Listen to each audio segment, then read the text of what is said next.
fantasy story by Scott Bishop. W is for werewolf.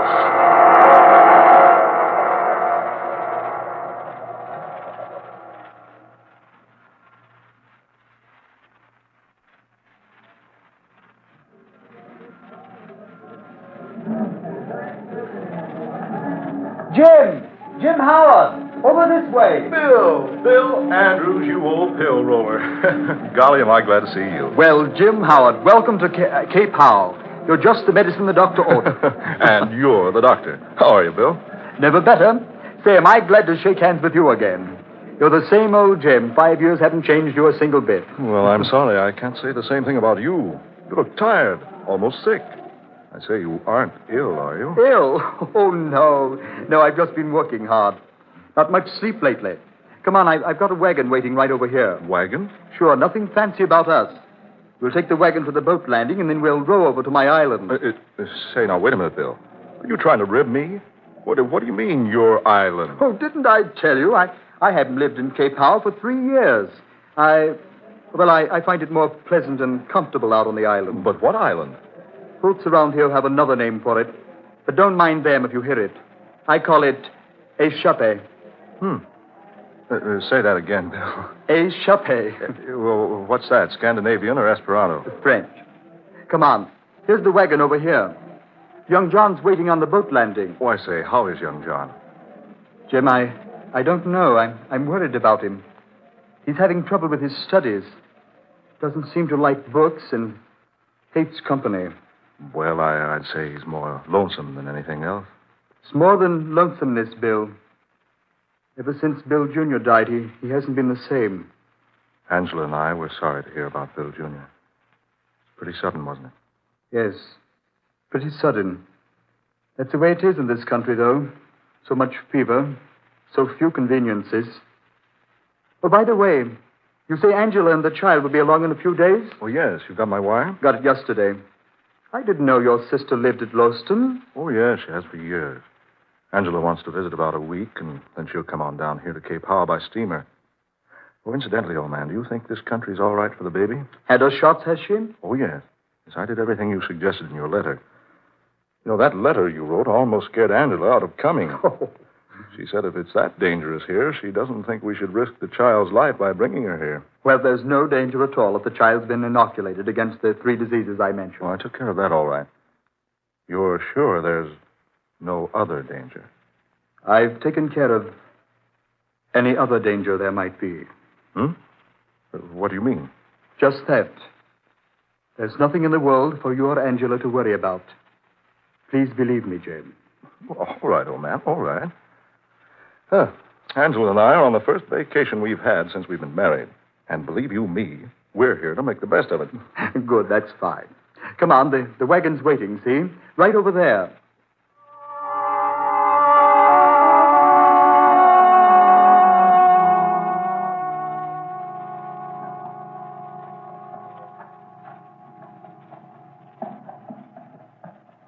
Fine country, eh, what, Jim? Oh, marvelous.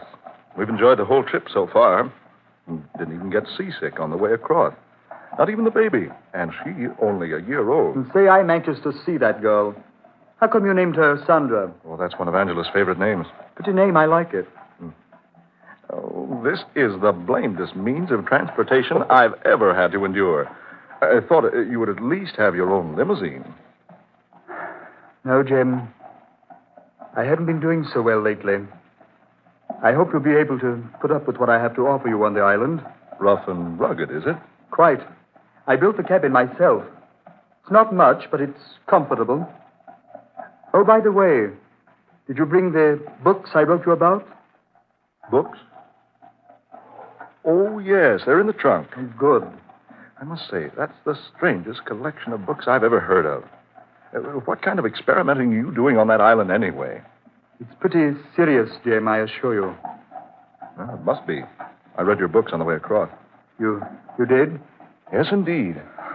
Dr. Elgin Woodward's book on lycanthropy and Henry Joseph McClure's pamphlet on the disease Lumpus vulgaris and Guy Ender's story, Werewolf of Paris, and 2 other books on werewolves. Can't for the life of me imagine, Andrews, what you want with books like that out here in this wilderness.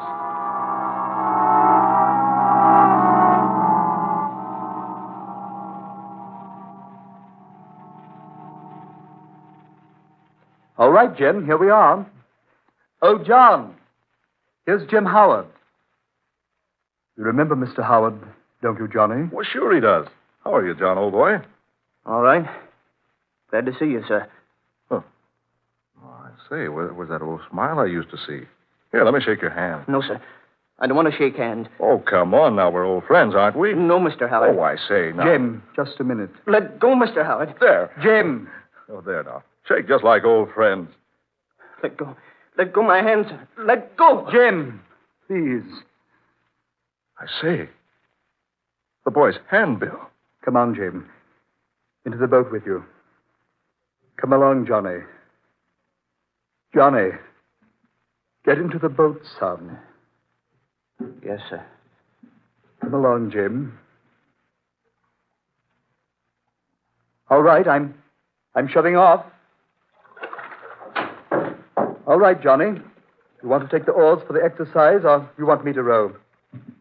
Well, son? I told him not to shake my hand. I told him, didn't I? Johnny. Can I help it? Is it my fault if my hand's all... Johnny! You want to row or not? Yes, sir. I'll row. Okay, son.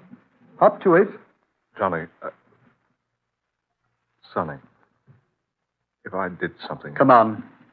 Down to the other end of the boat, will you? Here. Sit here.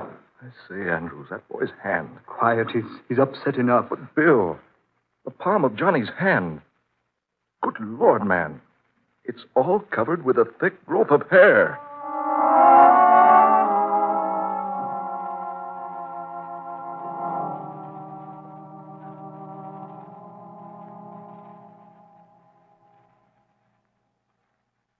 Okay, Jim. This is your room.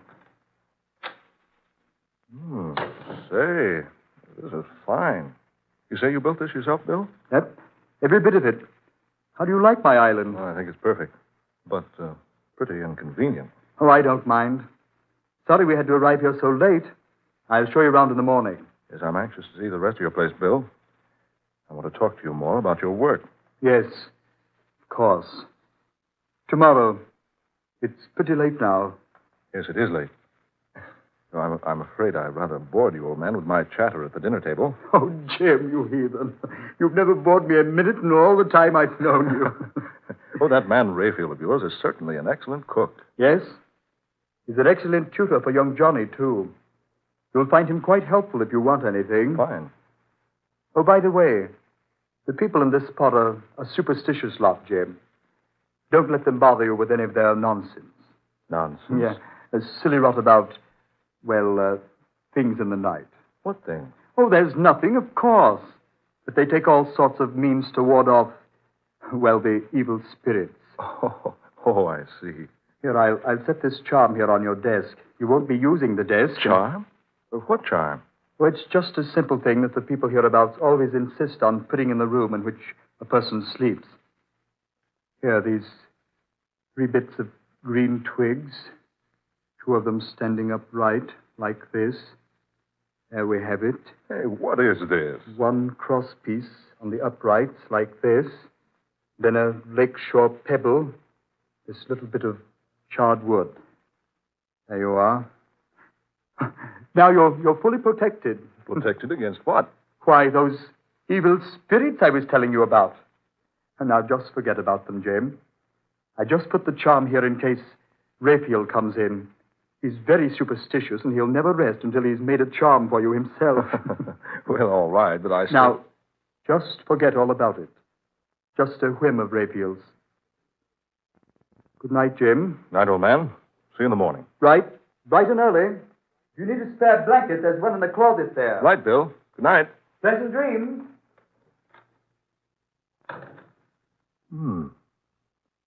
A whim of Rayfield's, huh?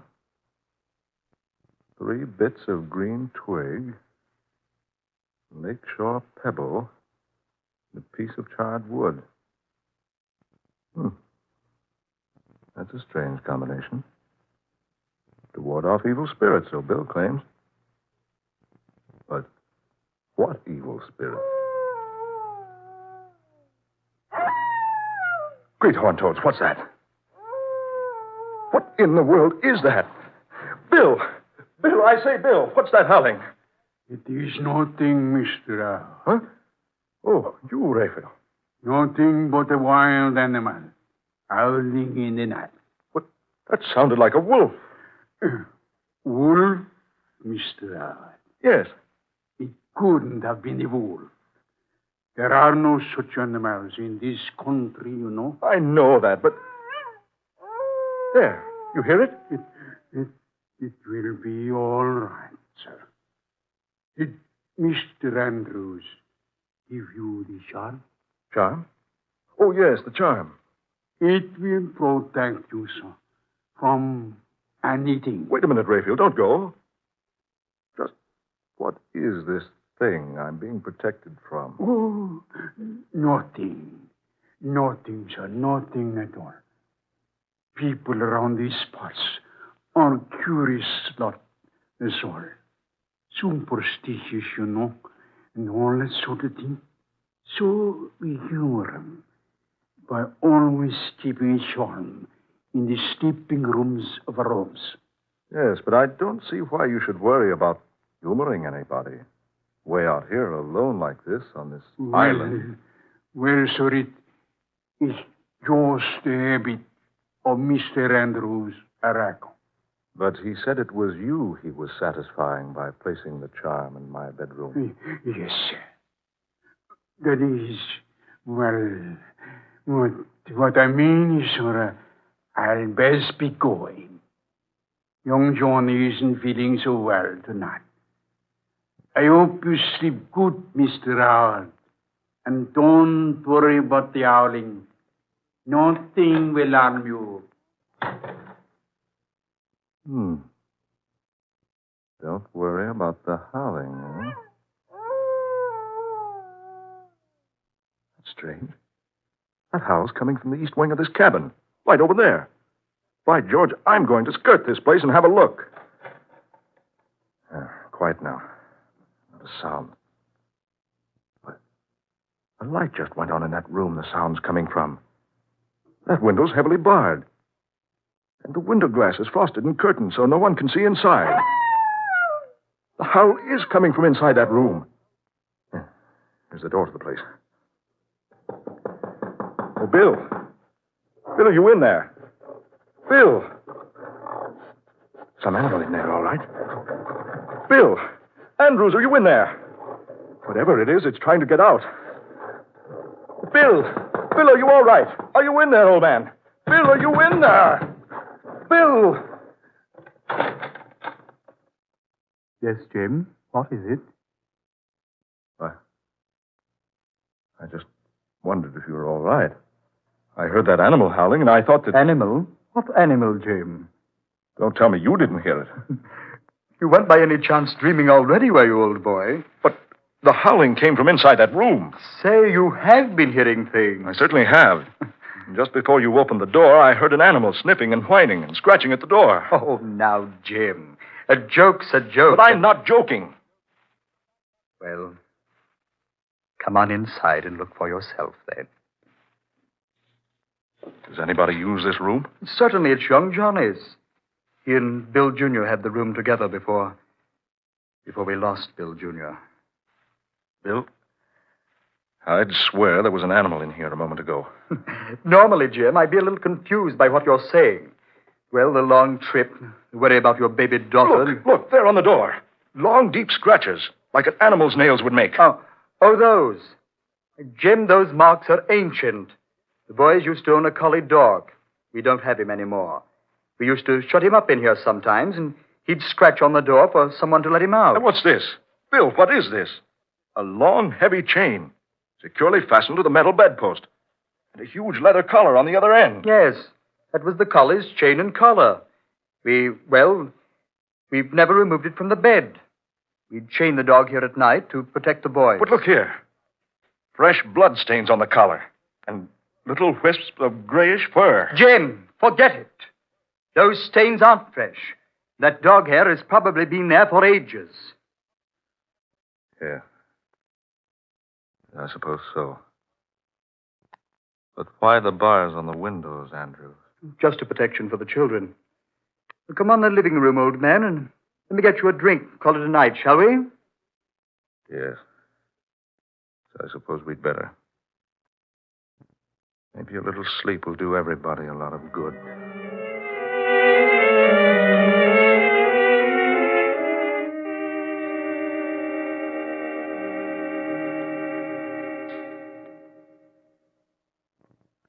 Angela, I can't tell you how happy I am to have you and Jim here to visit me. Oh, we've looked forward to this for 6 months, Bill.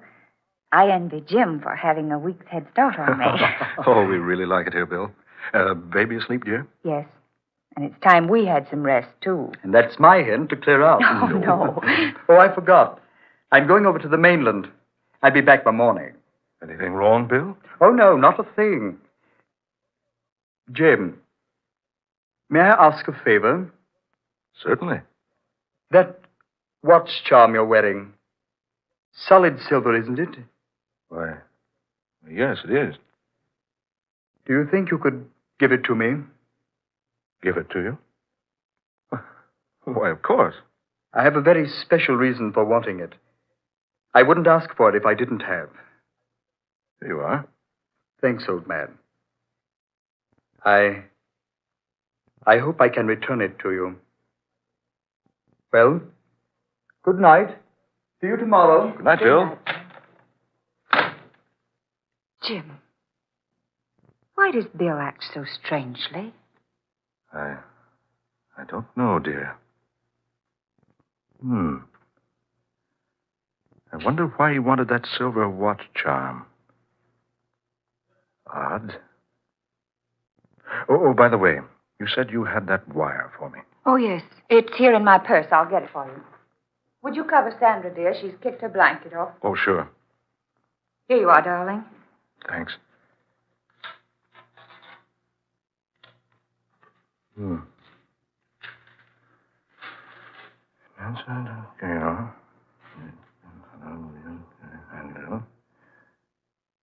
Say, Angela. Yes, dear? Listen. In answer to your cable, I have been able to learn that the grandfather of William J. Andrews was shot in France almost half a century ago by an angered mob. His grave was recently opened, and instead of the remains of a man, investigators found the almost perfectly intact body of a strange beast, somewhat resembling a wolf. Jim, no. Just what I thought. Oh, Jim, what's that? Something's wrong. Come on, hurry. Oh, look. Look down the doorway of that room with the bars at the windows. Some animal running out there near the edge. Jim. I hit that creature 3 times. I couldn't have missed him. And yet the bullets didn't even slow him down. Jim. There in the doorway. It's Raphael. Look at him. Oh, his throat. Only an animal could have done a thing like that. Where's young Johnny? Look, Jim. That heavy chain hanging from the bedpost. The collar's gone. Chain snapped right in 2. Angela, you and I have a job to do. I hate to ask you to do this, but I think you've got the courage. To do what, dear? Come along with me. You will see.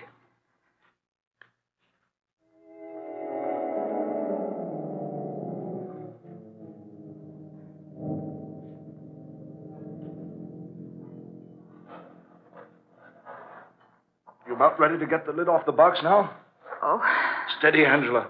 Steady. Oh, this thing's terrible. Desecrating Bill Jr.'s grave like this. Digging up the casket. If I'm wrong about this, well, we'll see. Hand me that bar. That's it. Now, hold the light over here now, Angela. Just another nail or 2.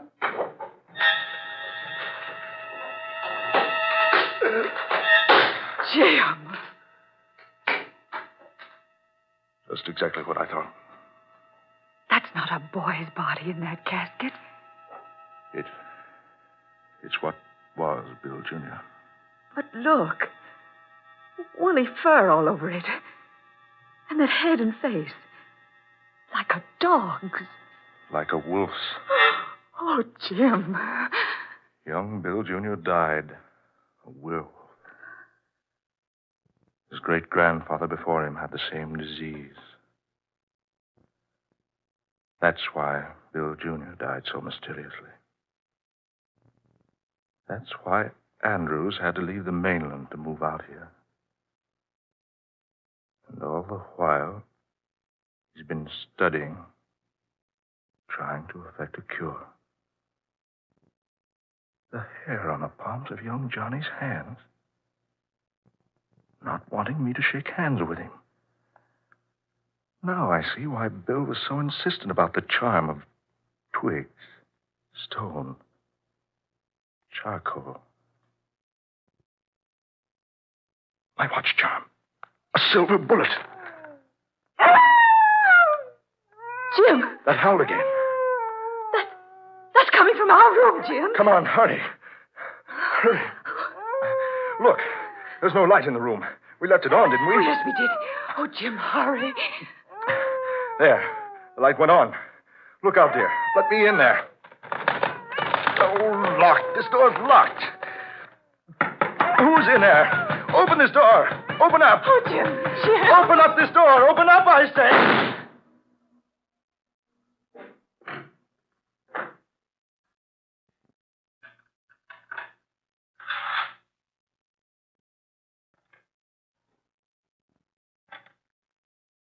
Bill.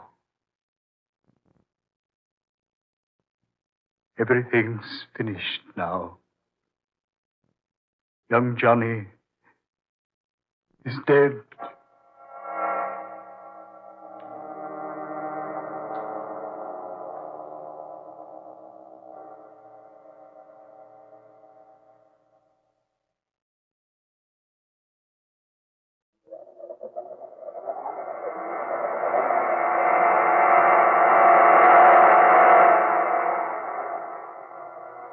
Dark fantasy.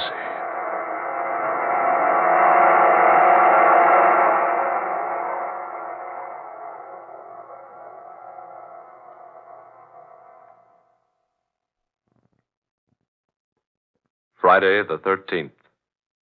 And you have heard Scott Bishop's 13th original tale of dark fantasy. W is for Werewolf. Ben Morris was heard tonight as Jim Howard. Garland Moss was Bill Andrews. Eleanor Naylor Corrin took the part of Angela Howard. Fred Wayne was Raphael. And Don Stoltz played young Johnny. Next Friday night at this same time, listen to the 14th in this series of dark fantasy dramas. An intriguing, exciting story called A Delicate Case of Murder. Written by Scott Bishop.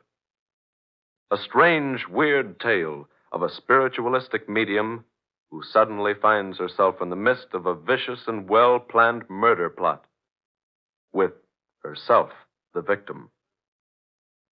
Murder and fantasy combine to produce one of the most eerie adventures you have ever heard in A Delicate Case of Murder.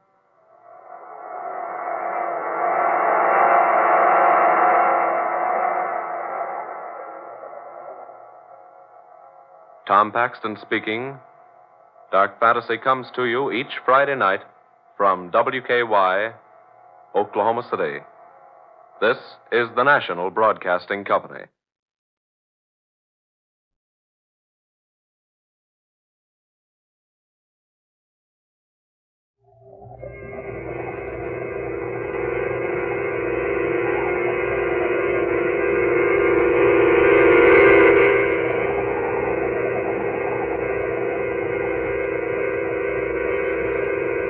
Dark fantasy.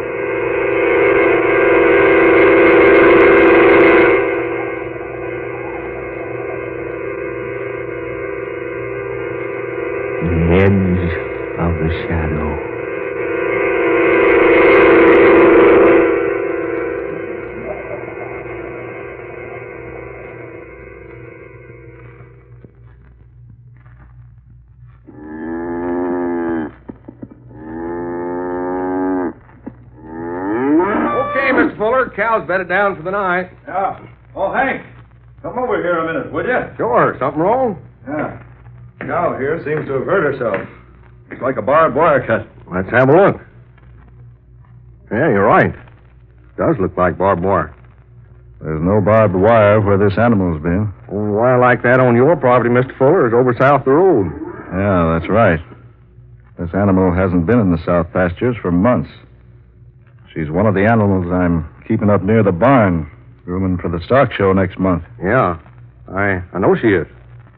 You haven't let her get out accidentally, have you, Hank? Me? Why, no, Mr. Fuller. You sure, Hank? Yes, sir. You said you wanted all the animals you brought in off the range kept inside the wooden fences. You're the boss. I wouldn't let any of them near any barbed wire. It's mighty funny. Can't figure out no other way she could have hurt her leg like that. Me neither. It's pretty bad, too. Deep. Yeah, it is. I'll never be able to show her with a leg like this. Sure too bad, Mr. Fuller. She's a nice animal, too. Yeah, one of the best. I was counting on her boosting my score at the show. Say, you don't suppose McCard could have done it, do you? McCarg? Sure. He's pretty hard hit for good show animals this year. Had to sell off quite a few to pay his mortgage and meet the taxes. I know, but McCarg's always been a good friend of mine. He wouldn't do a thing like that. Well, he might. If he thought it might help him at the stock show. Needs that prize money pretty bad. But McCarg's a stock raiser from way back. He couldn't hurt a prize animal if he had to. Funny thing what some men will do for money, Mr. Fuller. Look, Hank, I won't have you talking like that. Well, I was just saying that... McCarg's a good friend of mine. I've done him several favors lately. He wouldn't repay me by injuring one of my animals. Well, all I know is she couldn't have cut her leg like that around the corral. Looks to me like it was done purposely. Here, better clean out that cut and wrap it up. Yeah. Fetch me that disinfectant, some of those clean rags from the chest, Hank. Sure. Here's some right over here. In the stall? Yeah, here on this shelf. What are they doing here? I don't know. This bottle's always kept in the chest at the end of the barn. Marsh, have you been treating this animal? No, I didn't know she was hurt till you told me. Some other animal, then? No, of course not. Didn't you inspect them all tonight? Yeah, I did. This is the only cow that's hurt. But what's this disinfectant and these clean rags doing here? Well, I just don't know, Mr. Fuller. I put that bottle away myself last week. I treated a horse. I haven't used it since. I haven't used it more than a month, I guess. Somebody did injure this animal, then tried to treat it here in its stall. He must have been frightened away before he could use the medicine. But who'd purposely cut its leg and then try to treat it? I don't know. No, neither do I. Wait a minute. Huh? What's this? Look here. What? It's a short length of barbed wire. With blood on it. Ned, you're right. It was hidden under the straw. I just happened to pick it up with my foot. Must have been in that last load of straw we brought in. She must have laid down on it and cut her leg. No, not that deep. Hank, there's been dirty work around here. Here, hold these rags. Fix up this leg. Yeah, sure. Now, easy now, girl. Yeah, just take it easy. Better stand back, Hank. She's liable to get a little excited when... Hank. What's the idea? Don't move, Mr. Fuller. That gun. Put it away, Hank. Not on your life. Lucky for me, your foot didn't kick it up from the straw, too.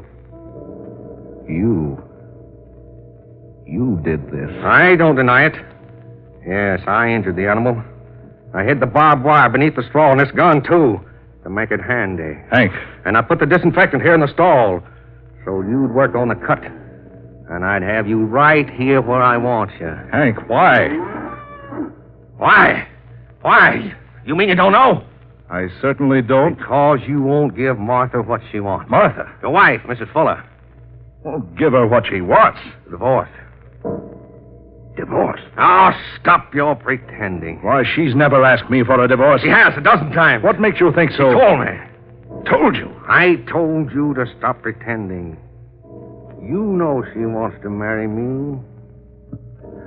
What? Don't act so amazed. I am amazed.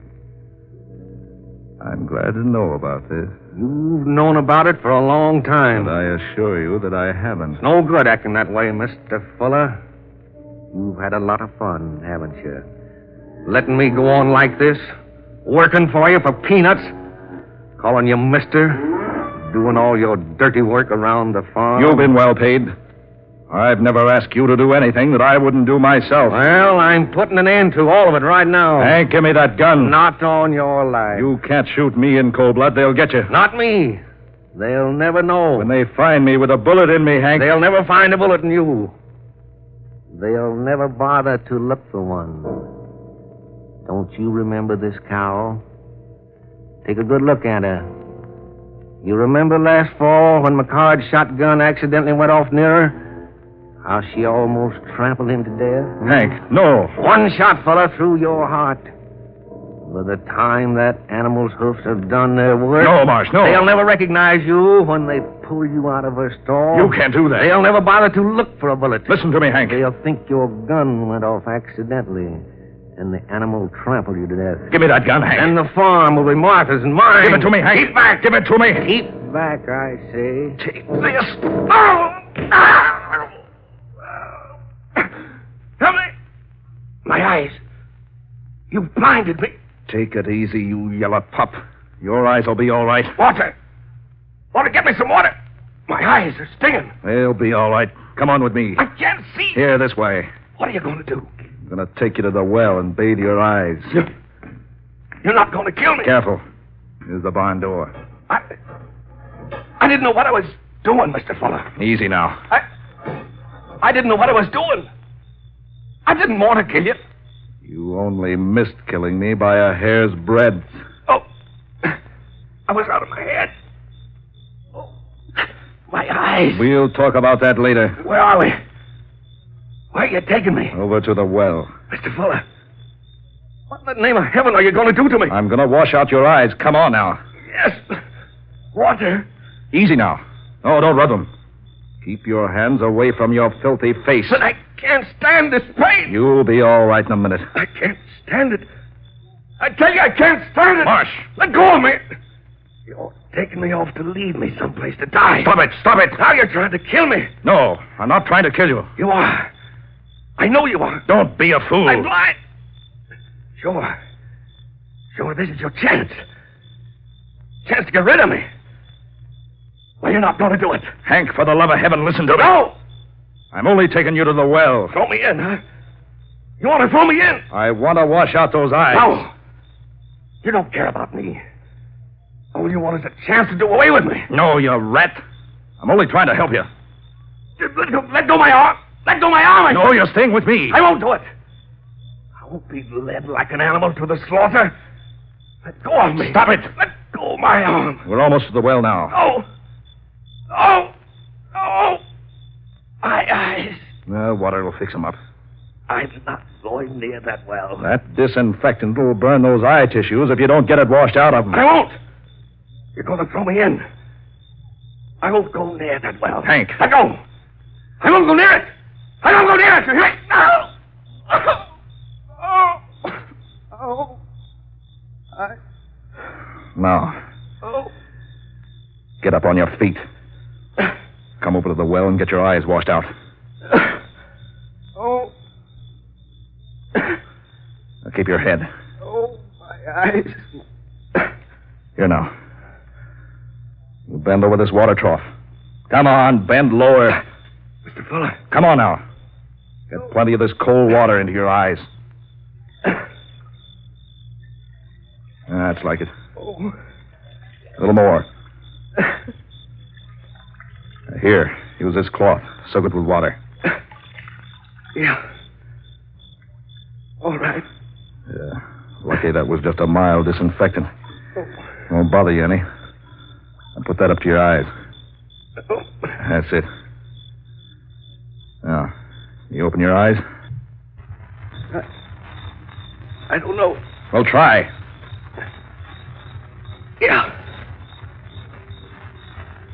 Feel better? Uh-huh. Burn's easing up. Yeah, let's see him. Yeah. It's just inflamed a little. That'll be all right. We go into the house and bathe him in warm water now. You didn't have to help me. Skip it. Come on. Wait a minute. What's that noise? The New York plane. What's she so low for? I don't know. She's too low. What's wrong with her? Good Lord. She's on fire. On fire? Yes. A mass of flames.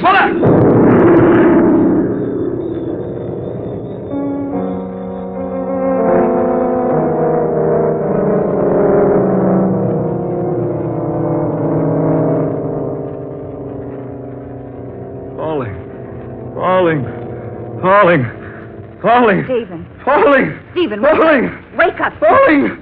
She exploded in midair. Now she's falling. Stephen. Martha. Oh, heavens, Stephen, you've been having a nightmare. I've been asleep. You were screaming at the top of your lungs about something falling. The plane. Plane? The night plane to New York. What about it? She was low. Too low. She was in flames. Exploded in midair. Oh, you were dreaming. The plane did go over just as you began to scream in your sleep. Oh, let's see the clock. Yes. She goes over at the same time each night. And she was extra low tonight. The motors were awfully loud. Close. Yes. But there was no explosion. A dream. Yet so real. Oh, you'd better go back to sleep, dear. But that wasn't all of the dream. Oh, you can tell me all about it in the morning, Oh, dear. that wasn't all. Stephen, where are you going? To Hank's room. Why? No, where's that other slipper? Here. Stephen, what's wrong, dear? That's what I want to know. Stephen?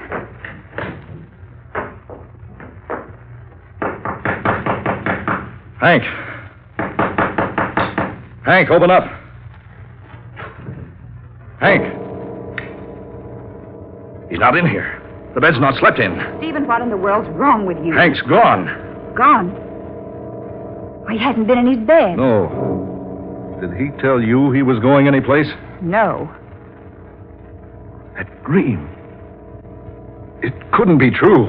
Was it about him? Yeah. About him. We were together in the prize stock barn, bedding down the animals. One of the prize cows had cut her leg. We couldn't understand it because she hadn't been near any of the pastures with barbed wire. I was bringing Hank up here to bathe his eyes just as the plane was flying over. She was too low, and she caught fire. There was that awful explosion. Oh, but it was all a dream. Come on, we'll see. Stephen. I'm going out to the barn. Come along if you wish.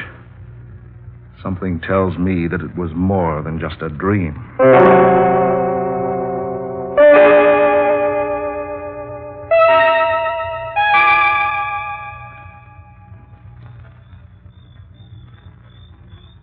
Stephen, this is so foolish. I tell you, it was just a dream. Here. Do you hold this lantern? Oh, but you need your sleep, dear. Get this door. I'll take it now. All right. Come on.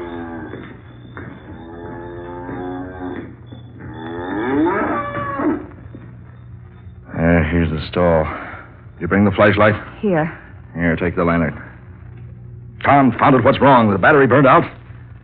Oh, there. Martha, look! Stephen. There on her leg. A deep cut. Fresh cut.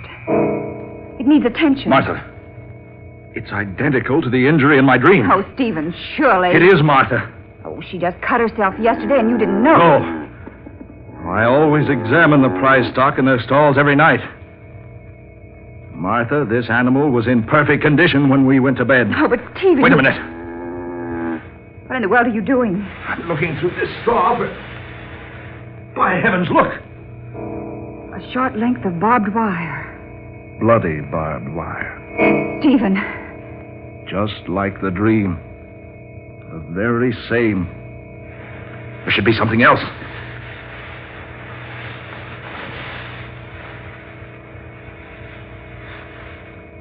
Yes, here. Look. A gun. Hidden here in the straw. Here where he put it. Who?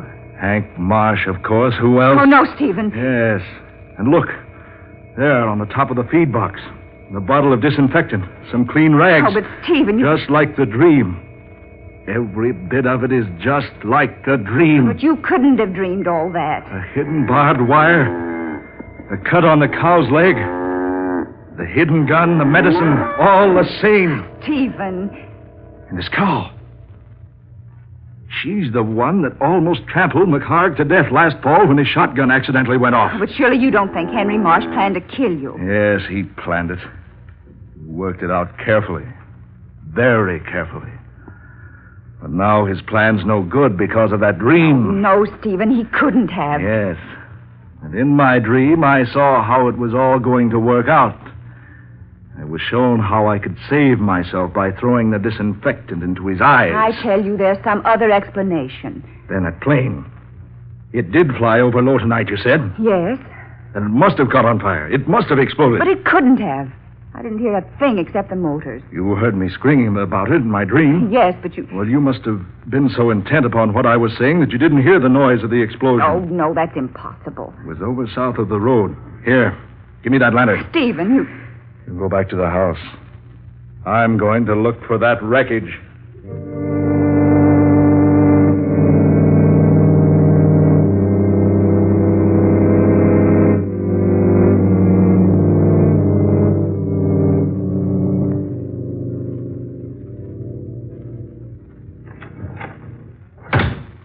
Stephen? Not a sign of anything out there in the field. I called the airport. They checked the plane. It passed over Sheldon some time ago. That's miles from here toward New York. Safe? Yes. There couldn't be a mistake? No. The plane that passed over here while you were dreaming is almost in New York now. I can't understand it. All the rest of the dream was true. All but the part about the plane. Oh, just a dream. The other things. The injury to the cow, the wire, the gun. Didn't you say you lost your gun several months ago? Yes, I Well, did. you must have dropped it in the straw when you stored it in the barn. It and the wire were thrown into the cow's stall purely by accident. But the injury. Stephen, both of us know how easily and mysteriously cows can injure their legs. And the disinfectant. Oh, you simply left it in there in the stall and forgot about it. No, I couldn't have.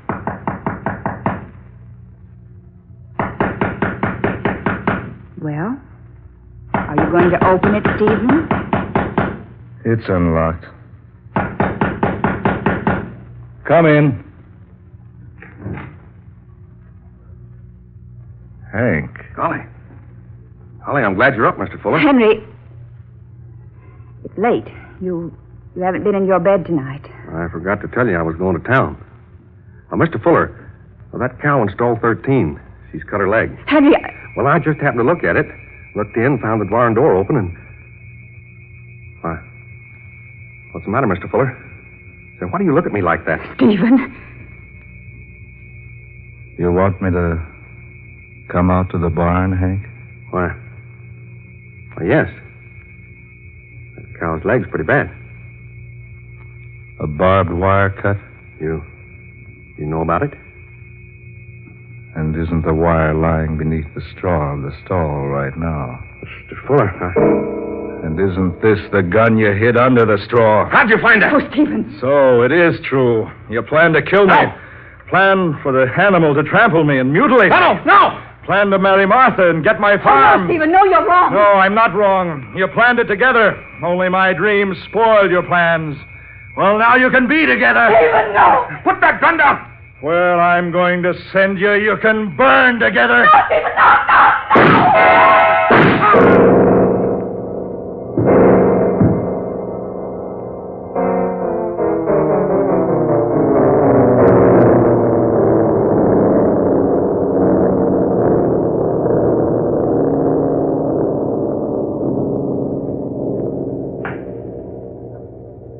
For New York, now leaving at gate 2. All passengers for New York, flight 7, all aboard at gate 2. All aboard at gate 2. Flight 7, now leaving for New York, all aboard at gate 2. All clear. All right, shut the door.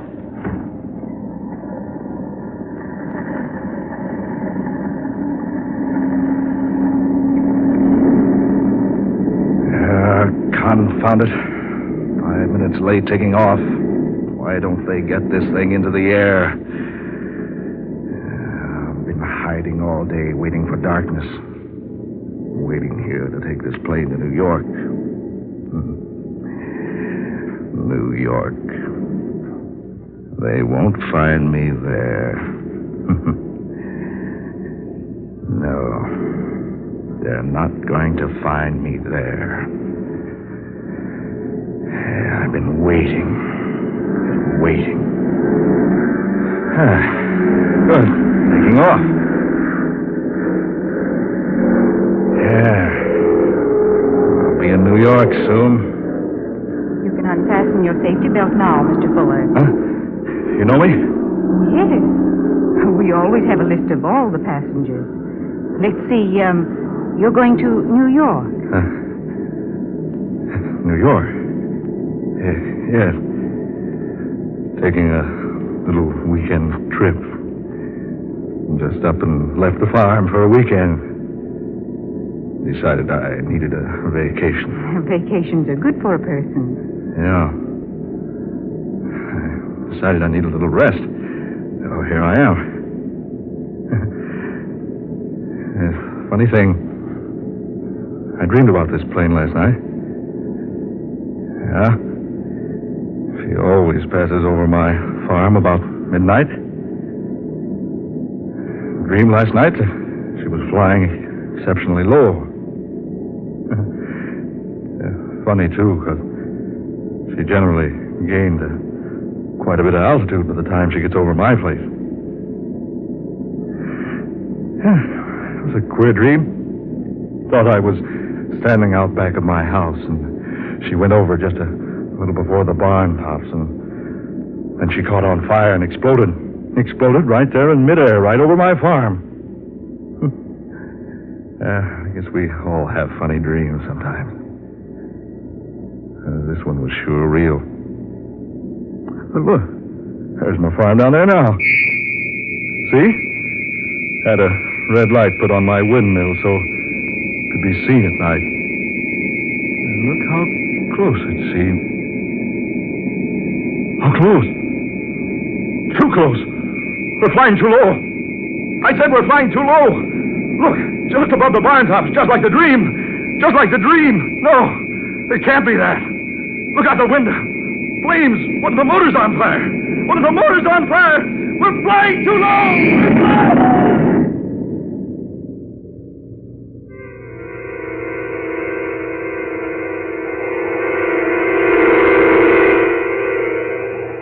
Dark fantasy.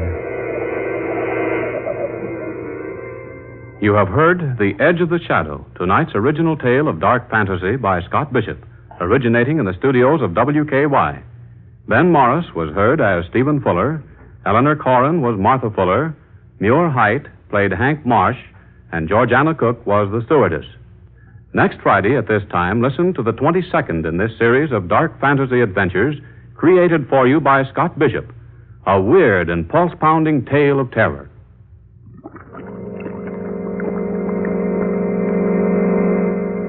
Carrari, which relates how an angered witch doctor of the Ecuador jungle brews a bitter, deadly poison to use against a strange and heartless enemy. This program came to you from Oklahoma City. This is the National Broadcasting Company.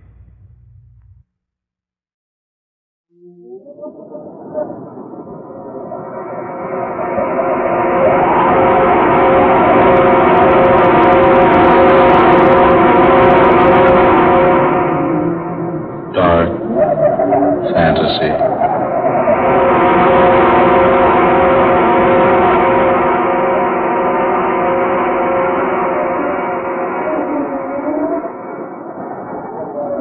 I am the thing from the sea.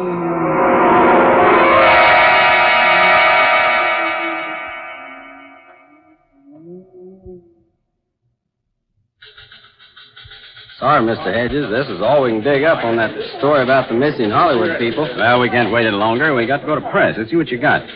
Story from the film Capital. More than a week ago, November 20th to be exact, Philip Hayward, young cinema star of Yesterday's Bread, and the popular actress Judith Johnson set sail for New Zealand aboard Hayward's private yacht. As chaperone, Miss Johnson's movie director father accompanied the pair, and it's reported that Johnson Sr. is taking advantage of the sea voyage to complete his original cinema yarn, a story of the strange creatures who live beneath the surface of the sea. That was more than a week ago. Word's been received from New Zealand that the Hayward yacht's more than 2 days overdue. A careful check gives evidence that there have been no disturbances on the Pacific throughout the time the party's been aboard. Special searching parties failed to discover the whereabouts of the boat.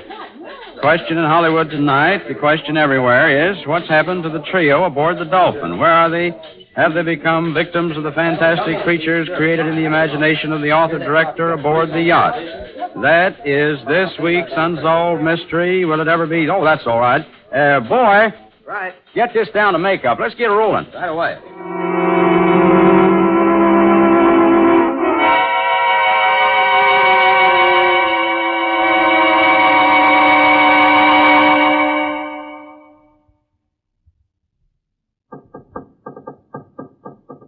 Confound it, Hayward. Stop that fool noise, will you? Oh, take it easy, Johnston. No reason to start shouting at each other, you know. Now, look here. We've been becalmed for 2 days and a night now. We haven't moved a knot one way or the other. Well, I assure you there's nothing wrong with the motors.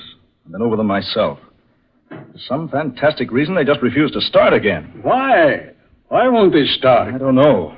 Why did they stop in the first place? Oh, it's weird. It's like some strange spirit has descended upon the boat. Oh, nonsense.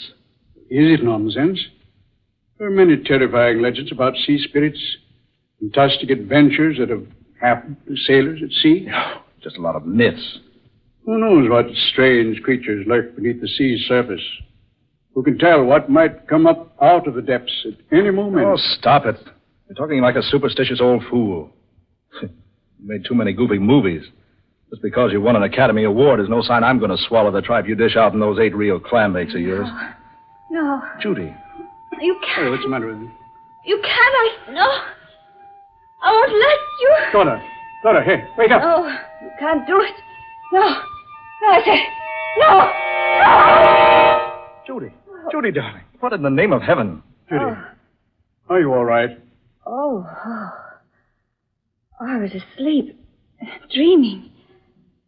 Oh, it was horrible. I'd say it was a nightmare. I dreamed I was talking to a young girl.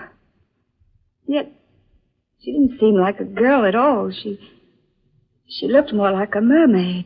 A what? She was like a nymph from the sea. I thought she stood looking at me. She told me she'd been dead for centuries, and yet not really dead. I couldn't understand what she meant. She said something about her body being dead, but her mind being free to wander about the world. Fantastic. Oh, Dad, it was ghastly. She kept trying to convince me that I should let her mind enter my body. Well, what did she say she wanted to do? She said the entire civilization of the Earth depended upon the task she had to perform. Oh, Phil, she seemed to be actually trying to force me out of my body so she could enter it. Judy, what did this creature look like? Oh, she was awful looking, Dad. She had long hair, green and slimy like seaweed. Her teeth were brilliant red. They were long and pointed. She kept staring at me with her little beady eyes. They were horrible, for there were no eyelids. She never blinked once. She just stared and stared. Yes? What else, Judy? It was horrible when she touched me. She had long, narrow fingers with no nails on them, and they were covered with fish-like scales. It's positively the most amazing thing I've ever heard of. Mr. Hayward! Mr. Hayward! Oh, yes, Ned. What is it? Oh, I say, look at the lad. Oh, what's wrong, boy? You're pale as a ghost. Mr. Hayward, the Dolphin. She's moving. The boat's moving. Good. The men got the motor started. No, sir. That's just it. The motors aren't running, and there's no wind. But the boat's making about 20 knots an hour. Why, this boat couldn't possibly move without motors. That's not all. There's a man at the helm steering the boat. And he's a man none of us have ever seen before. Ned, are you sure? Sure as I'm standing here, sir. And he's the strangest thing I've ever seen. Well, let's go have a look at him. Hey, come on. Judith, you'd best stay here. Oh, no. No, I'm not going to stay here by myself. All right, come along, all of you. Follow me.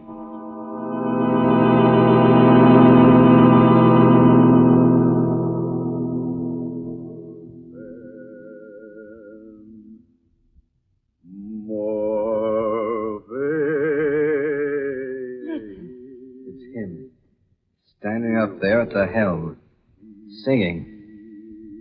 Some sort of an ancient sea chanty. Easy now. Maybe trouble.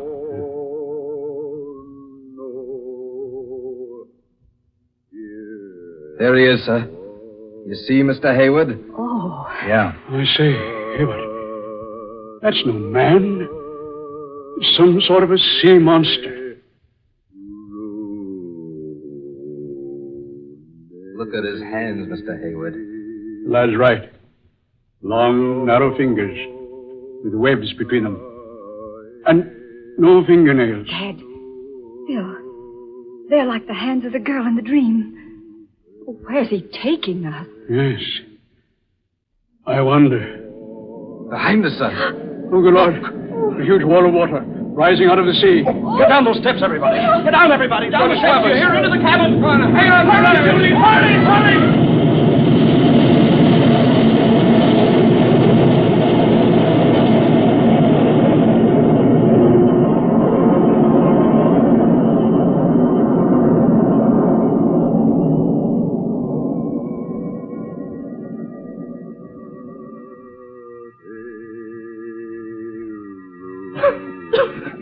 I say, everybody all right? Yeah. Yes, I am. Did Judy get down in the cabin? Yes, she made it. Just managed to close the door before the wave hit. Are you all right? Yes, okay. You, Judy? Oh, what in the world caused that? Yeah, what? No wind. And a wave of water, hundreds of feet high. It's a miracle we didn't capsize. Look, sir. To the port side. Yes, Ned? It's land. Land, by heaven. It can't be. Not in these waters. There's no land for 500 miles. And what's that over yonder? Mirage? No, sir. That's no mirage. It's land. It certainly is. Long, low coast, extending north and south as far as you can see. A low, steaming land. Look. Look at the heavy vapors rising from it. You're right, Judy. It is steaming. That must explain the sultriness that's been round us these past 2 days. Why, I've been in these waters a dozen times. This has never been here before. It's an entire continent, where there ought not to be anything but empty sea. Land from the sea. That explains the wave that swept over us. A wave that high could only have been caused by an undersea disturbance. Oh, nonsense, Johnston. You're trying to say an underwater convulsion forced this vast expanse of land up to the surface. Precisely. A land called Iban. Now, I'll have to have a better explanation than that. Things like entire continents rising up out of the ocean just don't happen. Well, then, if Dad's not correct, what is the explanation? There is no other. A land called Iban did exist at one time, nearly 10,000 years ago. Ruled by a man named Boole and a woman named Lana. They both possessed wonderful powers and knowledge. Boole, the emperor, destroyed the continent of Iban. How? By releasing vast, unknown forces beneath the continent. Forces that only he and Lana knew how to control. But why did he destroy it? I don't seem to recall. I read the legend once, doing research for one of my pictures. It seems that for some reason or other, Boole and the girl were to release their spirits from their bodies. And those spirits were to have the power someday of recalling the sunken land from the sea. Then if such a story is true, that must be the land of Iban we're approaching. Not at all impossible. And if it is true, couldn't that monstrous, chanting thing at the helm be Bull himself, taking us with him back to his long-lost kingdom. You don't actually believe that, do you, Johnston? Why not? Well, I certainly don't. Well, Phil, what else can we believe? That wave couldn't have swept us off our course enough to put us in sight of this land. Besides, look at it. Steaming. And that sultry, foul odor. Land covered with seaweed. There's no one at the helm, sir. That monster's disappeared. Oh, but look. There's someone lying on the deck beneath the wheel. It's a man. Yeah, maybe that thing's met with a bit of hard luck. Now, careful, Hayward. Right. He's breathing. Only slightly. I say, who is he? Not a member of the crew. How'd he get on board? Why is he lying here on deck? What happened to him? Oh, he's conscious. He's trying to tell us something. Look here. Who are you? I... Stowaway. Hid in supply room. Went to sleep. I don't remember anything.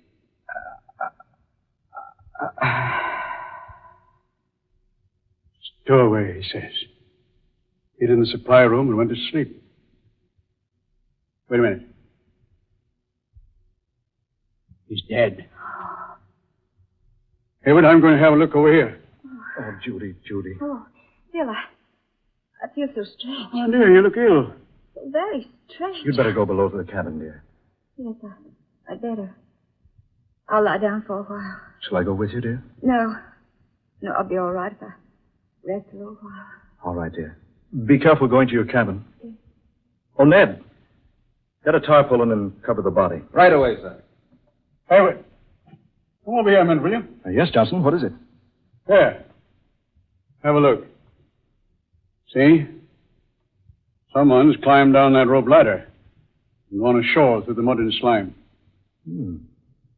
Whoever it was, he didn't sink in very deep. Seaweed's too thick. Kept him from sinking. I wonder who it was. I'm in favor of finding out. Oh, Ned. Yes, sir? We're going ashore. Watch out for Miss Blake, will you? Right, sir. And not a word of this to the rest of the crew, understand? Yes, sir. All right, Johnston. Down you go. Yeah. We'll follow those footprints and see where they lead us.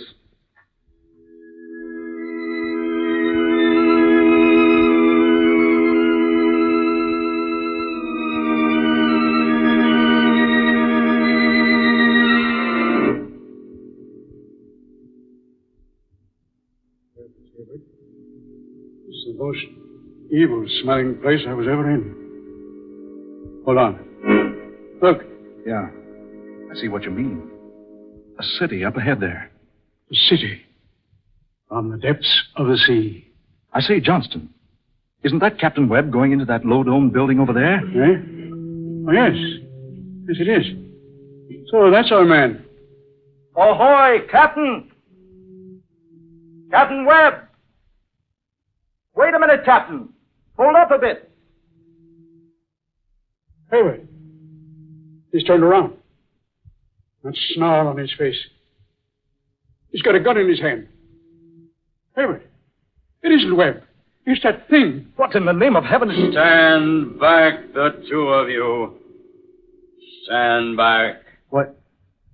You're not Captain Webb. I am Bull, Emperor of Eban, and I've returned to claim again my ancient kingdom.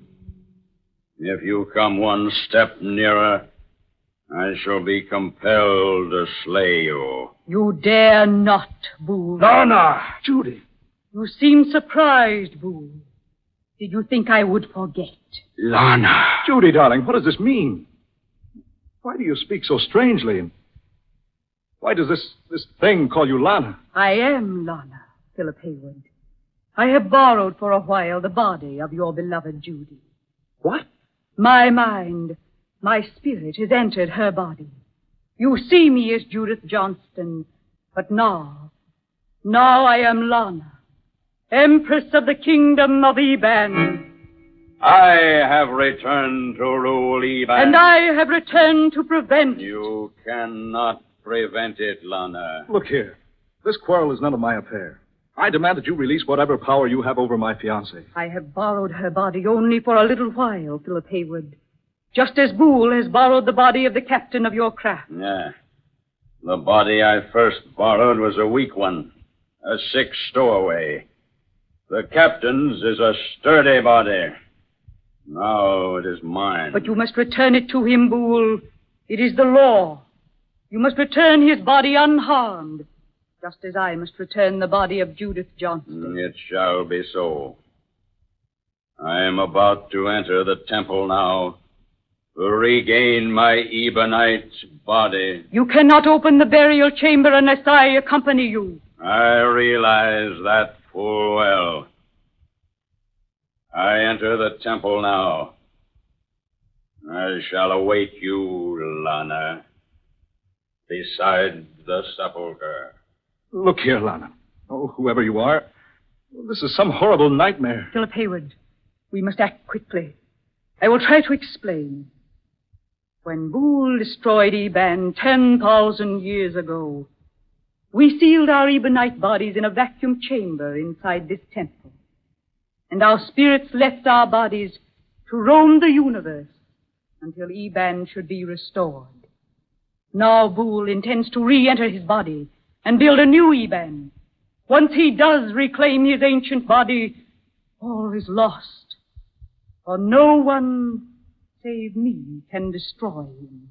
And if I slay him, I too must die. But what can you do? I have a plan. Come with me into the temple where Boole awaits.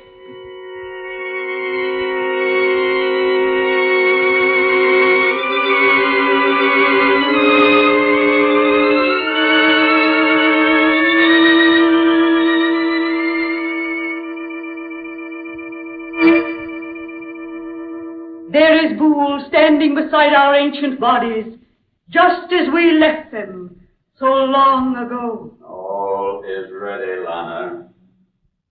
We will break the vacuum, permit our spirits to enter our sleeping bodies. Are you prepared? I am prepared, Boole. Then we begin.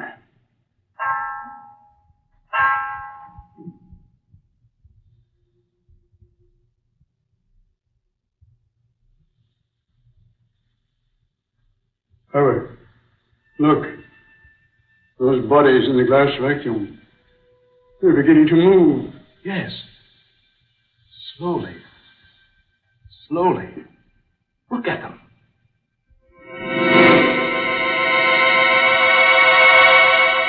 Oh, no, don't. Please, don't. Judy, darling. Oh, no. Help me. Judy. He's here again.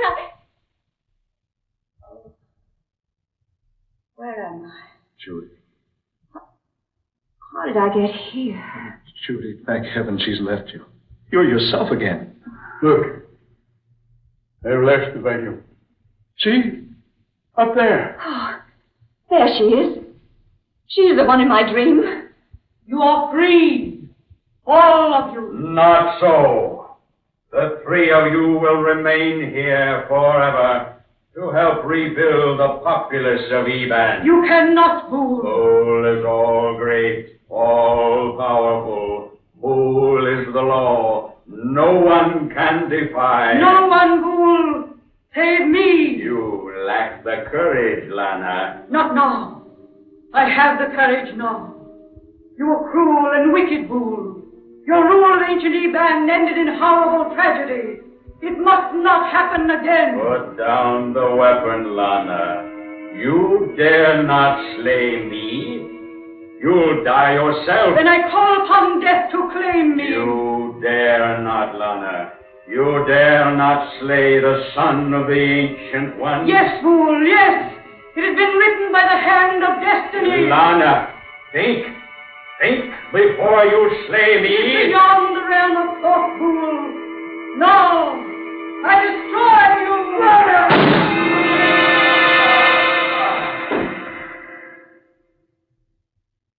She did it. She did it. That is the end. All is finished now. Now you must go. Can you come with us, Lana? No, for soon I perish also. You must hurry now. Leave Iban quickly. Go while yet you have time. Hasten before it is too late.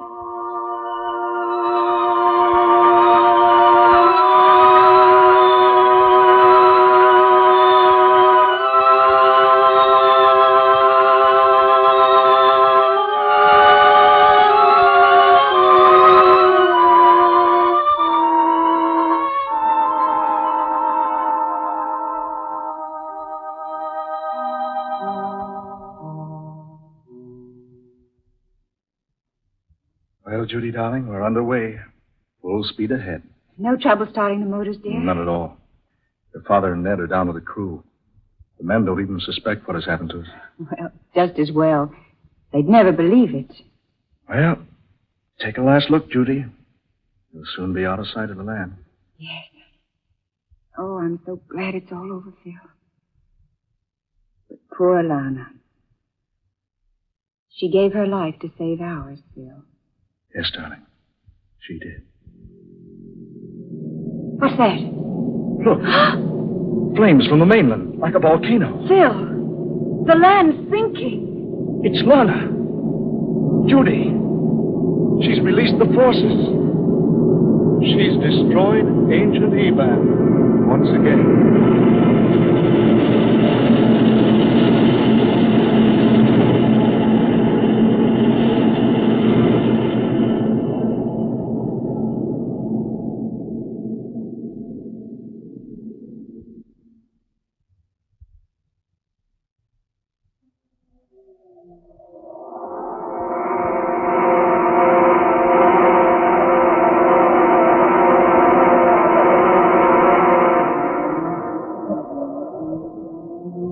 Dark fantasy.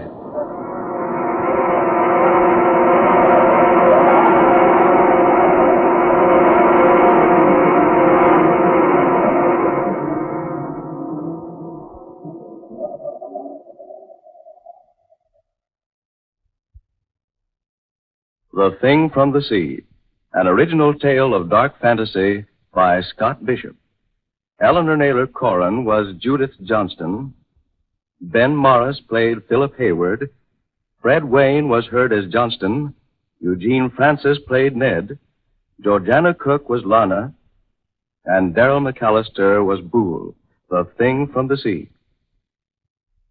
Next Friday night at the same time, the National Broadcasting Company will bring you another weird adventure thriller, The Demon Tree, another tale of dark fantasy, created by Scott Bishop and based upon the ancient legend of the strangling oak of Nano Woods in England. So, listen for The Demon Tree next Friday night. Dark fantasy originates in the studios of station WKY, Oklahoma City. Keith Fainton speaking. This is the National Broadcasting Company.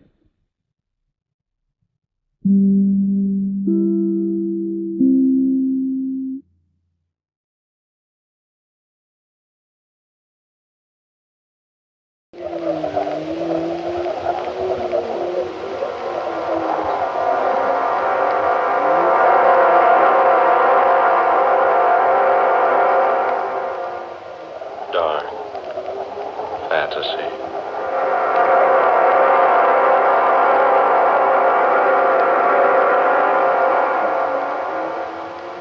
I am the spirit of the demon tree.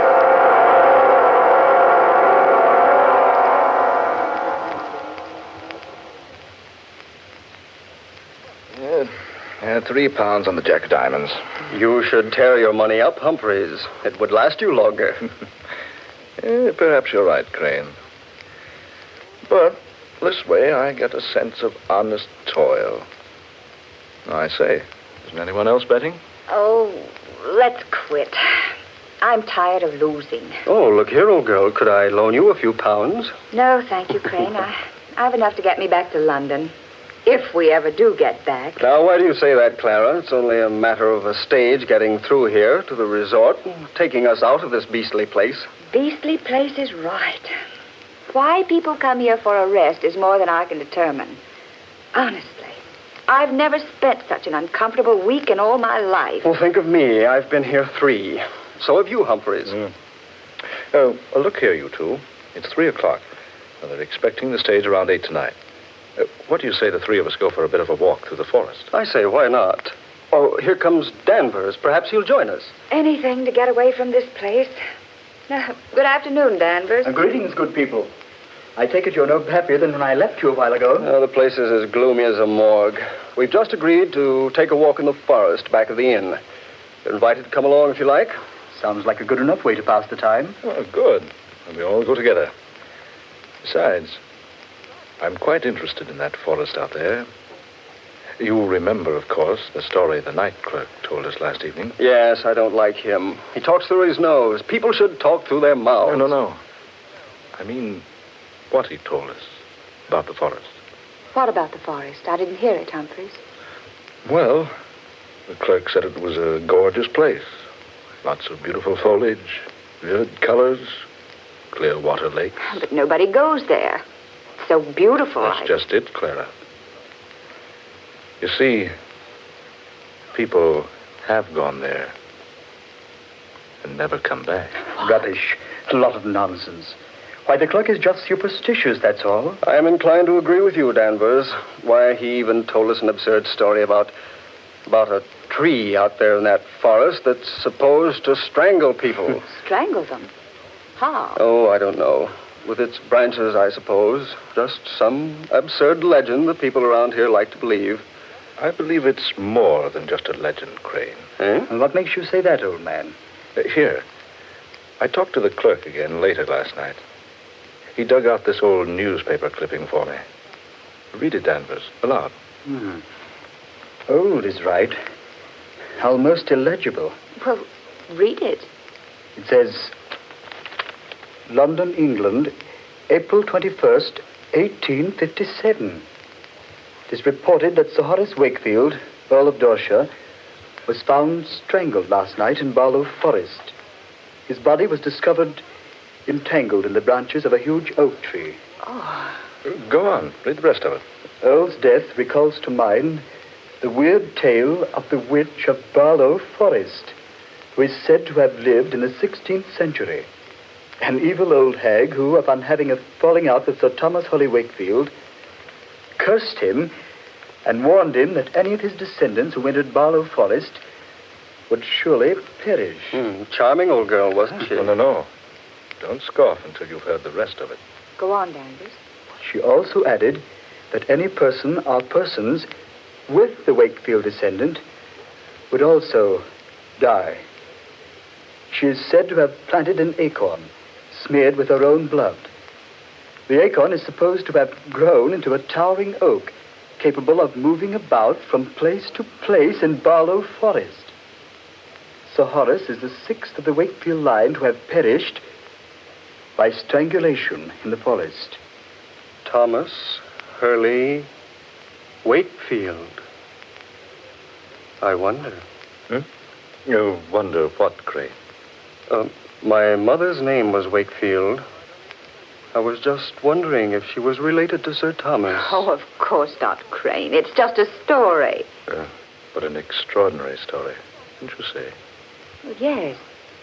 Wouldn't do very well as a bedtime story, would it? A demon tree. I wonder if we could find it. Well, let's have a try, shall we? I'm game. Don't let anybody say I'm not. Then let's go. So Humphreys going along? I say, Humphreys, are you daydreaming? No, I was just thinking. Wouldn't it be odd if the whole thing were true? If we all went in there and didn't come back.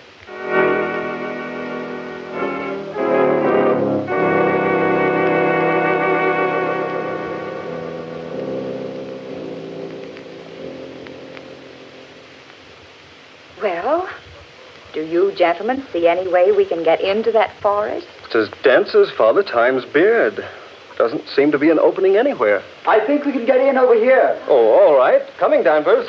There seems to be a footpath over here. Only one along this line of the forest. There, see? Oh, yes, you're right. Come on, I'll lead. We'd better remember the way back. It'd be hard to get out of here if we didn't know where this opening is. Don't worry, I'll remember it. I'm good at landmarks. Go ahead, Clara. I'm right behind you. I say, do any of you feel that? Feel what, Danvers?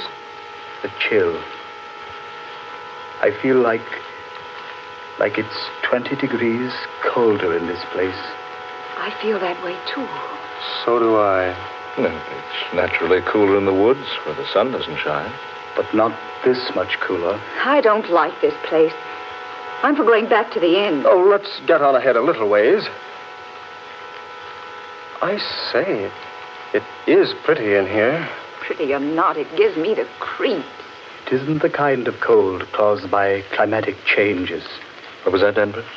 I said it's a different kind of cold.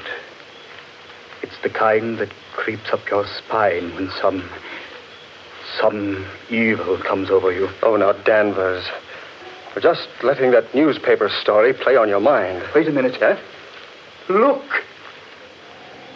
That tree there in front of us. It looks like a human giant. Jove! You're right, Danvers. I could swear it moved just a moment ago. It did move. I saw it, too. That's the strangest looking tree I ever saw. Look at that bark. I wonder if... Crane! What's wrong, man?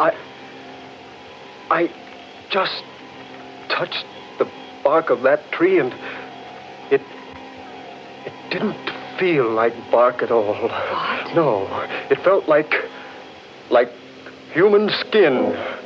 Here, let me feel it. By heaven, it's true. It does feel like skin. Warm and smooth and soft. Yes. It feels that way to me, too. Here, Humphreys, you touch it.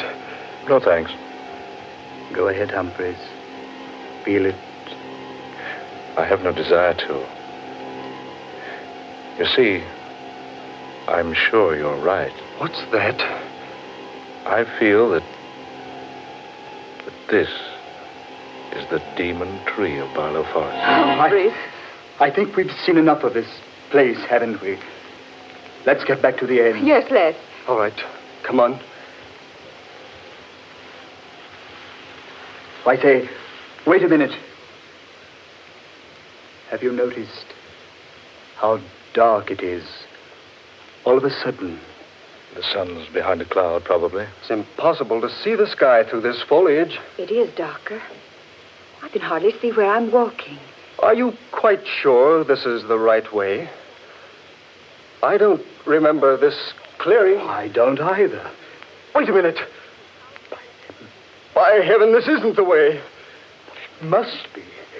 We're on the path, aren't we? No. No, I don't think we are. It's so dark.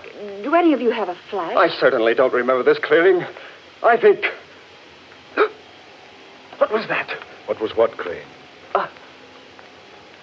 You'll think this is foolish, but I swear I felt the branch of a tree brush across my face and shoulder. That's impossible.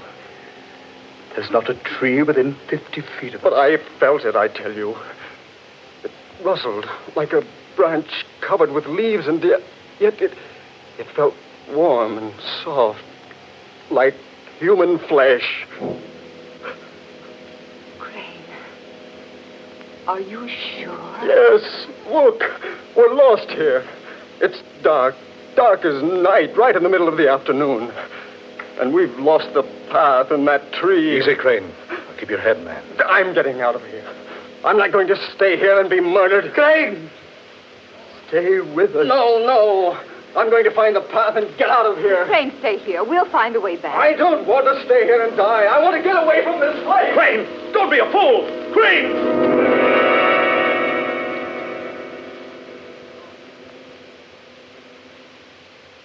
Gone. Now he is in for it. We're better off by staying together. I don't know whether we are or not. Listen! It's Crane. Sounds like he's strangling. Come on.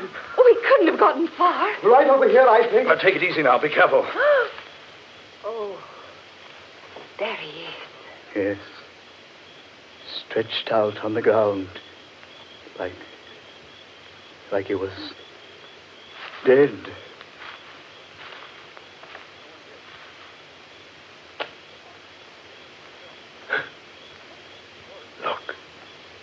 Look at him. Oh. Marks on his throat.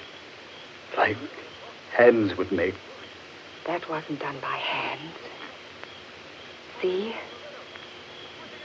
Stains on his skin. Green stains. Thomas Wakefield Crane. Oh, what a horrible way for him to die.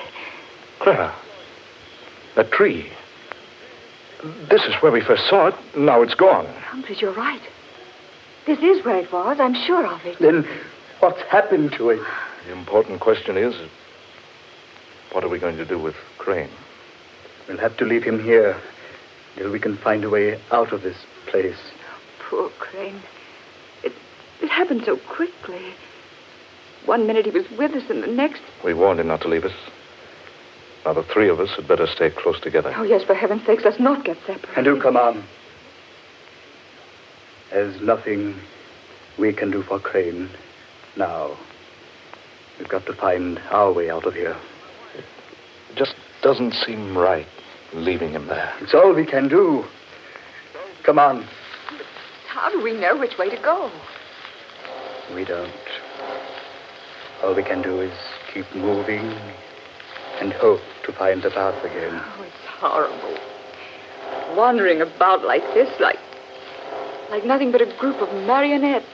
Controlled by what strange puppeteer? What's that, Humphreys? I said, controlled by what strange puppeteer? Humphreys, surely you don't think we've been purposely led into this? Who can say? Oh, now, Humphreys. Crane went off the deep end. We've got to keep our heads. We found a way in. Surely we'll find a way out. Yes. Yes, we did find a way in. But what about the chill? The darkness? There's some explanation. Perhaps a storm is coming up. Yes, that could be it. Couldn't it? Storms don't rise that quickly in this part of the country. And the darkness. It came down on this forest like a shroud. Yes. Came so quickly. Reminded me of how a corpse must feel in his coffin when the lid is put over him. Look here, Humphreys. I'm about fed up with that sort of talk. Only a fool refuses to face the facts, Danvers. You know this isn't any ordinary situation we're in. The chill of winter in the summertime. Darkness in mid-afternoon. And a tree that strangles. It was probably just an accident, Crane's death. Why don't you stop trying to tell yourself that the tree was only an imaginary thing? We all know that it's real. Humphreys. And as alive as any of us. The bark did feel like human flesh. Danvers. Humphreys. Look.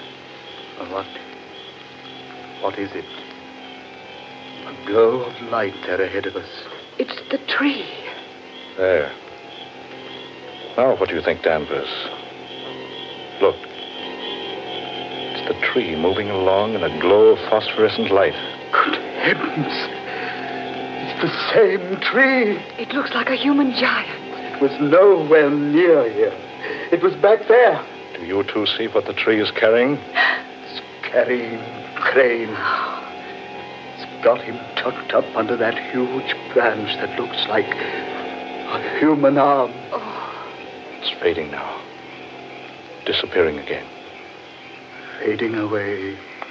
Yes. Gone. He's gone. Now do you believe, Danvers? Now do you admit that the tree is alive? What else can I believe? I don't know. Danvers, look out! He's fallen into a water pit. Oh. Help! Humphrey! It's quicksand! Humphrey, he's sinking. Help! I'm into my waist! Get me out of here! Stand still, Danvers. You'll just sink deeper. Wait! Help me out of here! Get something I can grab onto! Here, Danvers. Danvers, grab the end of that pole.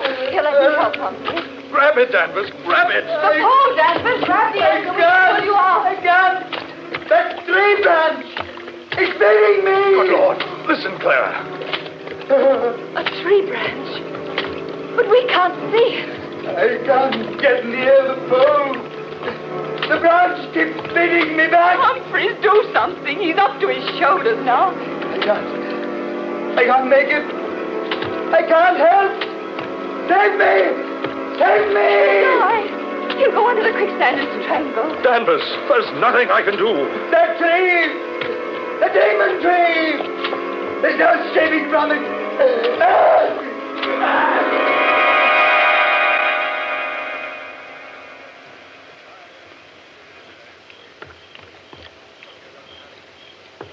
He's gone.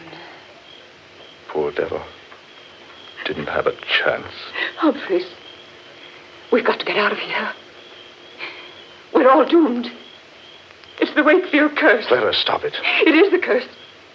We're helpless. There's nothing we can do to save ourselves. Clara, stop it. Humphreys. Now, we can't give up.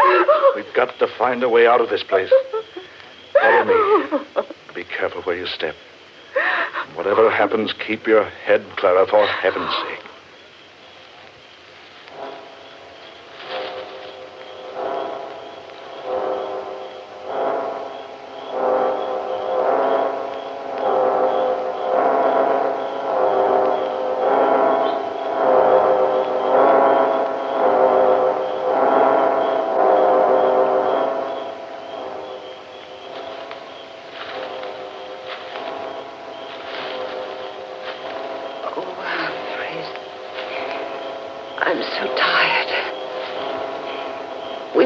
For hours.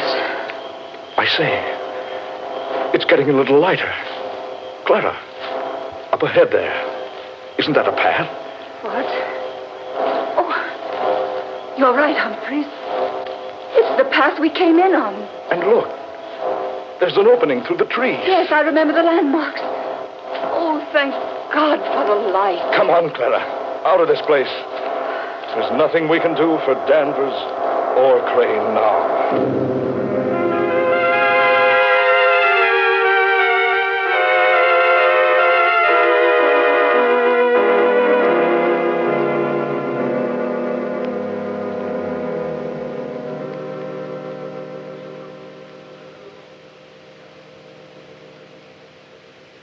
Clara. Yes? I wonder if you feel as I do. I thought we'd be safe back here in the hotel. I don't know how to describe it, but I have a feeling that this whole business isn't over yet. I know. I've had the same feeling. A feeling that we're not finished with the demon tree. Or that it's not finished with us. Yes, exactly. Yeah, my room. Better go in and have a drink, Clara. Heaven knows we need one. Yes, I certainly do. What's worrying me is how we're going to explain what happened to Craig and Danvers. Yeah, wait a minute. I'll get the light. There. Humphreys, on the bed there. Good Lord. The branch of a tree about 2 feet long. Humphreys, don't touch it. Look at it. Look at it. A fresh, living branch. Put it down. Oh, Humphreys, I'm getting out of here. Where are you going? Down to the lobby and wait for the stage. Oh, hold on. I'll go with you. Wait, Clara. Wait, it's 3 flights down. Let's take the elevator. All right. We can get the thing up here. It's automatic. Just push the button, it'll come up. Humphreys, look. Someone left the steel gate open. I say, that's dangerous. It certainly is. Humphreys, that branch is pushing me. Drop it! Humphreys!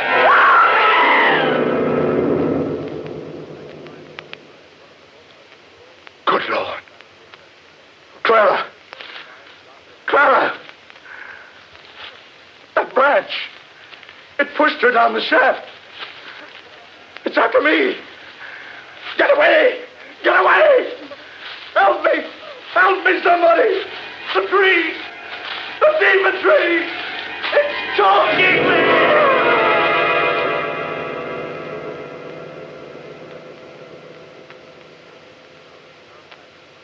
Any descendant of Sir Thomas Hurley Wakefield who enters Barlow Forest is doomed to die, and all who enter the forest with him are likewise doomed.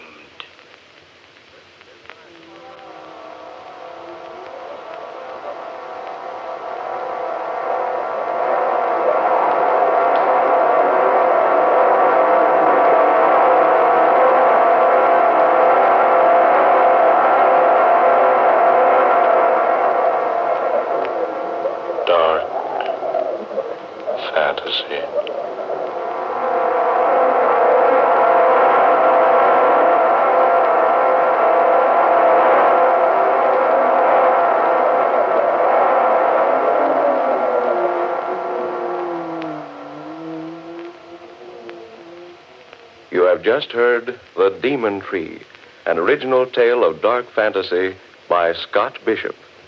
Tonight's cast included Eleanor Naylor Corrin as Clara, Ben Morris, who was Humphreys, Garland Moss took the part of Danvers, and Murillo Schofield was heard as Crane. Next Friday night at this time, the National Broadcasting Company will bring you another unusual and fantastic adventure thriller, Men Call Me Mad, the story of another world and the people who inhabit it.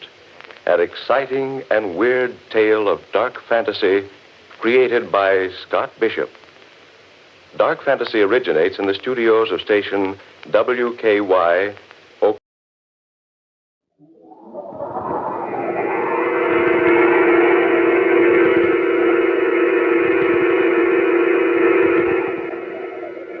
Dark fantasy.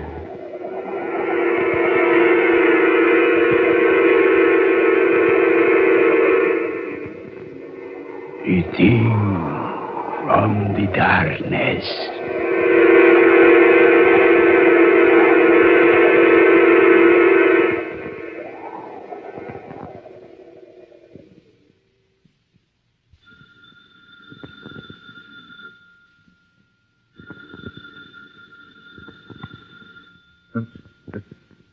What's that? Oh, it's telephone. Tom's pounded the first chance a man gets sleep in this country, and the dad blame telephone has to wake me up. I should let it ring till doomsday. Yes? Yes, this is Sand Canyon Airport. Oh, this is Don Thurman speaking. Yeah, there's a plane here. Where? Mantella. Well, I don't care much for that trip across the desert, but if you need the plane or willing to pay me for flying it to you, it will make it $600 and it's a deal. All right, I'll make the arrangements. Yeah, you can expect me in about 7 hours if everything goes all right. Yeah, fine. And have that 600 waiting for me. I'll need it at Mantella.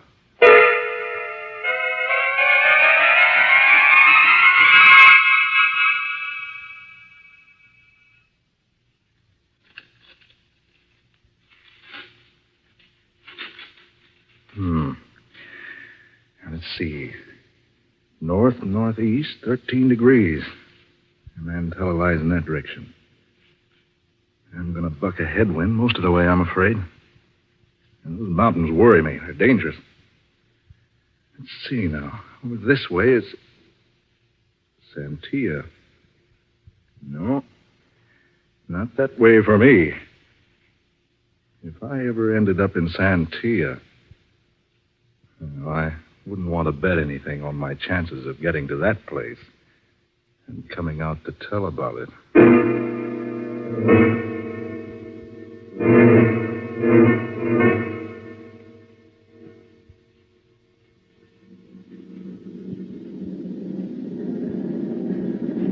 I can't stay up here much longer. That sandstorm over the desert's getting worse every minute. I can't see a thing down there.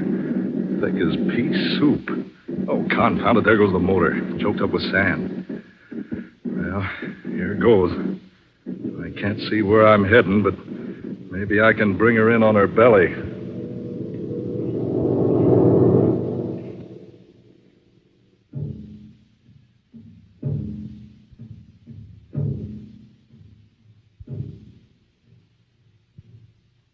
War drums.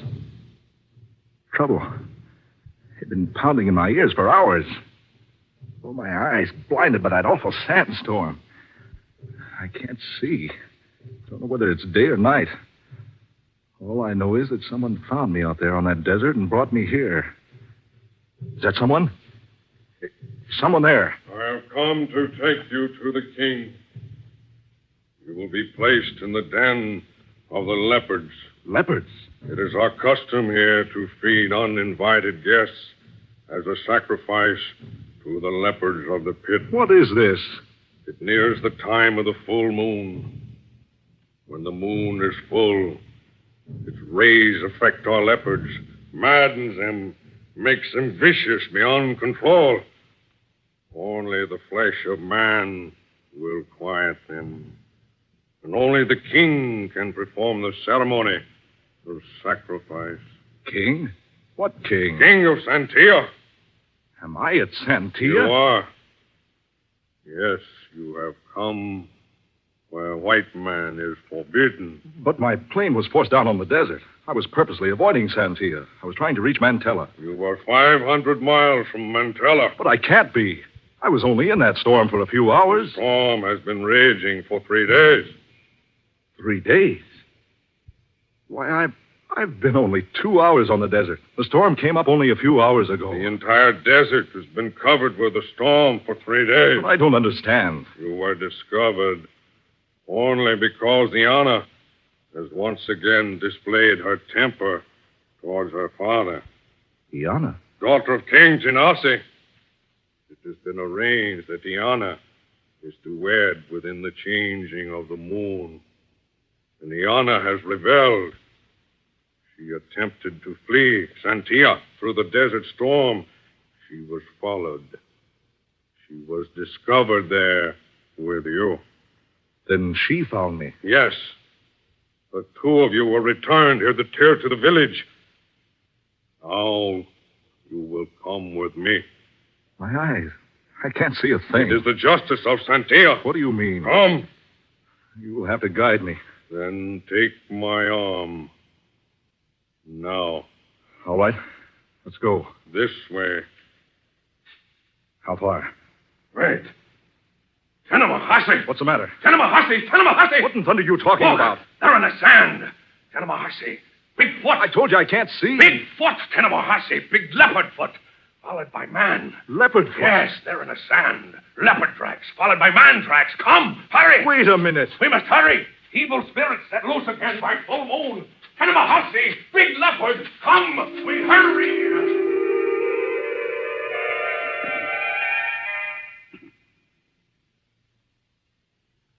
I have brought you the prisoner, wise one. Prisoner? Look here, what is this? You have come, Mr. Thurman, but you are not welcome. I tried to tell your flunky here that I didn't come to Santia purposely. I was headed for Mantella. You are not a very wise man, Mr. Thurman, to make such an unwise statement.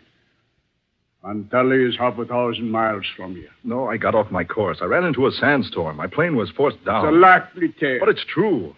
I was blinded by the sand. I'm still blind. If you have a doctor, You say you are blind? I am. I need medical attention right away. Blind.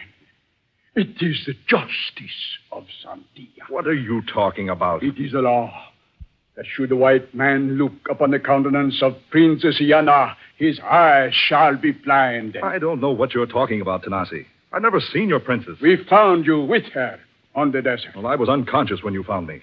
But she was with you. Then she found the same spot where I took refuge. We are not fools here, Mr. Darman. Fools? I don't understand. It is so ridiculously evident. What's so evident? I have made complete arrangements for my daughter to wed. She has refused to marry as I wish her to. And last night, she fled from Santia. And when we found her, she was with you. But what you think isn't true. You had the rendezvous there with her. No. How many times you have met, I do not know. But each meeting has been in complete defiance of the laws of Santia. That no white man may look upon the countenance of the prince. I deny it. I don't know your princess. The evidence speaks for itself. You are blind. From the sandstorm. No, because the gods are vengeful. I tell you, the cyan blinded me. It's only temporary. It was written ages ago that whatever white man looks upon the countenance of Santia Princess will be doomed forever to eternal blindness. It's not eternal. It's sand blindness. It happens to lots of men who get caught in sandstorms. All I need is a doctor. No doctor can cure the blindness sent down by the gods. Give me a chance. I may be blind permanently if you don't let a doctor look at my eyes. King Genasi, your daughter approaches. Come in, my daughter. My father, have you heard? Heard what, my child? Tanimahasi. Tanimahasi? Yes. He was in the camp again last night. Leopard footprints are near your house, followed by man feet. Tanimahasi. It's the evil spirit again in the full of the moon. I saw them too. Many tracks. Big. We must tell the wise ones they will work a charm to protect us. But first, we must dispose of the prisoner. Look here. Silence! My daughter, come here. Yes, father? He's a white man. Look you at his face and tell me, where have you seen him before? Well, my child? I do not know him. I have never seen him before. But my king, I saw them together. Silence, Ivan! You are most wise, my daughter. You are most wise to deny your foreign lover. But I'm not her lover. I've never seen her. I can't even see her now. The American is blind, Diana. Blind? Because he has broken the law. Because he has looked upon the face of a princess of Santia. The gods have blinded him. It's not true. I've never seen her face. Ask her. She'll tell you it's not true. Take him back to the prison hut. And let him wait there until the body of wise ones sit in judgment of his crime.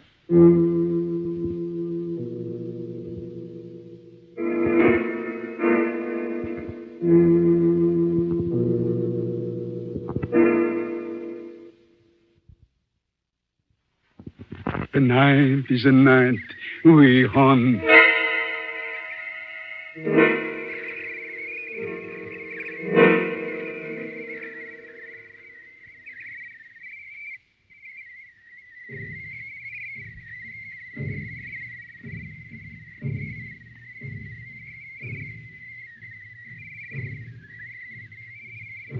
Those drums, still pounding. My eyes burning in my head. Well, if I could only find a little cool water. Yeah. I wonder where I am. The king told Ivan to take me to the prison hut, but instead he brought me here. Here? Where? Somewhere out in the open. Bushes, shrubbery all around it. Wait a minute. What's that? A light. Up there through the trees. A light. Why, it's a star. I can see again. One lonely, single little star in a sky of heavy clouds. And there, coming over the ridge, the full moon. What's that? Something there in those bushes. Is someone there? Be quiet, America. Who is it? Iana, Princess Iana? do not speak so loudly. Why are you here? I came to see you. I went first to the prison, but it was empty. Then I knew there had been trickery. Ivan did not do what my father ordered. No. He brought me here instead. Where are we? On the edge of Decano. Decana? The precipice? Yes. It is hundreds of feet over the side of Decano. Listen. This rock. I will show you.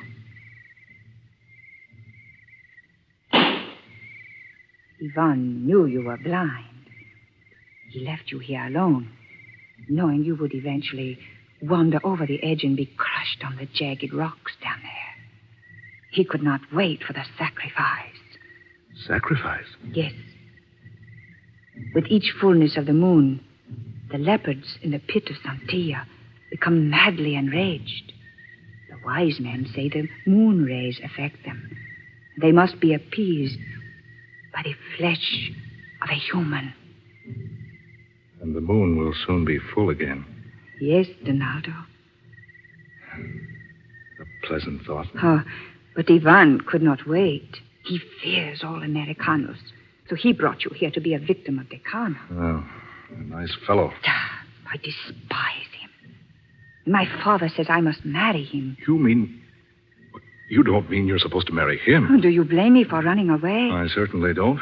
Even death on the desert would have been better than him. Princess, why have you come here? Because I would not have you die, as Ivan wishes. How did you find me?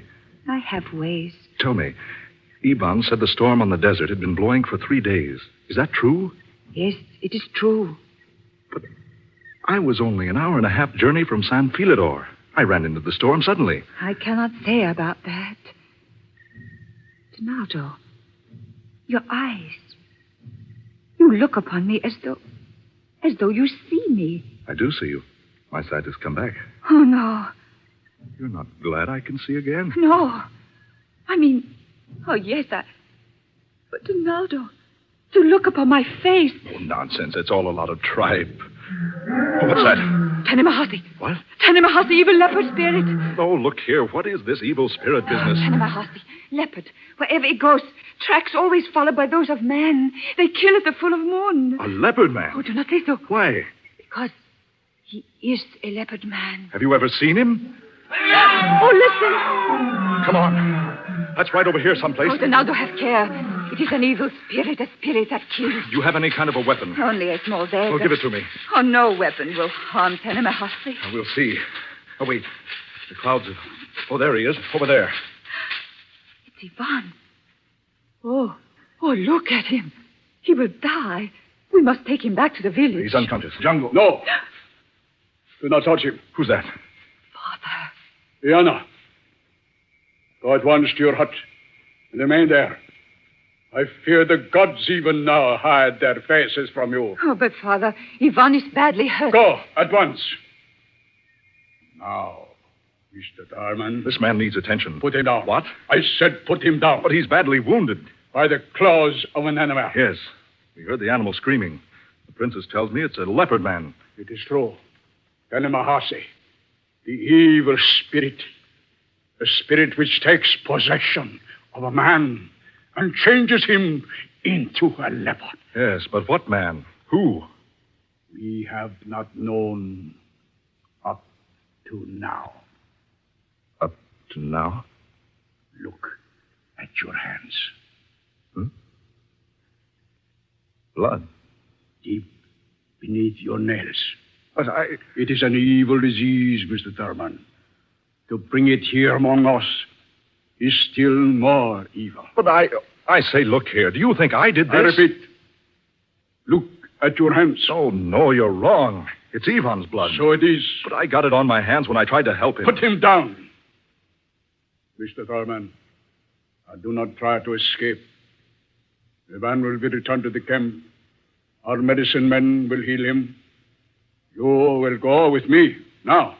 Where? Your spirit must be destroyed.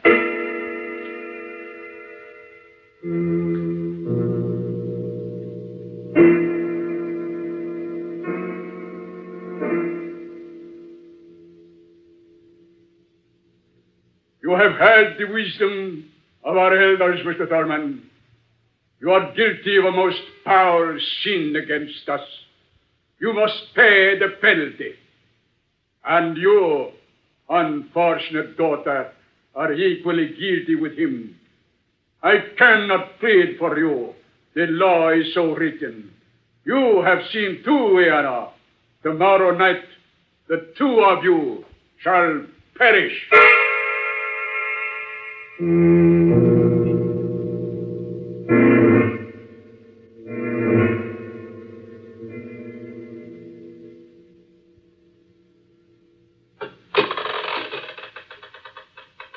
This stone stairway leads to the leopard pit. The two of you go first. Come, Donaldo. Be brave. I'm thinking of you, Iana.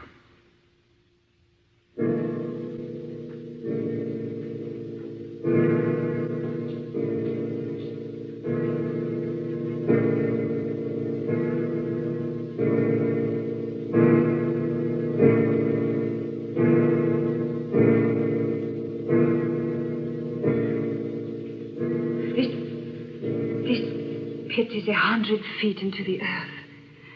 We are halfway down now. Look up above us. Good Lord. This pit is immense, huge and round. Yes. And look up there. All the tribespeople of Santia perched around its ridge, peering down. Yeah, to watch this sacrifice. But how can they see down here? It's pitch dark. We can hardly make our way in the blackness. Soon, the full moon will be directly above the pit. It is only when the moon is full that its rays reach here into the depths, and its beams madden the leopards. Iana, I see the beast now. Two of them. There's a man down there with them, petting them. Look, your father. No. He's a white man. I, too, am white. But I am not his daughter. He has been king of Santia for many years. He stole me when I was an infant at Montella because he wanted a white princess. Iana, the moon. It's coming over the edge of the pit. The people up there can see us now. You see, the moon rays affect the beasts quickly. Move on, down to the pit's bottom. Come, Donaldo.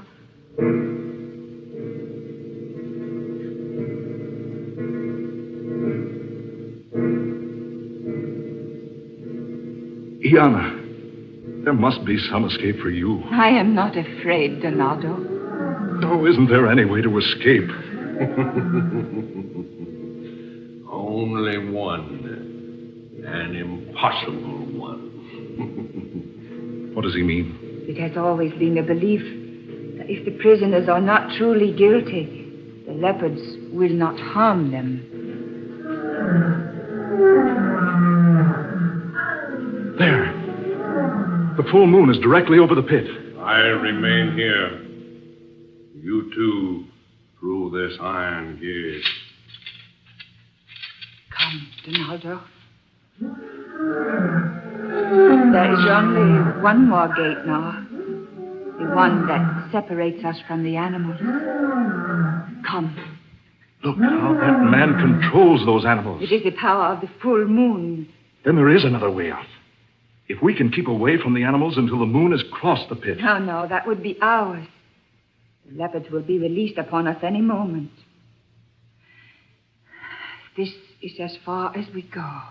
Alenia, Minikana, Niakana, Alenia, Minikana, Niakana. Iana, if I could only save you. There is no way.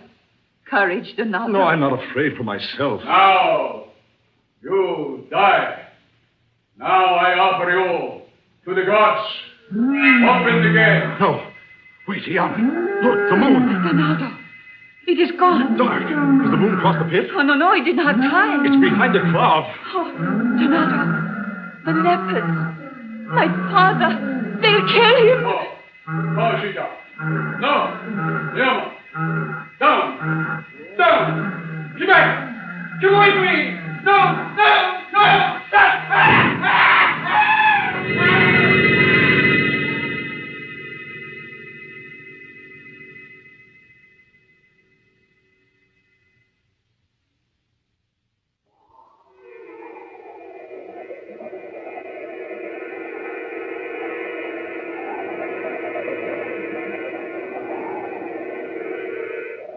Dark fantasy.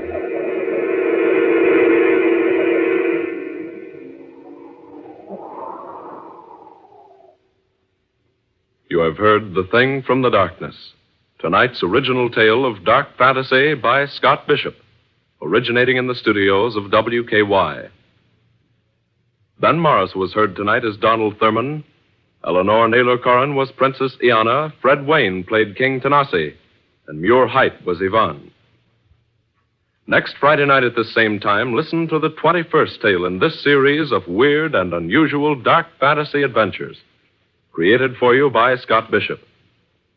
Next week's story is called The Edge of the Shadow, which tells of a dairy farmer in Vermont, of a strange dream that is all too real, and of what this dream finally means in the scheme of his destiny. Tom Paxton speaking. Dark Fantasy comes to you from Oklahoma City. This is the National Broadcasting Company.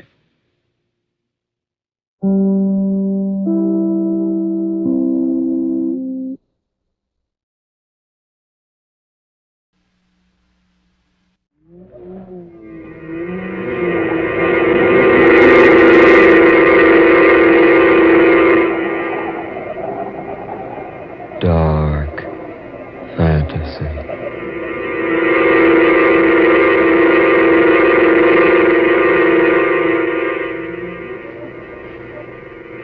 The letter from yesterday.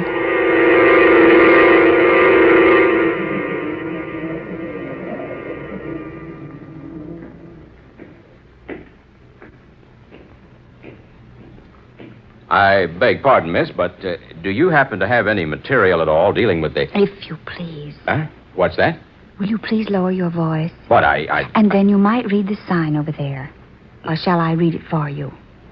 Absolute quiet required in this library. My, but you read beautifully. But I wonder Will if... you please lower your voice? Oh, sure. Sure. I'll be more than happy to help you. But you simply can't disturb the others here in the library. I see. Well, I'm terribly sorry. Excuse me, everyone. I didn't mean to disturb you, Will folks. you please be quiet? Well, good heavens, ma'am. I just wanted to apologize. That's quite unnecessary. Now, may I help you? Well, I hope you can. I'm looking for some literature on hydrokinetics. Don't suppose a hick library like this would have anything like that, though. You're a stranger in Jackson City, aren't you? That's right. How did you know? I know most of the people in town. And besides, folks who live here never refer to the town as having a hick library. Oh, now look. No offense intended.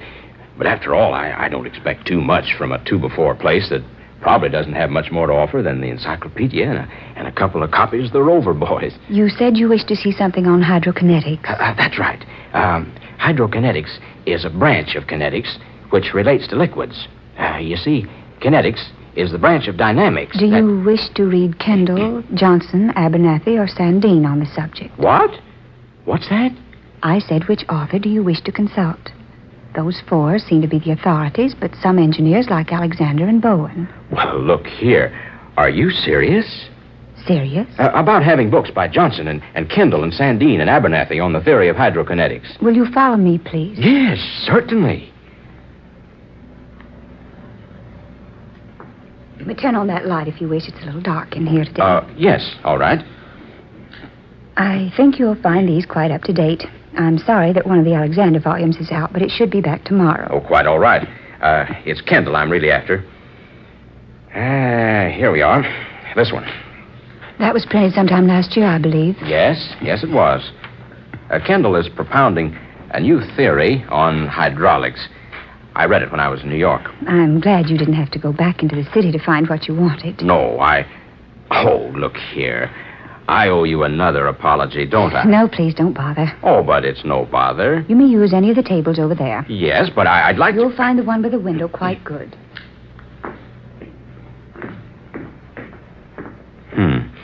Sensitive. Cute, too. Yeah, darn cute. Yeah, well. Well, let's see. Kendall says, when an ounce of plain lubricating oil is introduced into Wonder what her name is. First one, I mean. Nameplate on the desk says, Miss Marshall. Well, that's interesting. Miss Marshall. Oh, well. Now, as I remember reading about it 3 months ago, Kendall says that if you introduce 1 ounce of common lubricating oil into a cylinder 2 inches in diameter and 4 inches in height... Pretty girl. Wonder why I can't get her off my mind. Wonder where she lives. Oh, confound it. Well, then, according to Kendall, if an ultraviolet ray is permitted to cross the cylinder at the time pressure's applied to the top, the result will... Wonder what a good-looking girl like her is doing in Jackson City. She's smart, too. I just mentioned hydrokinetics, and she reeled off the 4 top authorities like she was a student on the subject. I wonder what she's doing tonight. Well, hang it all up.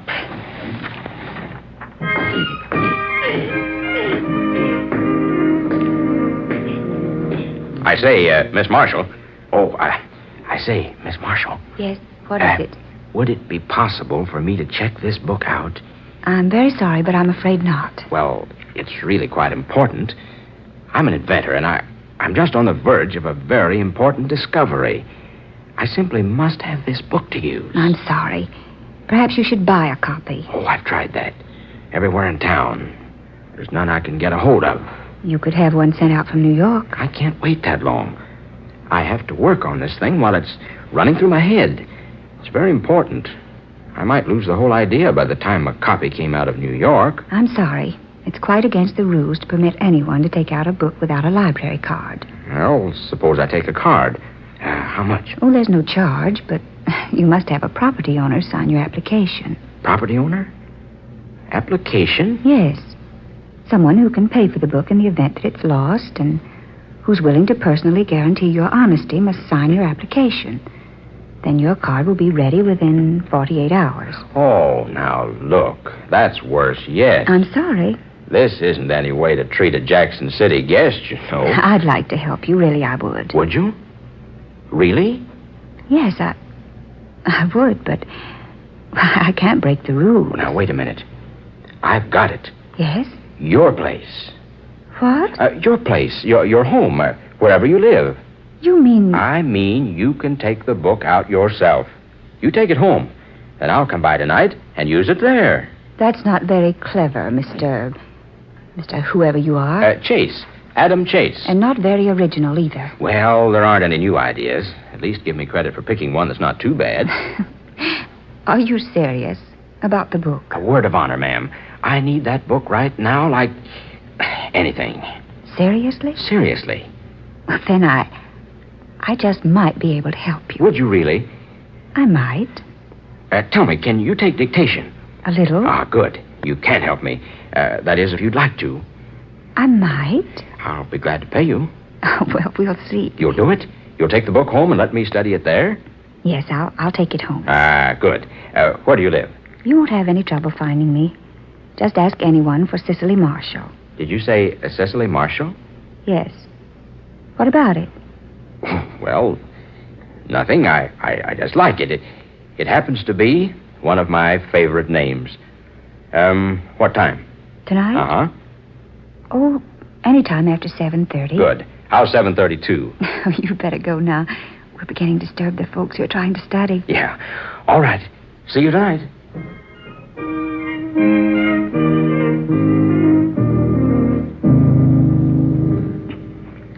Now, just a minute. Yes? I've got to consult Kendall again. Hold on there a second. Do you really think this invention will prove itself? Well, I'm not exactly an expert, but the idea seems sound. Wait a minute now. Let's see. Oh, yes, here. Find it? Uh-huh. Now, will you take this down? Mm-hmm. Kendall, Volume 1, page 74.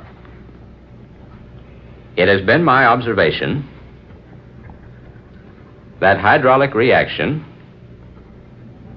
often can be obtained through the use of a common water tumbler immersed in H2O. That's water. Oh, confound it. There I go again, treating you like a child. You probably know more about this entire subject than I do without my explaining chemical symbols. Don't you think we'd better call it a night? No, it's early. It's 1 a.m. No, it couldn't be. Well, it is, though, see? Oh, brother. I'll bet I'm popular around this place from now on. Oh, it's all right. I really enjoyed it. Mister, you were serious there in the library, weren't you? Yes, rather. I don't mind saying my complete future is probably tied up in this thing right now. If it's what I think it's going to be, I'm due to make a fortune out of it. I hope you do. Well, thanks. Why? Oh, I like to know people who are successful. Besides, my father was an inventor. Was he really? Yes. He was a brilliant man. He had an invention. I never did quite understand what it was. It was before he was married. Someone filed for the patents just a few hours before he did. And he lost out. Someone stole his invention? No, it was just a coincidence. But my father was never the same after that. Something happened. I don't know what. I remember hearing my family talk about it in whispers when I was just an infant. Is he still alive? No, he's been gone 3 years. Oh, I'm sorry. He was a fine man.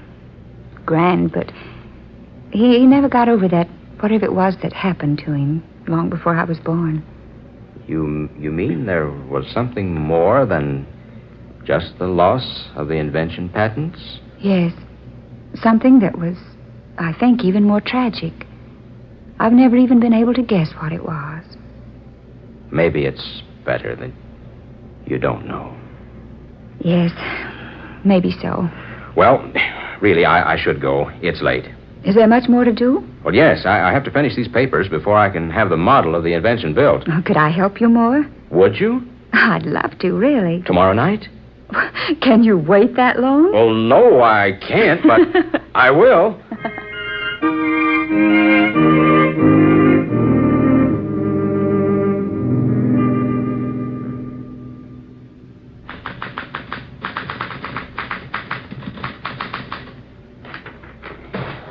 There we are, all finished. Good. Well, now the model's next. How long do you think it'll take to build it? Well, at least 2 weeks. We've been on these papers longer than I thought we'd be, almost 30 days. I really don't know what I've done without you. Oh, I've enjoyed it. Oh, we can relax now till the model's built. Then I'll have to go to Washington. What time is it? Oh, it's early, 9 o'clock. Oh, good. Time enough to catch the last show. That is, if you'd like to go out with me. Like to? Why, I can't think of anything I'd like better.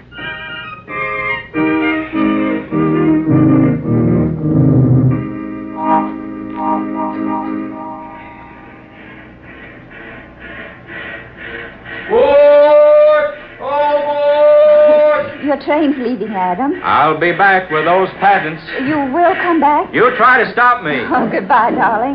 Cecily? Yes, Adam? Will you marry me when I come back? What? I said, will you marry me? Now? When I come back. Oh, yes. Will you ride? Just as soon as I get to Washington. Bye. Goodbye, darling. Goodbye.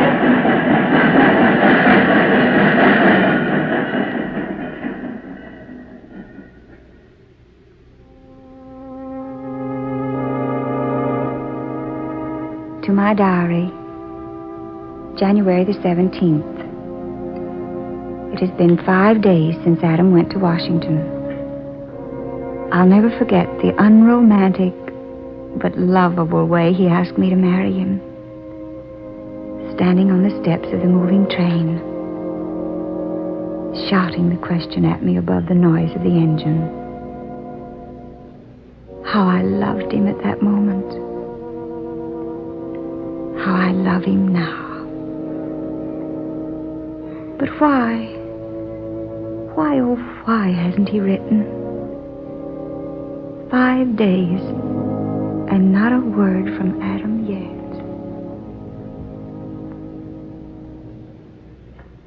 Word has just been received, ladies and gentlemen, that the crack limited from Washington nearing Jackson City less than an hour ago was held up and robbed by unidentified gangsters.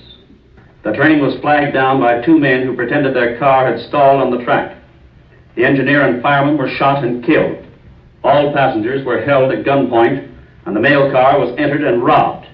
This train robbery will remind old-timers of the historic and dramatic train robbery on almost the same spot, some 50 years ago. Well, to be exact, 53 years ago, January the 17th. There is no indication as to the identification of today's bandits, but it is believed police have found a vital clue.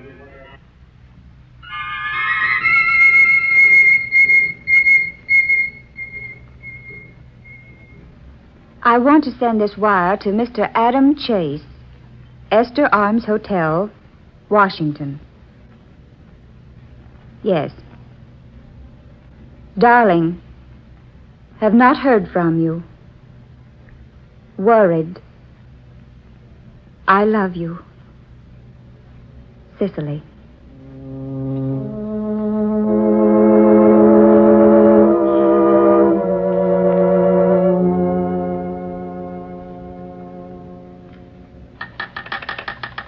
Hello?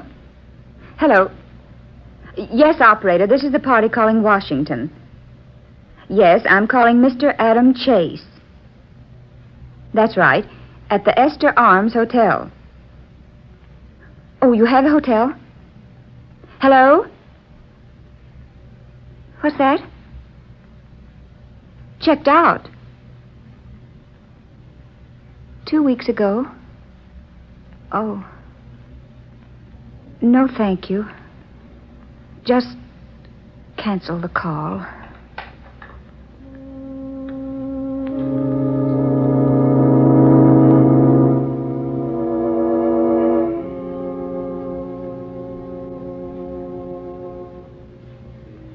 To my diary, April the 17th. It has been 3 months and 5 days since I last saw Adam Chase. He promised to write immediately from Washington 3 months ago. He seems to have dropped out of the world. I can't locate him any place. I've just returned from 10 days in Washington. Searching. I found nothing. Yes? Come in. Adam. I had to come back. Oh, darling. Darling, what's wrong? Tell me what's wrong. You look so ill, so thin. I guess I shouldn't be here, since you didn't want me. Didn't want you? Didn't want you? Oh, my darling, what makes you say anything like that? I wrote you about the invention. I didn't get your letter. I haven't heard a word from you. I told you what happened. That I was ruined. Darling. That if you loved me, you'd come to Washington and we'd make it some way. I didn't get it, Adam. I tell you, I didn't get that letter. I waited. You didn't answer. You didn't come. You didn't want to come. Darling, will you listen to me? I didn't get that letter. What? What, Cecily? I didn't get that letter. You didn't get it? No. No, I waited and waited. I wired you, phoned. Well, I just got back from looking from one end of Washington to another for you. Cecily. Oh, my darling, my darling. I was too late. Just 24 hours too late. Adam. Someone else. Someone from California had just filed for the patents to the same invention. Oh, sweetheart. I was just a few hours too late. Oh, but the invention isn't everything. I wrote to you. I told you what happened. I asked you to come to Washington to marry me. I'd have come in a minute. And I thought... No, the thousands of things I thought. Oh, don't think of them anymore. I had to come back. I couldn't live without you. I had to come back to see you. Just once more. I couldn't live without you, Adam. We'll be married. Promise me we'll be married right away. Right away, darling. Yes. right away.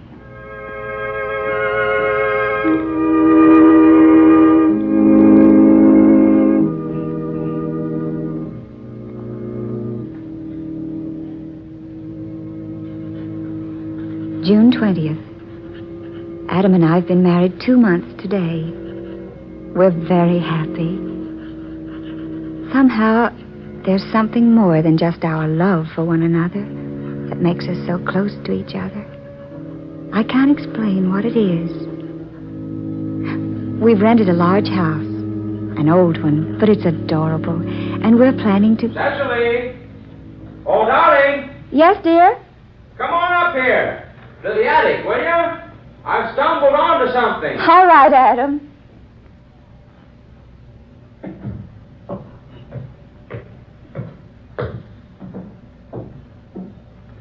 Look what I found. Back among the rafters. What in the world is it? Well, it's an old mail sack full of mail. What? Yeah, look. Look here. These letters. None of them have ever been opened. Why, Adam. Dozens of letters, all sealed, all stamped and dated. Look. Look, Cecily. Postmarks. They're all the same. January 17, 1889. But how in the world did they get here in this attic? I don't know. I wanted to run a radio aerial out on the roof, and I had to crawl way back in the rafters. It was hidden back there up near the roof. It's evidently been there for years. But how did it get there? 53 years ago. 1889. Look at these letters. Addressed to people all over the country. Everett Holton, Detroit. Jessica Young, New York. Paul Reimer, Chicago. Mr. and Mrs. F.C. Halliday, Grady, Pennsylvania. And look, here's one addressed to President Benjamin Harrison from someone in Maine. Wait a minute, Adam. Oh, look. Huh? This letter. Addressed to Miss Cecily Drew of Youngstown. What? The return address, Mr. Aaron Marshall. My father. He wrote this. I know the handwriting. Cecily Drew was my mother's maiden name. Adam. Yes. Cecily Drew. And she lived in Youngstown. My father? Your mother? Open it. Open it. What? I said open it. Oh, all right.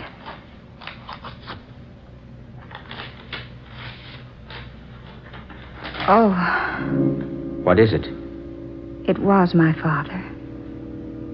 Listen. My darling Cecily, I have bad news. I have just learned that someone else has filed for the patent rights to my invention. By some queer trick of fate, another inventor had the same idea as I. Only he has been fortunate enough to get his application for patents into the Bureau ahead of me. I fear all my work has been in vain, all my sacrifice useless. I have nothing to offer you now, my dear, but my love. If you still love me, hurry here to marry me. I shall surely never exist if you don't. All my undying love, Aaron. He wrote that. Your father. To my mother. Adam, the train robbery. What? I remember hearing about it on the radio. The train your letter to me was on was robbed. The mail was stolen. And the same thing happened 53 years ago. To your mother and my father. Only she believed he failed to come back to her. And he died, never knowing she hadn't read his letter. And his letter has been here, hidden all these long years. Your mother and my father.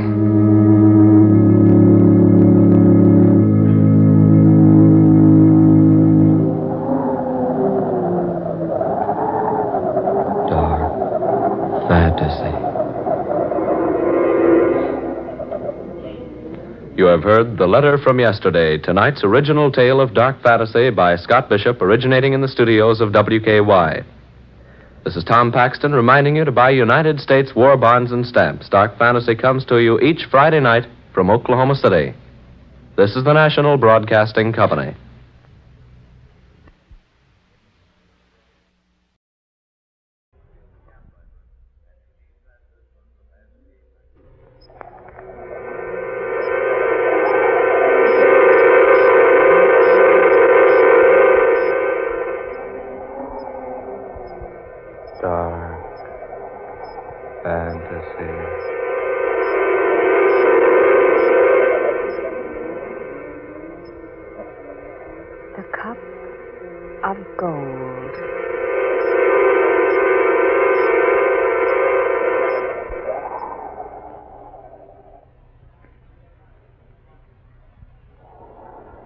This is the deciding shot of the tournament, ladies and gentlemen.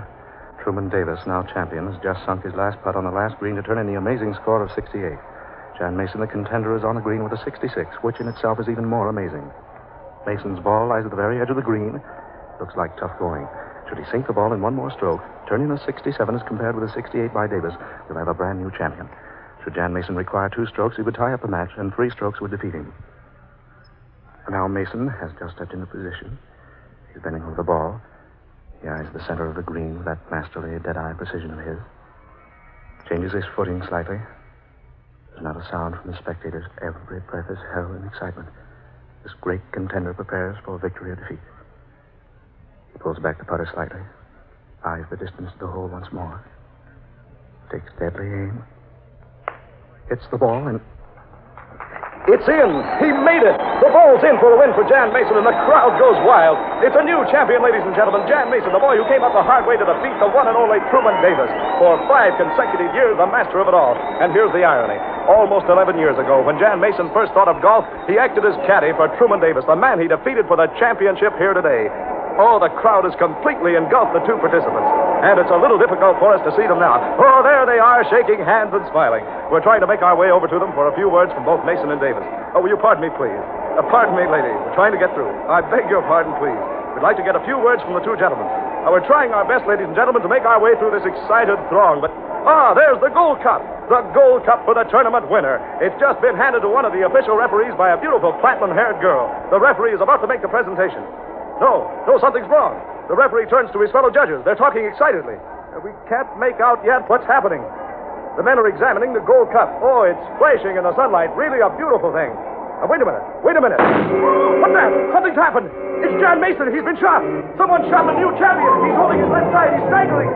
He's grabbed the Gold Cup. He's fallen now. Jan Mason is lying on the final green of the Gold Cup.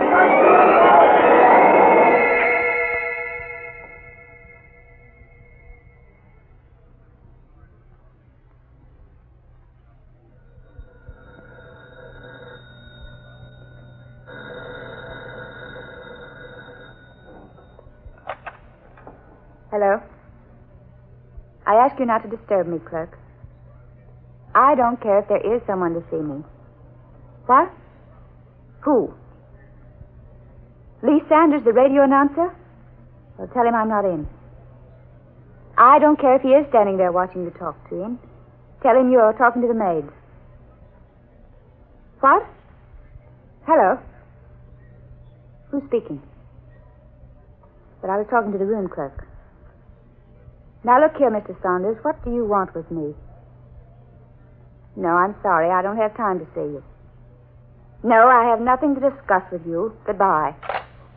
Oh, he said he wanted to talk to me about the murder. He saw me. He's suspicious. He knows something. I must get out of here. I'll hurry and pack my things. Oh, no time to pack. I just put on my coat, my purse. Hat. I'll carry the hat. Hurry. Oh, no, not the front way. The back. Going somewhere, miss? Oh. Who are you? I'm the fellow you hung up on. What do you want? I figured you'd try to run out the back way. I don't know you. Let me by. Oh, no. Back inside. We're going to talk. There's nothing I have to discuss with you. I'm afraid there is. A little matter of murder. How much do you know? Plenty. Come on, inside. But Inside. Now, I have nothing to say to you. you think not? Not a thing in the world. I demand that you leave here at once before I call the police. Oh, that way, is it? Very well. Here you are. What do you mean? Take the receiver. Shall I dial the number? What number? Police, of course. Hang up that phone. So, you're not as willing to call the police here as you pretend. How did you find me? I was lucky. What do you mean? You ran a stop sign downtown just after you'd come from the golf links. It was my car. You were almost hit. Oh. No one saw you leave the golf links. No one knew who you were. You weren't the girl who was officially in charge of the Gold Prize Cup. No. And what's more, the cup that was given to the chief referee wasn't the official prize cup. No. Instead, it was some fantastic thing. A cup of pure gold, but covered with some sort of ancient writing. Well? Yes. Now, look here. I'm a radio reporter, and I've got a story here. I want to know what it is. I don't know the explanation myself. Bottle it up and save it, sister. You murdered Jan Mason. Did I? Didn't you? No one saw who shot him. Well, that's true. It's the general opinion that you did it. The general opinion? Naturally.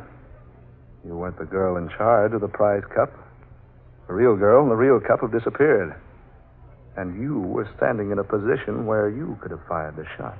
Are you sure of that? I'm positive I remember. I saw you. Did I really shoot him? What? Tell me, did I really shoot him? I don't know. All I know is that you were standing directly in front of Mason. And that so were 6 or 8 others. I don't know. I don't know. Look here. Maybe you and I can make a deal. A deal? Tell me your story. Tell me what happened. Maybe I can help you. I don't know what happened. What do you mean you don't know? All I know is there was a big crowd and a golden cup. A little round white ball. A loud noise. Go on. That's all I remember. Next thing I knew, I was here in my apartment, stretched out on my bed with a gun in my hand. Where is it? In that drawer over there. Yeah. This one over here? Yes. Yeah. It's been fired, a 32. Mason was killed with a 32. He's dead. If he isn't, sister, he's a great little pretender. It wasn't my fault. I tell you, it wasn't my fault. So maybe it wasn't, maybe it wasn't. Now take it easy and tell me what happened. Why should I tell you? Because you've got to tell somebody. But who are you? My name's Lee Saunders. The clerk told you that on the phone. I'm a radio reporter, sports and news. Now it's your turn. What? Who are you? Oh, it doesn't matter. Well, let me decide that. What's your name?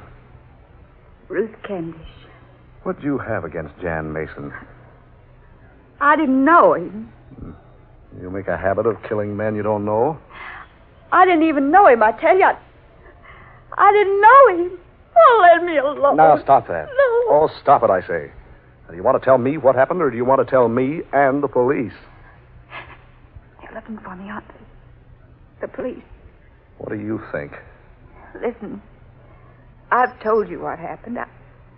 I don't remember a thing except a big crowd, a cup of gold, a little white ball, and a loud noise like a shot. Yeah. And then you woke up here in your room with a gun in your hand. A gun that killed Jan Mason just a few moments after he'd won the golf championship. It can't be true. It just can't be true. You're in trouble, baby. You better let me try to help you. What can you do? I don't know till I've heard your story. It must have been incense. Incense? Now what are you talking about? It came this morning in the mail. A little package with 3 little cones. It was addressed to me. There was a note inside. It's there in the drawer. Where the gun was? Yes. This the paper it was wrapped in? Yes. Is this the incense? Yes. Well, I thought you said your name is Ruth Kendish. It is. Well, this was addressed to Rotha Kendish. What? Sure. Look for yourself. There, you see? Yes. Did you find the note? What note? Oh, there it is. You dropped it on the floor. Oh, this. Yes. Read it. Rotha. We will put a fire to one of these precisely at 1 this afternoon. Yes, it was the incense. What? I tried to forget it, put it away, and tried to keep it off my mind, but exactly at 1, I opened the little metal box and lighted one of the cones. There was a lot of smoke, sweet, scented, thick. And that's all I remember. Good Lord. What are you doing? Is there any more of the stuff left? Oh, 2 more little cones. Here, let's see. Yes, there are 2 left. Here, give me a match. What? A match. Get me a match. Oh no. Oh, here's one. Oh, don't, please don't. I'm going to see what this nonsense is all about. Oh, no. Oh, please, you don't know what you're doing. We'll see in a minute. There. Oh, I beg you not to do that. So much smoke. So quickly. I don't understand how a little thing like that can produce so much smoke. That odor. The same. The very same. It's so strange. Oh. Smoke. Look how it rolls in great clouds, hiding everything. Stop it. Stop it. So much smoke, hiding everything. Can hardly see you. Oh. It's like we were in another world. You are in another world. What? What's that? Welcome, Rotha and Letha. Who are you? Where are you? I am here beside you. You see? Yes, and now I do. The smoke's clearing away. What happened? What happened? Don't you recognize me, Rotha? My name's Ruth. I've never seen you before. Ah, that is where you are wrong. You have seen me before. No. No, I don't know you. You mean you don't recognize me? Who are you? My name is Mota. Mota? Yes, Rotha.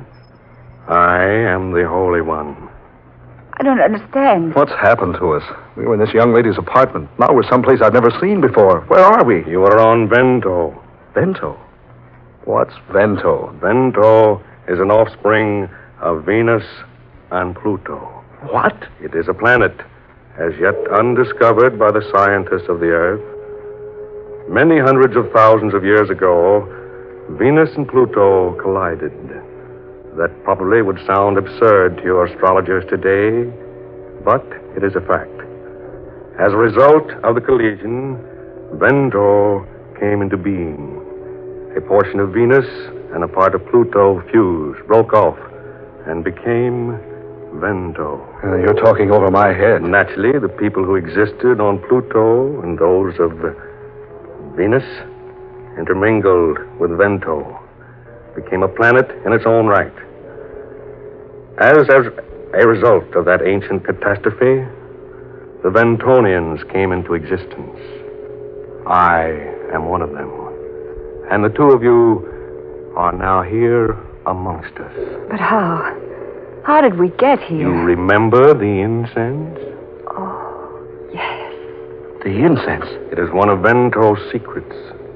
A tiny cone that emits a vapor powerful enough to permit anyone in contact with it to do as we here on Vento bid him to do. It still got me goofy.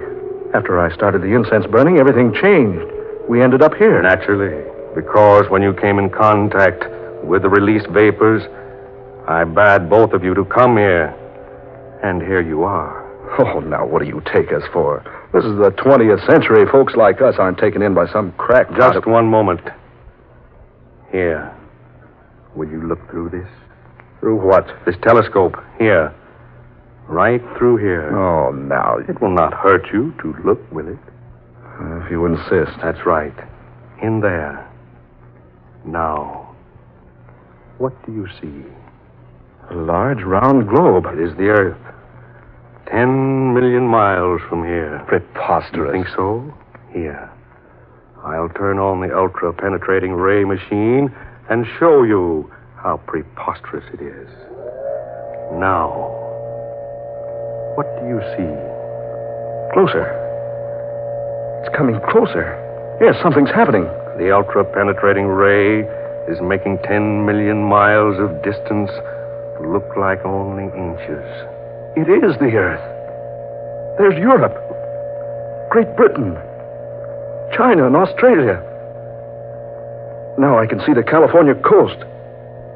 And Mexico, Texas, Oklahoma, Illinois, Florida, Pennsylvania, New York. Suppose we concentrate upon Florida.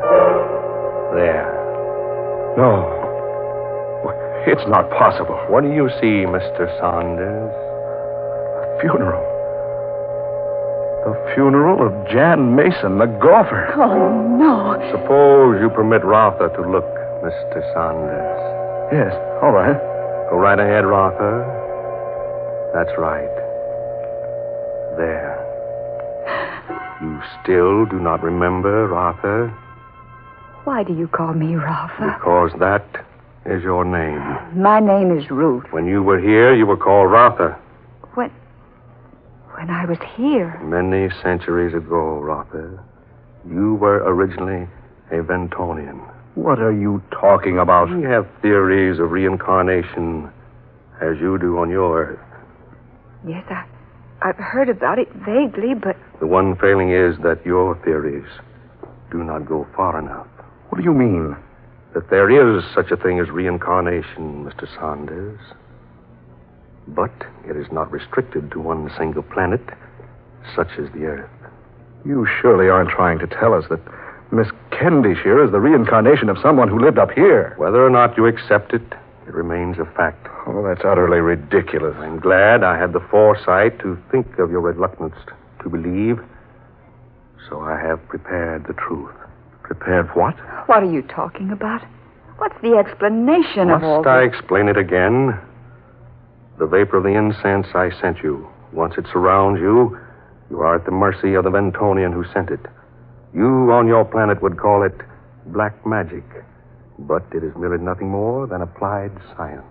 What's this proof you were talking about? I will extinguish the lights and show you. Here on Vento, all time, all incidents are recorded. I shan't attempt to explain them completely. Suffice it to say, the principle is somewhat similar to that of your talking pictures, only on a much more advanced and widespread scale. Anything that has ever happened here on Vento since the invention of this recorder can be reviewed by those who wish to see it. That's why there is no crime, no evil here. Now, I turn on the machine. I must ask you to be silent. Do not speak. Mr. Saunders, look. Quiet. That's me. Quiet, I say. It is you, but not in your present body. It is you of centuries ago. Watch closely now and listen. Come in.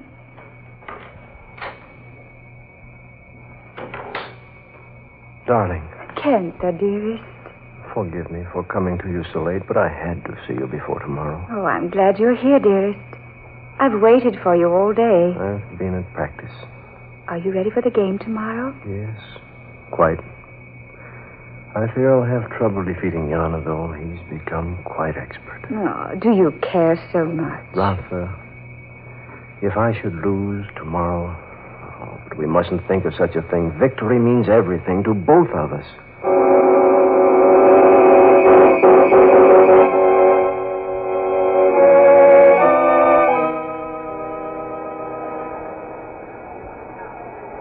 Oh, he can't win now. My poor Kenta. He tried so hard. Oh, but now it's too late. Unless there's a miracle.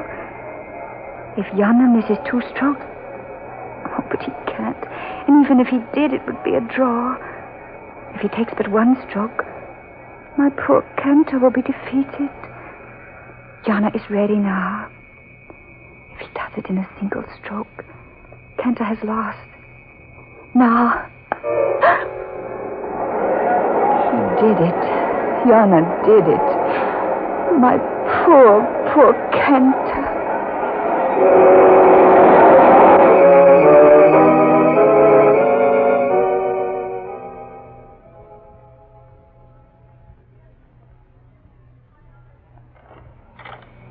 Kenta. My dearest one, I come to you, but without the cup of gold. Oh, does it matter so much? Yes, much. I promised that you should have the cup. But I don't mind. I should have won. We still have each other, Kenta. We will be married. No, Rada. For yesterday, I swore by the great god Venda that should I not be victorious, I wouldn't be worthy of you. You swore by Venda?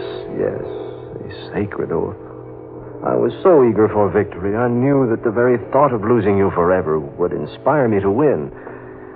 But I failed. An oath sworn to Venda is a holy oath. I must resign myself to it. But now I swear by the great god of Venda, a holy and a sacred oath, that I will avenge what has happened.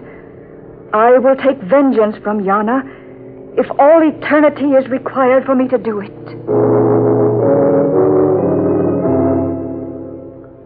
I believe that is all the proof you need. Ruth, did you know Truman Davis? Truman Davis? Truman Davis, the national golf champion, the one who was beaten by Jan Mason. No, I didn't know either of them. You think not, Rotha? Don't you recognize the man called Jan Mason? He is the reincarnation of the man Yana, who defeated Kenta in the games many years ago. It all seems so familiar, and yet I'm so upset. You swore a terrible oath centuries ago. An oath to work vengeance upon Yana. In your span of life here on Vento, you did not find the opportunity to avenge yourself. And so, as one of the high priests of Vento, it was my duty to bring to a climax your ancient oath. You sent that devilish incense to her. You prompted her to go out there and kill Jan Mason. Gave her that golden cup. It is the cup Kenta lost to Yana centuries ago. It amazes and confuses the Earth people greatly. You're responsible for all that happened. Hypnotized this girl. Now what? Now she'll return to the Earth and accept her punishment. Oh, no. No, that's not right. It is not for you to say. It's for me to say. Take this. Quick, there's no time to lose. There's no escape from here. The incense, I still have it here. There's one cone left, just one. Well, what can you do? You heard what he said. Anyone here on this planet can use it. Oh, confounded, haven't I got a match? Yeah, here's one. Now. Please. Careful. It's my last match. There. It's burning. Now turn on that ray machine. Do what? Turn it on, turn it on. Oh, all right. What are you going to do? Look into the telescope. Watch. Tell me what happens. All right. I'm holding the burning incense in front of the telescope lens. Oh, I'm hoping. Lee, it's still focused on the funeral. But something's happened. Yes? The coffin is gone. It's open. Someone's sitting up in it. Is it Jan Mason? Yes. Yes, it is. Good. Just a mere thought did it. The penetrating ray sent the incense vapor directly to Earth, to the man in the casket, Mason. And I concentrated on his coming to life again. He is. He is alive. Oh, our friend's coming too. What do we do? Here, give me your hand. What? Give me your hand. Come on, hurry, hurry. Lee, that's smoke. Hurry, there's no time to lose. How are we going to get away from here? Simple. You saw what a mere thought did for Jan Mason. Hold tight now. Here we go.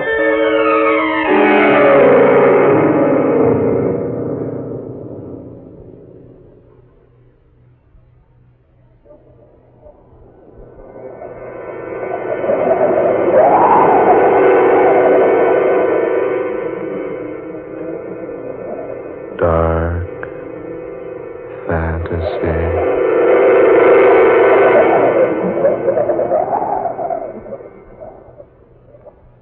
You have heard The Cup of Gold, tonight's original tale of dark fantasy by Scott Bishop.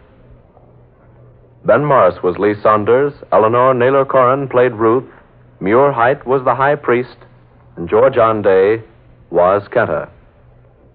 Next Friday, the 26th in this dark fantasy series created by Scott Bishop, Coffins for Two, the weird and pulse-pounding tale of two boxes roughly hewed into the shape of caskets, bearing 3 silver handles on each side and silver nameplates, on which were engraved the names of 2 living people. This is Tom Paxton speaking. Dark Fantasy comes to you each Friday night from Oklahoma City. This is the National Broadcasting Company.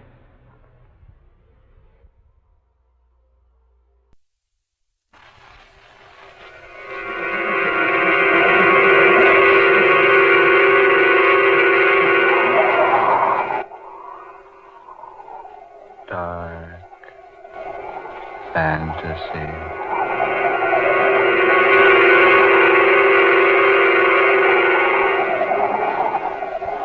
I am your brother.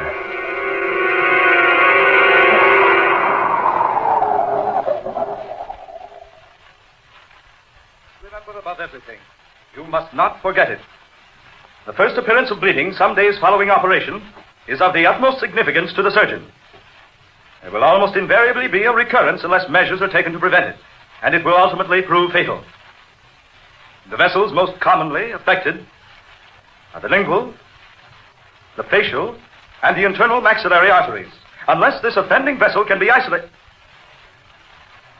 Mr. Briggs, it behooves me to pause in the middle of this lecture to remind you of one important thing. Apparently not important to you, but extremely important to me. I have been paid as high as $1,500 an hour for lecturing on the after-treatment of surgical patients. I lecture here for the college medical class free of charge. I at least expect the courtesy of attention. I do not expect my students to tabulate their meager bank accounts while I am making every effort to instill some portion of physical knowledge into their thick-covered craniums. I was making notes, Professor. Apparently.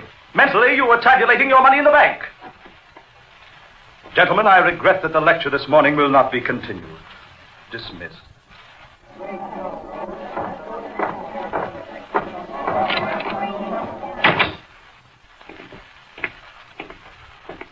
Julius, is the lecture over so soon? Stupidity. Nothing but stupidity. Stupidity, Julius? Trying to teach those idiots the secrets of surgery is like trying to drill the Alzonian theory into a 2-year-old. Sit down, Julius. You're tired. I'm not tired. I'm simply exasperated. What's come over you, Julius? You've suddenly become so cantankerous ever since the death of Stephen Hamlin. I know, Carl, I know. He was very close to you, wasn't he? Close? I wonder if anyone knew how close. I wonder if anyone knew. You've known him ever since he was a boy. Yes, ever since he was a mere child. I remember when he first came here to the university. He didn't impress me as all the others did. There was no eagerness about him to learn. He seemed to have no ambitions to learn. And yet his grades were the highest that have ever been made in the history of our institution. Yes, just so. It's a pity that he had to die. Perhaps. Julius, all of us naturally expected you to be quite shocked to hear Stephen Hamlin's passing. But you fooled us completely. Well, you didn't seem the least bit startled when we broke the news to you. No, you seemed almost glad. Did I, Dr. Miller? Yes, Dr. Simek. Has the body been cremated? Yes, this morning. Were my directions carried out? To the letter, Julius. The brain of Stephen Hamlin was removed. I myself mixed the solution you gave me. I submerged the brain into the solution and removed the air from the container. Where is it now? In my laboratory. It's a perfect specimen. The best developed human brain I've ever seen, Doctor. Take me to it. Now? Yes, take me to it. But haven't you another lecture, Julius? Don't argue with me. Take me to your laboratory. Or must I go alone? Why, of course, Julius. Of course. This way.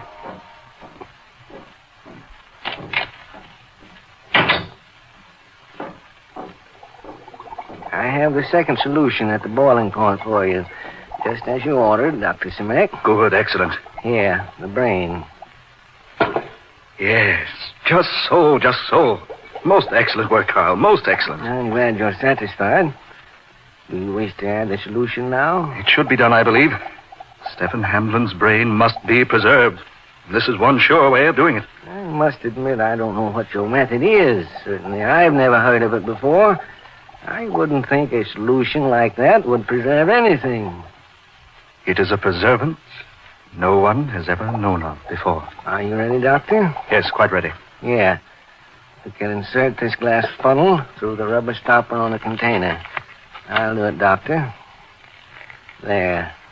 Now. You may extinguish the Bunsen burner, Dr. Miller. You want the second solution just below the boiling point. Yes, very well.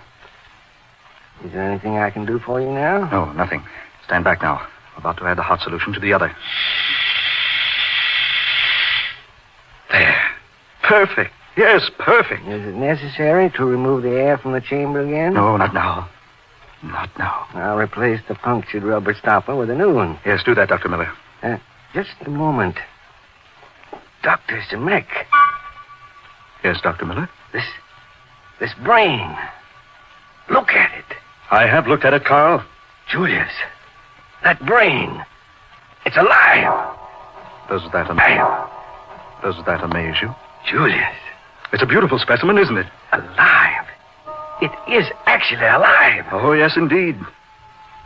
It always has been. Julius, I'm an old man. I don't much relish your tricks. This is no trick, Kyle. I assure you. Why, that brain is displaying the normal reaction you've often witnessed in viewing a human brain by means of X-ray. Yes, but this brain has no cranium. And the body. No body attached to it. Yet it lives, Carl. It lives. Only Stephen Hamblin's brain could do that.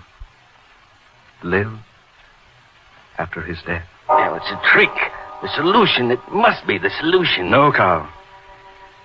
It is not the solution that causes the brain to live.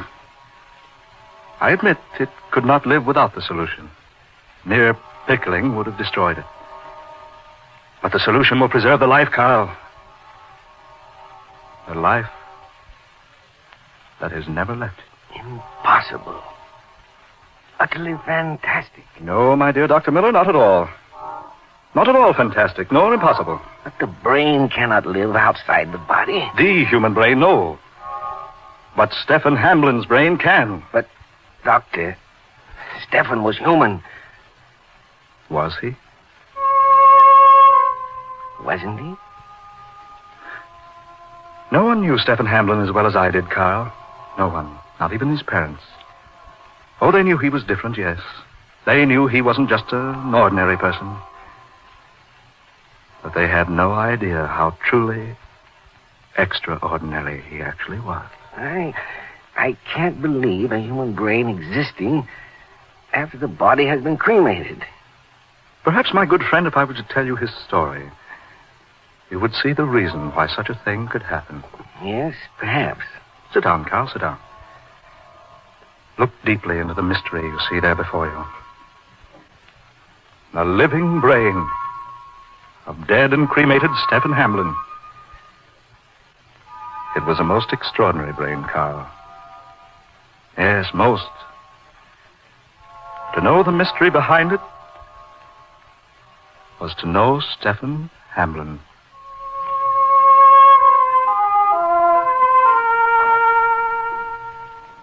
I remember the first time I met him. It was a little place in Kansas, a small town called Emporia. Stephen was born there 37 years ago. I was 10 years old when I met him. He was 9. And yet he was crawling about from place to place on all fours, like a mere infant. He'd been examined by the best doctors in America, taken to New York, to the West Coast, everywhere for observation. And each examination brought the same verdict. Perfectly capable of walking, but apparently unable to do so. Probably because of some mental handicap. A good enough excuse. A good enough diagnosis for the stupid. It may have been a mental handicap, yes. But if it's so, it was of Stephen Hamblin's own making. He had never spoken a word, uttered a single guttural sound in all those 9 years. He'd never smiled, never frowned, never cried. 9 long years crawling on hands and knees, never uttering a sound. And yet, his vocal cords were pronounced perfectly normal, completely developed. And yet he had never spoken. Never.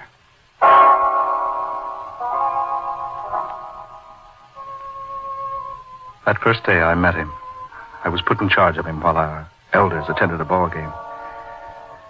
It was the first day I really knew Stephen Hamblin. It was the first day anyone ever knew him. When we had been left alone, I went off to a corner of the room by myself. I turned my back to that crawling bulk of a lout there on the floor and chose a book to help while away the time until my uncle should return for me. And suddenly, after a brief passage of time, Suddenly, there was a hand upon my shoulder. I probably should have been startled. I knew Stefan and I were alone in the house. But I wasn't startled. Instead, I turned my head and looked slowly around behind me. Looked up into the wide, innocent, staring eyes of Stefan Hamblin. He was standing there beside my chair, gazing down on me. Yes, down. Yes, standing. Stefan Hamblin was standing. For a full minute, our gazes met and fused. I was too startled, too amazed, too puzzled to speak. But after that long, burning minute, he spoke. You don't like me, do you, Julius? I was too bewildered to answer. Stefan Hamblin had not only completely astonished me by standing, walking, but he had actually spoken to me. And I knew he had never spoken a single word to a single living soul before in all his 9 years upon this earth. Yes, his walking, his talking completely mystified me. And yet there was something else. Something else. Yes, something besides mere walking. Something apart. Something far superior to mere talking. And then when he spoke again, I knew what it was. I said, Julius, you don't like me, do you? He talked with the voice of an adult. I was more speechless now than I'd ever been before. Stefan Hamblin, not only completely overwhelming me by a sudden and unheralded display of an ability to walk, but also causing my hair to stand on end by actually addressing me in perfect mannish English with the voice of an adult. After what seemed a compilation of eon upon eon, I found my voice. I have never had occasion to like you, I said. Nor, he said, have you ever had an occasion to dislike me? I admitted that was true. And then I said, why is it you've never walked until now? Never talked? To which he replied, I had no occasion to walk because there was no place interesting to which my walking could take me. And as for talking, so far I've never found anything interesting to talk about, or anyone of enough interest to talk to. How long, I asked, have you been able to do both? I have had the ability to walk and to talk, he said, ever since the day I was born.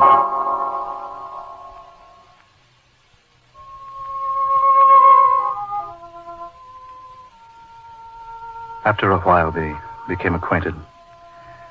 Long before the elders had returned joyously from watching their favorite ball club whitewash the visiting team, Stefan Hamblin and I were bosom pals. It was a friendship that was to exist until death did us part.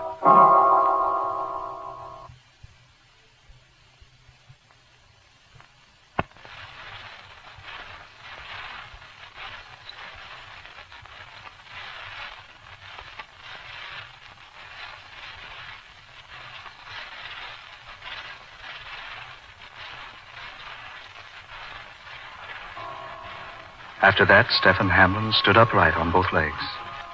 Spoke like any other human. Did I say human? Forgive me. The only difference was that his was a fully developed mind, a fully developed voice, but a highly underdeveloped anatomy. I remember one day when Stefan and I were playing together on the school ground. I remember I was practicing high jumping at the time. Stefan was watching me. And all of a sudden, he jumped to his feet from where he had been sitting and stood staring wide-eyed. Then quickly, he raised both hands before his face as though to shut out an evil, horrible sight. Suddenly, there was a noise in the air. The noise of wheels upon rails of steel, spinning, speeding, racing wheels. Clickety-clack, clickety-clack, clickety-clack, screaming as they went. And at that very instant, Stefan covered his eyes with his hands as though to blot out some unspeakable terror.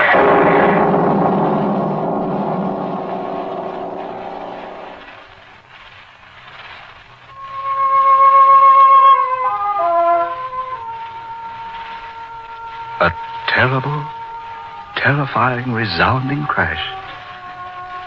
As though a million planetoids had collided in the stratosphere and come crashing down around us like pellets of falling hailstones. When I looked at Stefan, he had slumped to the ground. I rushed to him. My heart leaped within me. I raised Stefan into my arms as I threw myself down beside him. When he opened his eyes, he asked quietly, Was anyone saved? Anyone? Saved? I frowned. Tell me, Stefan, what in the name of heaven happened? He was quiet for a moment. Then he pulled himself away from me, arose to his feet. He looked about him momentarily, on all sides. And then he spoke, still softly. There's been a terrible accident. A train has just left the rails and plunged headlong into a 100-foot gorge. The next day, our newspaper headlines screamed the details of the most destructive and death-dealing train accident ever to happen in the city of Paris. Yes, in France. It had happened at the very moment Stefan had covered his face in terror. And we had heard that pounding, awesome crash.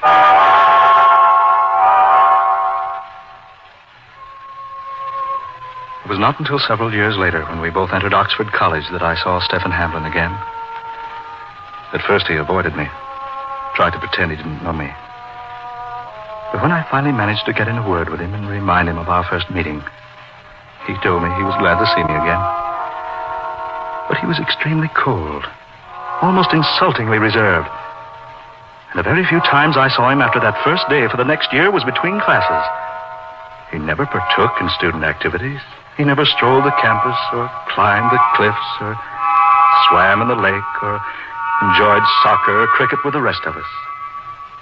He was never seen with the rest of us. There were constant whispers about him and his strange, weird actions.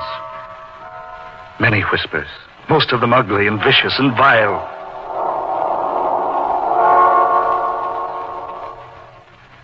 It was 4 long years before I talked to Stefan Hamlin again.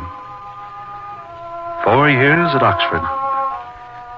I heard those whispers about him all that time.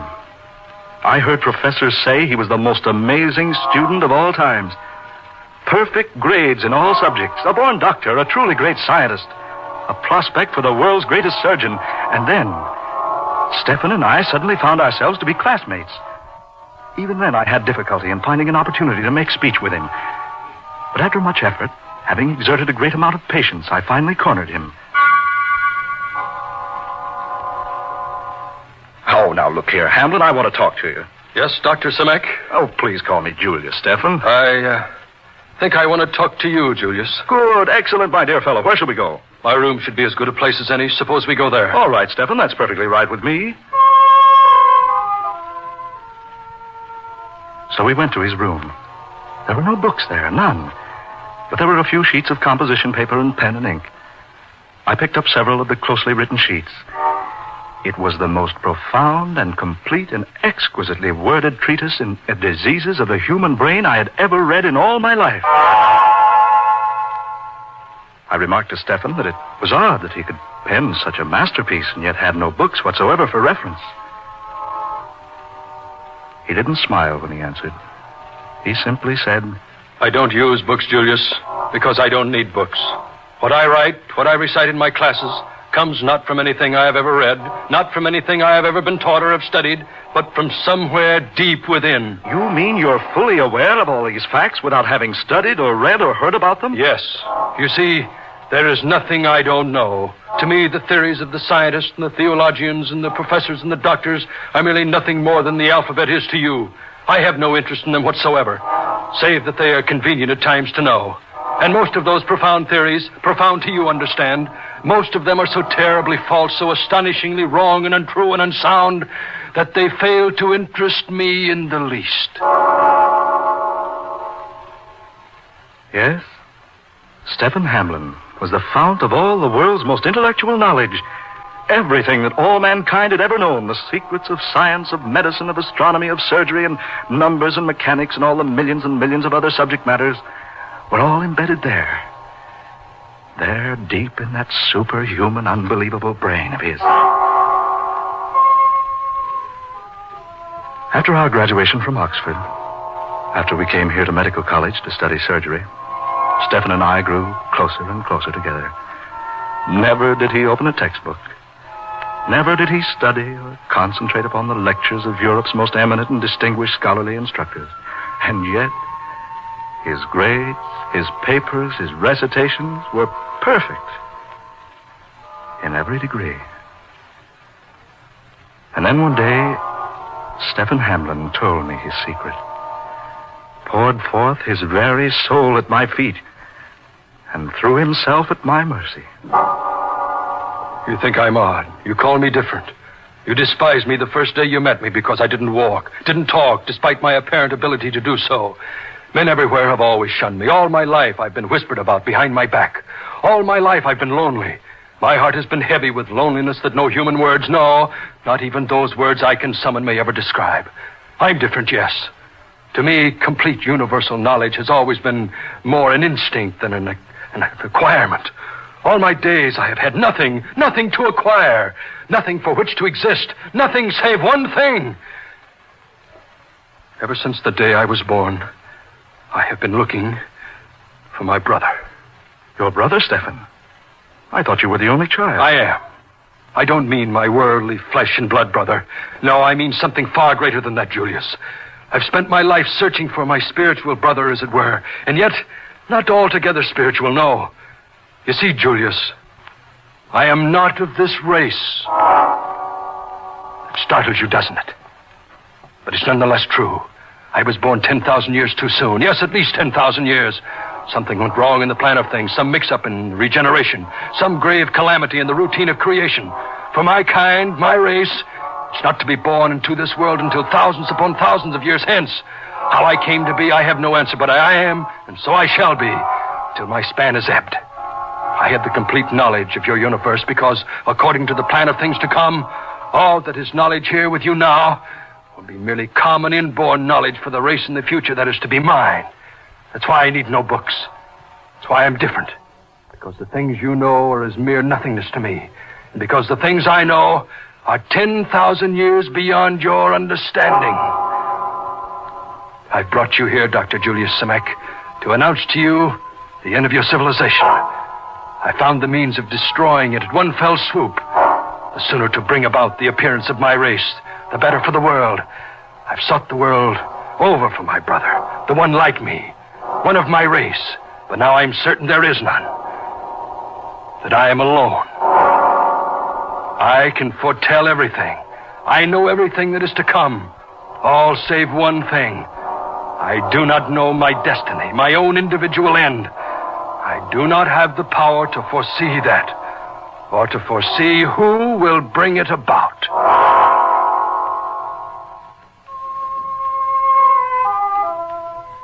And then he outlined to me the most devastating, the most terrible, the most death-rendering plan of all history for the dispellation of the present race from the face of the earth. Bitterly he outlined it, poison dripping viciously from his every word. It was so simply done, so quickly, so painlessly, that its very program rendered unto me a nausea that I found almost impossible to overcome.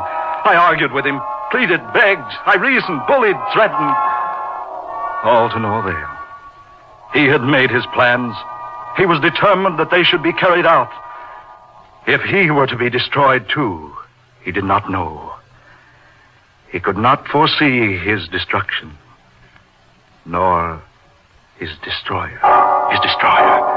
No. He didn't know what his own end upon earth was to be. He could foresee all future things, save his own destruction, save his own destroyer. His destroyer. Someone had to destroy him. Someone had to. Someone. He was still babbling about that wicked, wretched plan of his, outlining it like a madman. I looked about me, cautiously at first. Then, desperately, when I realized he had forgotten my existence, I groped for a solution to this terrible, impending calamity. And just then, Stefan opened a desk drawer, withdrew a small compass. I caught a glimpse of a small gun in that drawer. I could see, even at that distance, that the gun was loaded. He was still talking about his plan, still bewailing the fact that he alone on this earth had the power possessed within him, still decrying the fact that he had searched the world over for his brother. Not his flesh and blood brother, but a brother of his kind, his race. He knew that were there another soul of his kind alive on earth, that soul could foretell the end, the destruction of Stefan Hamlin. Suddenly he arose from his chair. He ordered me to come with him. He was about to work his havoc upon an unsuspecting world. And then desperately I acted. Quickly I yanked open the drawer of his study desk, took out the gun. I leveled it at his head. He stood terrified a moment. And then there was a pleading in his eyes. A pleading, not for his life, but a pleading to spare him the damage a ripping bullet would do to his masterly brain. And in that instant, in that final desperate second before he lunged at me in an effort to save his life, there was recognition. The flash of an age-old suspicion at last fulfilled. And as I lowered my gun to a level with his heart, I knew that the pain within my heart at that moment would never be removed. Like lightning, he made for me, speeding across the room, charging at me. I tried to stop him, tried to warn him, shouted at him. Keep back! No! Keep back, Stefan! Keep back!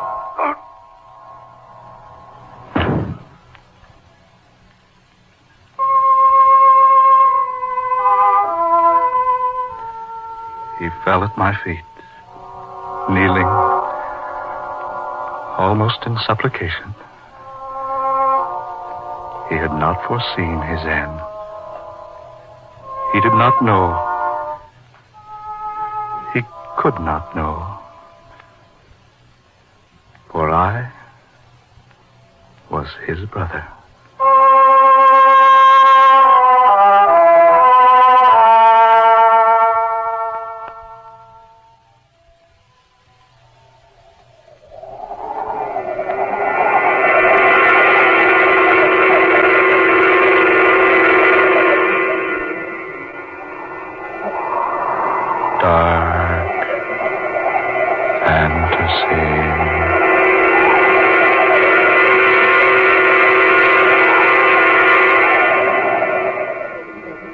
Tonight's original tale of dark fantasy, I Am Your Brother, written and directed by Scott Bishop and originating in the studios of WKY.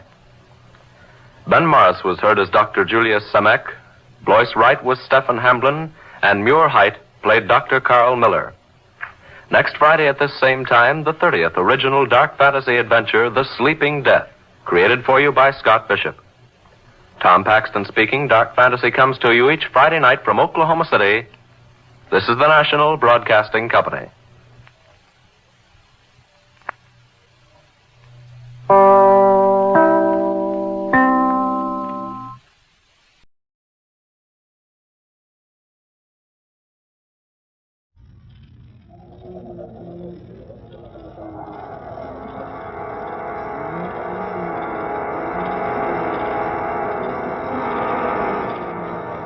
Dark fantasy.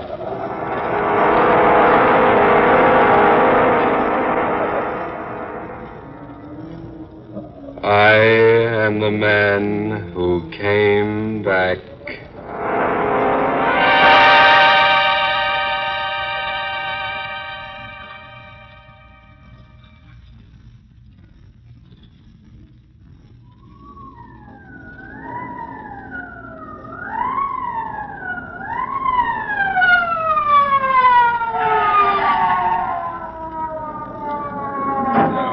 All right, now break it up, break it up.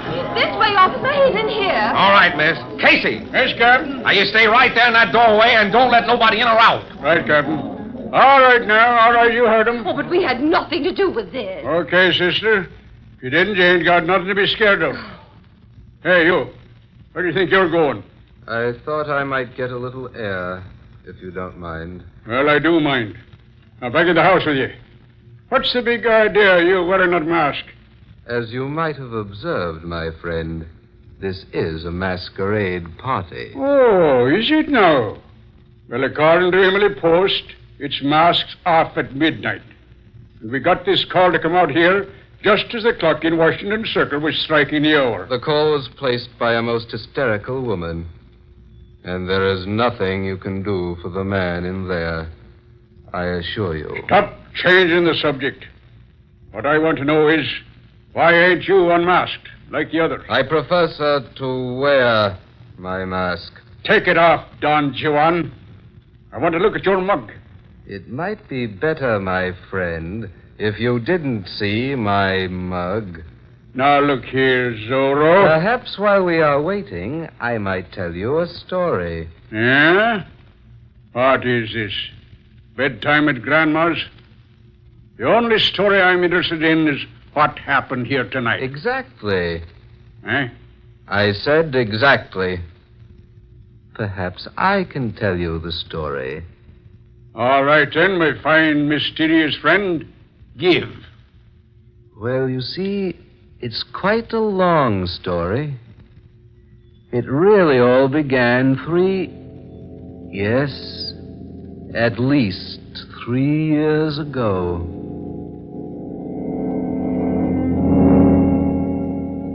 I remember that evening quite well. I let myself into Granger's apartment. It was a golden key I used. A bright golden key. And there was no one there when I arrived. So I closed the door and waited.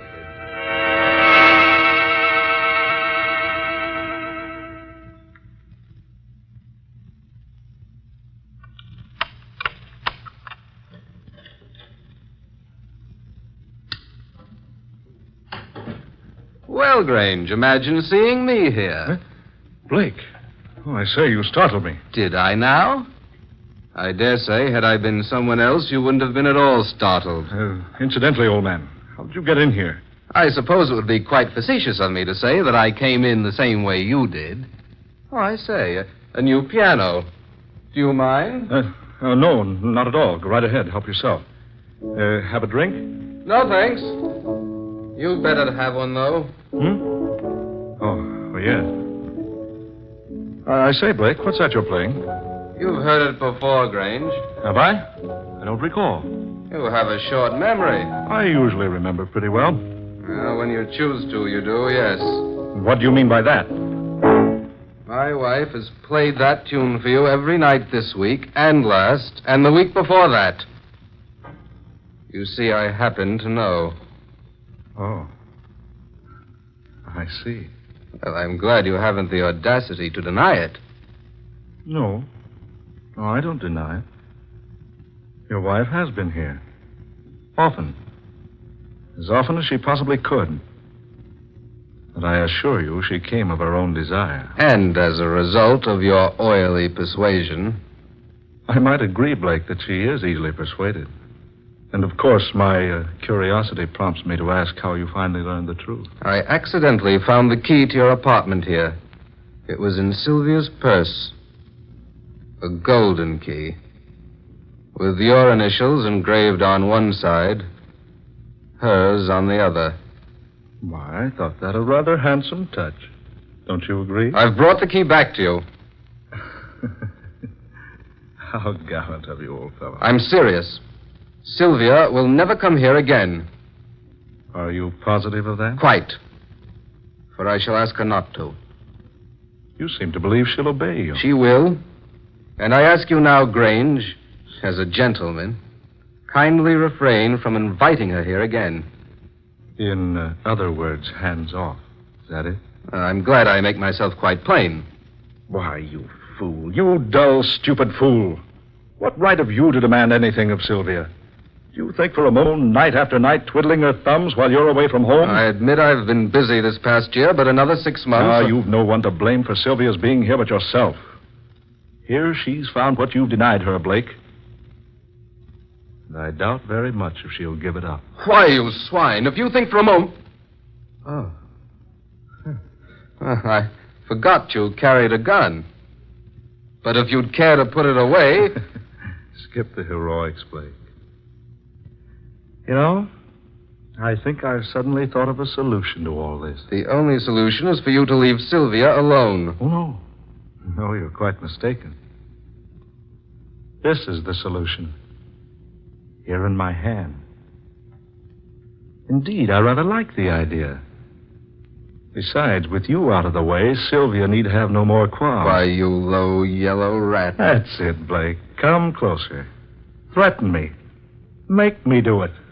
Make me do it, Blake. If you think killing me is the way out, Grange, you're very badly mistaken. It's the only way out. If you kill me, Grange, I'll come back and avenge myself. One shot and that'd be all.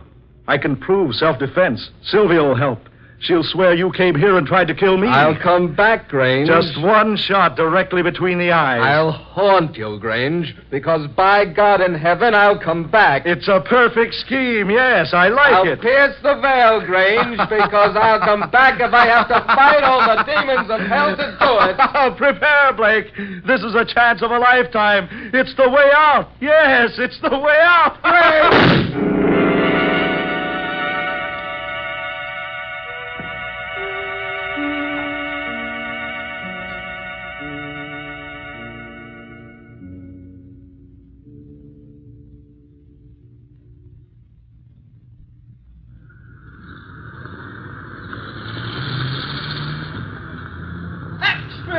Get your extra paper.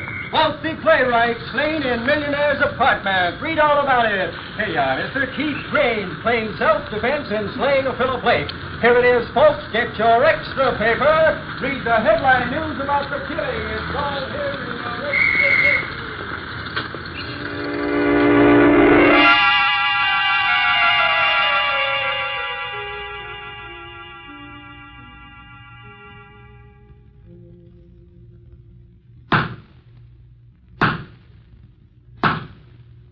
It is the judgment of this court that the defendant, Keith Grange, did shoot and kill the deceased, Philip Blake, on the night of April 16th, and that in so doing, he acted in a line of self-defense. The court therefore decrees that Keith Grange shall not be held to account for this unfortunate incident.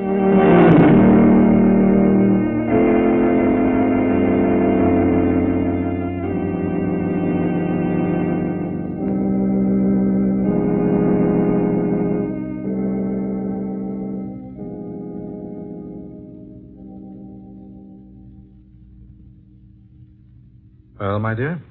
I suppose there's nothing to worry about now. Not the slightest thing. I told you from the very beginning, Sylvia, that I acted rightly in doing what I did. Oh, I still can't resign myself to it. But you must. It's all over. Philip is dead. Now we can be together as much as we please. Keith, suppose you and I should have a misunderstanding. Suppose I should become angry sometime. So angry I might tell the truth to the authorities. That, my dear, would be most unfortunate. But it's a possibility, and by no means should we overlook possibilities. So allow me to remind you, Sylvia, my dear girl, that your hiding the true facts of the matter of the coroner's investigation automatically makes you an accomplice. Oh, I see. But why are we talking like this, darling? We'll both feel better after we've had a little rest. Oh, of course we will, dear. Kiss me goodnight, darling. I'm going home. I'll take you. Oh, no. No, I'd rather go alone tonight if you don't mind. As you wish, my dear. Good night. Good night, darling. Sweet. Will you call me in the morning? Yes, of course I will. Good night, then. Good night, darling. Pleasant dreams.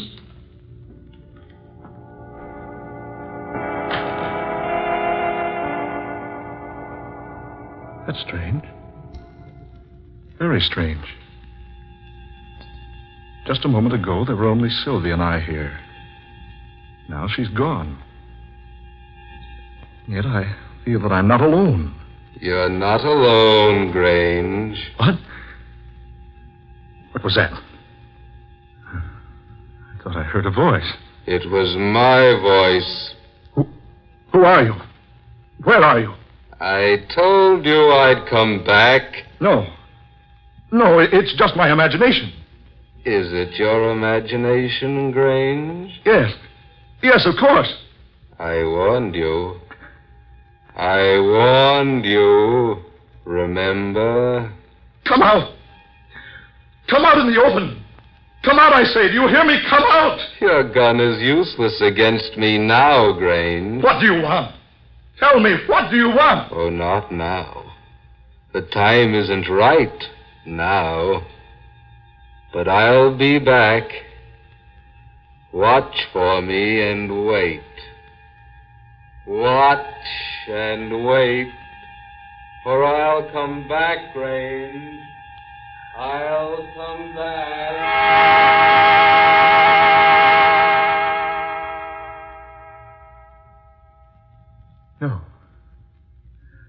No, I'm sure of it. It was no one. No one at all. I just imagined it, that's all. Yes, just my imagination.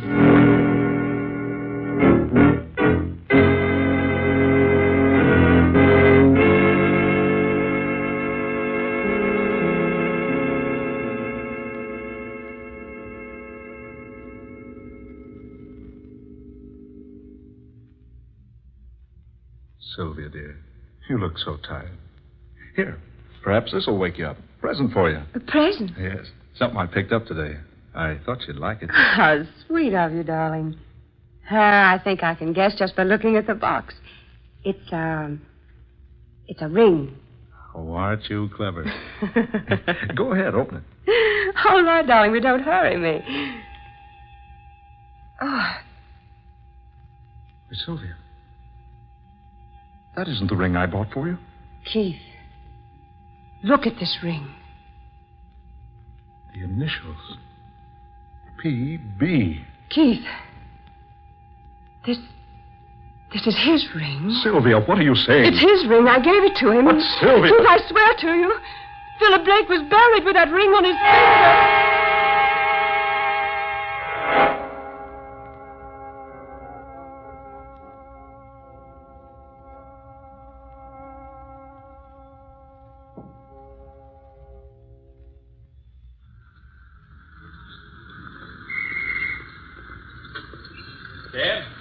Cab, mister? Yes, please. Do you mind coming around to the other side, please, mister? That door's busted, and you can't get it open. Oh, very well. Sorry to ask that of you, but they ain't had time to get the other door fixed. Where to, friend? Huntington Arms Hotel, please. Right. Excellent. Huh? That's where I'm going. Oh, you startled me. I didn't know there was anyone in this cab. It's so dark tonight. Yes, isn't it? I say, I don't seem to feel anyone in the seat here beside me. Strange. You certainly bumped me hard enough when you crawled in here. Bumped you? I beg your pardon, sir, but I... Never mind, Grange. Never mind. You know me? I'm surprised that you don't know me. Why, yes. Your voice sounds familiar. Good Lord. Philip Blake. Do you mind riding with me? Blake, you're supposed to be dead. You're supposed to be buried. I am dead, Grange. I am buried. Cabby, stop this cab. Right, sir. Now, let me out of here. Let me out. What's the matter, Governor? Hey, you hadn't ought to jump out of a moving car like that. What in the name of heaven is in the back of that cab? Why, nothing, Governor. Here, see? I'll turn on the light. There. See? But there was somebody in there with me. Oh, now, mister, they couldn't have been. Look for yourself. The seat's empty there. And you just jumped out on this side of the cab. The other door won't open. No, brother, there wasn't nobody in that seat with you. Must have been your imagination.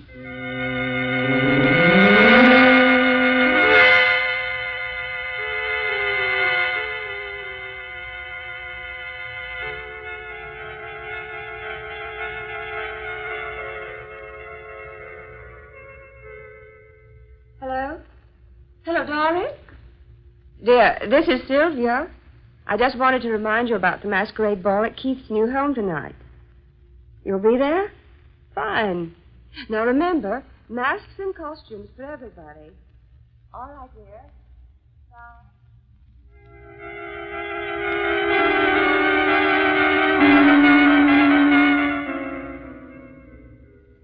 Now be sure to come in costume, won't you, Dorothy? Yes. And heavily masked, my dear. Yes, at Keith's new place. Oh, darling, wait till you see the place. It's really a mansion. Honestly, it's huge.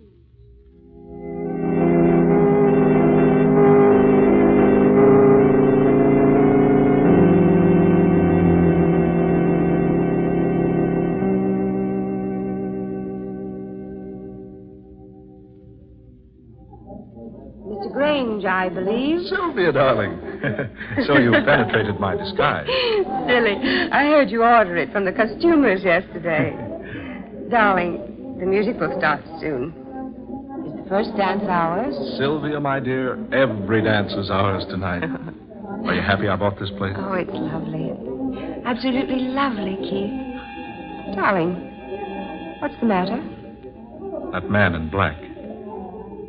I've been watching him all evening. He's been watching me. Do you know who he is? No. He just stands and stares at me. Everywhere I go, he's always just a short distance away. Look, Keith. He's going into your study. Well, he hasn't any business in there. That's strange. I locked that door this evening so the guest wouldn't go into your study and disturb things. Well, he just walked right in. And, dear, I'll go see who he is and what he wants. You mingle with the guests, and I'll join you later. Very well, dear. But don't be long. I'll be waiting for you. All right, Sylvia. Yeah. It's odd. This door is locked.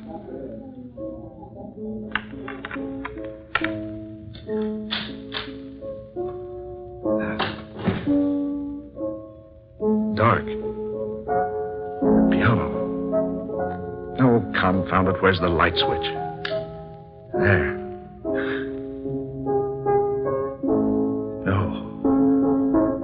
No, it can't be. That piano. Someone's playing and... Yet there's no one seated there. The keys. Moving. Up and down. Playing the music. But there are no hands on them. That melody. It's the melody he played the night I killed him. He's playing it now. And yet he's not there. I'm here, Grange. I'm here. Play. Look closer, Grange. Here I am. You see? Yes. I see you now. I brought you a little gift for your masquerade party. What? You'll find it lying on your desk. Turn around and see for yourself. That's right. There. You see? A gun. It's the one you killed me with. Don't you recognize it? Where did you get that gun? I found it, Grange, and I've brought it back to you. I put one shell in its chamber. Just one, Grange. But that is enough. What are you trying to... Gone. He's gone. Lord, am I mad? Was I dreaming? No. No, the gun is here. It is my gun. One cartridge, he said. Only one. One cartridge. Yes. Yes, it's the only way left. He knew it was the only way. Now he's left me to take it. All right, Blake. You can have your revenge. You can have it. And you are right. It is the only way.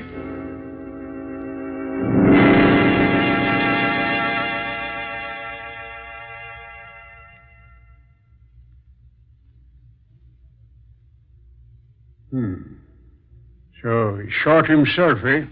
The evidence in there will indicate that he did, yes. Say, that's quite a yarn you spun, Zorro. It is nothing but the truth. Come on now, come on, my friend. Let's take off your mask and have a look at you. One moment.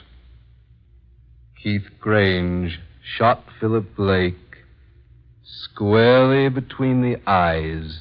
Yeah? So what? That doesn't make a very pretty sight. Well, I don't see what that's got to do with... here comes the captain. He'll take that mask off you. Captain Sullivan, come here a minute, will you? Yes, Casey, what is it? Well, there's a mug here that won't take off his mask. He's been spinning me the most fantastic yarn I ever heard in all my... where'd he go? Huh? Where'd who go? Say, did you let somebody get out of this house, Casey? No, Sir Cap. No, I didn't. But he was standing here just a minute ago. He wouldn't take off his mask. He told me the darndest story about a murdered man coming back from the grave. Casey, have you been near the punch bowl? Well, there's no one here now. Wait a minute. What's this stain here on the floor? Blood.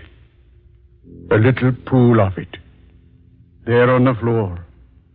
Right in the exact spot where the man in black was standing.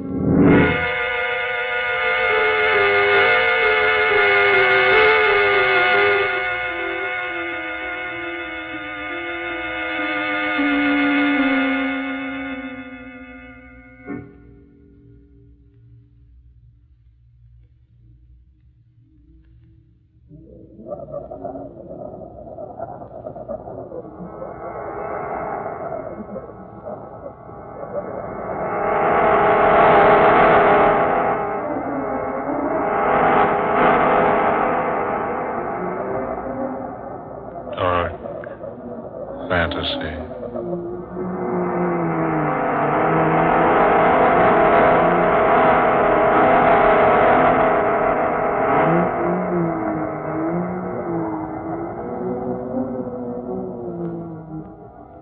The Man Who Came Back, an original tale of dark fantasy by Scott Bishop. Ben Morris was Keith Grange. Eleanor Naylor Corrin was Herda Sylvia. Fred Wayne took the part of Casey. Muir Height was Captain Sullivan. Murillo Schofield, the cab driver. And Eugene Francis was the Man Who Came Back. Ladies and gentlemen, every Friday night at this time, the National Broadcasting Company will bring you Dark Fantasy, Tales of the Weird, Adventures of the Supernatural, created for you by Scott Bishop. Listen 1 week from tonight for the breathtaking story of the tombs of ancient China, the soul of Shanhai Wan.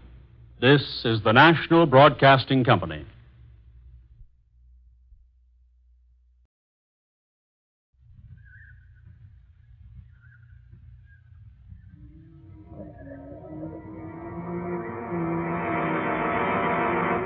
Dark fantasy.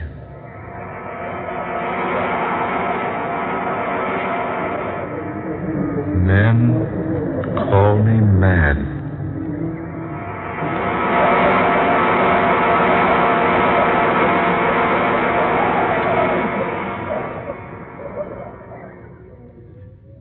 Dr. West, will you please close the door? Certainly, Dr. Terhune. Now, gentlemen, I have summoned you, my two trusted and loyal friends, to divulge a secret that even I myself can hardly comprehend. You made a new discovery, Charles? Discovery? Yes. I have found another world. Oh, what? Another world, you say? Exactly. Will you please snap off the lights, Doctor? That switch there. Yes, certainly. Now, by means of this special projection machine, I'm going to show you something which will astound you beyond words. I must ask you to remain perfectly still throughout this demonstration. As the picture I'm about to show you progresses, I will explain in detail just what I have done. Now, first of all, to start the machine. Now, observe this picture I've taken on color film. A picture of the new moon. Now, you will notice that the camera has picked up a single ray of the moon. It's focused up on a wall, whereon dances a single tiny moonbeam. The camera approaches the moonbeam. Closer. Closer. Still closer. And then the special film in my camera reaches the lens. The scene changes. Dr. Smith. Gentlemen, please. Now, you see here my other world. My world within a moonbeam. Taken upon special color film of my own invention. Film that is constructed to pick up objects within the very atoms. Objects smaller, that is, than atoms themselves. And notice, please, the coloring of this other world within a moonbeam. See the hills, the plains with their red grass, their red-leaf trees. Notice that tiny stream at the left, a vivid orange. Notice the yellow of the tree trunks, the orange-colored sky, and the deep blue sun. Amazing. The film ends quickly now, but first a rare sight is in store for you. Now watch closely. There. A man? But what sort of creature is that he's riding? I don't know. You will notice the animal approaches the small stream, wades quickly through it, and vanishes from the camera's sight. And as he vanishes into the distance, the film ends. Amazing. Astounding. Unbelievable. The lights, if you please, Doctor. Oh, yes, of course. Look here, Terhune. Is this a camera trick? Absolutely not. I have shown you what actually exists within certain, or possibly all, moonbeams. Well, what's your theory, Doctor? That all creation consists of worlds within worlds.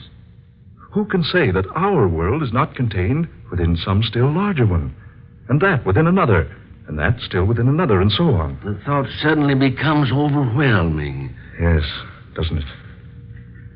To think that all around us, within even such tiny substances as the atoms themselves, under our feet, overhead, on all sides, are worlds of which we are unaware. Yes, if only there were some way to visit those other worlds.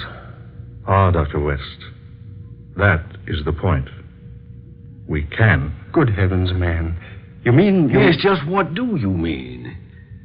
Gentlemen, I plan to enter that world in the moonbeam. Impossible. I don't like to say so, Charles, but aren't you overlooking the laws of dimension, the general medium, laws of nature that are so obvious? Not only that, Terhune, but aren't you appearing a little ridiculous on the face of things? I do not expect you to be convinced until you have seen. Now, we in our profession are not inclined to take such things as we are speaking of for granted. Then let's not waste words, my friends.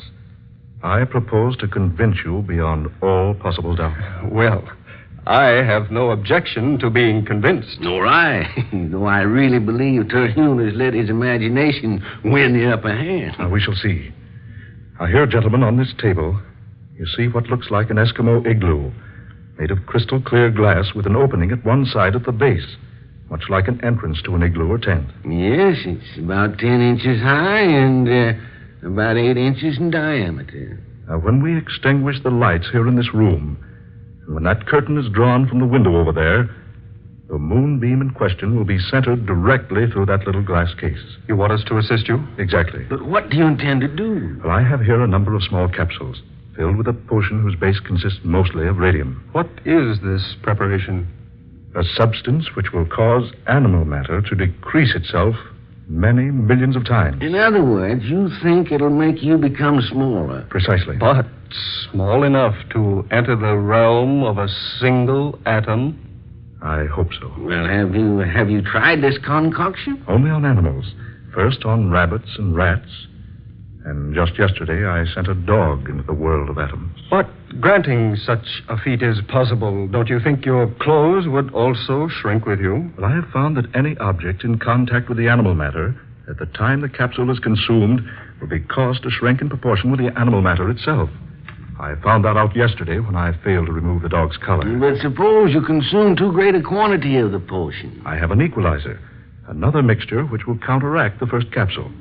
By taking particular amounts of it, I can stop the reaction of the capsule, and then, having stopped it by taking another dose of the stabilizer or equalizer, I can increase my size again. This is all very extraordinary. I plan to be gone quite some time. I'm asking you two to watch over this little glass case for a 4-day period. You can count on me, Terry. And on me. Good. Now I shall take a capsule.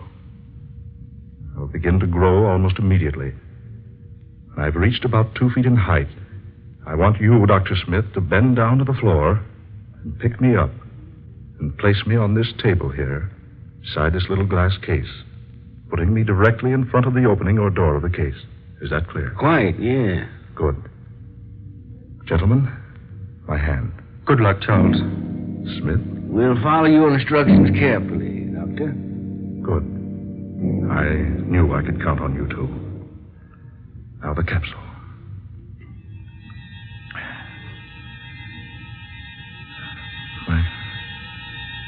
My head is whirring. My ears are ringing. Eyes are growing dim. I have a sensation of emptiness in the pit of my stomach. Do you notice any change in my appearance? Good heavens. He's lost a foot in height. Why, you're growing smaller, Terhune. You are, man.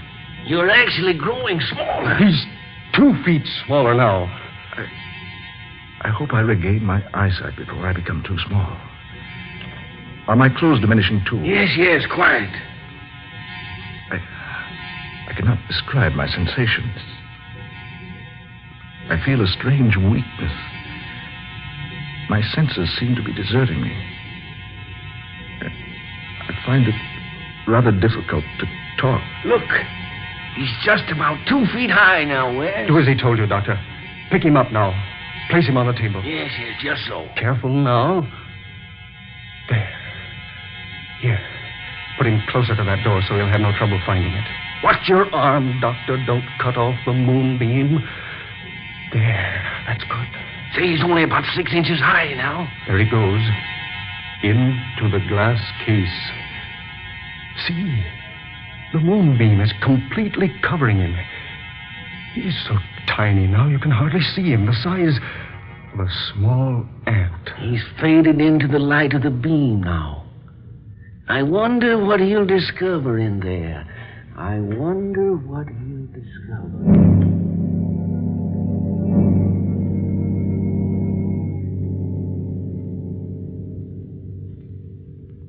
At last, I'm here in another world. Such a strange place. Similar to the place I came from, yet different. Trees, yet with leaves of brilliant scarlet and yellow bark. The grass, also scarlet. An orange-colored sky overhead. A sun of dazzling blue. And the water in the little stream over there. Not blue, but orange. Yes, the colors, all different. Everything else correspondingly the same. Why do you speak so strangely? Oh, I beg your pardon. I thought I was alone. You must be a foreigner. Otherwise, you'd know you're in the king's gardens, and they're quite private. I'm so sorry. Yes, I am a foreigner. If you'll forgive me, I'll leave at once. Oh, no, please. It is our custom to treat foreigners in a friendly manner, and so I bid you welcome. I am the Princess Elena. A princess? Yes. daughter of King Londelier. Surely you've heard of me. No, Princess, I've not. But surely. My father rules the world with kindness and justice, and everyone knows him for his goodness. Princess, will it frighten you if I tell you something? Something most strange. I think not, sir. For you yourself are most strange. Your clothing, the colors, not in the least ordinary, and your features are so different. Princess Elena, my name is Charles Terhune. I'm a citizen of the United States of America. America? I know the world quite well, but never have I heard of America. That is why I fear I might frighten you, Your Highness. You see, America is not in this world. It is in another. You're from another world? Exactly. You see, I am a scientist in my own universe. I discovered your world here, so I found a way to come to visit you. You don't seem at all surprised. No. Why should I be surprised? We've expected you for a long time. Me? Well, not you exactly, but someone. What do you mean? Our scientists have known for many years that other worlds besides ours exist, but they've never been able to discover a method of entering one of them. We've been hoping someone from beyond would find a way here. Amazing. That is why I asked if you were a foreigner. Since my father rules the entire world, naturally a foreigner could only be from another world. This absolutely astounds me. Princess, I must speak to your scientists. Oh, this is so wonderful. The people of our world seem much alike, save in a few minor respects. We look alike, talk alike. We've often wondered how much we would be like the people from beyond. Take me to your scientists, Princess. I must see them. I'll gladly take you to them. But first, I must warn you. You're in great danger. Danger? Our world is doomed. We're falling victims to a strange malady which none of our doctors or learned men can overcome. It is slaying our people by the thousands. A plague? Yes. A mysterious disease, one we've never encountered before in all history. If you would save yourself, use whatever method you have and return to your own world before it's too late. One moment. Princess, will you take me to your father? I don't know why I say this, but perhaps I can help. Oh, no. No, save yourself. I beg of you. Do not remain here to perish. Please, Princess. At least allow me to try to help. You're either very brave or very foolish. Brave or foolish, take me to your father. Very well. But he will only warn you, as I have done.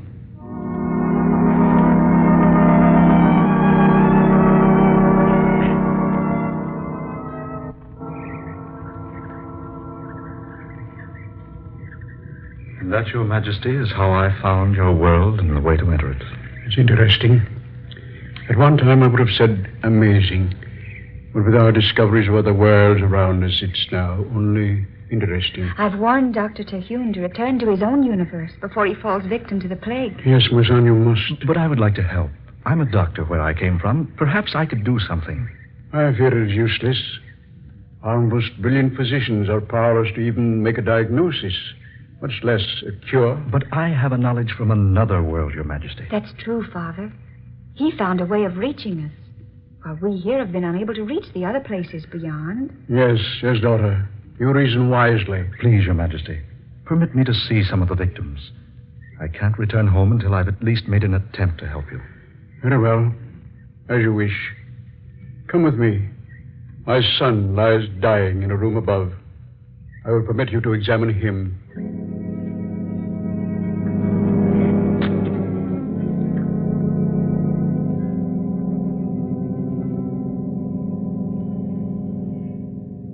Well, Dr. Terhune? Your Majesty. Dr. Terhune. Heavens, man, this is typhoid. Typhoid? But what is typhoid? We have it on our Earth. But tell us, do you know the cure? Yes, Your Majesty, I do. Take me to your nearest medical laboratory. We must prepare a serum, huge quantities of it. We must send it to all parts of the world immediately if we're to save your people.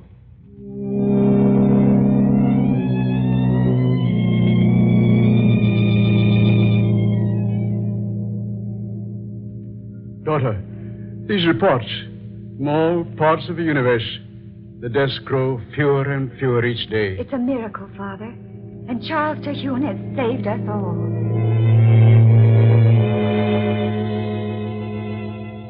There have been no typhoid deaths now for 3 days. I know.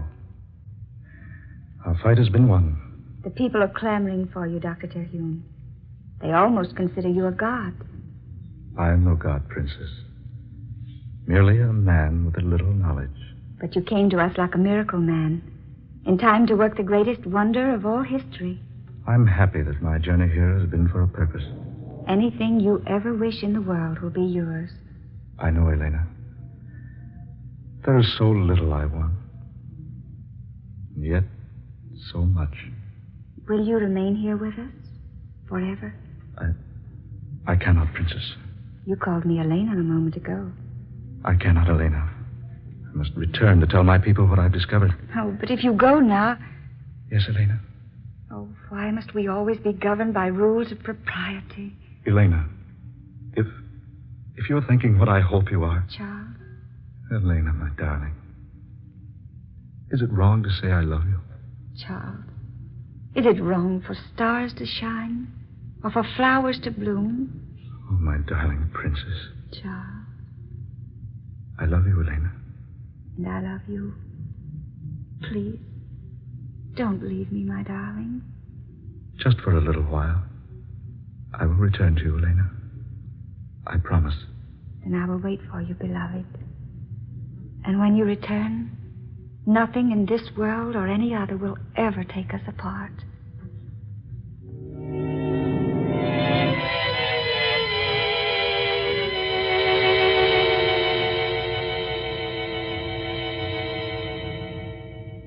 It's past his time, almost 4 days. Look, a movement there in the moonbeam, see? No, Yes, look.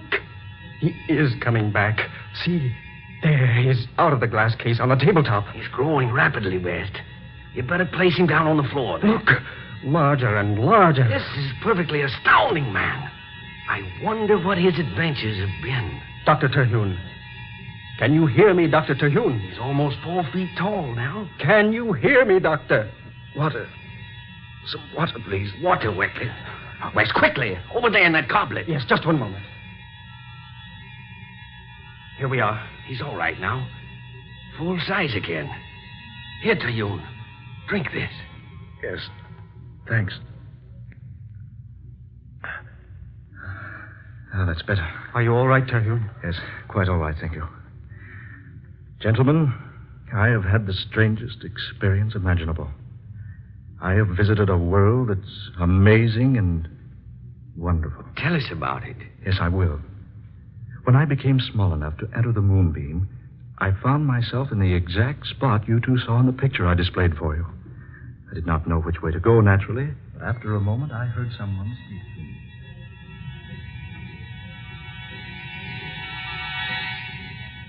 And that, my friends, is precisely what happened to me. And you say those people knew all about the existence of other worlds, but were not familiar with such a disease as typhoid. Exactly. You must have been somewhat of a hero to him. Yes, somewhat. You know, if I hadn't seen this demonstration with my own eyes, I'd never have believed it.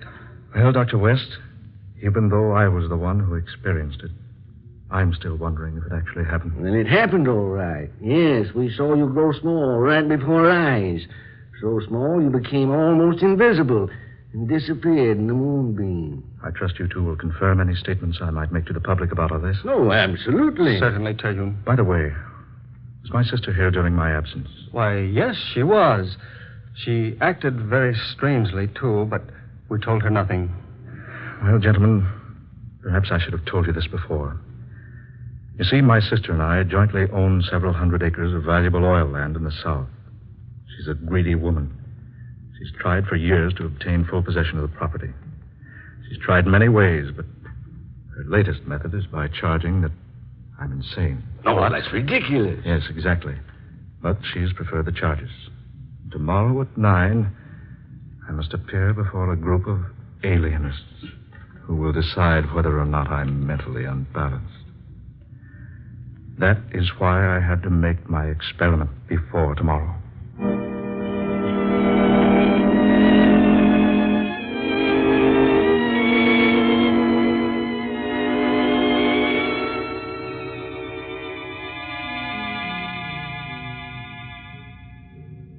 Dr. Terhune, you've been carefully examined by this impartial and experienced board of alienists at the request of your sister. It's our decision that you must submit yourself to a series of treatments at whatever sanitarium your sister might choose. No, stop. This has all been so irregular, so unfair. You think I'm mad.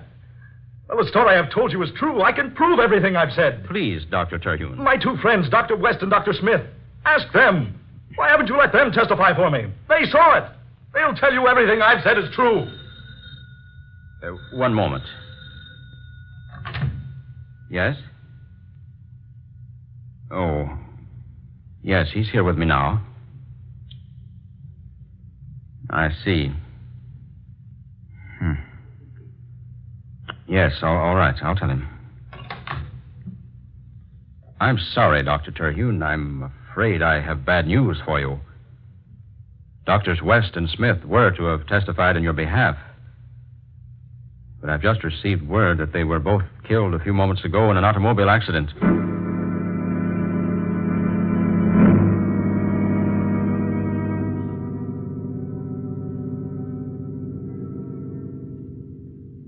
And that was the verdict.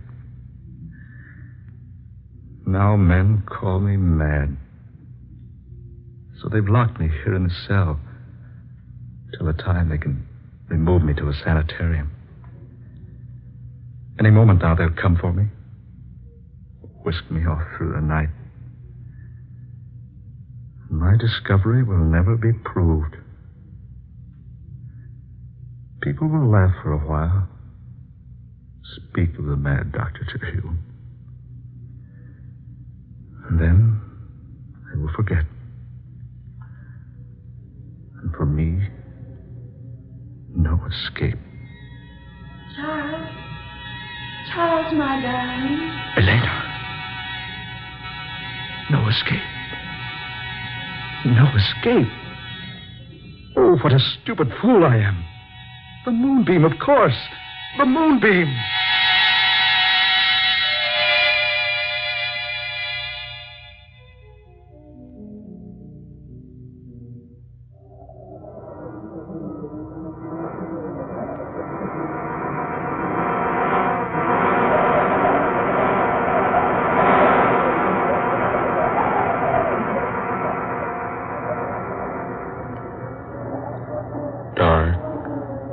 Fantasy.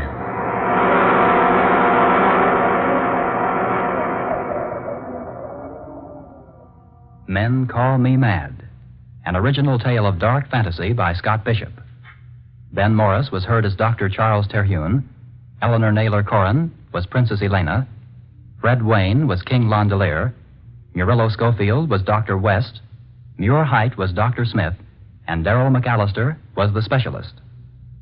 Next Friday night at the same time, the National Broadcasting Company will present another tale of dark fantasy, The House of Bread, a strange and compelling drama of Christmas 1941 and that first Christmas nearly 2,000 years ago, told to you by Scott Bishop. Dark fantasy originates in the studios of station WKY in Oklahoma City. This is the National Broadcasting Company.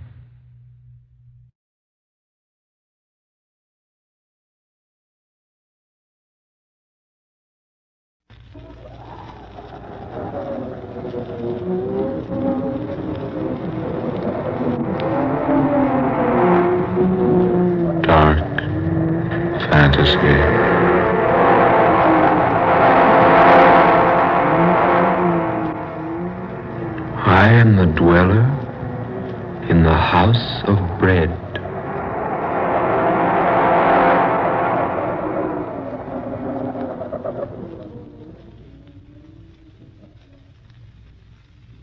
I'm Scott Bishop. I create fantasies for the radio. I write weird stories for magazines. I write books on strange subjects. Authors who do these things sometimes attract odd happenings. I don't ask listeners to believe my stories. I do not expect you to believe what I'm going to tell you now. As I was sitting alone at my typewriter one evening, plotting in my mind an outline for a story, my room was quiet. There was a soft, spicy odor of incense being wafted in from some other portion of the house. An organ was playing softly somewhere in the distance. That was when I fell asleep.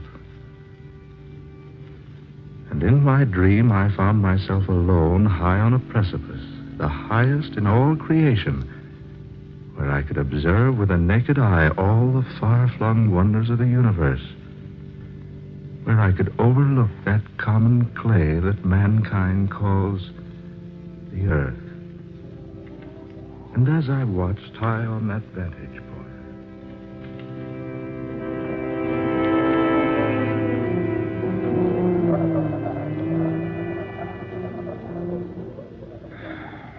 Why do you sigh, my son? Oh, I thought I was alone. Are any of us ever alone? No, I suppose we're not. But it's so desolate up here, so far from anything else. And I seem to be searching for something. Could it be, my son, that the reason is you are searching for the truth? The truth? What is the truth? You ask that? Then asking, you surely must not know. The truth? Is it some vague, inconsequential thing? Some mythical nothingness? Some non-existent wishfulness? Truth, my son, is neither inconsequential, nor vague, nor mythical. If I could only believe that. You can believe it, if you will. Can one believe something he's never seen? Perhaps. You think me a cynic, don't you, sir? I haven't said I do. Nor have you denied it. My son, look upon me. What do you see? Why, a man. Like myself. A little older, perhaps. And perhaps wiser. I make no boast of any wisdom I might have. I am the way, and the truth, and the light. What was that? Merely words spoken by a man who was about to die. I know. The Bible. The Bible. The way, and the truth, and the light. If I could only find them. You will find them, if you look far enough. Who are you? I am just a man. But your name? It is a very common name. You'll find it in any city directory or telephone book. Then why do you conceal it? I don't conceal it. My name is Word. I can't agree that it's such a common name. Nor could you agree that it is unusual. No. Names are such temporary things. You can say to me, my name is Bishop, and there is no way for me to know whether you are good or evil, religious or atheistic, learned or ignorant, an emperor or a beggar. But you've told me more about yourself than just your name. Have I? But haven't you? Just a moment ago you reminded me that your greater age has made you wiser than I. Well? If you're so much wiser, perhaps you can tell me where to find what I seek. Where to find the truth? The truth.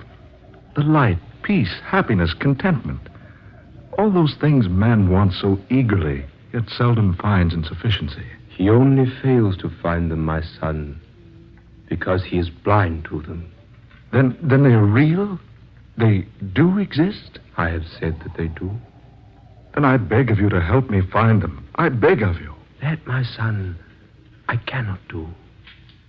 For it is given no one to help another find those things which you seek. You must search them out in your own way. You must exert your own efforts in discovering them. But can't you tell me anything? Anything at all? I would like nothing better than to disclose everything to you. But this much I can say. Yes? If you are sincere in wishing to find the truth, if you really desire to know the way of light and happiness and peace, if you would know the road to all these majestic things, then seek you the house of bread. Remember the house of bread.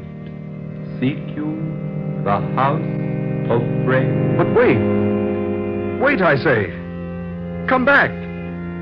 Don't leave me now. Where is that house? Where will I find it? Where will I find the house? Tell me, O wise one. Where will I find the house of bread?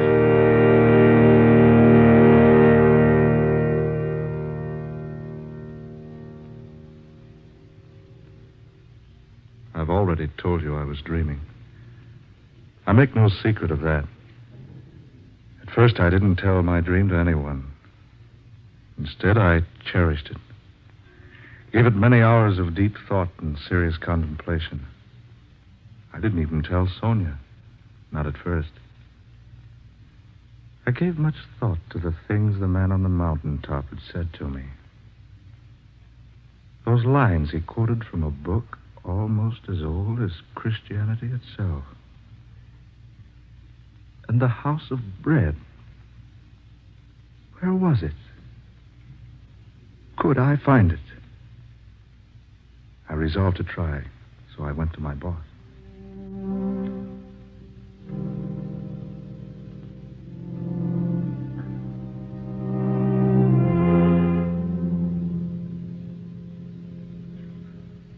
Are you trying to tell me, Bishop, that you're leaving? Regretfully, yes. But your work, your future. I wonder, sir, if there is a future. Well, Bishop, what intonations come over you? You've got a great future. Your books are selling like peanuts at a circus.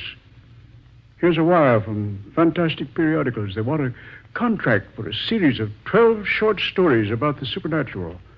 That's $3,000. $250 apiece. That's not hay. Oh, good Lord, man. Are you out of your mind? Why, think of the years you've spent building up the reputation you've got. Think of those years you studied Greek and Latin and philosophy during the day and wrote cheap, sensational nonsense for the pulps at night to earn your education. And think of the trunk full of rejection slips you got from the slicks before you made the grade. Think of the money you've spent on travel and research. That's just it, boss. I am thinking of all those things. So what? So I've worked hard and maybe I'm a success. Who can say? Maybe you're a success. Maybe you're a success. Well, if you do leave, where are you going? I'd be glad to answer that if I possibly could. You mean you won't tell me? I mean, I don't know. Bishop, I'll tell you what I'll do. You take a vacation. Yeah, that's it. A rest. A week. 10 days. 2 weeks. Take as much time as you like. Then, when you come back, boy, you'll feel better. I don't think it's going to be that easy. Oh, Bishop, what in the name of heaven's come over you? Don't you think you at least owe me an explanation? Yes, I guess I do. I owe anyone an explanation as you. Well, some satisfaction in that, at least. Well, it's like this. It all happened about 3 weeks ago, out at my study. I had a story to write for the radio, the Egyptian mummy thing. While I was trying to come up with a reasonable plot, I drifted off to sleep.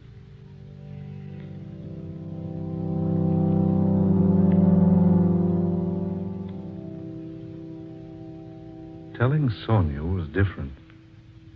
The difference between telling her and the boss was like the difference between saying, I love you to an actress on the stage and the same thing to the girl you adore. It was pleasant and soothing because Sonia understood. Sonia understands everything. She wouldn't be Sonia if she didn't.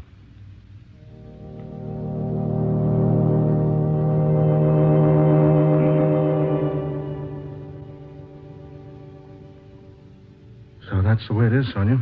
Well, my darling, When are we leaving California? Scott, you look so strange. Didn't you think I'd want to go along? But, Sonia, you want to seek it too? What better thing could I do?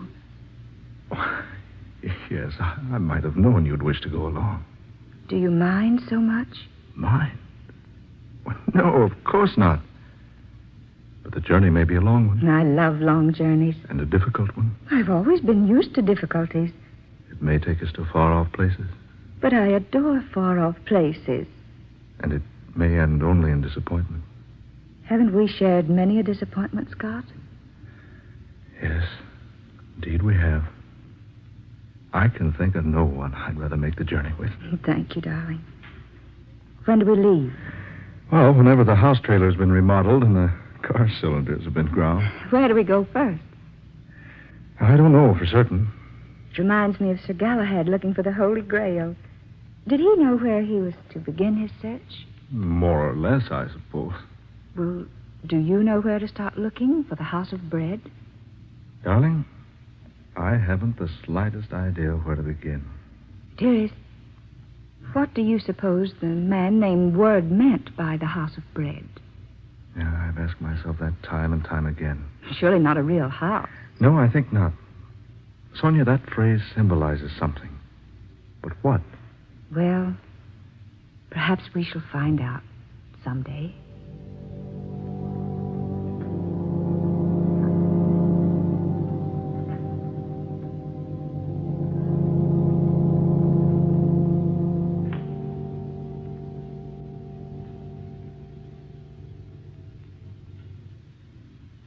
That was when we decided to go seeking the House of Bread. As I look back on it now, I don't blame the boss for thinking I was balmy.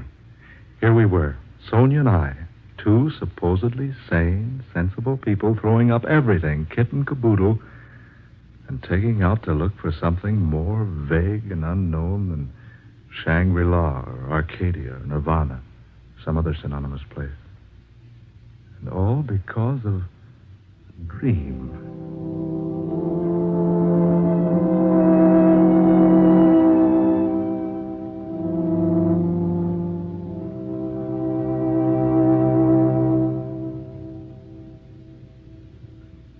So we had the house trailer remodeled and the automobile repaired, and we drew our money from the banks and started out.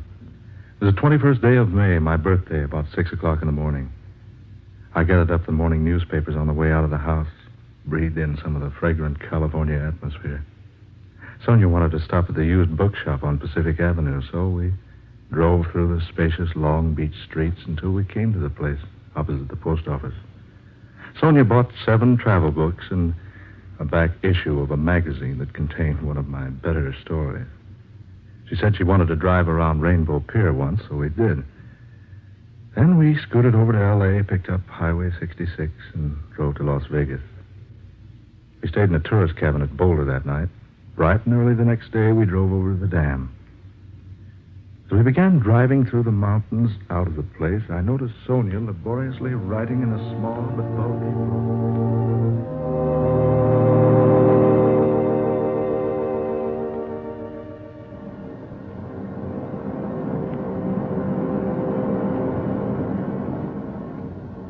What's that, dear? A 5-year diary. I thought we should log our trip. Perhaps we'll assemble enough material for you to write another book. If we log our trip, my sweet, you'll have to do it. Me, I can write an IOU with a pencil. Oh, I've already started to keep it, Scott. Here, listen. May 21st. We left Long Beach at 7 a.m. and were out of Los Angeles by 10:30. The trip across the desert was uneventful, but quite pleasant, and we arrived at Las Vegas, Nevada, around...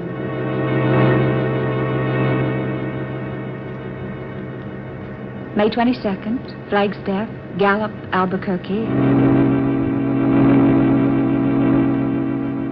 May 23rd, Amarillo, Oklahoma City, Tulsa. Kansas City, St. Louis, Chicago. Philadelphia, Washington, New York City.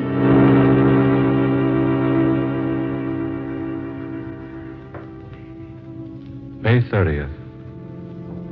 We sailed today from Pier 17 for London aboard the SS America. As we stood at the ship's rail together, Sonia and I, we wondered just why we decided to leave the good old United States behind. Did something tell us our goal was far beyond the sea?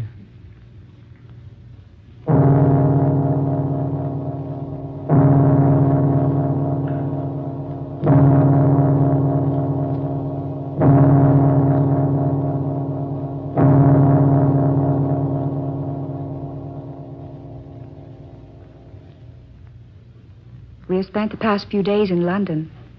It is now June 27th. We have seen the River Thames, London Bridge, Trafalgar Square, Downing Street, Westminster Abbey, Buckingham Palace, Piccadilly Circus, and many other points of interest. We were especially attracted by a place called the Light of the World.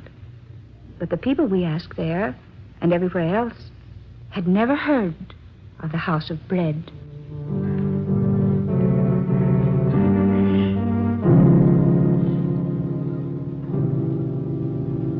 July 16th. We're about to leave Paris for Madrid.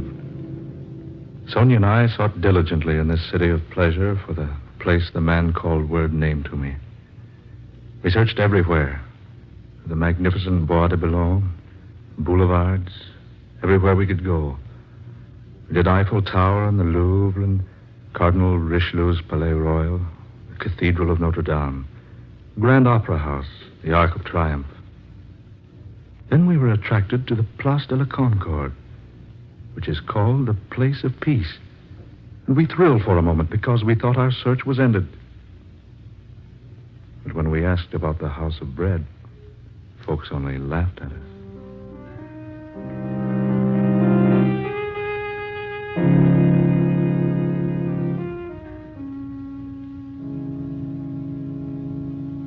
July 30th, Madrid, where there are two classes of people, those who go to bed after 3 a.m.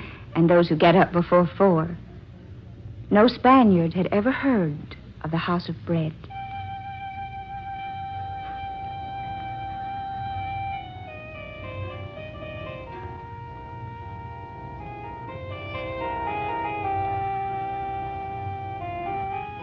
Morocco, August 20th. Mingling with the Moors and Arabs, wandering up narrow, crooked, dirty streets, through shabby buildings and unkept markets, all with a general aspect of dilapidation and extreme neglect.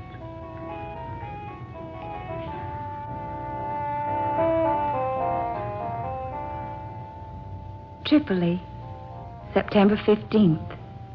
Sponge fisheries, ostrich feathers, gold, ivory, rugs, and the ruins of a triumphal arch erected to Marcus Aurelius.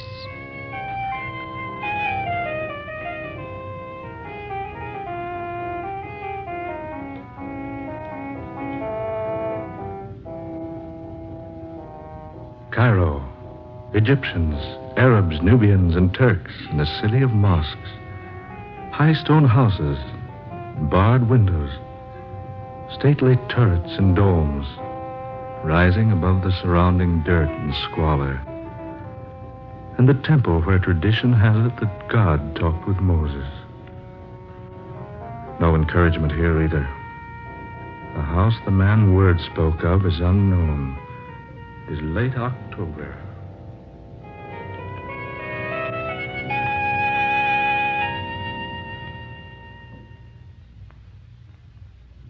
November 6th. November 16th. November 26th. December 5th. December 15th.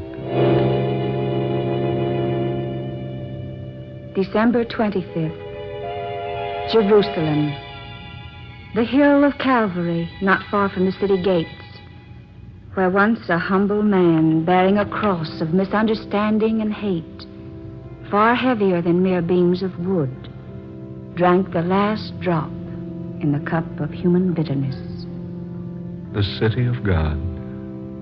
City of David, Solomon, Cyrus, the Persian king. Nebuchadnezzar, the Babylonian, Alexander the Great, Constantine the Great. Pontius Pilate.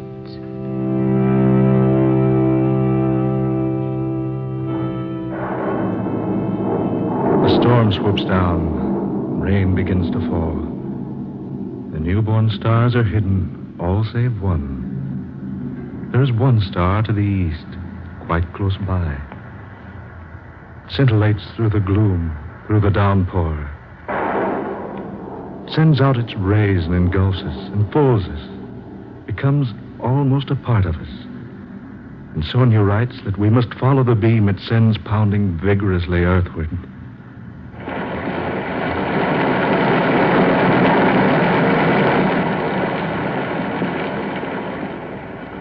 Sonia, let's go back, or at least find shelter. Scott, you're tired. We've tried to find shelter. It's strange. The lodgings are completely filled. Then we'd best go back to Jerusalem instead of wandering about here in the darkness. Here. There's some sort of a shelter here, Scott. Let's step inside a moment, shall we? It's all right, dear. There seems to be a light in here. Yes. And there's someone here beside us. Scott, look. I bid you welcome, good people. We beg your pardon. We thought this place was unoccupied. No, do not go. You are welcome here. I say, haven't we met before? I believe we have. Yes, we have. Now I remember. You're the one in my dream. Your name is Word. In the beginning was the Word, and the Word was with God, and the Word was God. The way and the truth and the light. I am come, a light into the world, that whosoever believeth in me shall not abide in darkness. The way and the truth and the light. And lo, the angel of the Lord came upon them, and the glory of the Lord showed round about them, and said unto them, Fear not, for behold, I bring you good tidings of great joy. For to you is born this day a Savior, which is Christ the Lord. Be not afraid. Have you not been told, Seek ye the Lord, and he will not be scornful unto thee? Here in this humble manger, you were born. 2,000 years ago. Verily I say unto you, I am with you at all times, in all places, even unto the consummation of the world. Then this is our answer. This is what we have been seeking so earnestly. Because you have seen me, you believe. Blessed is he who has not seen me and still believes.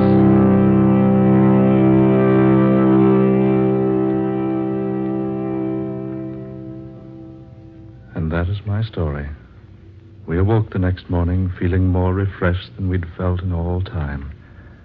The sun was bright, the rain had gone. What was the significance of the house of bread? We didn't learn that until later when I consulted the Britannica. I quote as it is written word for word. Bethlehem, a small town in Palestine situated on a limestone ridge 5 miles south of Jerusalem, a city called by the Hebrews the House of Bread. This is the National Broadcasting Company.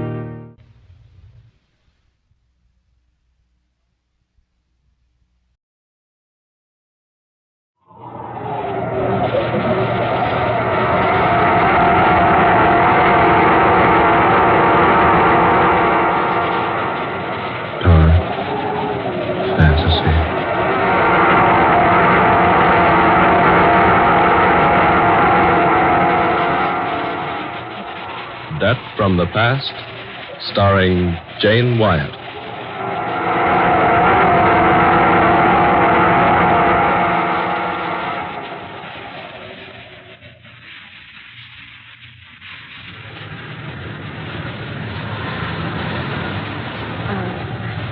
beg your pardon.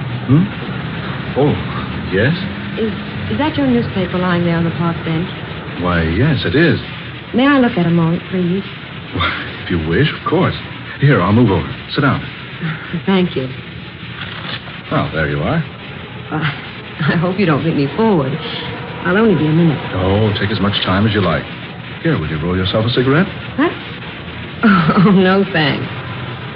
Sorry, I can't offer you a tailored one. Oh, quite all right, thank you. Out of a job, Yes, but don't tell me I look that desperate.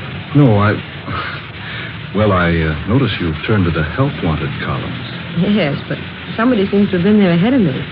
These ads are certainly all marked up with pencil. Maybe you can say that again. I was lucky even to find a pencil. Oh. You, too. Yeah. Oh, I'm sorry. Oh, that's all right. Nobody needs to feel sorry for me. I'll get along. You've been to all these places you've marked here in this column. Sister, I've been there and then some. And you didn't get one of them? No, not one. Why, look at the soles on my shoes. Here, look. Those are yesterday's want ads I'm walking off. How long have you been out of work? Oh, I don't know, about 10 weeks. First, I had a lot of dough. I thought I was a wise guy. I wouldn't have any trouble getting another job. I was wrong. I dropped all my money, and I've been sleeping here on this park bench for the past 3 weeks. When do you eat? Whenever I can. Today, I'm all right. I got a chance to make a couple of Iron Men yesterday. Iron Men? $1, dollars. Oh. You, been around town much? Well, I've been here about 2 weeks. I came up from Sandville. You got people here? No. My father and stepmother live in Sandville. Well, my stepmother and I have never been anything more than barely civil to each other. Oh, I get it. So you've come here to get a job? No, I come here to get a job. How much money you got? Well, I really don't think that's anyone's affair. Oh, bother. If you got to be formal about it, my name's Mark Matthew. Mine's Luke John. Oh, I'm serious. My name is Mark Matthew. I was named after the two gentlemen who helped write the Bible. Well, my name's Mary Billings. Well, Miss Billings, I'm mighty pleased to know you. Now that we're thoroughly acquainted and completely good friends, you tell me when you ate last. I'm all right. You look hungry. Oh, yes, I guess I am. Join me for a hamburger? With onion? As you like, and a cup of coffee. Is that a date? Mary, well, I'm sorry I can't buy you a 35-cent blue plate. I'd love a hamburger, Mark. Then it's a deal. Okay, Mr. Matthew, it is a deal.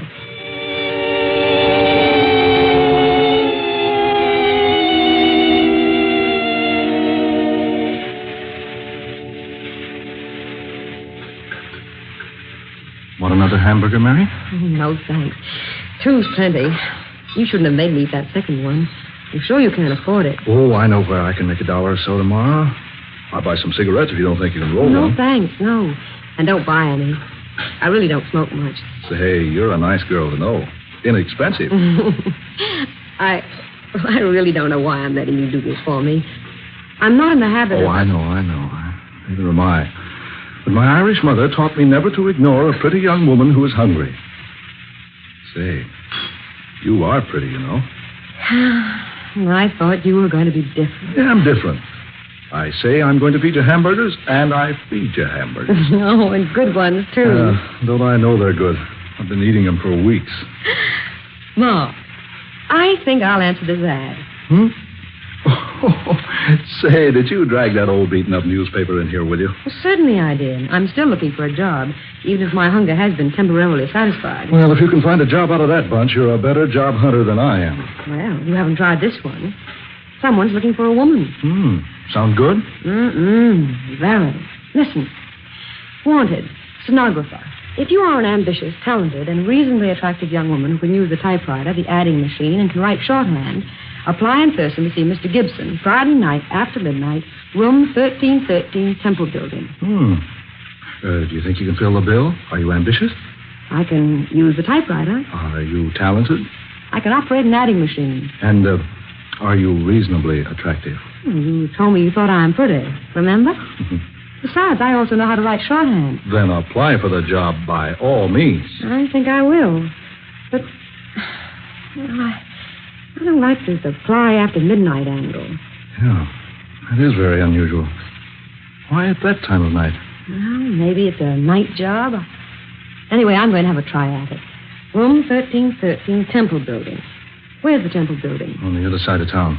How far, Mark? Oh, about 10 or 12 miles. Oh. Hey, you need car fare. Here, take this $50. Oh, Mark, Well, I'm not going to argue about it. I'll take it. And I'll return the money tomorrow night. I get a small check from my father tomorrow morning. That's all right, Mary.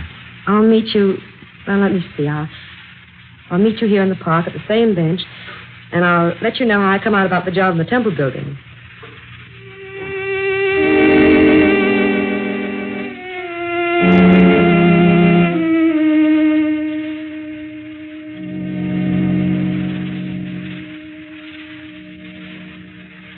Yes, this is the Temple Building, all right.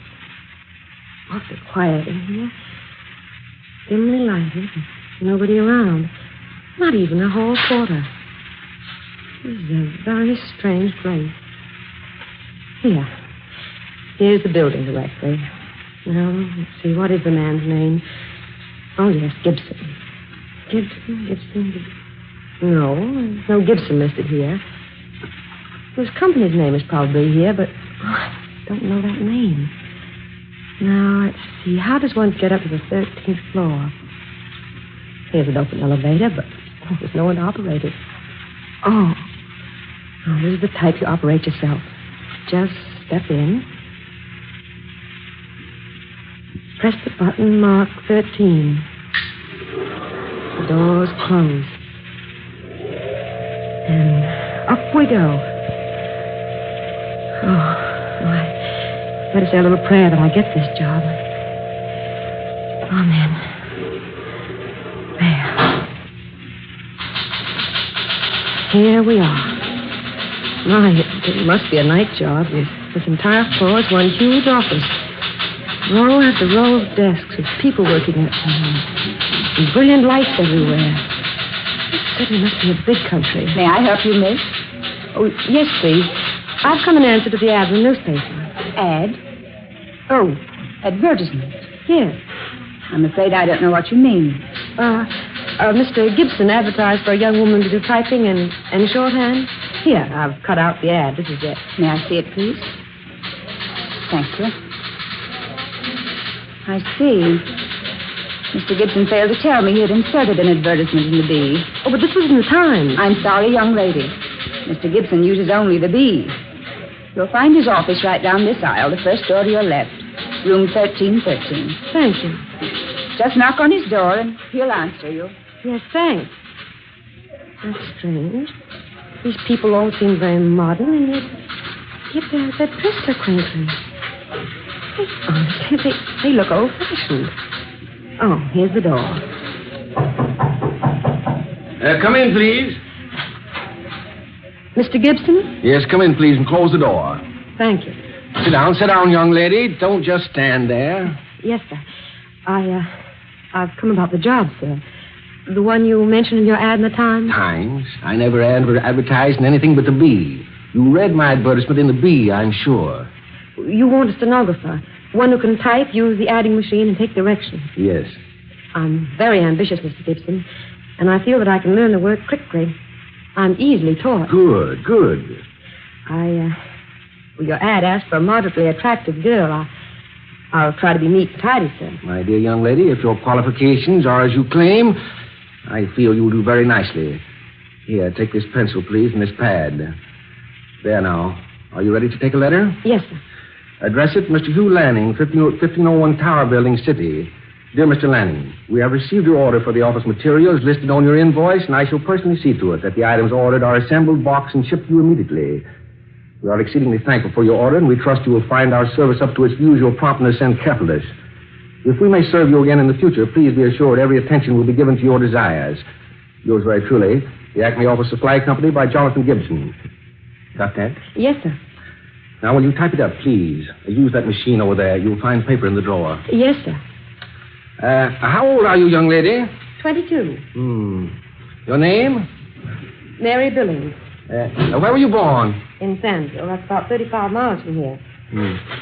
Are you ready to start work tonight if you prove satisfactory? Oh, yes. What salary will you expect? That'll depend upon the work, sir. You must know what's fair. Well, say $20 a week. So we say that to begin with.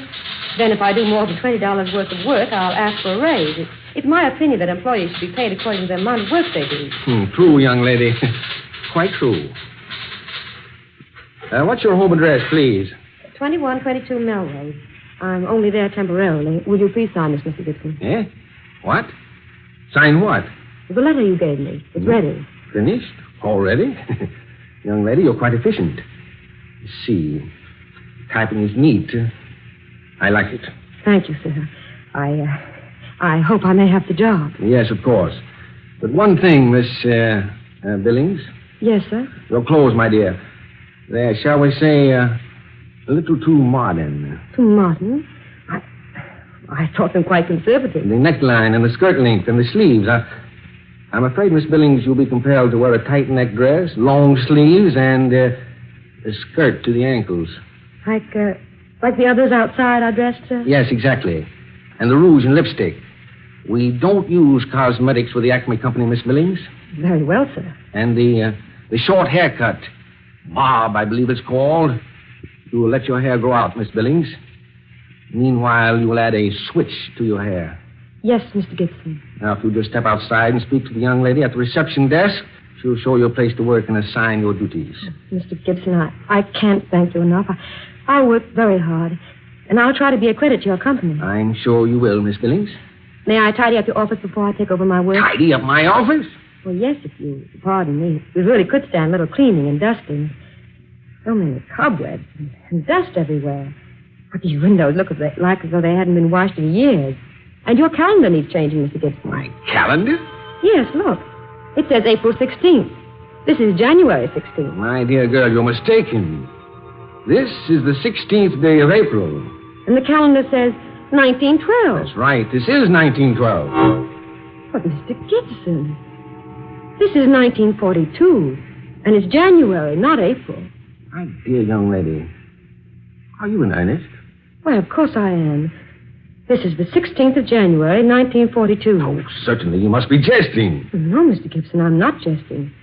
This is not 1912. It's 1942. I can't understand what would lead you to say a thing like that. Here, young lady, this newspaper. Today's. Now look at the date on it. April the 16th, 1912. There, you see? Gibson, you say this is today's newspaper? Of course it is. Look at it yourself. Fresh ink. Smell it? Fresh paper. Yes, you're right. But those headlines. Yes, a terrible disaster. The Titanic sunk at sea on her maiden voyage. Yes, she hit an iceberg. A sad tragedy. That was 30 years ago. Long before I was born. What was that? I'm afraid I don't hear very well these days. Wait, it wasn't important. Shall I take over my work now? Yes, if you will. We need your services very badly. Business is exceptionally good, and I'll admit it's difficult to find a young woman with as much ability as you have. Thank you, Mr. Gibson. I'll try to live up to your expectations. I feel certain you will, Miss Billings. If there's anything you don't understand, just ask the young lady at the front desk. Yes. Thank you, I shall. Thank you very much, Mr. Gibson.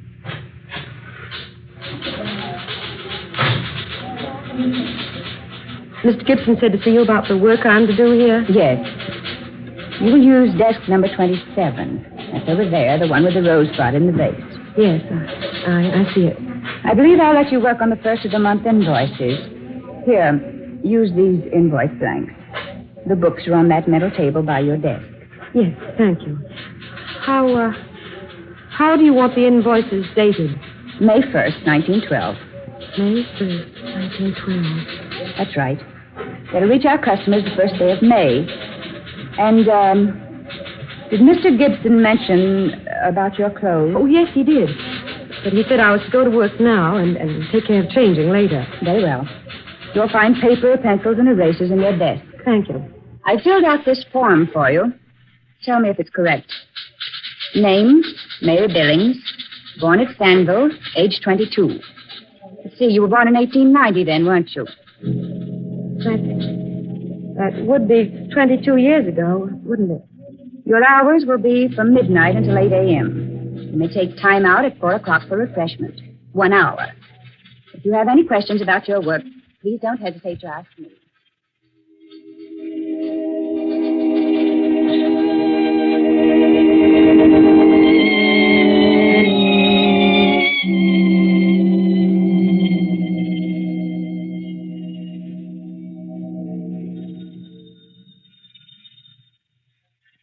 Miss Billings speaking.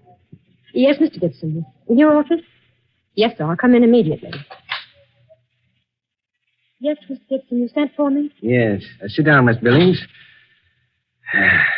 The dawn will be here soon, Miss Billings. I don't have a watch. And there are no clocks in the office. You noticed? Yes. Yes. The dawn will soon be here. And all too soon. I haven't been here long, Mr. Gibson, but I enjoy the work I've done so far. Yes, Miss Johnson reports you give all your attention to your work. She reports that you're extremely efficient. Oh, I'm glad, sir. I've tried to apply myself. Yes. You were just as I expected you would be. What was that, Mr. Gibson?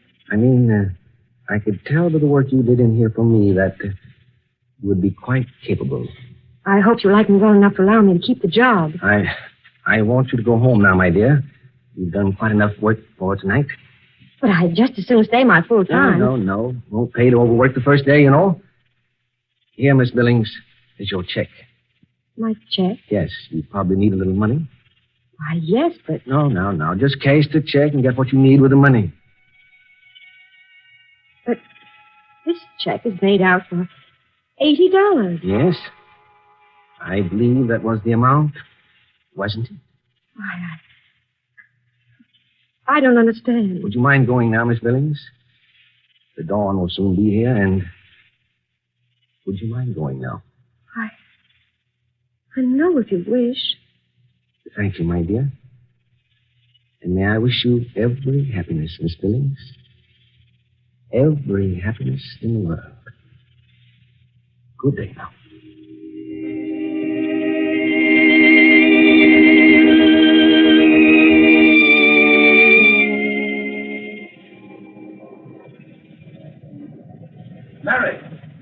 Mary, wait for me. Oh, Mark, I've been waiting so long. I thought you weren't coming. Oh, Mary. Oh, boy, am I glad to see you. I can hardly wait all day to hurry here and tell you the news. News? Yes, I've got a job, and a good one. $55 a week. Oh, Mark, I'm so happy for you. Yeah, and I got some swell ideas. I'm going to tell you one of them before long. Hey, how about your job? Well, I got it, Mark, but I don't know what to think about it. Everything was so strange. Yeah? What happened? Well, I went to the temple building, and I took the elevator up to the 13th floor.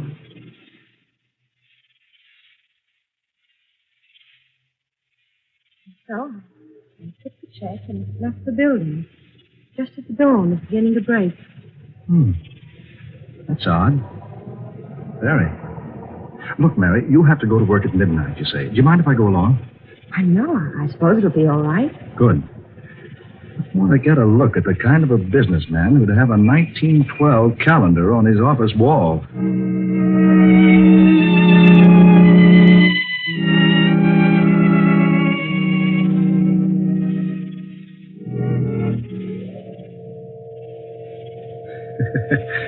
That's some elevator, Here, push the button for yourself. I guess they figured it took down overhead. No operator. Here we are. Mark. Hey. Are you sure you pushed the right button? I'm positive. But look at this place.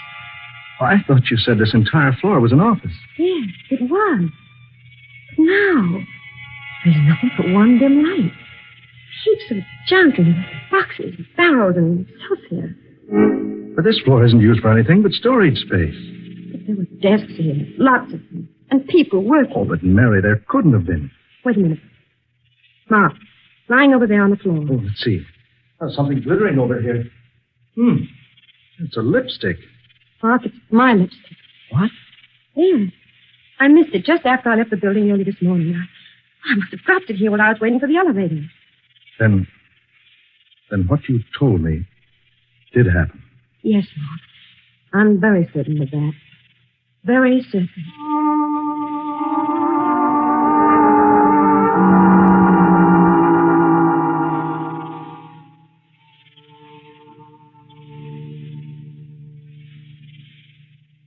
Come inside a minute, Mark, will you?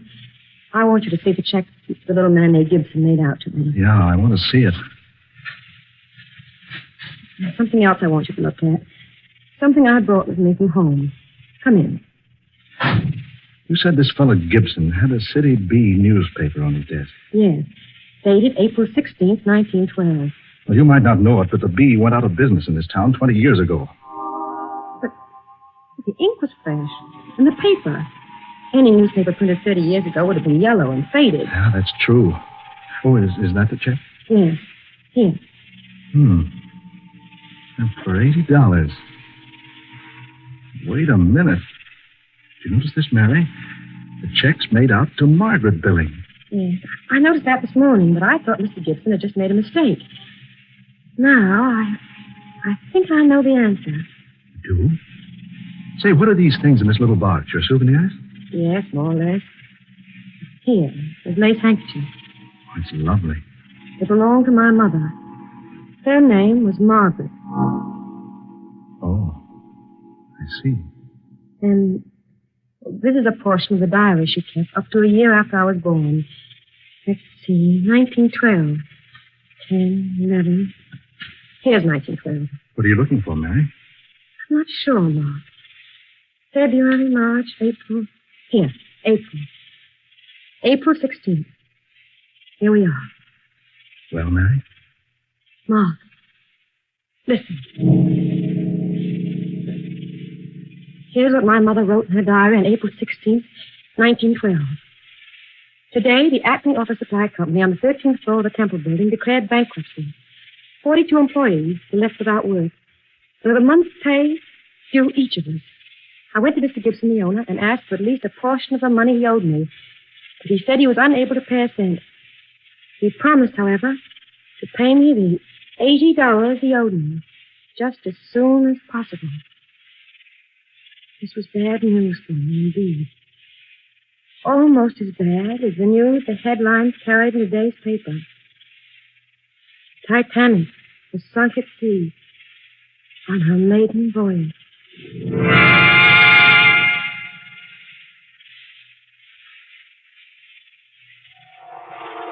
Dark fantasy.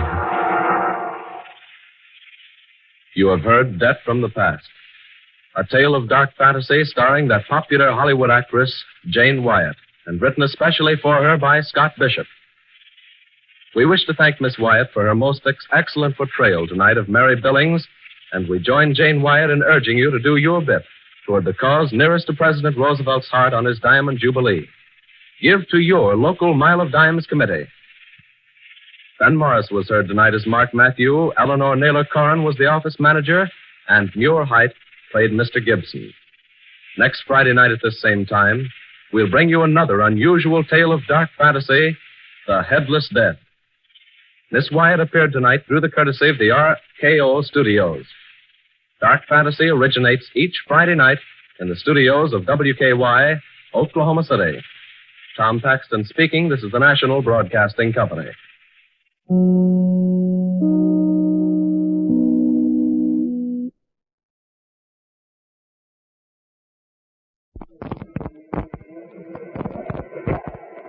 Dark fantasy. Convoy.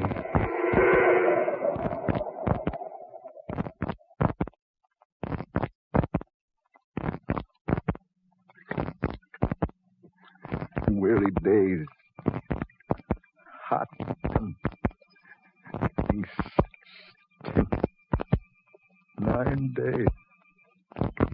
Not a sign of another boat. Another human. All those minutes. 9 days. Open boat.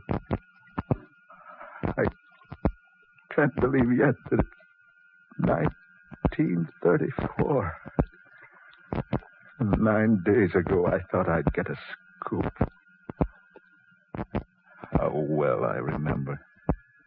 I talked Winston Everly into going with me, using his private yacht far out into the Atlantic, where things were happening. Together we defied precautions, offered ourselves as bait for some unseen devil beneath the waters of the Eastern Sea. And that was 9 days ago.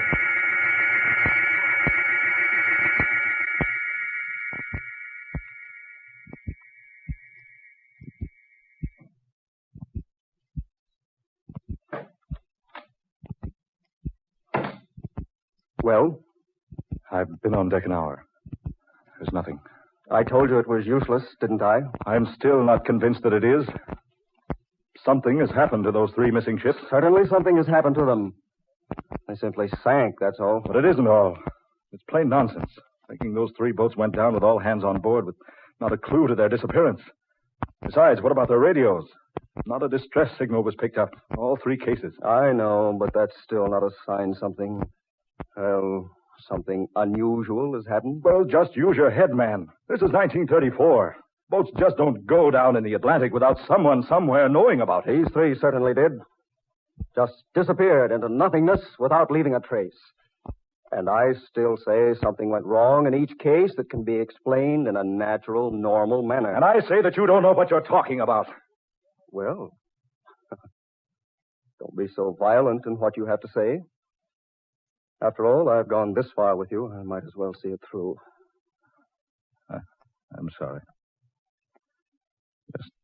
Just anxious, that's all. Yes. So am I. There's no sense biting each other's heads off. We may need them before we're through with this. I've set the automatic pilot. All's clear. Good. I'll go up on deck and have a turn at the wheel after a bit. Game of rummy? Oh, I don't think so, thanks. Poker? No, thanks. Got a cigarette? Yes, somewhere. That last ship, the SS Clarana, went down just about where we are now. The other 2 somewhere in this vicinity. Oh, here's a smoke. Thanks. Why do you say the ships went down in this vicinity, Adams? No one knows where they went down. What I mean is they were last heard from within a vicinity of, 50-mile radius sphere. All of them. I admit it would be a strange coincidence for all 3 of them to disappear in such a small area, but, well, stranger things than that have happened at sea. It's not a coincidence. Something has happened to those boats which none of us can explain. Something that isn't ordinary. Mr. Everly. Oh, what's that?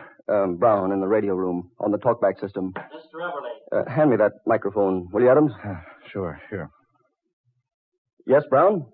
Just got a report that all passengers on those 3 remaining ships have been reported safe. You mean the boats have been found? No, sir. The passengers from all 3 ships were set adrift in the lifeboats. Well, what's happened to them?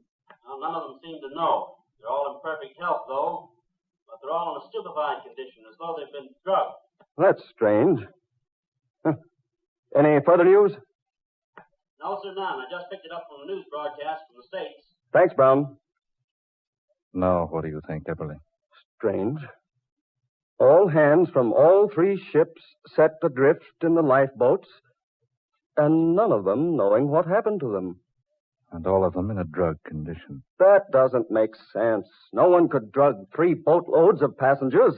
Through the drinking water? Half of them don't drink water when they're aboard. Still, they were drugged. But how, man? How? That's another mystery I'd like to clear up. Then perhaps you can. What? I say. Where did you come from? Who are you? My name is Siegfried. How did you get on board? Where did you come from? One question at a time, if you please. I came on board in the same manner I've boarded the other boats lately. The others?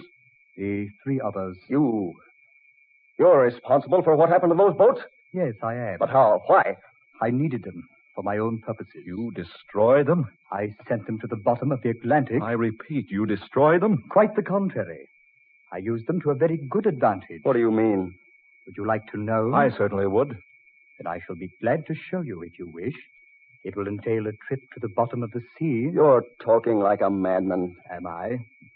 I regret you think so, because I assure you I am by no means demented in the slightest degree. Those people set adrift in the lifeboats, apparently drugged. What happened to them? It's naturally best that they do not know what happened to them. They were not harmed. They were carefully guarded against danger, and no harm shall come to them. But the boats? The cost of the boats and the inconveniences which naturally arise through their loss have all been taken care of. And each passenger has been repaid 10 times for everything he was forced to leave behind when placed in the lifeboat. I don't understand all this. Who are you, anyway? I shall tell you soon. But now we must make haste. Time is most valuable. What are you going to do? You told me you wished to see what I did with the 3 boats. I'm ready to grant your wishes and to take you to the depths of the Atlantic. But, You see, I need your boat. My boat? Yes. I've come to take it. I welcome you to go along with me, if you wish. But where? What are you going to do with the boat? I've already told you I need it. Together with the others, I have use for it. At the bottom of the sea. Ah, that's perfectly ridiculous. No one has need for a boat down there. I have. How do you propose to take us there? I cannot tell you that. You will merely do as I say. I will take you down beneath the surface safely, and I will return you safely. How can we be certain of that? I have given my word. You will find that the word of Siegfried always has been kept. Down through the ages, the centuries. Centuries? Hundreds of thousands of centuries. Do you mean that you're actually a creature from the bottom of the sea? I'm a man like you. I'm not a creature. Here, drink this. What's that? Merely what I gave the others. It's quite harmless. I don't want it. Take it away. I assure you that if you don't consume the potion of your own will, I have the means of seeing to it that you do. Better do what he says, Everly. Here. I'll take the first draft. You're a wise man, Mr. Adams. Oh, you know my name. I know everything. Now the potion. As agreed.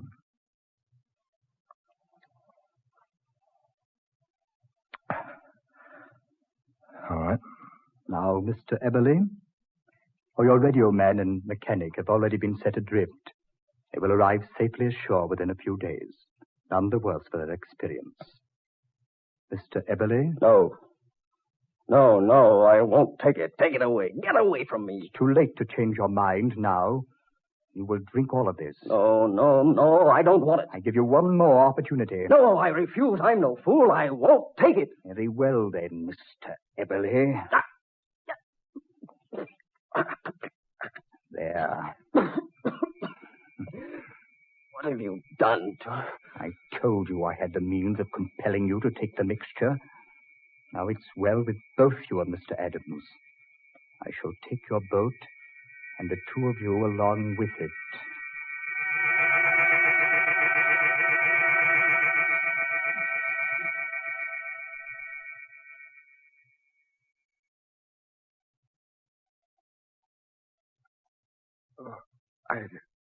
Are you quite all right now, Mr. Adams? Yes. Yes, I guess so. Where are we? Where I promised to take you. At the bottom of the Atlantic. It's so strange here. Light. Like the light above. This is almost like the place up there. Surely you're jesting. This is no spot beneath the sea. Oh, but I assure you it is, definitely. Your stubborn companion is about to rejoin us. What's happened? Oh, Adams, are you all right? Yes, he's quite all right. And you, sir? What in the world did you do to us? I gave both of you an ancient formula, one which induces your spirit to leave your body momentarily. Then I brought you here and permitted your spirits to return again. But where are we? You are 50,000 leagues beneath the sea. Why, we can't be. So your companion thought, Mr. Eberly. You're both mistaken. There's no water, no seaweed, no sign of underwater creatures. No, indeed. That's because you've been brought not to just an ordinary place. What do you mean? What place is this? This is the ancient continent of Atlantis. Atlantis, you say? I've never heard of the place. That's because you're not a student. Your friend, Mr. Adams, seems to know quite a bit about it. Yes. An ancient continent, once located in the Atlantic Ocean, thousands upon thousands of years ago. And which disappeared beneath the surface of the Atlantic. But that sinking of the continent began more than 1 million years ago, according to our scientists. And so it did. Slowly, over thousands of years, Atlantis began to decline, to be claimed by the waters, and new lands began to rise. South America, your continent, they had no existence in the days of Atlantis. And far to the west lay the mighty land of Mu. But what about you? Well, finally, after hundreds of thousands of years, all of Atlantis had been consumed by the hungry waters, except the island of Poseidonis, so named after the god of the sea. Yes, I know that. Poseidonis was destroyed by volcanic eruption. Not destroyed entirely, but the volcano's disturbance sent our land far beneath the sea, and that was 9,000 years before the death of Plato. 11,000 years ago. Yes, roughly speaking. But you say this land of yours wasn't actually destroyed. No. There were in our land wise men from Greece, and together with our wise ones, they foresaw the volcanic disturbance and the sinking of Poseidonis. Yes. This is the ancient island of Poseidonis, last home of mighty Atlantis. Yes. And you have existed here all this time. There is no time here, no death, only life. Amazing. Now we're fighting to preserve our life, our civilization. After these 11,000 years, our existence is threatened by the vicious waters. What do you mean? I mean, we suddenly found ourselves without sufficient materials to keep our underwater fortress safe against the water's destruction. Wait a minute. Now I'm beginning to understand. We needed metal, and lots of it, to use for reinforcing the portions of our continent which was threatened by the water. And that's where the 3 ships went, and Eberle's yacht. That's correct, Mr. Adams. In our desperation, I saw no other solution. I chose the boats containing the most metal, went aboard, and saw to the complete safety of the passengers. And then our men brought the ships down here to be dismantled and to salvage the metal. Here, I will show you. A sliding panel there. Half of the room sliding away. You see out there? The men of Atlantis putting the final touches upon the patchwork that will make our fortress secure for hundreds of years to come, thanks to the metal from your continent. Why, this place is just as modern and advanced as our civilization. You will find in many instances that it's more advanced. Now I will show you that we are as honest and as upright as any other people of the world.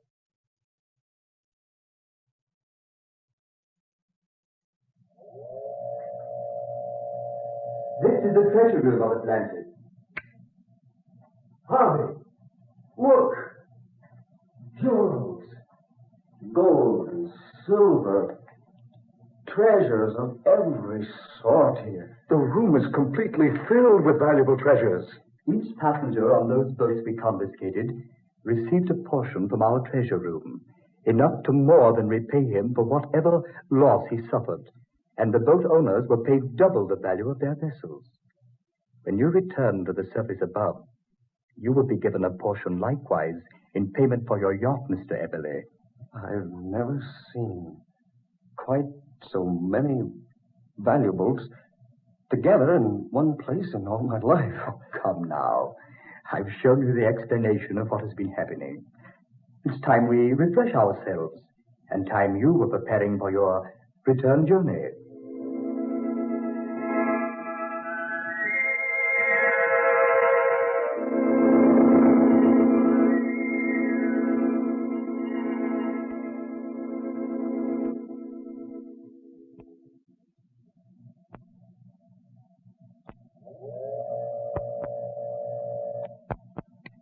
I knew I could find my way back to this vault.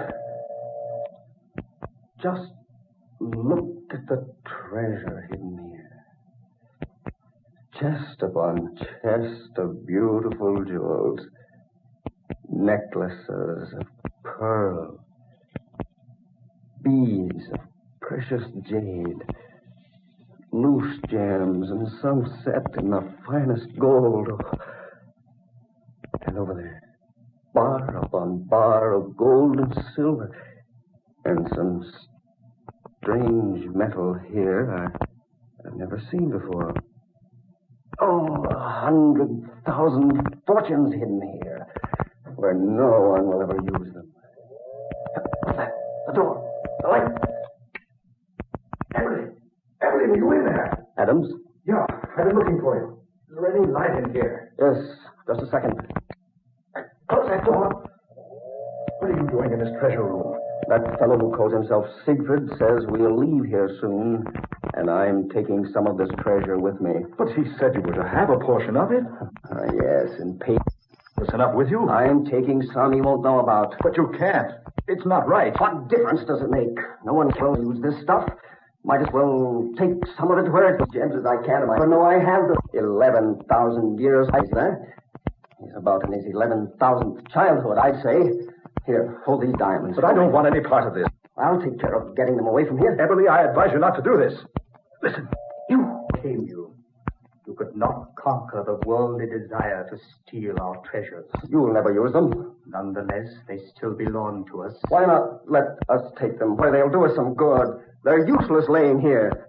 I had intended to give each of you enough of the treasure to make you wealthy me from doing so. Look here, Siegfried. Those are loves to Adams, known better than 10,000 years ago in vice. Till the same greed and sin and iniquities included all evil. And so I gladly send you back where vote to pay for your... You get that before you reach the safer torture.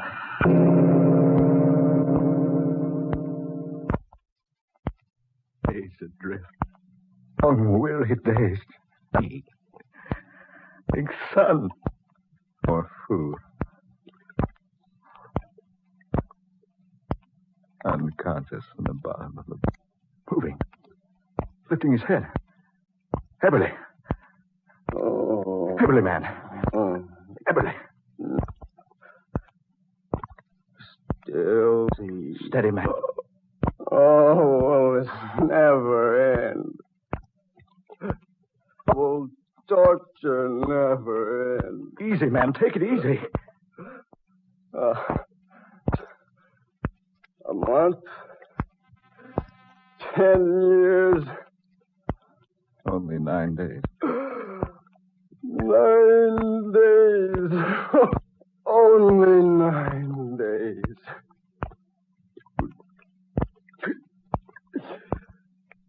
I can't stand it, Harvey. I can't stand it any longer. Save your strength, man. I'm going mad. I can't stand it. There in the bottom of the boat. The chest of treasure in payment for my yacht. Emily! Emily! What good will it do now? We'll be dead when we reach shore. Oh, we'll be dead. Steady. But nobody else will get it. What are you going to do? There won't be left here for anybody else. I'll see to it that no one else gets his hands on it. Emily! He cheated us out of the rest of that treasure. Emily, don't jump! No one else will get this. Emily! I'll take Emily!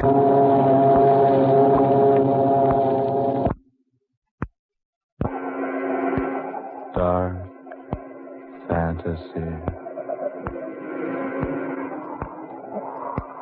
You have heard Convoy for Atlantis, tonight's original tale of dark fantasy by Scott Bishop, originating in the studios of WKY and based upon an idea suggested by Ken Wright.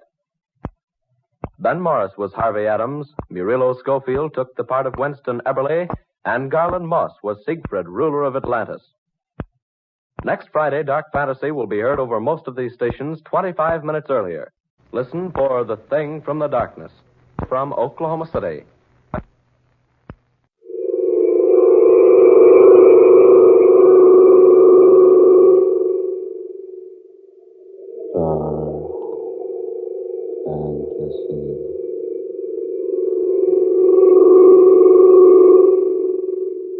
Anybody here? Richard, that high-back chair. There's someone sitting in it. All you can see is his hand and wrist resting on the arm of the chair, with a burning cigarette between the fingers. He must be asleep. Why don't you wake Wait him a up? minute. Richard. The cigarette. It's burned down to the man's fingers. Oh. Whoever that is over there, he's dead. Did you ring, sir? Oh, I say. Oh. Are you the innkeeper? I'm sorry I was so long, sir. We're short-handed these days. I was outside. Couldn't come any sooner. There's a dead man over there. What was that? A dead man, sitting right over there in that chair. What? Well, he's gone. But Richard... Did you say a dead man, sir? Yes. He was sitting there in that He chair. was there. My wife and I both saw him. Must have been the shadows from the fire, sir. I say, come here, will you? Are you looking for lodging? What is it, dear? Come over here. All right. There was someone here. Certainly there was. We both saw him. Look. There on the floor by the arm of that chair. A burning cigarette. Yes. The one we saw burning in the dead man's hand. Yes. I say, innkeeper, come over here. Oh. I didn't see you follow us. Look, we saw the man from over at the desk. All we could see was his arm and hand, with a cigarette between his fingers. That's the cigarette down there. Still burning. And it was burning the man's fingers. I'm sure you're both mistaken, sir. There's been no one here in the lobby. It was merely the shadows from the fireplace.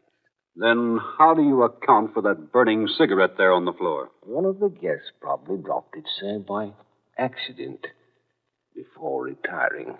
But I tell you, there was someone sitting in this chair. Then, since he's not here now, it may have been the aunt. The haunt? Yes, miss. Folks call him the ghost of the Pig and Hammer. Oh, come now. Don't start any nonsense about ghosts. His name was Trafalgar. First or last, I don't know which. No one remembers. He built this old wayside inn more than 200 years ago. Married his girl he did just after it was finished. The night he moved in, he was murdered in cold blood by one of the girl's rejected swines. Killed Trafalgar for revenge, he did. Right here in this room. While His Honor was smoking his last smoke before retiring. Oh, then it was the ghost. Could have been, miss. Could have been. Folks claim they see him every now and then, though I can't say I has. I say, look. Yes, Governor? There on the back of that chair. Isn't that a spot of blood? Well, no, I don't rightly know, sir, but...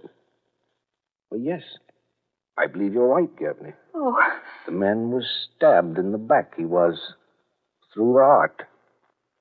Seems that spot there would be just about where he would leave blood behind, was he to sit in this chair here. Oh, Richard, let's go. Oh, so you've seen him, too. Well, that makes 3 times this month. Seems like he's making quite a habit of visiting us lately. Oh, shall we go, dear? Yes, Emily. Right away. Will you two be wanting a room for the night? Oh, sir? no. No, we're looking for a place called Maryvale. Maryvale, yes, Yes, we thought we had the right directions from Effinshire, but we ended up here. We seem to have lost the way. Oh, no, Governor. You just haven't gone far enough. Maryvale lies about 20 kilometers to the west. How far is that in miles? About 12, 13. Then let's go on, Richard. We can make it in 20 minutes. The road is not so good, miss. Take probably 45 instead of 20. Besides, Merivale hasn't been occupied for nigh on to 6 years. You say it hasn't? Oh, no, sir. But we understood it had been occupied by a Miss Priscilla Longacre. Yes. Miss Longacre died about 4 months ago and left Merivale estate to me. When I managed to clean up my affairs in Madrid, we came up to retire and live on the estate. I was with a British concern in Spain. Now I've resigned and come up here. Till I got that message, I didn't even know I had an aunt living in England. You say her name was Priscilla Longacre? That's right. She died late in December. A day or so after Christmas. Priscilla Longacre has been dead for 5 years. No. What? Indeed she has, Governor. At least folks say that.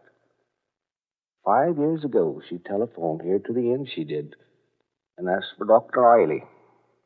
He answered the call and found her dead. So he come back to make a report. But when the authorities got to the place, the body was gone. Some say it was stolen. Some say the old lady become a zombie. Oh. Anyways, she was never seen again. And Merivale was closed up because nobody knowed who was kin to the old lady. But that's impossible. Well, I was notified early in January of her death. Who notified you, Governor? Why, the man you just spoke of, Dr. Hiley. You couldn't have been notified by him, Governor. Why not? Because he died 2 days before Priscilla Longacre. But I have his letter. Oh, have you now, sir? Well, yes, of course. Outside in my car. He said he would meet me at Merivale tonight.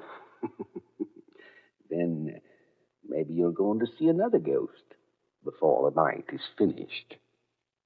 Eh, Governor? Richard, please, let's go. Yes, dear, right away. Now, look here, innkeeper. Is what you've been telling us the truth? Of course it's the truth, Governor. Why would I be telling you things what ain't true, huh? Then there hasn't been anyone living in Merivale for 5 years. And Dr. Hiley has been dead that long, too. That's the gospel truth, Governor. You'll see so for yourself when you get there. Well, that's where we're going. You say it's about 12 miles. About that, Governor. You'll come to a fork just around the turn, up a ways. Take the left one. The other goes to London. Right. Come along, Emily. Yes, dear. If you need anything, my name is Jason. You can telephone here if you like. Just ask for the pig on the hammer. Yeah, all right. Thank you very much. Yeah, say, this wind's strong. Come up in the last few minutes. Richard. Yes, dear? Did you notice that man's hand?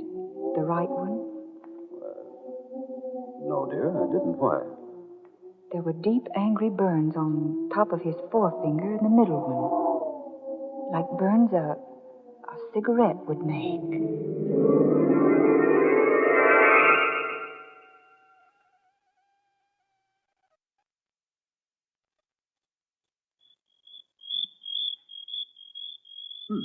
Place seems deserted. Thank heaven that wind stopped. Oh, Merivale is in a small valley.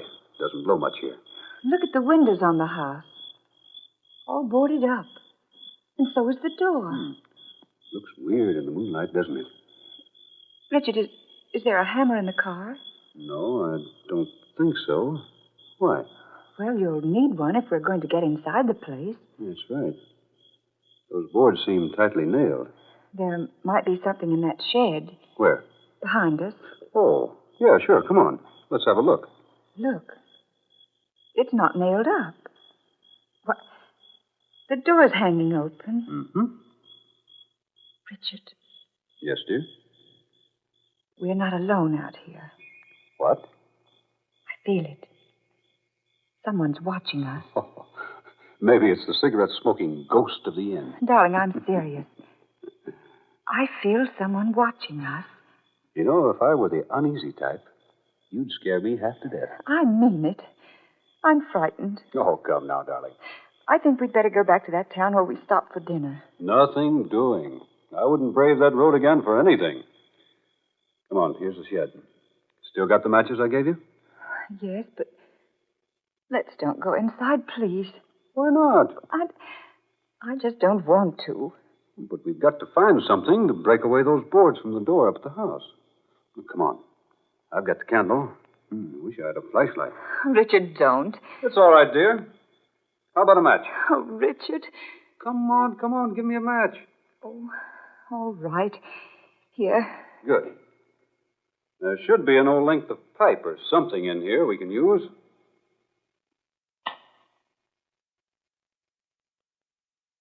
There we are. There. Candle's lit. Will you hold it, dear, while I look around? Richard. What's that? Over there in the corner. Those black boxes. Boxes? Oh. Richard. They're coffins. Coffins? Oh, nonsense. They are. They're painted solid black. Look. 3 little silver handles. You may be right. 3 handles on this side, too. They are coffins, Richard. Yes.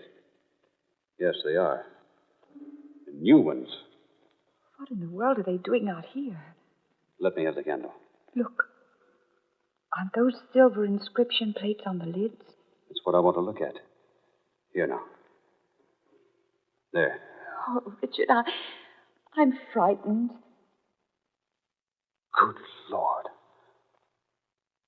Why, this plate says Richard Longacre. And the other one? Emily Longacre. Died May 15th, 1942. Well, that's today. Richard! The light. Emily, what happened? Oh, the wind blew out the candle. Richard? Richard, is that you? What? Is that you moving about in here? No, I'm not moving. I thought it was you. Here, where are you? Richard! Oh, let go! Let go! Get your hands on me right now! Emily, where are you? She's not here. She's gone. Candle. Must be on the floor here someplace. Has to be here someplace. Must have light. I say. Longacre. Who's that? Is that Richard Longacre? Yes. Thank heaven. Who are you? Quiet. Don't let him hear you talking. Who are you? Can you get a light going? Yes. I found the candle. See if I get a match. Yes, here. What? No one here. No one in the shed but myself. Door's closed now. Good Lord. The lid. The lid on that coffin. Moving. Something inside pushing it up. Slowly pushing the lid up. Pushing it up.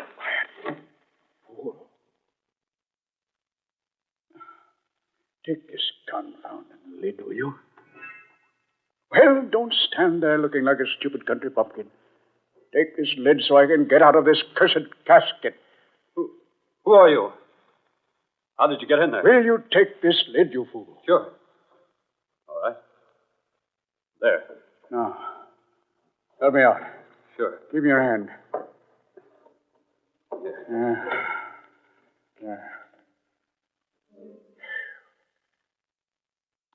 How long were you in that thing? Oh, heaven only knows. Hours before you and your wife came into the shed. My wife? Where is she? I have a pretty good idea. Where is she? I rather imagine he's got her. He? Who? Stuffy in that box. Who? Where's my wife? Quiet, you fool. He comes back and finds me here. Who are you? Tell me what you know. My name is Warren Hiley. Hiley? Yes. Dr. Hiley. The one who sent you the notice of your aunt's death. But he said you were dead. He? The innkeeper. Oh. Jason. Yeah. That was his name. Jason. I rather imagine he would tell you I'm dead. You see, he thinks he killed me. What? Yes. 5 years ago. He lured me out here to attend to the occupant of Merivale, Priscilla Longacre. My aunt. Yes. I found the woman dying.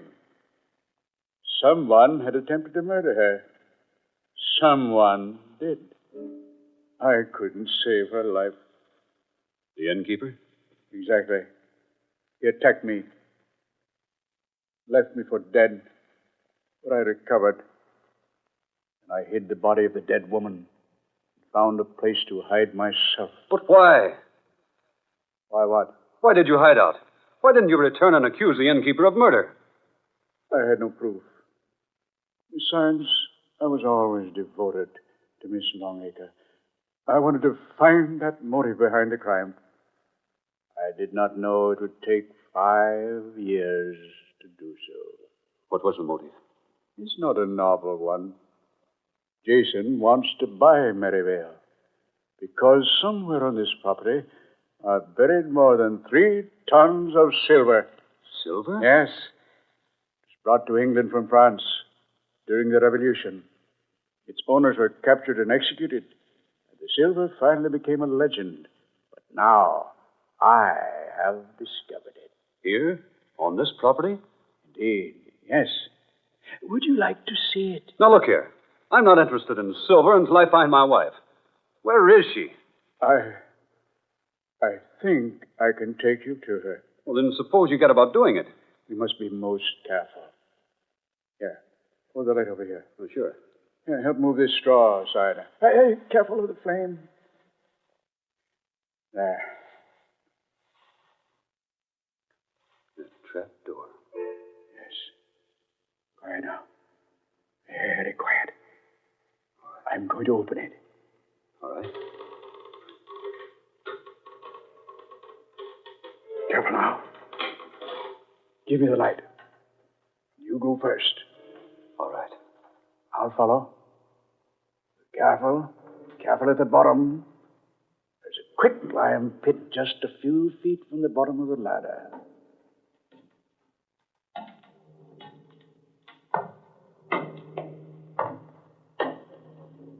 There.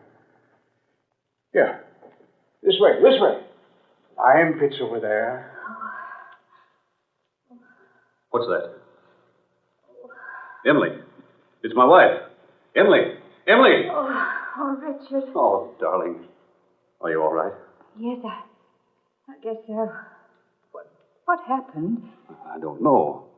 The light went out and you disappeared. Who's that? Oh, Dr. Hiley, dear. The one who sent us the notice of Aunt Priscilla's death. Doctor, my wife. Pleasure, Mrs. Longacre. Where are we? This is a chamber beneath the old shed. I discovered it the day Priscilla was murdered 5 years ago. I brought her here. Can you get up, Mrs. Longacre? Yes, I think so. Here, dear, I'll help you. I must have fallen down here. Will you come this way, please? Can you walk, darling? Yes, I'm all right. Over here, if you please. All right. Come, dear. Here. Under the heavy glass. Look. Oh. The body of an old woman. She was Priscilla Longacre. I've kept her here all these years until I could get the entire Longacre clan together. Now you are together.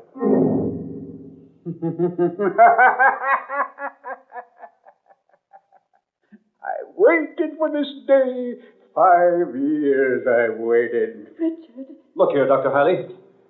Jason. Yes, Doctor. Jason. The innkeeper. Watch them closely, Jason. I'll watch them, Doctor. Richard. You, Dr. Hiley. You told me Jason wants to buy Merivale. It's you who wants to buy it. You'll never repeat that to anyone, Mr. Longacre. Lies. Everything you told me, nothing but lies. You killed my aunt. It took me 5 years to locate her only living relative, you, Richard Longacre. And now that you are here, Merivale will soon be mine. Oh, but you can't murder her. And no one will ever find either of you in the lime pit. Oh, no. No. Your coffins are prepared up above there. Tomorrow there will be a funeral, but your bodies will not be in the caskets. Oh, Richard. Do I get my pie now, Doctor? Oh, yes, Jason. Of course. Here. Oh. You killed him. No such luck. Merely rendered him unconscious. But he'll never regain consciousness. What are you going to do with him? The lime pit will take short work of him. Oh, no, no. Get back. You'll join him soon enough. Oh, don't do that. Oh, wait. Stop. I intended for you to fall into that pit. And I threw you down here through the trap door up there. It was you up there. Crawling into that coffin and pretending to hide was all a lot of sham to lure me down here. Now, look here. I demand that you release us. You're in no position to demand anything. Your aunt is next, and you'll follow her. And I warn you, this gun I have is loaded. What are you going to do? The old lady goes into the pit next. Oh, Richard. Let her alone. No, not in your life. And kept her hidden down here for 5 years. When I heard you were coming here, I finished. Put that body down. Stand back. I'll shoot if you come nearer. Richard, don't. You've done enough, Hailey. Stand back. Put her down. No, she goes into the pit. Put her down, I say. Richard, come back. You devil. Richard, that woman.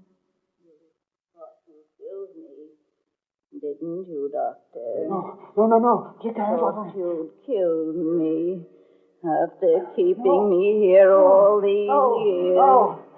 Well, you didn't kill me, Doctor. No, stop. You Let me go. didn't Let me go. kill me. Oh, help! The pit! The pit! Help me! Help me! I can't go!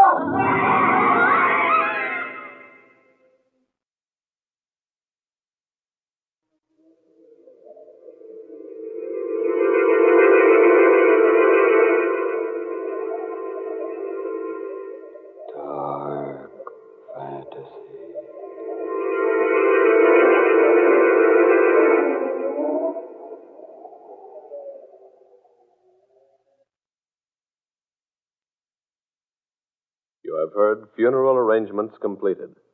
Tonight's original tale of dark fantasy by Scott Bishop. Alf Daniels was heard as Richard Longacre. Eleanor Naylor Corrin was Emily. Fred Wayne played Dr. Hiley. Georgiana Cook was the old woman. And Muir Height was Jason. Next Friday at this time, one of the most unusual of all dark fantasy adventures. Created for you by Scott Bishop.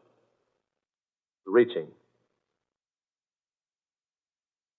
For pictures of the production Dead Hands Reaching and of the dramatic staffs of Dark Fantasy, as well as for vivid and exciting picturizations of next Friday's story, Dead Hands Reaching, we call your attention to the 2-page story appearing in the magazine Movie Radio Guide, dated tomorrow, May 16th. And now this is Tom Paxton reminding you to buy United States war bonds and stamps.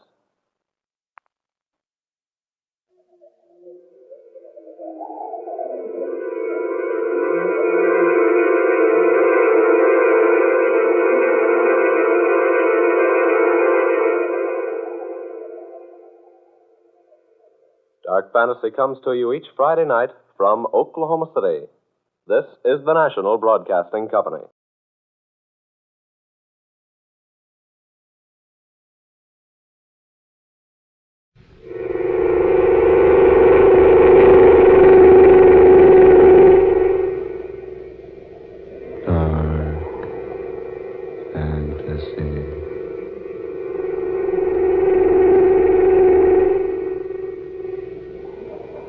Dead hands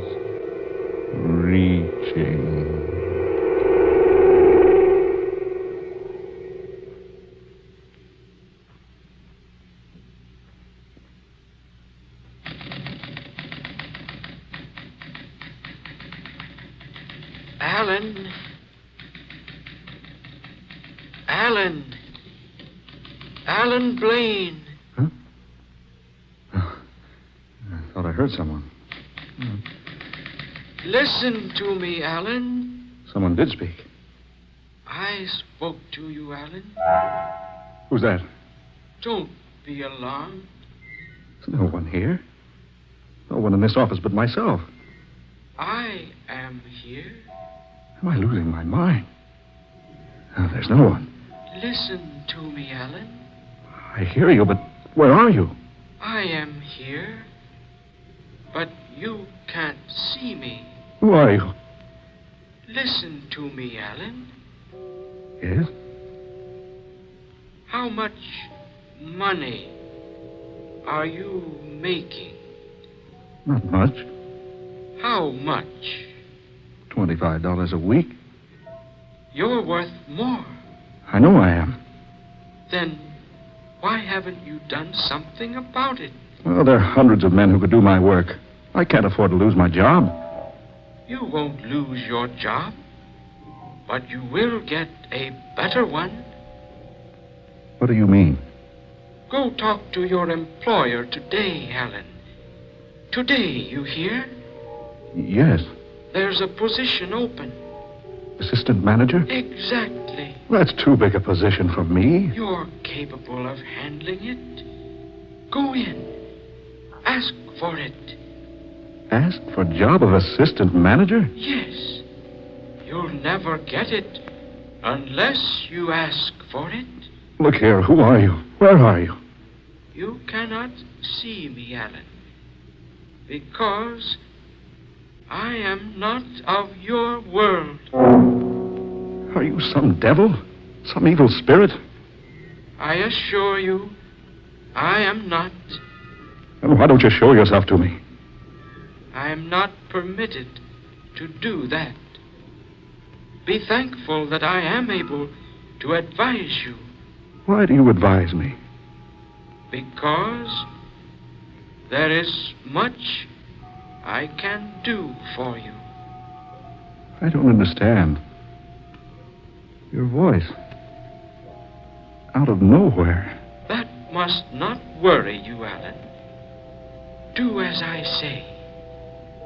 Go now. Ask for assistant managership. Go, Alan. Ask for it now. Wait. Don't wait, Alan. Wait, I want to talk to you some more. Don't wait until it's too late. I warn you. Come back. Come back. Look here. What's all the commotion about? Sit down, Mrs. Evans. What? I said sit down, ma'am. Here, I have something to talk to you about. I want to know what the shouting out here was about. Oh, never mind that, Mrs. Evans. I have something much more important to discuss with you. And just what's that, Mr. Blaine? It's about the assistant managership. Well? Well, you see, I was just thinking. Go on. No, I was just thinking that perhaps Go ahead. Go ahead, Alan. Tell her you want the job. Did you hear something, Mrs. Evans? I'm waiting to hear who you have in mind for the job that's open. I'll take that job, Mrs. Evans. What did you say? I said I'll take that job. Why, I hadn't thought of that. You might handle the job all right. Yes. Yes, you might. Come on in the office, Blaine. Let's talk this thing over.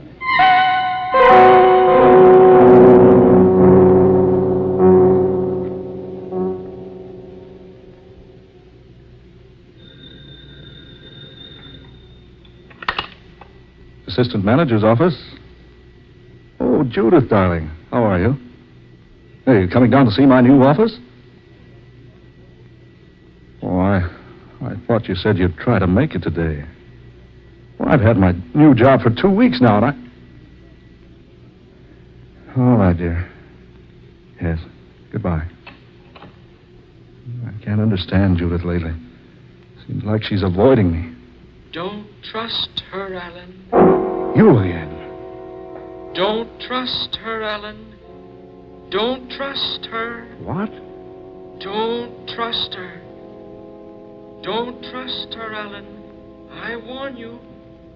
She's not to be trusted.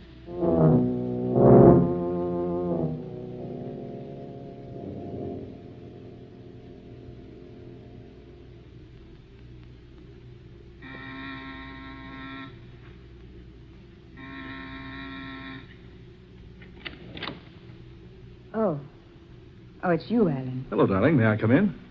Yes, I suppose so. My, you're beautiful tonight. Am I? Oh, that dress looks wonderful on you. I'm glad you're all dressed up. Honey, we're going to celebrate. Alan. I've just been promoted, darling. Now I'm making enough for us to live on. Come on, let's paint the town. And when we find just the right spot, I'm going to ask you to marry me again. Aren't you going to say something, Judith? I have an engagement tonight, Alan. Oh, but you can call it off. No, I'm afraid I can't. Think what's happened to us. Now I'm making the money you always wanted me to make. You'll have to go now, Alan. What? I've just a few minutes to finish with my makeup. You'll have to go now. But, Judith... Please, Alan. Now, wait a minute. Alan, really? I've asked you to go. I haven't much time. Oh. So you haven't much time. Well, let me tell you something, Judith West. No, Alan. Yes, Alan? Let you tell me what? Don't say it, Alan. Don't. Well, Alan? Don't say it, Alan. I warn you. There'll be a quarrel. You'll kill her this time if you quarrel. I'm waiting, Alan. Never mind. Just forget it. Good evening, my dear.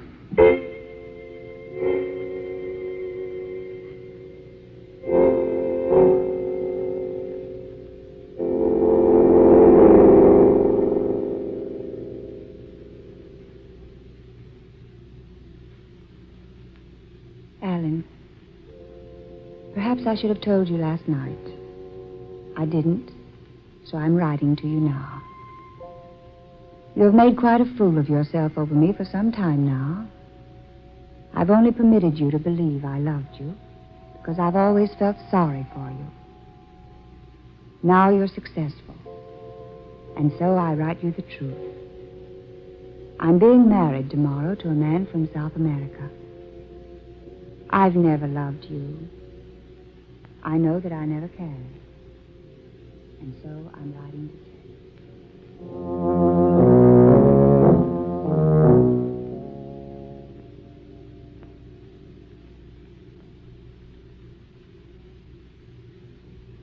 Miss Adams, you please call me at 11:30. I have a 12 o'clock luncheon date. A letter from Judith. It's probably an apology for last night. I wonder what she said.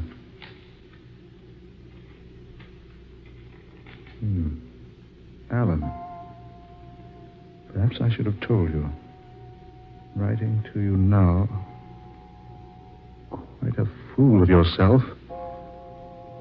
Always felt sorry for you. Being married tomorrow, I have never loved you. Never loved me. Oh, she can't mean that. Yes, she wrote it. Yes, she wrote it. Oh, so she's been playing ball with me all these years. Felt sorry for me, did she? Sorry. Well, I'll make her sorry. I'll show her. I'll kill her. No, Alan. Yes, I'll kill her. Don't go to her, Alan. I'll show her. I'll show her she can't toss me off like an old glove. Put that gun back, Alan. No. Put it back in the drawer, I say. No, no. I warn you, you'll be sorry if you don't put the gun away and calm yourself. I won't, and you can't stop me. No, I can't stop you. Nothing can stop me. Nobody. Not now. Oh, so she feels sorry for me. Well, I wonder if she'll feel sorry for herself with a bullet in her cheating heart.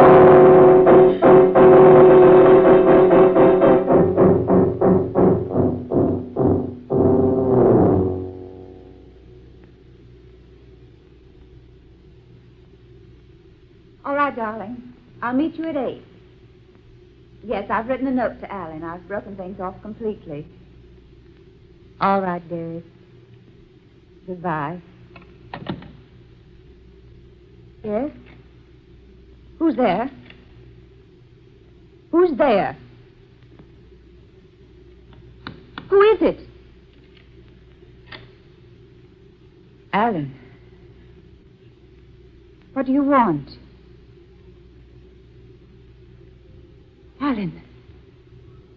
Oh, no, Alan!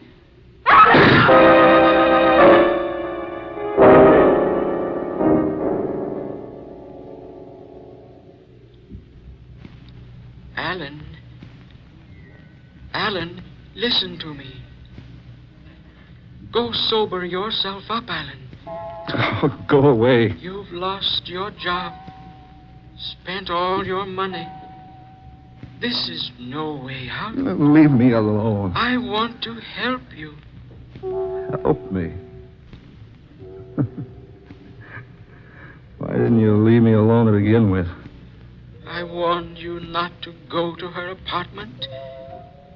You're a murderer now, Alan. You're wanted by the police. Oh, go away. Go away. You should have listened to me. I was trying to guide you. Leave me alone. Oh, leave me alone. I know what you're thinking. You're tired. The spirits aren't enough for you now. You want something else. Yes. Don't do it, Alan. Stay away from it. No. I'm not listening to you anymore. I'm not listening. Do you hear me? Go away. I'm not listening to a thing you say.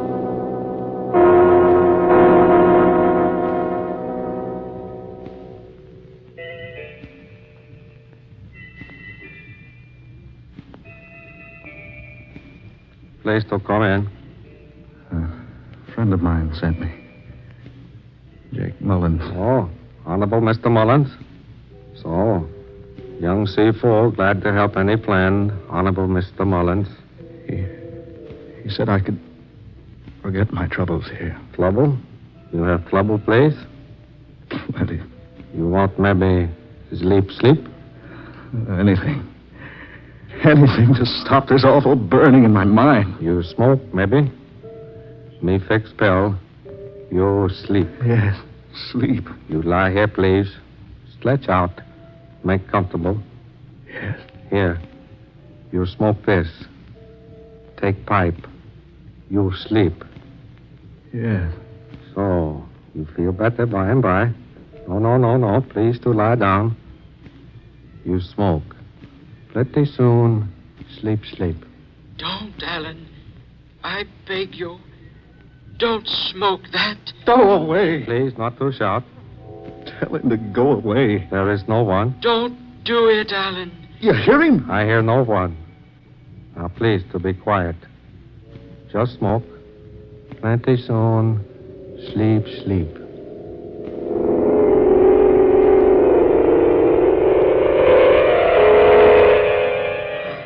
It's too late now, Alan. I tried to warn you, but it's too late now.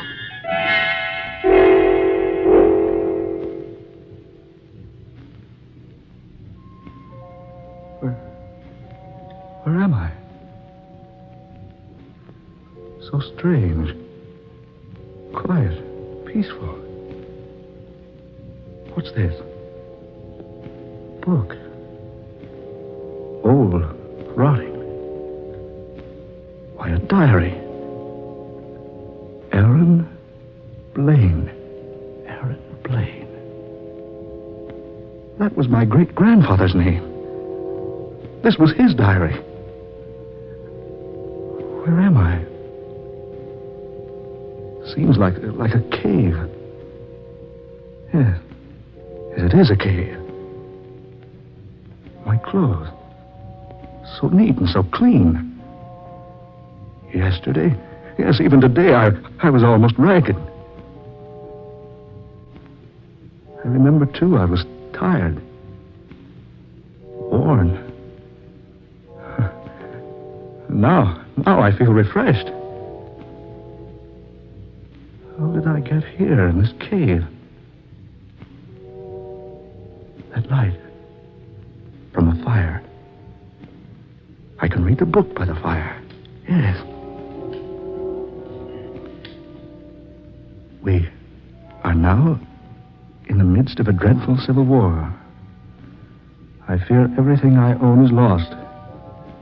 I have only managed to save my gold. Gold.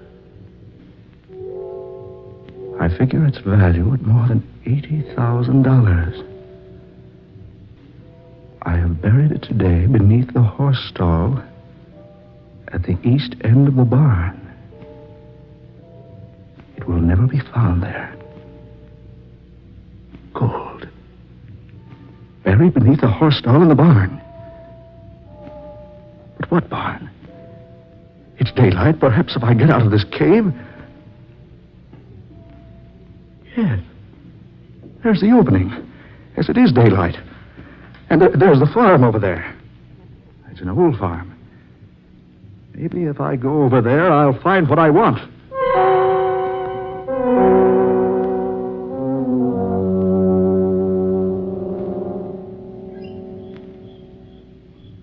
You say this farm did belong to old Aaron Blaine. That's right, boss man. About the time of the Civil War was, I reckon, my pappy done worked for him. Who owns the place now? I reckon Uncle Sam do now, boss man. I pays the taxes when I can, and they lets me live here.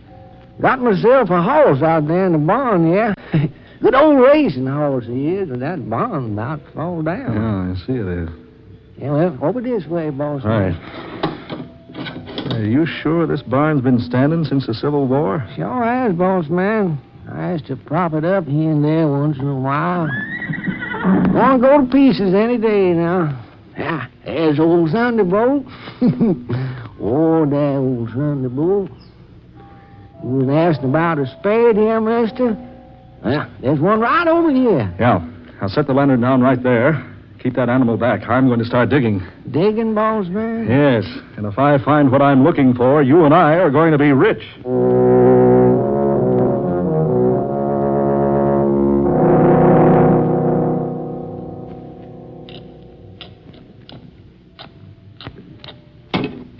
There it is. Lord have mercy, boss man. Something buried there? Yeah, a metal box. Come on, help me get it out of there. Okay, boss man. Did you get a hold of that corner? I think so. The pull's hard enough. Right. There. Good work. Heavy. Yeah, got a lock on it. You'll fix that. Golly, it's heavy. Ah, there we are. Lord have mercy, boss man. Look at that gold. Yeah, gold. $80,000 worth of gold. What's that? Must be the Pearson boys. Who? Pearson boys, boss man. Who are they? They've been trying to get this farm, only ain't got enough money to pay the back taxes. Folks around here always said they knowed there was gold buried here someplace. They must have seen you, and now they's trying to scare y'all. It's a good thing it's night. I was going to come down here this afternoon, but I decided to stay in the cave till dark. Cave, you say, boss man? Yeah, over toward the hills. We better get ourselves over there, boss, if we's going to keep this here gold. Them Pearson boys been looking for it for 10 years. If they catch us with it, they's going to take it away from us.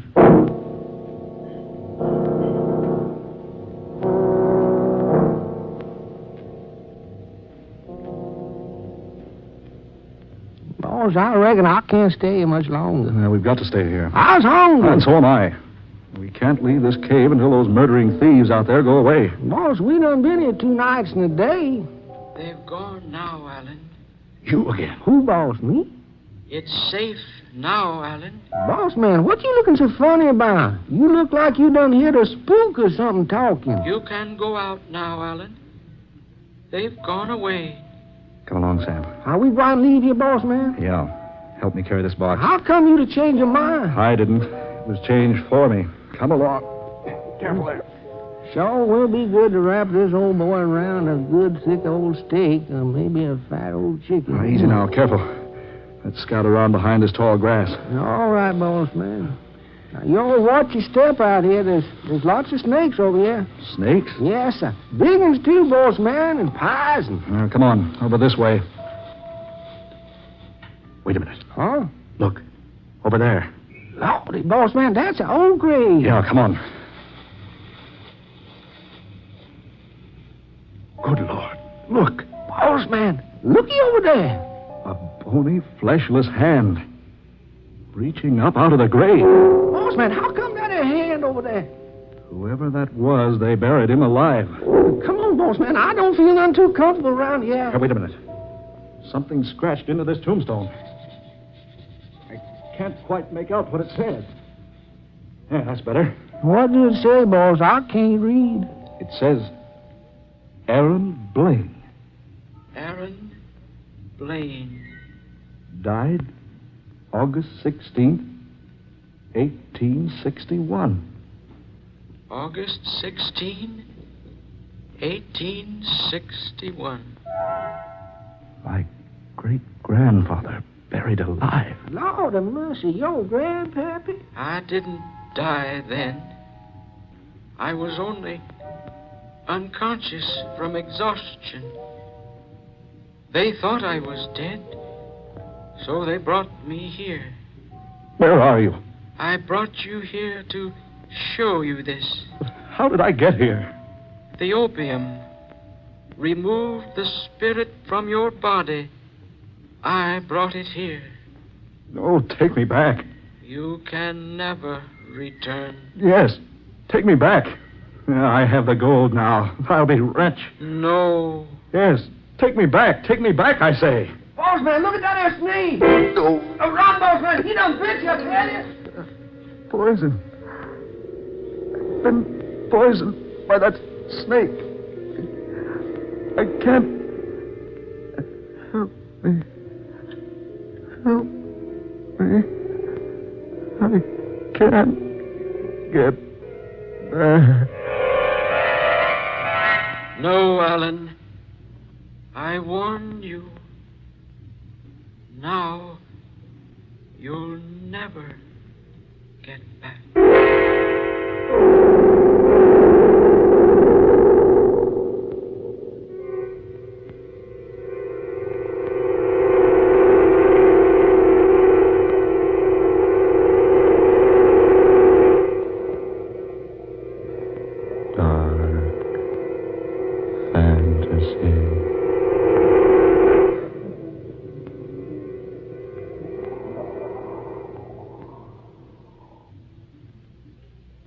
You have heard Dead Hands Reaching, tonight's original tale of dark fantasy by Scott Bishop, originating in the studios of WKY. The picturization story of Dead Hands Reaching appears in the May 16th issue of Movie Radio Guide. Ben Morris was heard as Alan Blaine, Eleanor Naylor Corrin played Judith West, Muir Height was Young Si Fu, Georgiana Cook played Mrs. Evans, and Darrell McAllister was Aaron Blaine, the voice from beyond. Next Friday, listen to Dark Fantasy 35 minutes earlier at 11:30 p.m. Eastern Wartime, 10:30 Central Wartime. Listen for Rendezvous with Satan, another unusual adventure by Scott Bishop. Tom Paxton speaking. Dark Fantasy comes to you each Friday night from Oklahoma City. This is the National Broadcasting Company.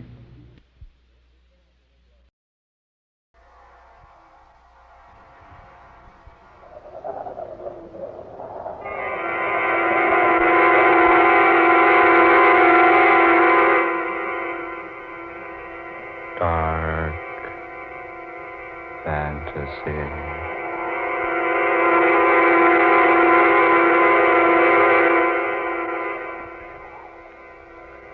Rendezvous with Satan.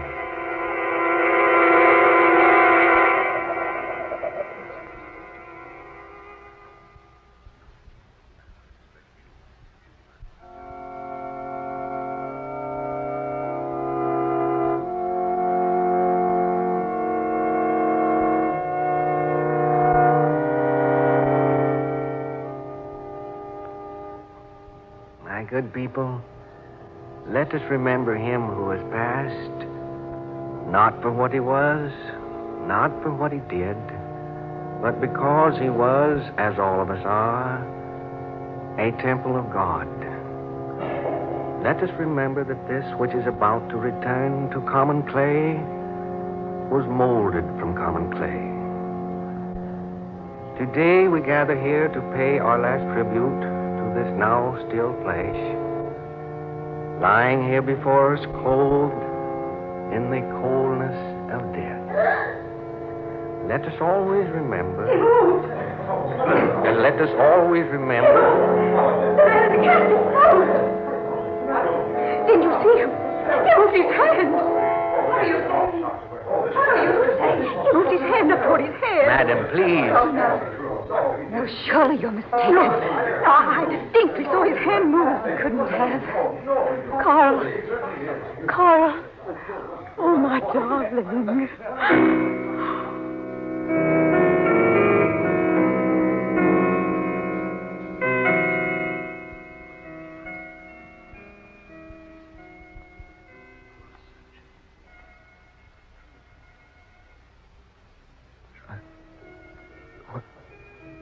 What's that happened to me? Just lie still, Carl Fisher. This craft is most fragile. Where am I? Where would you be after death? Dead? You say dead? Yes. Am I dead?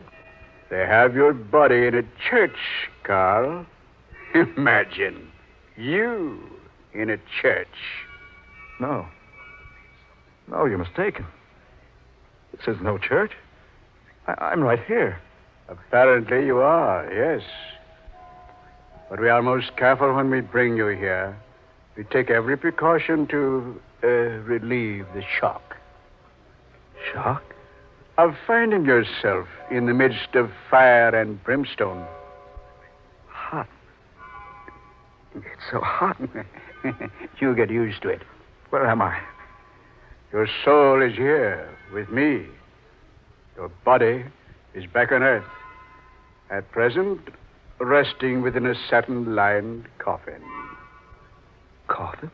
Yes. They're soon going to place you within a tomb. Oh, I don't believe you. Don't you? Personally, makes no difference to me whether you do or not. But for your own satisfaction, suppose you feel for yourself. What? Yes. Reach up with your right hand. Reach up. Feel the casket lining by your head. Go right ahead. There. You see? Yes. But I'm lying in the bottom of a boat. Only your soul is. This is some trick. The boat is satin-lined. I'll admit, Carl Fisher, I am generally most concerned about my own comfort. But as far as lining one of my boats with satin, no, I fear that would be too much, even for Satan. Satan? Yes. Here, let me prove to you the boat is not cloth-lined. There. You see? You devil. That's irony. You are a devil. Yes, I am. But not just a devil. The devil. You mean I'm really dead? One never dies, Carl. The common clay perishes, yes, but only the common clay. Let me out of here. I'm sorry. You see, you can't move until I permit you to.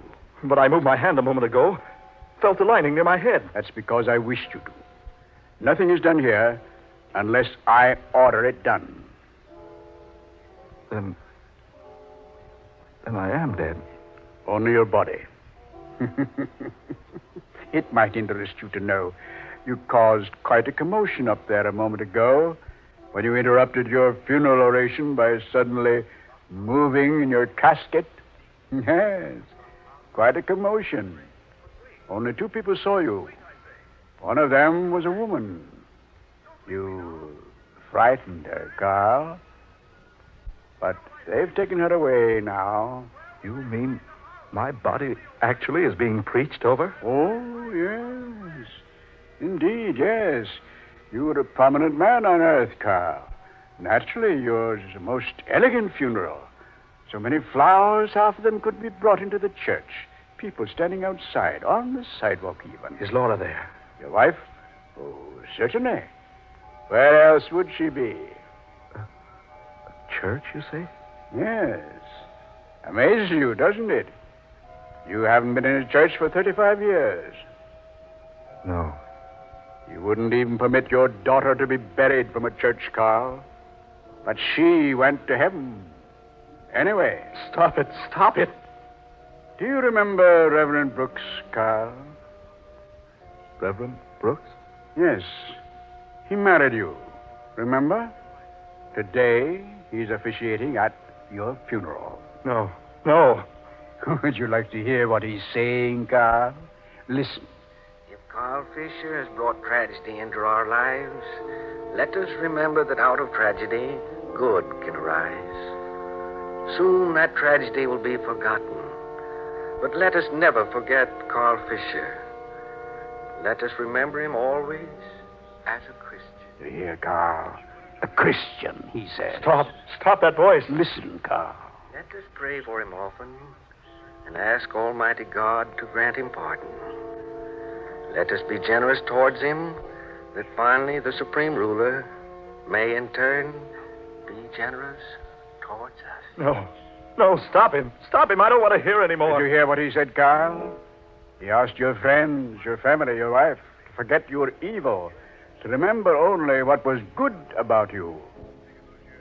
Yes, Carl, but that leaves them nothing to remember. Oh, let me alone. No, Carl. They've nothing to remember. Because there was nothing about you that was good. I didn't have a chance. Chance? You say you didn't have a chance? Certainly not. Well, I'd only waste my breath by pointing out the chances you did have. I was forced into everything that happened. Forced, I say. Were you? Certainly I was. Haven't you ever heard of free will? Free will? Free will, you say? I haven't had a will of my own in the last 30 years. Haven't you, Carl? No. You know I haven't. I knew I was doing wrong. Sure, I knew it. I'd never have made my millions by being any other way. Your millions. Did you enjoy them, Carl? I was just beginning to when I took charge of you. Is that it? Yes. Your millions aren't worth much here. Oh, where am I? Certainly you haven't lost your imagination. Where would you be? With fire on all sides and the smell of brimstone. And with me as your pilot on the river Styx. Styx? You remember. It's our largest river. Where are you taking me? I have a special assignment for you, Mr. Fisher.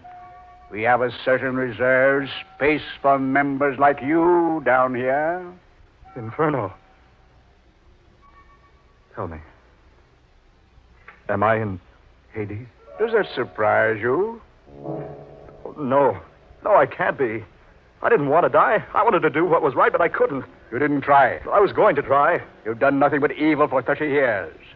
You couldn't change now. I could, I tell you, I could. No, Carl. I'll make a bargain with you, Satan. Bargain? No one makes bargains with Satan. Give me a chance. Let me go back. Let me live my life over. I'll change. I swear I will. You'd never change. I will. Let me go back. Let me show you. Let me prove I can do what's right.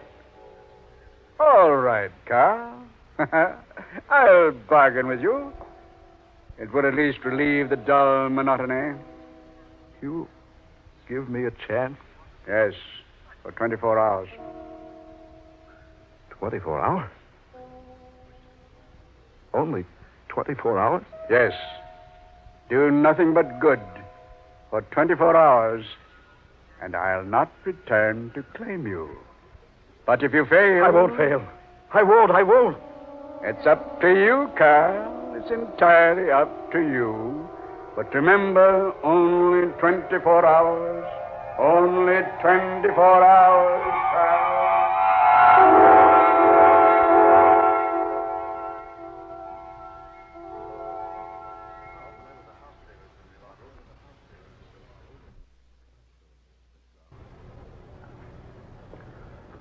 You really shouldn't have come tonight, Laura. You should rest. I know. But I couldn't rest. Poor Carl. He needed someone so badly those last few days. And I was away. Never dreaming what was happening. You mustn't blame yourself, Laura. No, I can't help it. I feel I deserted my husband. Just when a man needs his wife most. There'll come a time, Dr. West, when I'll be afraid to come out here to the mausoleum. I wanted to come tonight to tell him goodbye. Goodbye? Yes. I loved my husband, David. Despite everything he did, he was the only one I ever cared for. Here, my dear, I have the key. I say, Laura, it's not locked. But I saw you lock it after the services this afternoon. I did lock it. I'd swear I did. Open the door. Yes.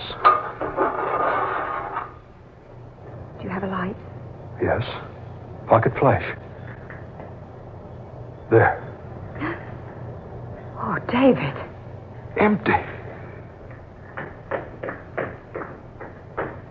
The casket's empty. David, for heaven's sakes, what's happened here? I don't know, but Carl always said he'd come back. What? Yes. He told me once he had no fear of death because he knew he could always make a deal with Satan. Carl told you that? Yes. I laughed at him at the time, but now I wonder.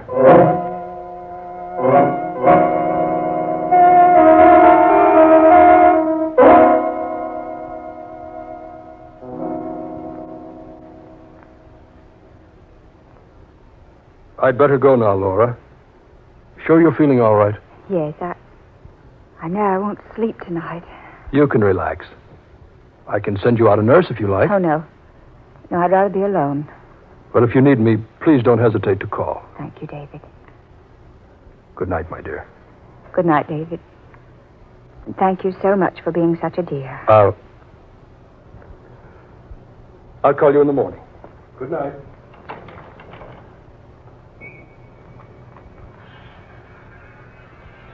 That's strange. Yes. I'm not hearing things. That's an electric razor running. But it can't be. There's no one in the apartment but myself. Carl. Carl. Carl. Carl! Yes, my dear, did you call me? Carl. Yes, Laura, what is it? Carl. Are you really there? What do you mean, am I really here? Of course I'm here. Heavens, I was right in the middle of my shaving. Oh, no. Laura, what's the matter with you? Why'd you call me? No, Carl, please don't come any closer, please. The world's gotten into you all of a sudden. Darling, is it really you? Really, me? Now, what are you talking about? Carl, don't you know? Don't I know what? We buried you this afternoon. Carl, don't look at me like that. Buried me? Yes. Oh, darling, what's happened? Tell me what's happened. I don't know. Something's wrong. Carl.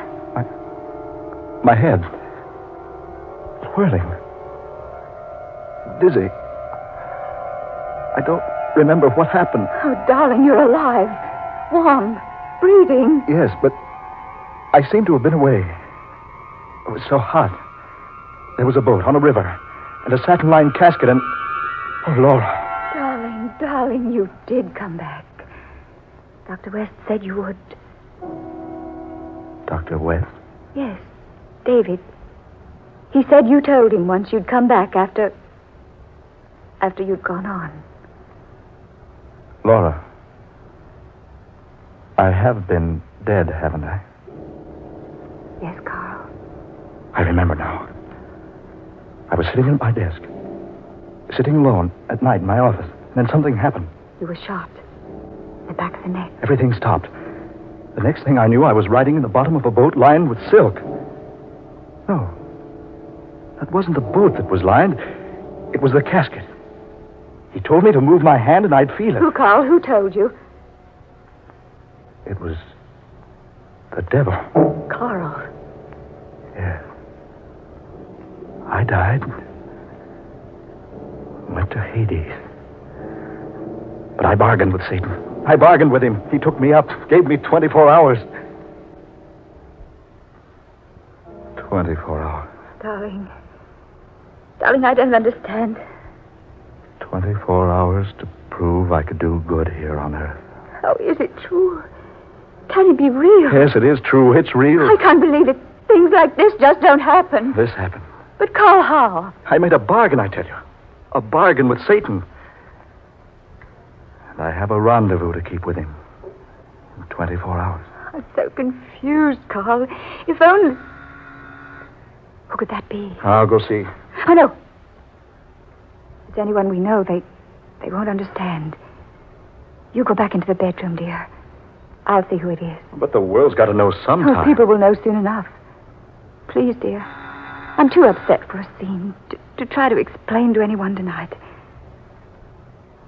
All right, my dear, if you wish. Thank you, darling.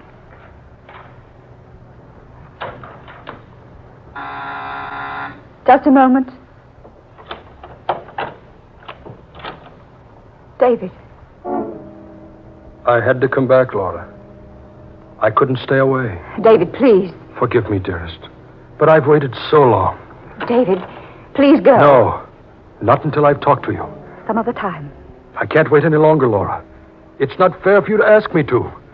Not fair? You know I love you, Laura. You've known it for months, years. David. You have known, haven't you? Yes, but... I've waited so long to have the right to tell you about my love. Now, I know it's not right to come to you on the night of your husband's funeral and say these things, but I must know, Laura. I must know. I have nothing to say to you, David, nothing. I know you were always madly in love with that criminal of a husband of yours, but that's over now. You'll have to forget him.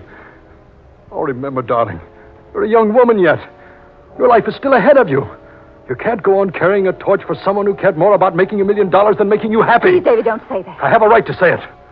Now, I've kept it in check all of these years, waiting and hoping. And now Carl is dead. You hear me? Dead. Dead. You belong to me now. No, David. Not now or ever. Yes, I say, you're mine. If anyone has a right to you, I have. After everything I've done to get you. Will you go now, David? Oh, Laura, I need you. Oh, Laura, please, so you'll marry me. No, David. I'll never marry you. But I know you care for me. I could make you learn to love me. No, never. I've had nothing for you, David, but friendship. I'll never have more. I know that's not true. Don't say that. It's not. You do care for me. I could tell by the way you kissed me. That's when I first began building my hopes. Kissed you? When did I kiss you? You haven't forgotten. The party in my penthouse. Not more than 3 months ago. Your birthday party? Yes. All the girls kissed you that night. If you'll remember, we even made a sort of game out of it, lined up like a bunch of high school girls to compliment our host. Yes, but you meant more than just a compliment that night. Do imagine. Oh, no. I kissed you just like the others. In full sight of my husband. And I might add, to his complete amusement. Carl wasn't in the room. You waited until he'd left before you got into line. Oh, nonsense, David. No. I knew that night you cared for me. That's when I began planning to make you mine. David, will you please go? Not until you've told me you'll marry me. I've told you I won't. There's someone else. Only my husband. Someone else. Someone who's alive. Please go, David. What's that? I want you to go. What was that? In that other room? Nothing. What are Nothing at all. What are you doing? I don't want you to ever come back here, David. What are you doing? I'm locking this door.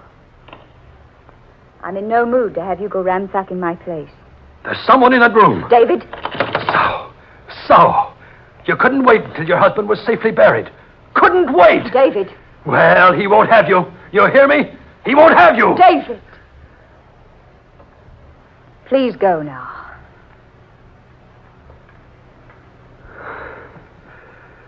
Very well. But I'm telling you this, Laura. He won't have you. Whoever he is, he'll never have you. I promise you that.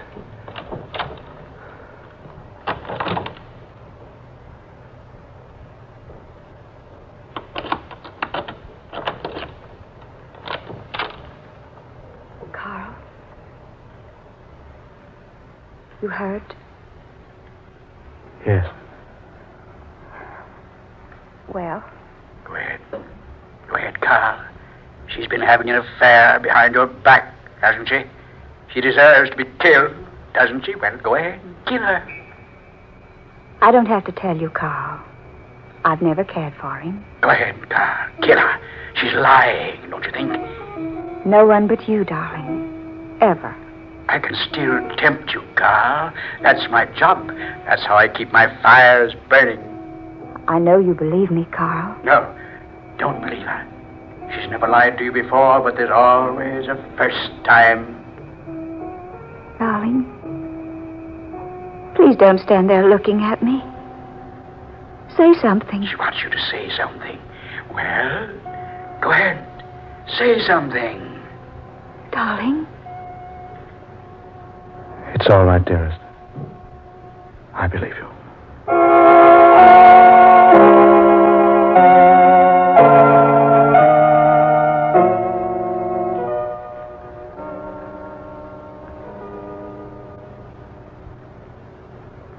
I wonder what people will say when I walk out into the world again. Carl, don't you think it would be best for us to go away quietly? Someplace where we'd never be recognized? No, Laura. I have a bargain to fulfill.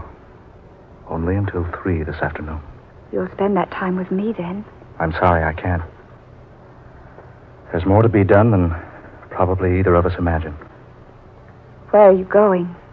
To the office first? I'll go with you. No, dear. I'll come back to you before I leave you again. To keep my rendezvous with Satan.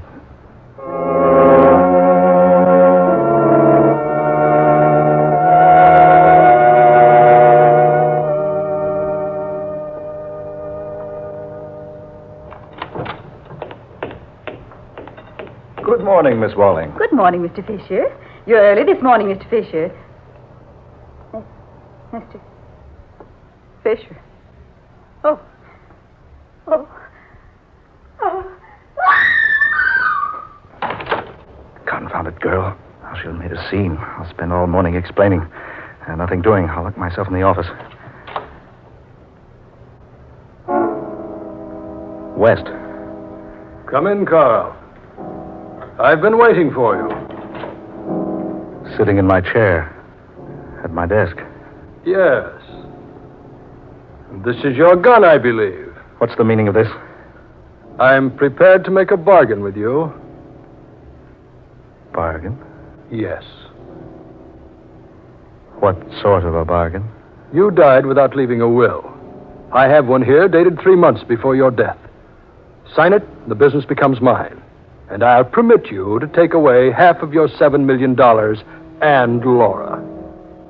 You permit me? Yes. You couldn't operate your business now. People wouldn't want to do business with a dead man. Do I look dead to you? Don't be facetious. I'm serious. I know all about what happened to you.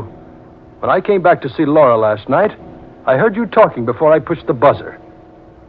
I don't understand it all, but I'm prepared to give Laura up for your business and half your cash. You killed me. What? You killed me. Fisher, keep back. I see it clearly now. I see now that Laura wasn't lying to me last night. She's never cared for you. I warn you. Keep back, Fisher. I remember what you said to her. You said, if anyone has a right to you, Laura, I have. After everything I've done to get you. This gun is loaded, Carl. Yes, I see it all clearly now. Stay back. Stay away from me. The night she kissed you at the party. Remember what you said about that last night? That was the night you began planning to make her yours. If you come any nearer, I'll shoot. I'm not going to harm you, Dr. West. You'd like to get your hands on this gun. You'd like to kill me, wouldn't you? Kill you? No, I can't kill you. I've made a bargain not to. Then keep back. I could kill you, though. I've been proclaimed legally dead, you know. You can't hang a dead man. Keep back. One step farther and I'll shoot. I told you I don't intend to harm Stop. you. Stop where you are. I just want you to take a good look at me, Doctor. Stop. Not one step farther. Not one step farther.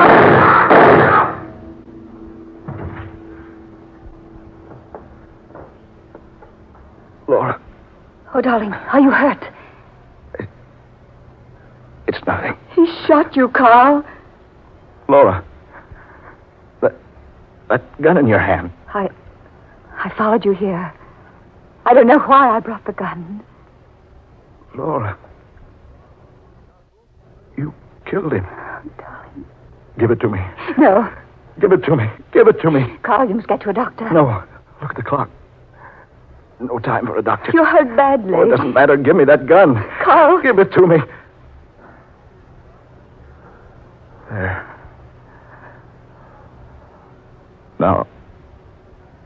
Now they'll think we shot each other. Carl! Carl!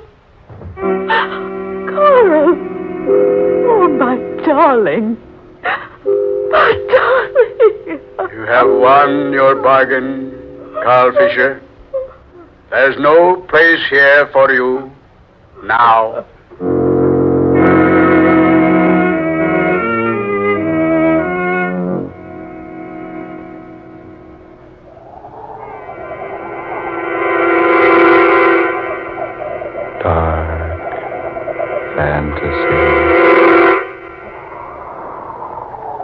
You have heard Rendezvous with Satan, tonight's original tale of dark fantasy by Scott Bishop, originating in the studios of WKY.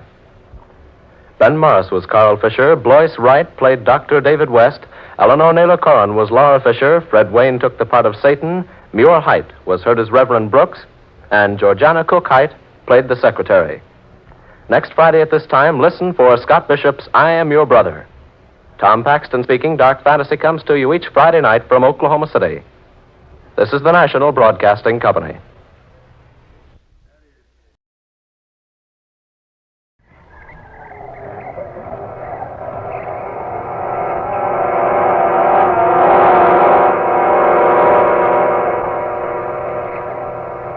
Dark Fantasy.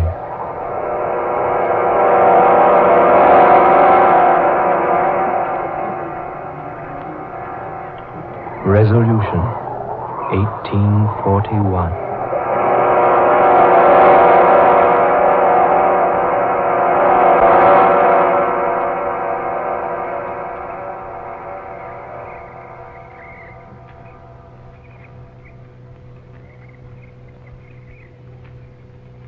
My name is Laura Cabot. It is January 2nd, 1942. The second day of a new year. As I speak these words, even I myself can't believe that what has happened is true. It began only a few short hours ago, less than 48 to be exact. And yet it has changed everything for me, even life itself. I must tell someone. And so, I'm telling you. It all began night before last, New Year's Eve. A number of us had braved the deep snow and cold north wind to go out to the old Cabot place, north of Quincy, to see the new year in. There were 4 of us, Ed and Helen Richards, who had just been married a year, and a business friend of Ed's named Duke Toback. We had to leave Ed's car down at the road and walk up the narrow, unused lane leading to the big brick house.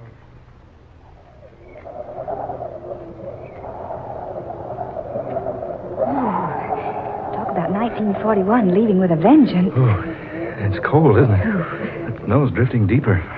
Oh, Helen, to the right, dear. The house is over there. All right, Laura. I didn't know we'd have to walk.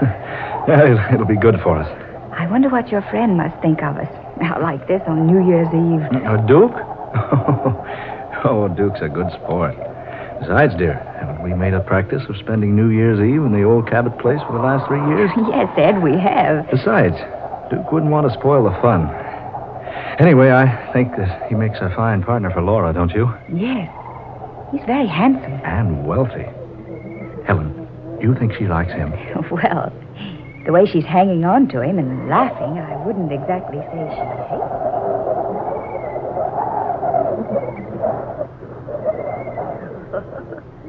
Oh, Mr. Toback, you certainly must think that we're idiots. I wish you'd call me Duke. I've been calling you Laura all evening. Well, I guess it's because I'm so fascinated by your last name that I use it. Tell me, how do you spell it? Just like it sounds. T-O-B-A-C. Duke. Yes, Laura? Spell your last name backwards. Toback, spelled backwards, is Cabot. My name. I say, you're right. Well, that's the most unusual thing I've ever heard of. Well, I'm an unusual person. Are you? Don't you think so, Laura? I really haven't had time to decide yet. But I'm awfully glad you came along with Helen and Ed tonight. We do this every year, you know. Yes, so Richard's told me. Oh, this old house has been in my family for more than a century. It was just 3 years ago that I discovered it belonged to me. That's so? Oh, there were back taxes galore on the place. But I paid them up. And every New Year since then, the Richards and I have spent New Year's Eve A here. charming custom. You know, I rather think I'm going to enjoy being let in on it. I hope so, Duke. Really, I do. I want this to be the best New Year's Eve we've ever enjoyed. Helen, you and Ed wait up, or you'll have to stand at the door till we catch up with you. All right. Duke, what's wrong? Laura, wait. What is it? Is that the house? Why, yes. Why? I don't know. It seems so familiar looking. I've seen it before. Someplace. Well, if you've seen it, it's been right here. Come on, Laura. Unlock the door. Oh, all right. Here's the key. Here, I'll open it. There. In you go, Laura. Ooh, for heaven's sake, Ed, come in and close that door. Hurry, dear. Snow's blowing into the place. Here, old man, let me give you a hand with that door. Thanks. There. Quite a wintry blast. Here, stomp off the rug on this rag, the snow on this rag rug. That's what it's for. Good to know. Boy. Oh, it's nice and warm in here. Yes, I'm surprised. You been out here earlier today? No. Oh, Mr. Johnson owns the farm across the way. He always comes over on the last day of December and builds a fire for us. You see, he expects us. The place seems so strange tonight. Strange? What do you mean, Laura? I don't know. Does it really feel warm to you folks? Well, it certainly does. Of course it does, dear. It's fine. Boy, it sure makes it handy to come here and have the place all heated for us. Yes, but it doesn't seem the same in here as it always has before. Well, personally, I think it's very homey. Well, so do I. It's a pity no one lives here. It's such a nice place. I've tried to convince Laura she should stay here instead of renting in town. I've had this feeling before. It's so strange. Almost weird. Weird? Why, this place is far from being weird. Oh, of course. Oh, I'm just being silly. Come on, Helen. Let's take our coats into the other room and see what condition the kitchen's in. All right. Ed, you'd better throw a log on the fire. How about some refreshments all around, huh? Oh, you just leave that to us, gentlemen. There are plenty of refreshments in the kitchen. Yes, indeed. Laura and I had them sent out yesterday.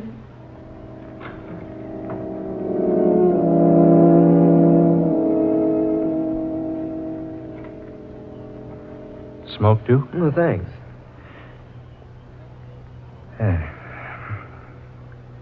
Well, how do you like her? Laura? Mm-hmm. Charming. Oh, now, Duke, is that all you've got to say for her? Well, I haven't known her but a few hours. And yet... Yes, Duke? Yet, it seems that I have known her before. Somewhere. Sometime. What makes you think that? I can't say. Something about her. The way she acts. The way she talks, possibly. I don't know. Well, have you asked Laura if She'd met you before? Oh, I thought that rather a silly thing to say. Besides, that's what men always say to women when they're trying to make conversation. And, well, Laura's very easy to talk to.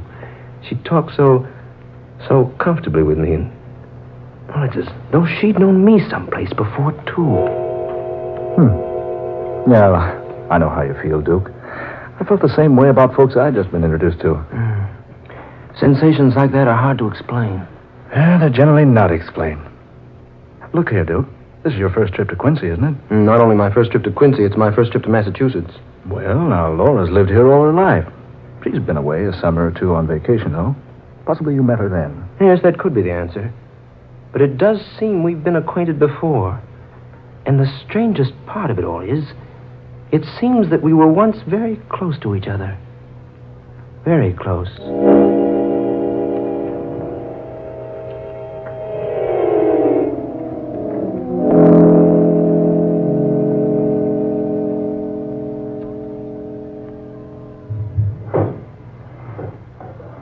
Oh, Helen, will you juice these oranges for me, please? How many? Oh, half a dozen to begin with, I guess. Oh, come on over here on the small table. Oh, all right. Laura? Yes? What do you think of Duke? Oh, I don't know. Give me a little more time. He seems to be attracted to you. Does he? Does he indeed? I caught him 3 times staring at you like, well, with a sort of fascination. Like he couldn't get used to you. Well, perhaps you're right. Maybe he can't get used to me. No, I didn't mean that way. I mean, well, he stared at you like he was trying to remember something. Yes, I noticed that. And I caught you staring the same way at him. Yes. What is it, Laura? I don't know. You like him all right, don't you? That's just it. I feel that suddenly I like him too much. Oh, now, you needn't fall in love with him right off the handle. Oh, no, it isn't that. It's a different kind of a feeling. An affection, but not the kind a woman has for a man. It's different from that. I don't understand what you mean, Laura. I wonder if I understand what I mean myself. It's something that seems to draw me very close to him. Oh, love at first sight. I've always believed in it. No, not that. Something else. Something different. Something greater. He hasn't made love to you already, has he? Helen, will you please stop talking about love? Love has nothing to do with it. Laura, you need a lift. Come on, let me fix you one. No, not now. You know, Helen, I'm positive I've never met Duke Toback before. And yet it seems that I did know him once a long, long time ago. Well, it couldn't be very long ago. You're only 23. No, I mean farther back than that, even. Hey, wait a minute. His name. It's so strange. Toback. It's so very strange.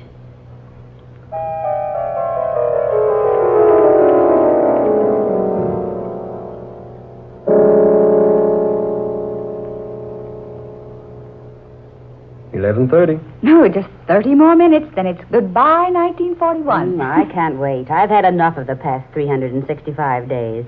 I want a brand new year to start out everything with a clean slate. Now you're talking, Laura. Here's to 1942. Yes, here's to the new year. Well, hey, I'm in on that. May all our troubles disappear like bubbles of champagne. Especially as quickly as the bubbles in any champagne that might be left around our place. Would you pardon me now? I want to go upstairs for a moment. I'll go with you. Oh, no, dear. It's cold up there, and besides, I won't be but a moment. Helen, you've got work to do in the kitchen. Well, I'll be right back. Yes, I'll only be a moment. Make yourselves at home. She seems strange tonight, doesn't she, Ed? Yeah. You know, she was right enough when we left town. You know, the minute she stepped into this house tonight, something came over her. I think she's quite attractive. Duke, had you ever met her before tonight? Well, no, at least I don't think I have. Well, that's what she said about you. She did? Yes. She acted so strangely, too. She said that you attracted her in a strange sort of way. Now, that's a pretty compliment. Oh, Ed. What I mean, Duke, is Laura told me she seems to have known you before somewhere. You know, that's odd. Duke just said the same thing about Laura, not more than 30 minutes ago. Duke, you mean that... Yes. It's so strange. I'm trying hard to remember. Well, now, I wouldn't worry about it. You know, I've had the same thing happen to me. Just some trick in nature. You meet a person, for a moment you'd swear you'd met him before. But isn't it strange that Laura should have the same feeling about Duke? Yes, I was about to forget the whole affair, but now... Well, I wonder. Well, now, my advice is that you two get together a little more. Talk over the places you've visited, places you've been. Now, I'll wager one of my Christmas ties you met at the seashore. Or at Santa Anita, or maybe on some dude ranch. Possibly, Ed. But it doesn't seem that way. You know, I haven't said this before, but even this old house seems familiar to me. It does? Yes. When I first saw it outside, I stopped dead in my tracks. Something seemed to stop me, and... Well, I'd have sworn I'd walked up that same lane out there dozens and dozens of times. Well, that's incredible. This room, with its high ceiling and huge fireplace. These pine walls, the heavy oak floors, the decorations. They all seem so vaguely familiar. But why should they? You've never been here before. No, I haven't. Don't you two think it's getting chilly in here? Yes, a little. Oh, there are no more logs. I guess I'd better go fetch a couple. No, Ed, I'll do it. Now, there's no reason for both of you to go out in the cold. Ed, you go. Isn't that just like a wife? No, Ed, you stay here. I know exactly where the logs are. I saw them when I came in. I'll be right back with a couple. Better put a coat on, old man. No, I won't be out long enough. The wood's just around the corner of the house.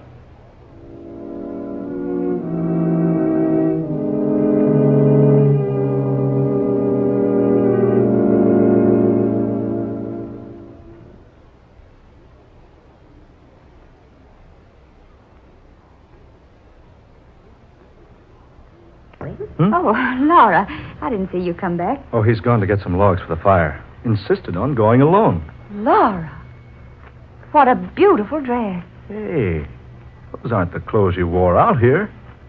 Wherever did you find such a quaint outfit, darling? It's a dress my mother used to treasure. It's been in my family for almost a century. Oh, it's beautiful. I thought it would be fun to put it on tonight. I found it upstairs in an old trunk. Just wait until Duke sees you in that dress. Maybe that'll help him remember where he knew you before. He thinks he's known me before. And Helen says you feel that you've met him before, too. Well, yes. I do feel that way, but... Oh, I don't know what to think. I'm so upset tonight. Laura, what is wrong tonight? Ed and I've both noticed it. Yeah, what's wrong, Laura? Oh, I didn't want to mention it, but... There. Something is wrong. Well, can we help you? No, I couldn't ask you to. Well, you two know how very fond I've grown of this old house and the property. Yeah. You certainly spent a lot of money putting it into shape. I still don't see why you don't live here. Oh, it's the memories and more than anything. And the fact that my grandmother and her grandmother and hers lived here for so many years. Oh, Laura, you don't mean you're going to lose the place? I'm afraid so. Oh. You see, it's heavily mortgaged. I'm in debt more than $3,000. I can't meet that debt. Well, that's a little more money than we've got right now. Yes, quite a bit more. Oh, what's that? Duke. Oh, Ed, see what's wrong. For heaven's sake, don't just stand there. Hurry.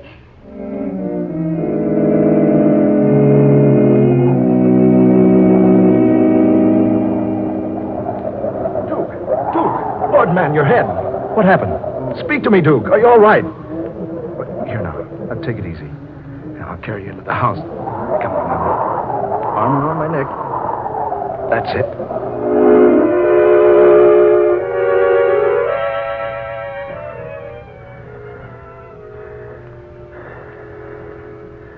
Is he all right, do you think? Yeah. There's quite a pile of wood out there. Picked up a piece near the bottom, and the lot slid down on him. Just knocked him out, that's all. Oh, he looks so pale. Here, loosen his collar. There. You better take his tie. That's it. Oh. Duke? Oh. Duke? Are you all right? Feeling better now, old man? What? Is something wrong? You had an accident, Duke. Do you feel all right now? Lauren. Yes, Duke? Lauren. Why'd you call me that, Lauren? Who are these people? Duke, why, you'll be all right. Who are these people? Why am I lying here? Where is your mother, Lauren? You'll be all right now. Just lie still. Why do you speak like that? Why do you look at me like that, daughter? Daughter? What's the trouble here? Suddenly you're so strange. It's you who are strange. What? You call your father strange? You call me, Jeremiah Cabot, strange? Jeremiah Cabot? Of course, Jeremiah Cabot. Don't tell me I have to remind you who I am. But Jeremiah Cabot was my mother's great-great-grandfather. Duke, for heaven's sakes, what's the matter with you? This is so strange. I'm afraid I don't know your friends, Lauren, and you, young lady, or you, sir. Oh, now, Duke, cut the kidding. Just a moment, Ed. I think I'm beginning to understand. Oh. For a moment, child, I thought you were my daughter. Now I know the truth. You... Yes, that must be it. What, Laura? What on earth? Just a moment, Helen. Jeremiah Cabot. He built this house. His daughter was named Laurelyn. The name has been in the family for a century. Laurelyn. She looked so much like you. I still don't get this. Ed, wait, I think I can explain, at least partially. There's an old legend in our family that one New Year's Eve, Jeremiah Cabot was asked by his family to join them in making New Year's resolutions. In the spirit of jest, Jeremiah resolved one thing: to return to this earth 100 years from the night he made the resolution. That's it. Yes, of course, the resolution. The brick in the fireplace. The brick. What does he mean? I remember now. Here, I'll show you. This brick. This one behind the others. See? It's loose. You can remove it. But what are you trying to tell us? Here. You see? A hiding place behind the brick. This is where the papers are hidden. And the money. Will somebody please tell me what's going on around here? Ed, that's real money. $10,000. You see, it has been hidden here for years. And here, pictures in the original deed to the Cabot property. What? This is most amazing. And this is what I was looking for. Here, Lauren, read this. Go ahead, child. Read it. What did it say, Laura? Do you want me to read it? No. Just a moment. It's quite faded. The ink is almost gone.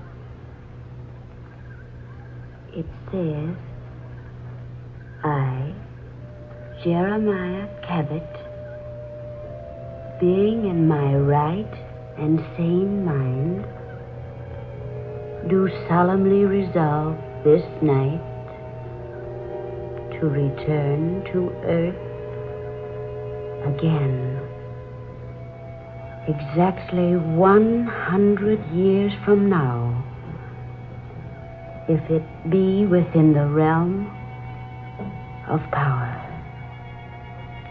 Signed, Jeremiah Cabot, December 31st, 1841.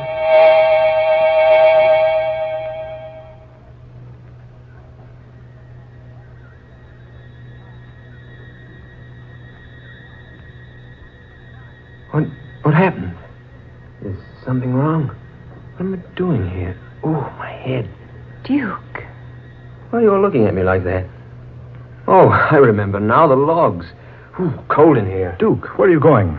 No, Ed, you stay here. I know exactly where the logs are. Saw them when we came in. I'll be right back.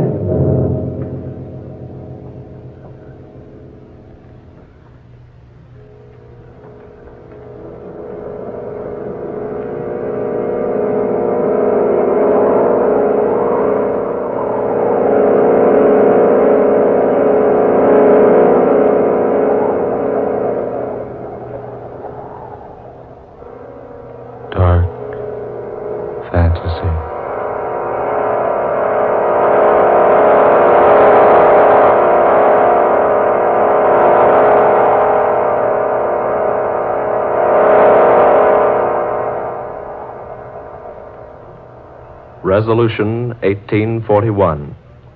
Tonight's tale of dark fantasy, written by Scott Bishop. Charles Carshan played Duke Toback. Minnie Jo Curtis was Laura Cabot. Eleanor Naylor Corrin was Helen Richards. And Ben Morris played Ed Richards. Next Friday night at this same time, the National Broadcasting Company will bring you the 8th in this series of stories of the supernatural and the unusual, created for you by Scott Bishop. Listen for the weird and haunting The Curse of the Neanderthal, the story of a grave 40,000 years old, and the awesome secret that it contained. Dark Fantasy originates each Friday night in the studios of WKY, Oklahoma City. Tom Paxton speaking. This is the National Broadcasting Company.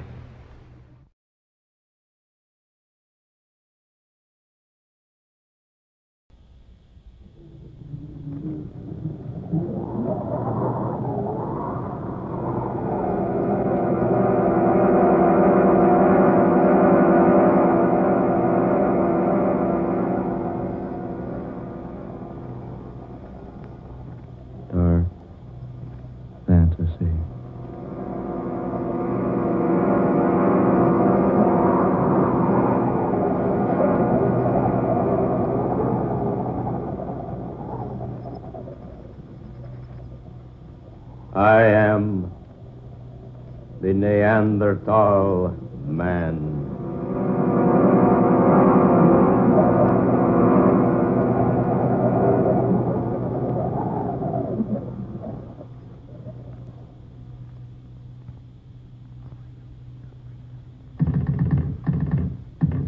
Operator? Are you there, operator? She's probably gone out for a spot of tea. Or a date with one of the music hall boys. You people be quiet. Isn't she pretty when she's excited, Hayes? Oh, quiet. Operator. Why would anyone be so anxious to call one's sister anyway? I can't for the life of me imagine. Will you two please go take a walk or something? Operator, are you there? You could write your sister a letter, instead of trying to call her long distance. I'd probably get in touch with her sooner. Are you there, operator? Oh, I had her on the line just a moment ago. Now, if it were her young man she were calling, I'd know why she's so very anxious. I say, old man, it so happens I am the lady's young man. Oh. Well, I'll have nothing to do with either of you if you don't stop teasing me. My dear girl, do you really want to get that call through to your sister? Oh, no, I'm just standing here jiggling this receiver for the exercise. Ajax says it's good for the arm muscles. Operator, will you please answer? Here, old girl, let me have a try. Reggie, go away. Don't bother me. Permit me, milady, to assist you. No, Reggie. One side. Reggie, this call's important. Just why I'm so anxious to help you.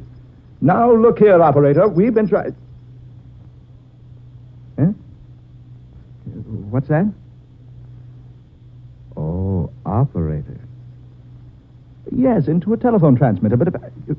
I say now, look here, my girl, if you want... Give me that receiver. But, Mandy... Are you there, operator? Yes, I wish to place a call. We were disconnected. This is Amanda Loveland. Yes, at Lookout Point. That's right, the artist called me. I wish to speak to Miss Grace Loveland, number 12, Garrett Street, London. Yes, that's right. How soon can you get through to London, please? Very well. Will you call me back? Thank you. There, you see? The damsels always come running when a gentleman calls. Oh, Reggie, save your humor for some other time, will you? I say, something wrong, little girl? I don't know. Why do you use that tone, darling? Well, look here, Amanda. Nothing wrong with your sister, is there? No, it's not that. But something's wrong. I can tell by the way you've been acting. Yes, you were certainly never in such a hurry to call Grace before. I'm anxious to know where she was today. Where she was? Yes. She was supposed to be attending a tea party in London, but, well, I've reason to think she wasn't there. Well, so suppose she wasn't. Why should that upset you? Perhaps if I tell you, you'll understand. Yes. Something's wrong. I certainly want to know about it. Yes, Amanda, by all means, tell us what's troubling you. Yes. Yes, I must tell somebody. Reggie, will you please close the door? Well, certainly, darling. Now, Amanda, sit here. No, I'd rather not sit down. Say, you are upset. Yes. I had the strangest experience this afternoon. You did? Where? In Nano Canyon. So that's where you were today. No wonder we couldn't find you. Reggie and I wanted you to go up to the falls with us. I went into the canyon to paint. Well, we gathered you were off somewhere working. I noticed your equipment wasn't around any place. You've been there, haven't you, in the canyon? Oh, not I. I've been planning to go there, though. Oh, I've been a couple of times. Why didn't you tell me you were going into Nano? I've gone along. There's only one way into the canyon from this end, you know. Yes, near Flagstone Point. It's 12 miles to the other end. Well, I arrived at Flagstone Point about noon. So I climbed down the path and picked out a shady spot in the canyon to eat the lunch I'd taken along. Yes? After that, I looked around a while and then picked out a scene near the entrance to the canyon. To paint? Of course, to paint haze. Oh, sorry. Go ahead, dear. It was a perfect scene. The light was just right, so I spent most of the afternoon there until the light began to fade. Did you finish the sketching? Yes. Filled in a great deal of the color. It was really going to be quite good. What do you mean, going to be? I'll never finish it. Why, dear?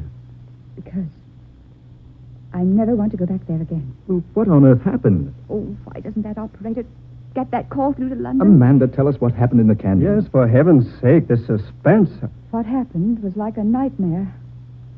Darling. Yes, like a nightmare. Just as I was getting ready to pack up my things, I heard a noise behind me. A low, rumbling noise. And when I looked around, I saw that a side of the canyon was caving in. My word, landslide? Yes. The whole side of the canyon was falling away, making a terrific noise about it. Left a sheer vertical cliff there, where it had been sloping before. Yes? Right where the only path down into the canyon had been. You mean you were trapped there in a canyon? I certainly was. With night coming on. And you know the stories they tell around here about Nano Canyon. Yes, they say the place is simply oozing with ghosts at night. Oh. No, really, Reggie. The place does have a reputation. Oh, I've heard the stories, but you don't want to believe everything you hear, you know. Well, how on earth did you get out of the canyon, Amanda? I had a beastly time of it. Did you get out before dark? I certainly did not. As soon as I saw that the path was cut off from the land side, I started walking along the side of the canyon, trying to find a way out. But there are no others. Didn't I find that out? I walked and walked, and all the time it was growing darker and darker, and finally the sun went down, and a ghostly gloom settled over the canyon. I began to walk faster, but I couldn't find any place that looked like a way out.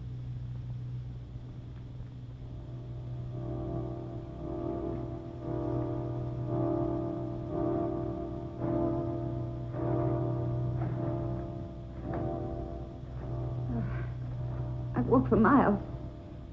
No way out of here. Oh, dear, it's so dark. All I can do is keep walking. Oh! What's that? Oh, some night birds. Yes, that's all. Such a weird sound. I've never heard anything like it before.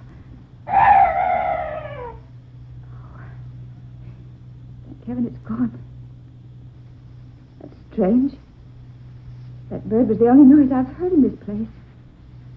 No other night noises at all. Good heavens. What's that up there? Light. Shining on a human figure. Am I losing my mind? It's Grace there in the light. Oh, no. Oh, no, it can't be. Grace! Grace standing there in that strange glow of light. Pointing. Gesturing as though trying to show me a path out of here. Yes. Yes, she is directing me out of the canyon. The light. I can see the way out. Grace? Grace, is that you? Is that you, Grace? Oh, no, don't go! Fading. The light's fading away. She's gone. There's still that strange light shining on the way out of this awful place.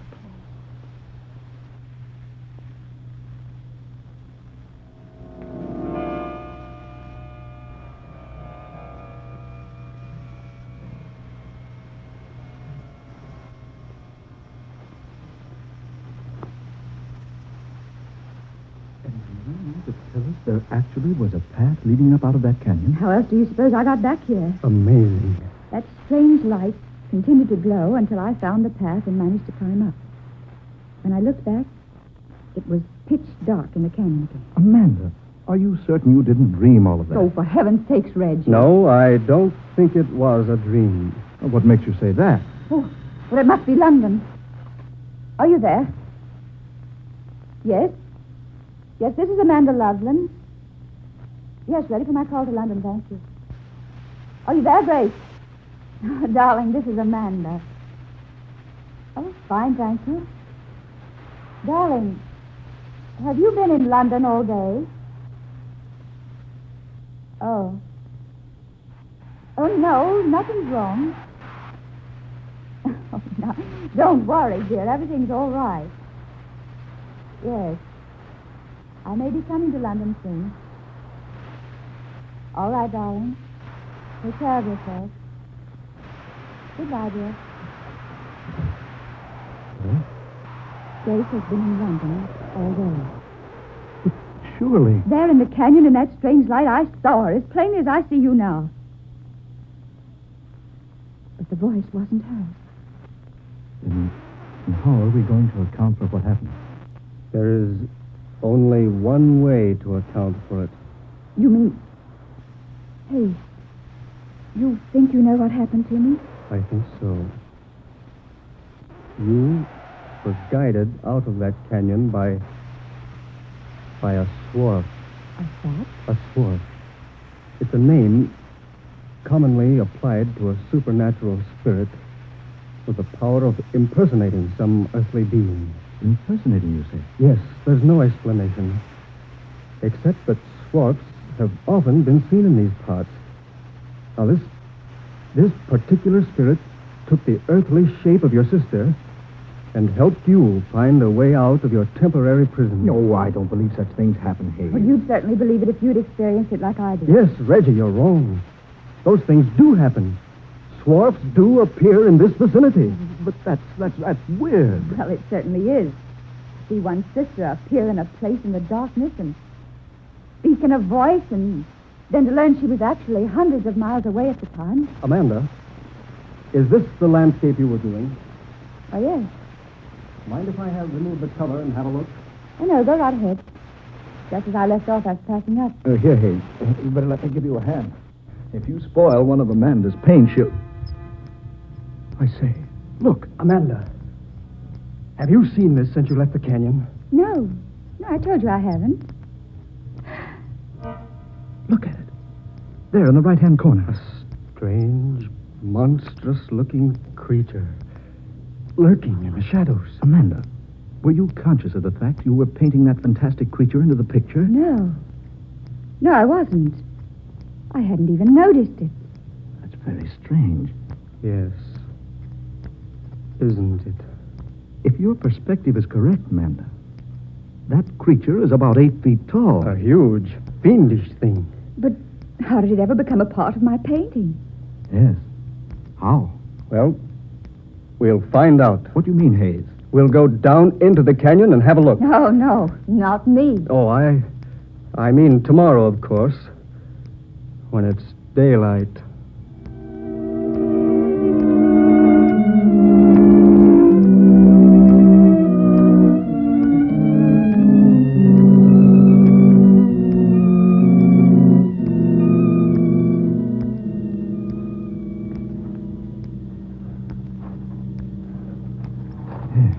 much farther, Amanda? We're practically there. What amazes me is that you couldn't find the way the swarf pointed out to you last night, Amanda. I'm sorry, Hayes. It doesn't seem to be there today. No, well, what's the difference? Didn't take us long to come in from the other end of the canyon on horseback. Yes, the only thing that annoys me is that we couldn't ride the animals all the way. Oh, well, the walking won't hurt you. Besides, we've only been afoot a few hundred yards. Oh, here we are. This is the spot I was painting. I set up my canvas over there on that little mound. Then, according to the sketch you made, that fearful creature was lurking about here. Reggie, look here. Bones. Human bones. Down there in that crevice. Oh, I say, those can't be human bones. No, they're much too large. I should say so. You're wrong, both of you. They are human bones. I've studied anatomy enough to recognize the clavicle, humerus, and ulna of the human arm, and the femur and fibula of the leg there. Jove, Hayes is right. This was some gigantic prehistoric creature. Heaven knows how many years old. Could this skeleton have any connection with the ghostly figure in my painting? It could, yes. It's just possible that the spirit of this prehistoric man is himself a swarf. And can take on a human shape. The spirit, I mean. Precisely. He saw Amanda sitting there on that mound, painting. He assumed a shape she couldn't make out, but one which her professional brush caught in the sketching. Then he could have assumed the form of my sister. If our theory is correct, yes. That's fantastic. But how can we learn anything about this thing that was buried here in this crevice? There's one way I know of. We can consult Dr. Gustav. By Jove, you're right. Dr. Gustav's staying at the colony. Well, then let's go get him and bring him here. Yes, let's. Who knows? We may have discovered something entirely unknown to our civilization.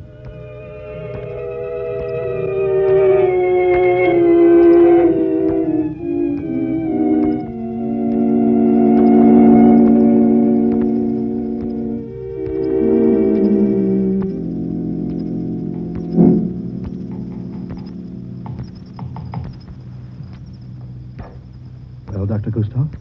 Yes. Your suspicions were correct, my friends. These are human bones. Can you identify them, Doctor? I most certainly can.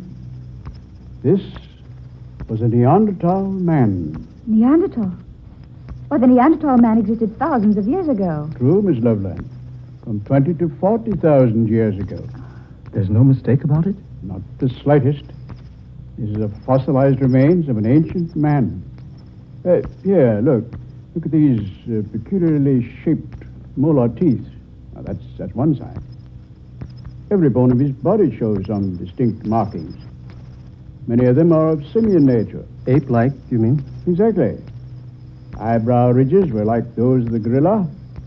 The roof of the skull was low like theirs. And yet, his brain most probably surpassed the modern Europeans in size and ability. How long ago did you say he existed? The date of his culture may be put down tentatively as extending from 40,000 to 20,000 B.C. The Neanderthal man appears to have been the sole occupant of Europe during the middle of the Pleistocene period, throughout the time in which the Mousterian culture prevailed. He buried his dead with great signs of respect. He worked flint implements with great skill. He was a fine hunter. Lived in caves and rock shelters. But, Doctor, after all this time, his remains should be quite deep in the earth. I know. And he undoubtedly has been buried deeply through the centuries. But some subterranean disturbance must have caused this crevice and exposed his burial place. Look. Did you men see this? What, dear? A stone tablet. There's some sort of strange pictures on it. Let me see, please. Yes, sir. Just so. What is it, Dr. Gustav? Why, this is the final proof. This is the picture writing of the Neanderthal man. Can you decipher it? I can, indeed. And now, let's see, this portion here, my left, that's indiscernible, but the rest of it reads, Who moves my bones will surely die as I have died. A curse. Well, then, let's take his advice and leave him alone. Oh, not on your life, sir. Hmm? Why, this is one of the most amazing finds of the century. These bones must be removed to the museum and reconstructed. But the warning on the stone tablet. Oh, nonsense. Miss Loveland, nonsense. Do you think a curse can continue to exist through 40,000 years? 400 centuries? Oh, no.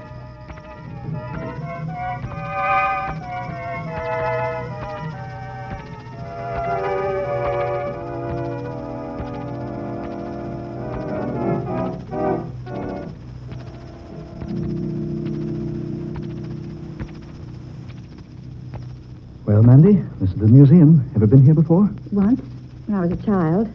Uncle Reginald brought me. How long has it been since the Neanderthal man was brought here? Oh, at least 6 weeks. Well, Dr. Gustav said in his letter that the man had been completely reconstructed. The skeleton had been placed in a standing position in a special room. There's the room, see? Oh, yes, the sign over the door. The Neanderthal man. Let's go look before we visit the doctor, shall we? Right.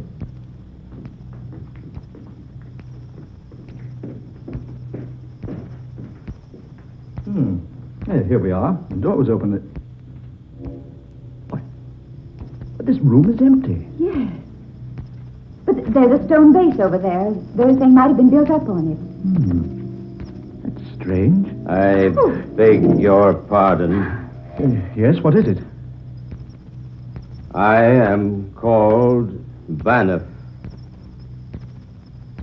Could you direct me to Dr. Gustav Steady? Oh, why, yes. It's at the end of the hall. See, his name is in black letters on that frosted door pane. Oh, yes. I thank you so very much. Pardon me for having disturbed you.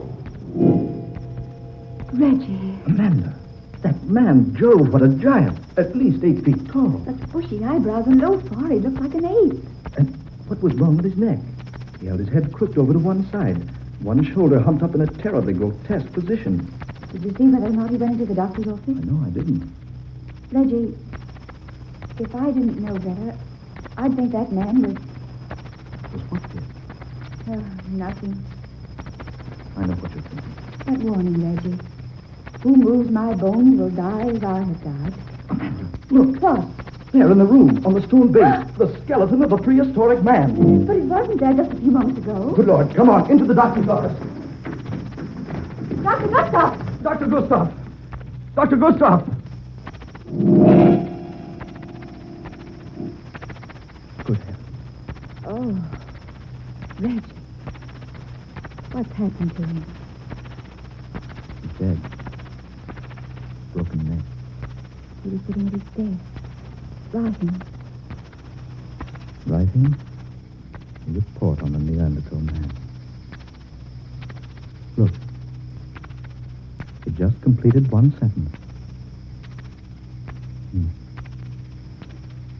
It is my finding that the death of the Neanderthal man discovered in Nanos Canyon was caused by a broken neck.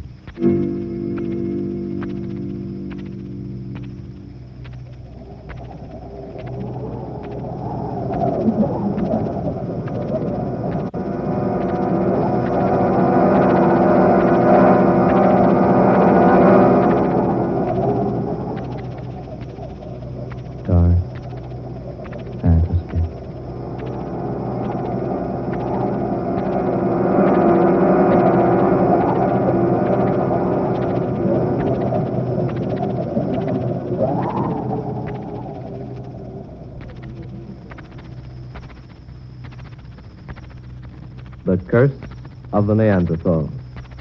Another original tale of dark fantasy, written by Scott Bishop. Ben Morris was heard as Reggie, Eleanor Naylor Corrin was Amanda, Murillo Schofield was Hayes, Fred Wayne played Dr. Gustav, and Darrell McAllister was Banff. Next Friday night at the same time, we'll bring you another story of the fantastic and the unusual, created by Scott Bishop. Listen for Death from the Past, a strange, weird adventure laid in modern America with the flavor of the 19th century. The story of a businessman who was almost too honest and who found a method of paying a long-standing debt of honor, although 30 years in his grave. Dark Fantasy originates in the studios of WKY, Oklahoma City. Tom Paxton speaking. This is the National Broadcasting Company.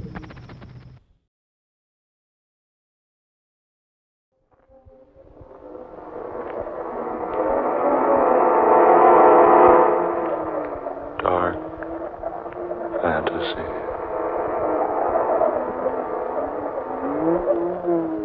I am the master of the headless den.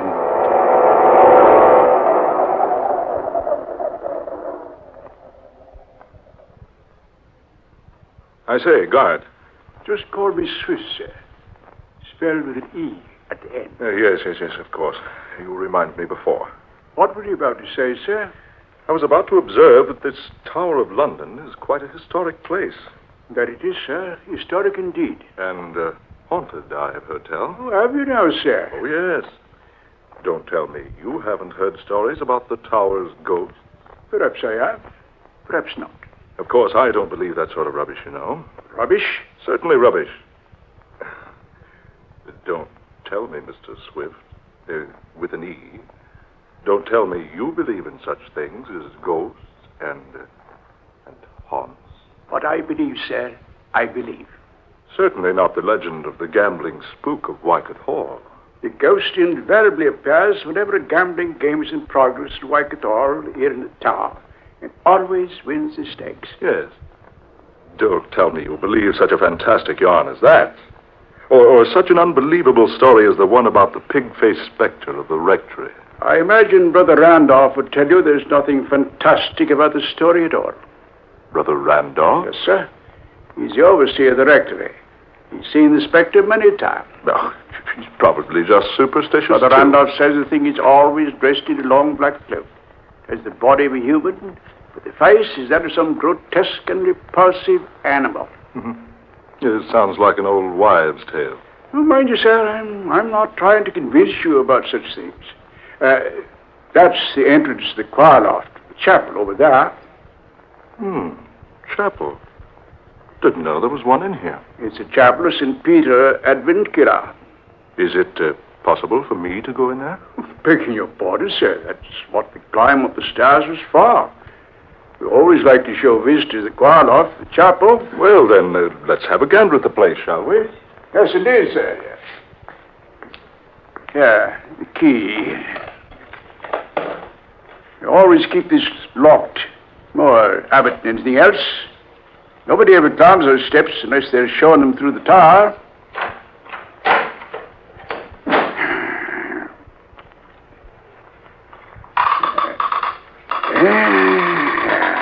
Here we are, sir. Yeah, I say. It's dark in there. How about a light, my man? Oh, no, blimey. I completely forgot to turn the lights on the fuse box down below. If you don't mind waiting, sir. Oh, no. Wait. I wouldn't ask anyone to climb those steps again. There's enough light coming through the stained glass panes. I say, will you lead the way? Yes, of course. Watch your step, sir. Step up here. There you are, sir. You can observe the chapel below, sir. Yes. Deserted looking, isn't it? It isn't as deserted as you might think, sir. What was that? You see only as far as you permit yourself to see, sir. I don't believe I understand. If you look for emptiness, sir, you see emptiness. But it is empty down there. Is it, sir? I suppose you're trying to tell me this chapel is haunted, too. Hasn't it a right to be, sir? Right. Yes, indeed. You see, sir, it's the burial place of the headless dead. It It's another of those idiotic legends. Hardly a legend. You see those flagstones down there in front of the altar? Faintly, yes. Those stones form more than just the sanctuary floor, sir. They are also tombstones. Why do you tell me such a thing as that, Mr. Swift? Because it's truth. You mean people are buried beneath those flagstones? Including, I might add, 2 of England's queens. Not actually. Oh, yes, actually. I've never heard that before. Few people have, sir. Then that's why you say the place down there isn't deserted. In a manner of speaking, that's what I mean. Yes. Have you observed the huge pipe organ here in the loft, sir? Oh, yes. I noticed when we came in. But getting back to what you were talking... It's quite a famous instrument, I might say. Been played by dozens of famous people. Oh, it has? Could I play it? And it's against regulations, sir, but, well, if you play softly, sir. Why, now, I say, that's mighty good of you. I do have somewhat of a reputation for playing the organ.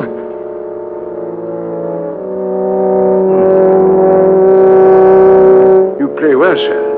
Quite well. Thank you. A rather old instrument, isn't it? Beautiful tone, though. Beautiful. Et verbum erat in principio. What's that?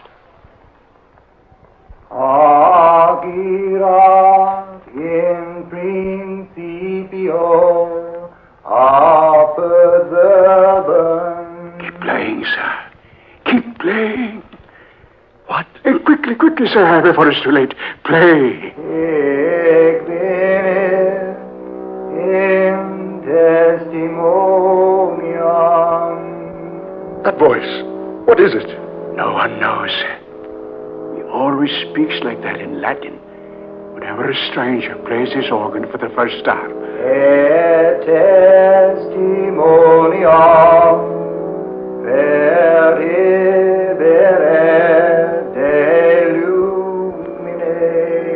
Can you see who it is? No one has ever seen who it is.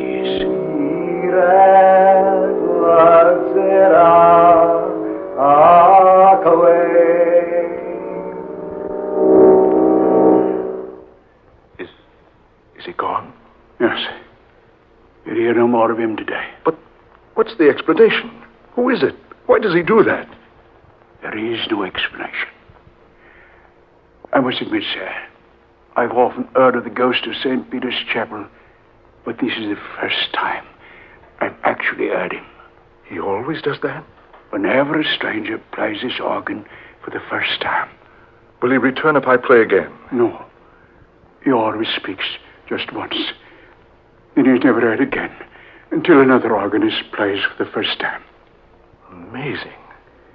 Absolutely incredible. I say, sir, it's about closing time.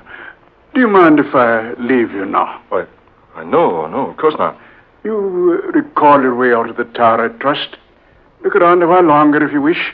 I'll return later to lock this car loft. But I don't know whether I want to remain here. Oh, don't worry, sir. You're quite all right. Besides, you don't believe in such rubbish as ghosts. Yes, but I'm happy to show you around, sir.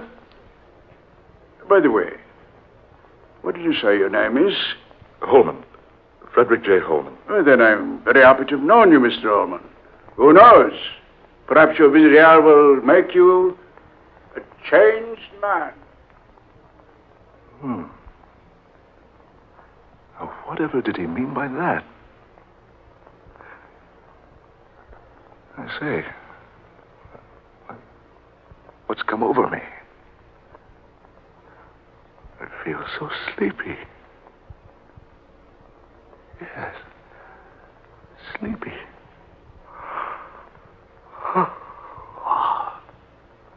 I'd best sit here in this pew. strange. Never felt like this before. I'll sleep here a while, then go home.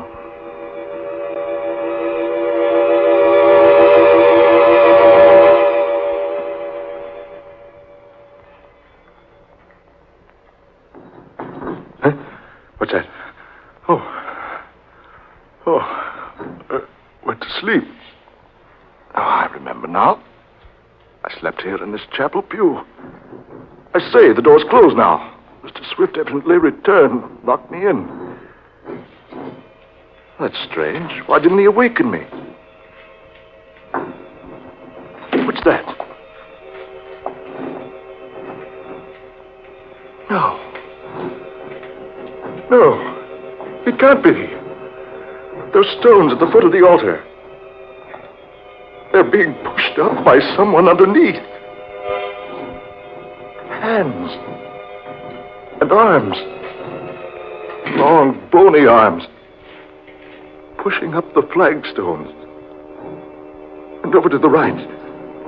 Two ghostly figures. Rising out of the tombs in the floor. No. No, it's not possible. It can't be. Figures. Dozens of them now. Leaving their tombs. Forming a procession down the middle aisle of the chapel. And each of them is headless. Carrying his head before him in his hands. Look at them. Marching. In a slow procession down the center aisle. Marching. Marching. Marching. Marching. On soundless feet. That man in front. The one in ancient armor. He seems to be the leader of those fantastic creatures. Oh, is this a dream? Is this a nightmare? No. It is not a dream. How did you get up here? Just a moment ago, you were down below, leading the procession. It is not our custom to hold our rights while an intruder is present. But I was locked in here. I didn't intend to be here. Now that you are here, you must make the most of it. What do you mean? You're now as one of us. It was you who prayed when I played the organ earlier today. Yes. I always pray when a stranger sits at the console. You see, it was I who first played this organ when it was installed. Don't you think I play well? But why do you return when others play it? Because no one could ever play it as well as I. Therefore, I pray for them. You're dead. And yet, you're playing the instrument now. Yes.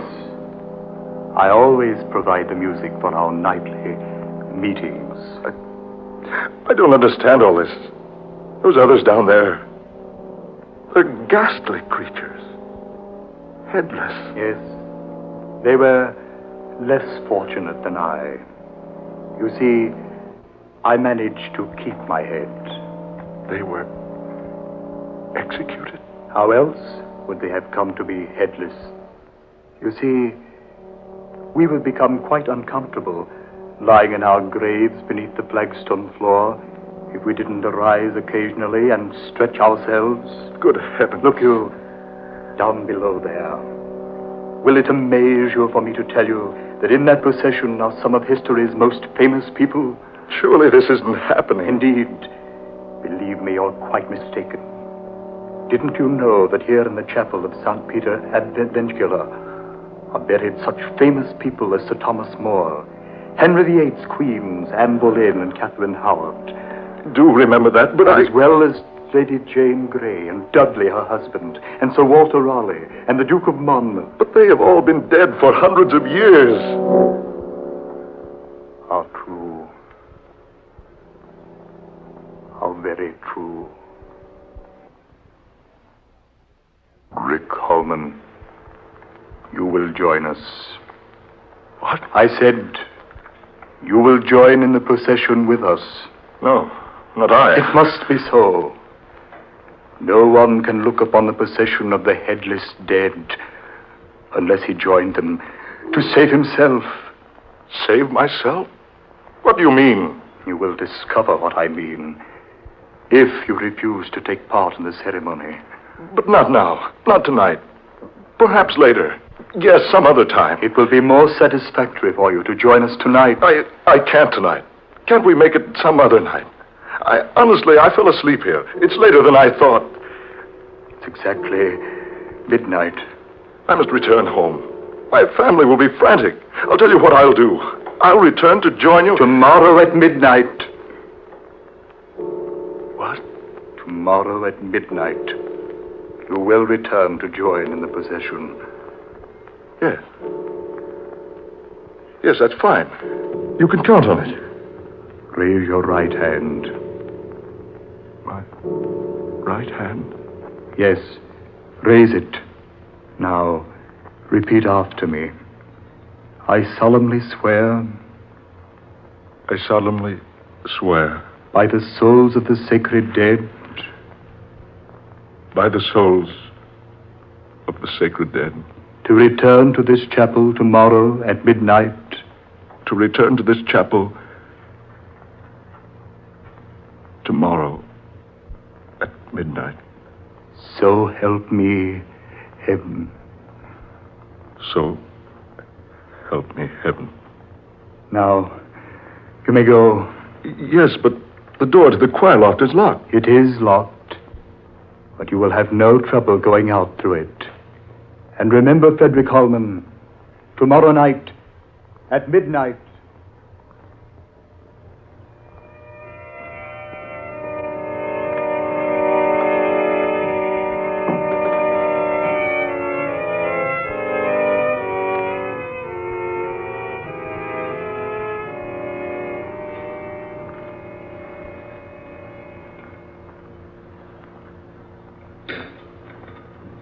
Frederick, dear, you're worried about something. I know you are. It was 1 o'clock when you came home last night. You've never done that before. No, I know, Laura, my dear, I know. You acted so strangely when you did get home. What's more, you didn't sleep. You tossed all night long. Laura, I must tell you something. Well, I certainly think I have some explanation coming. Yes. Yes, you have. I don't know how you're going to accept this, but... Well, here goes. I went to visit the Tower of London yesterday. I saw the prison cells and the execution and torture chambers. Finally, the guard took me to the little chapel of St. Peter ad Vincula. So I promised to return to the chapel tonight at midnight. They permitted me to leave the chapel. Frederick, surely you were dreaming. No, I'm sure it was no dream. It was all too realistic. I saw those people and heard them. Oh, but things like that don't happen. I'm very positive this happened, Laura. Oh, nonsense. You were just affected by those ghost stories that guide told you about the tower. Oh, dear, you're wrong. I've never believed in such things before. Now? Well. But surely you don't intend to go back there tonight. Do you? I don't know, Laura. I don't know.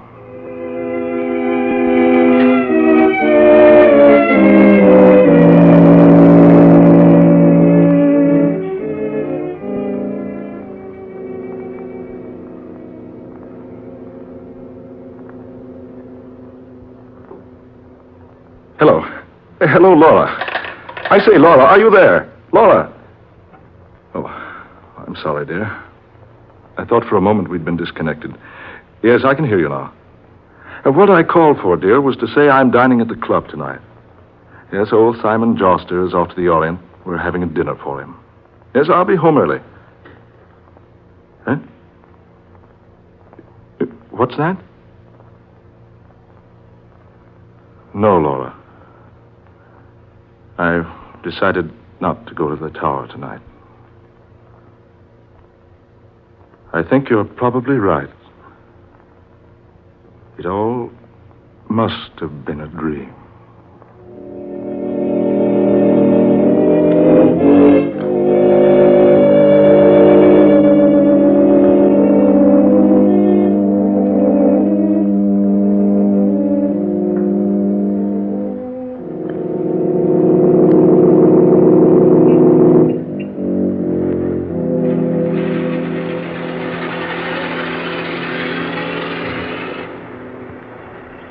Good evening, Mr. Holman. Your car, sir. Oh, thank you, Henry.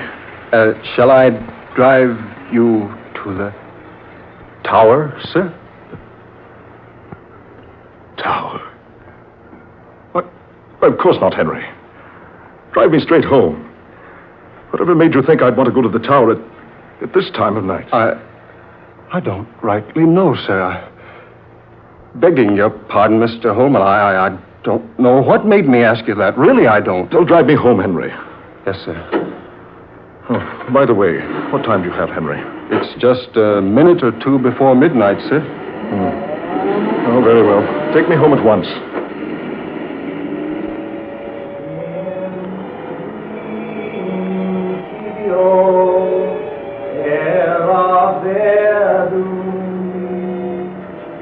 Did you say something, sir?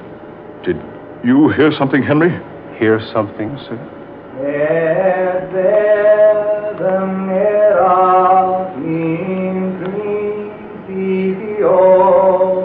Yes, that voice. Voice, Mr. Holman. Don't you hear that voice? No, sir. I don't hear nothing, sir.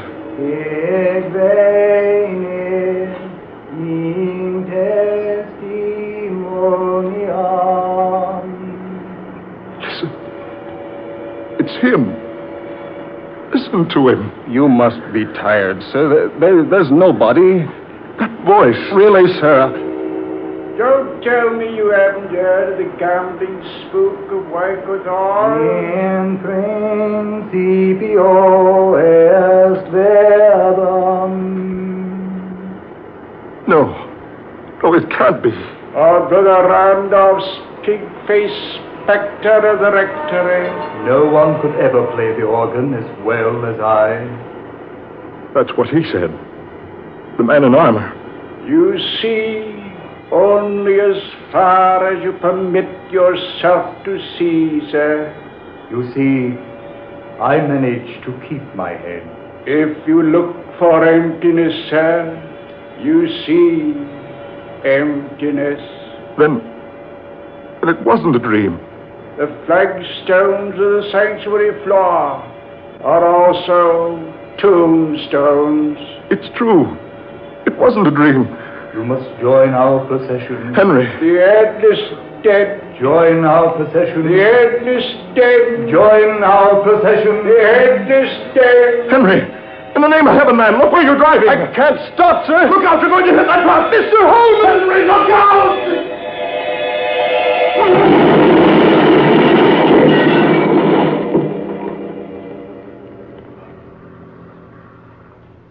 Mr. Holman. Mr. Holman, are you all right, sir? We hit that truck and... Mr. Holman, we hit that truck broadside and... Mr. Holman, look at him. Greetings, Frederick Holman, and welcome. I am pleased that you have kept your appointment with us.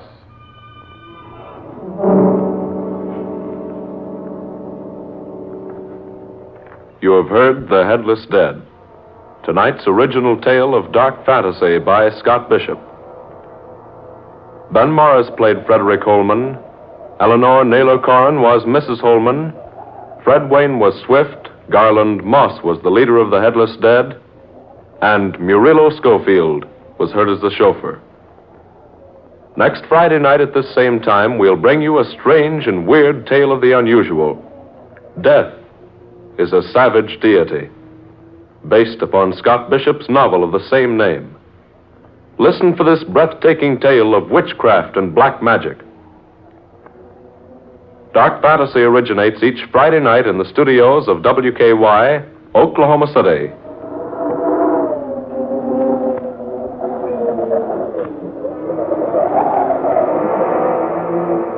This is the National Broadcasting Company.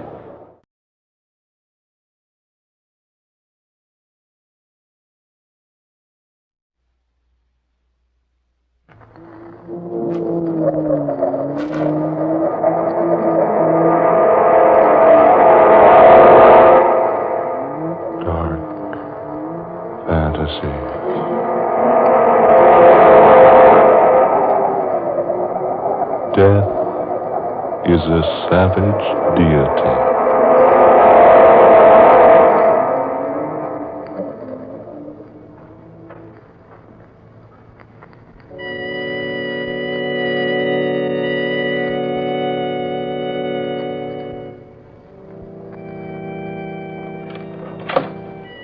Is that you, Dolores? Yes, Warner. Don't stop playing. I heard the music coming from the conservatory, so I stopped by. What are you playing? Just a simple melody of my own. So weird. I thought possibly you were playing a dirge. A dirge? Yes. Or Andrews. I fear neither dirge nor prayers nor candles burned on the altar will do Andrews any good. Oh, Warner, what made him do it? He was always so happy, so full of the love of life.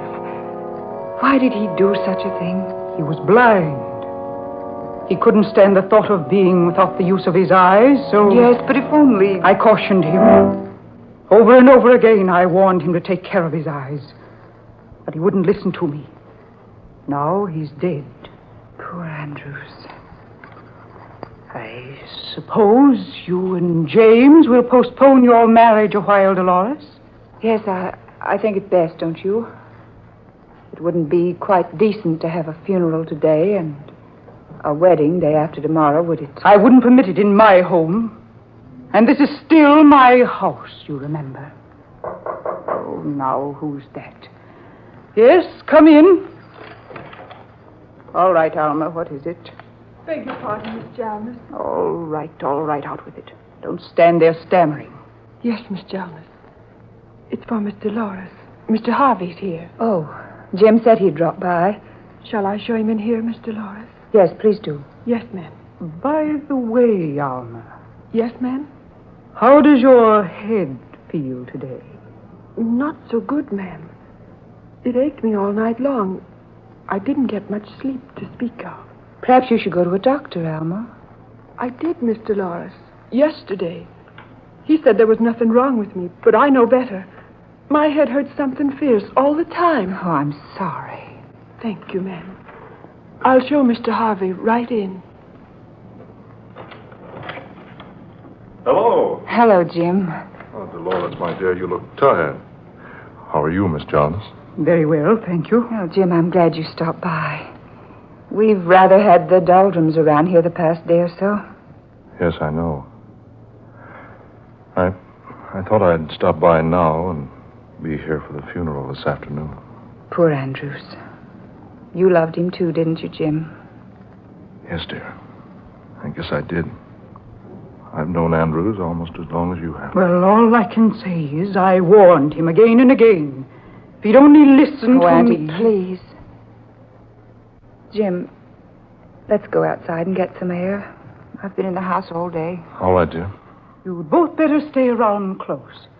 I may need you. All right, Warner. We'll probably be in the garden. Very well. Oh, Jim. Yes? Remember about the lily pond.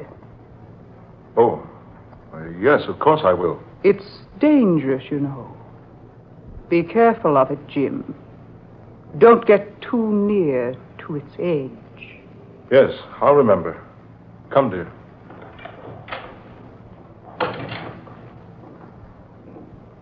Jim, Yes, dear? what did she mean about the lily pond? Oh, don't you remember that the railing around the pond was taken down for repairs? Hasn't been replaced yet. Yes, I know, but it's been down for almost a month. Here, let's walk on the grass, shall we? Why does she remind you about it now? Well, she probably doesn't want us to fall into it and soil our pretty clothes. But she seems so insistent. She said it's dangerous for you to be careful of it. For you not to go too near its edge. You, Jim, not me. Oh, she meant both of us, silly. She just addressed me because she wants me to take care of you. Does she? Why, of course she does. What do you mean? Jim, I've had the impression for a long time now that she doesn't want us to be married. Oh, nonsense. She's delighted. No, she's not delighted. But Dolores. I've wanted to tell you this for a long time. But I've hesitated to say anything. I thought I might have been mistaken. Now I know it's true. She hates you, Jim. Juana hates me?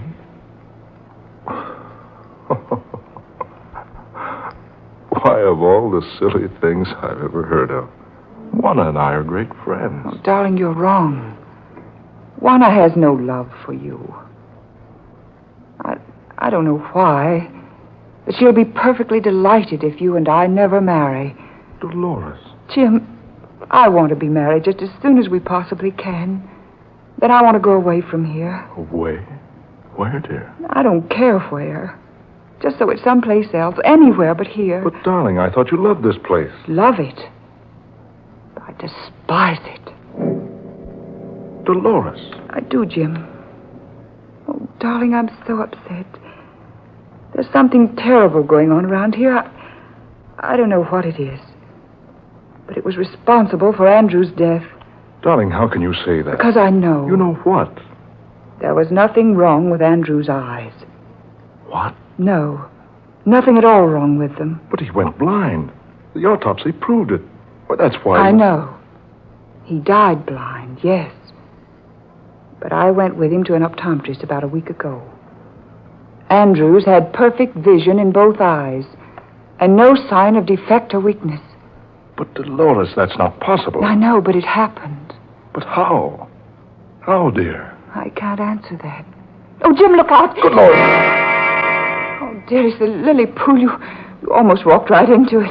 Yeah, I thought it was over farther to the east end of the garden. I don't know why we should be so frightened of it. It's quite shallow. Even if one of us did accidentally fall in, we'd only get a bit wet. Is that all that would happen? Jim, what do you mean? I wonder. Come on, dear. We best be getting back to the house. I want to brush up a bit before the crowd begins to drift in.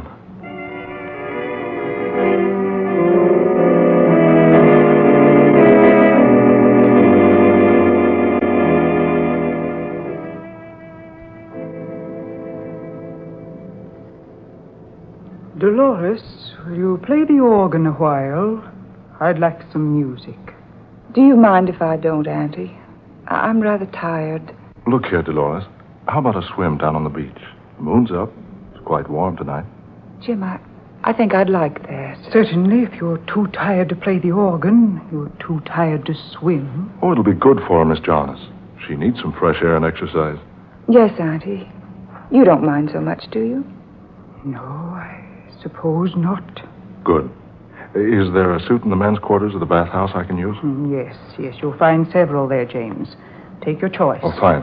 Come along, Dolores. No, let's not go that way, Jim.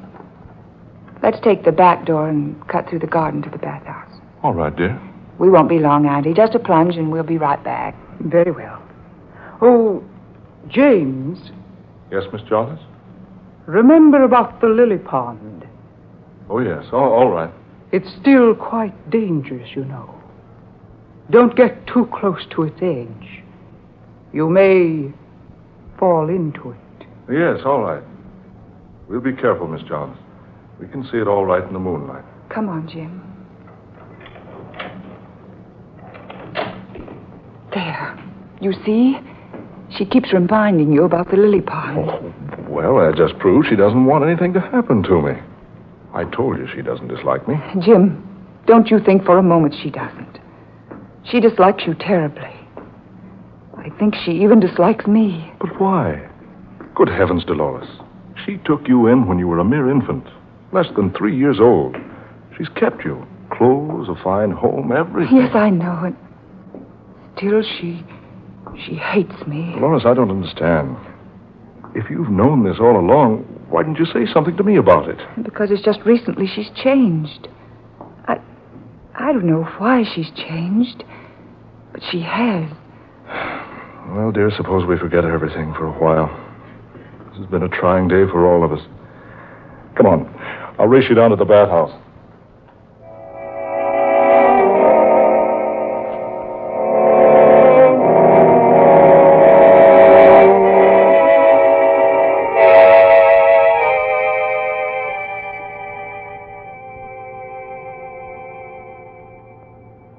Well, Jim must not be dressed yet. It's odd. She had plenty of time. Jim? Jim, do you hear me? Are you in the bathhouse, Jim? Jim? What's that over there? Surely it can't... Oh, no. Jim! Jim! The lily pond. His head beneath the water. The lily stems around his throat. Oh, Jim! Jim, my darling, what happened to you, Jim?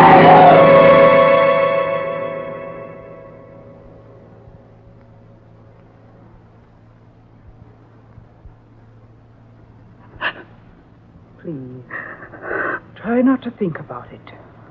It's all over now, and there's nothing to be helped by thinking about it. But how did it ever happen to him? Dolores, you heard the coroner's verdict. Jim must have wandered over to the lily pond while waiting for you to finish dressing. He apparently stumbled and fell, striking his head on a rock, becoming unconscious. He fell with his head underwater, and it strangled him. Oh, it was so sudden. If I'd only been a little quicker dressing, I might have saved him. Don't think of that, dear. We can't help what's happened. Lie still, dear. I'll answer it. Hello? Yes, Mr. Evans? Yes? Very well. I'll come to your office right away. Yes, within the hour. Very well. Goodbye. Oh, Dolores, I'm sorry, but I'll have to leave you a while. That was my lawyer, and there's some very important papers I must attend to immediately. I'll be all right, Auntie. I'll send Almain to take care of you. But I'm afraid she won't be of much help. She's been complaining of headache constantly, night and day.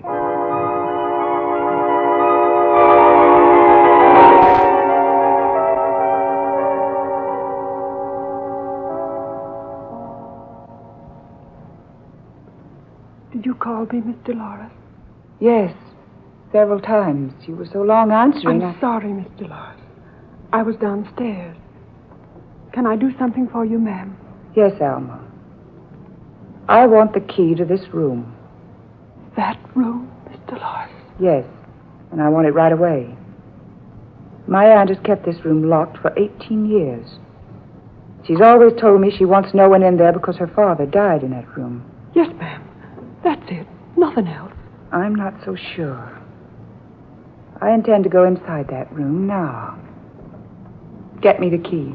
Oh, Miss Dolores, I beg you, ma'am. Don't go into that room.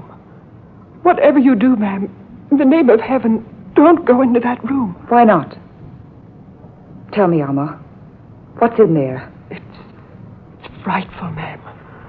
Please listen to me. My head's a-splitting. I'm a sick woman. I'm almost a dead woman.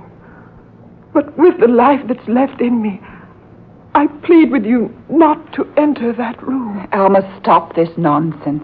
It's not nonsense, miss. There's worse than the devil in there. Alma, do you have the key? Answer me. Do you have the key to that room? Yes, ma'am. That I have. I stole it from Miss Jarnes a month ago. Then let me have it. Give it to me. At once. I'll open the door.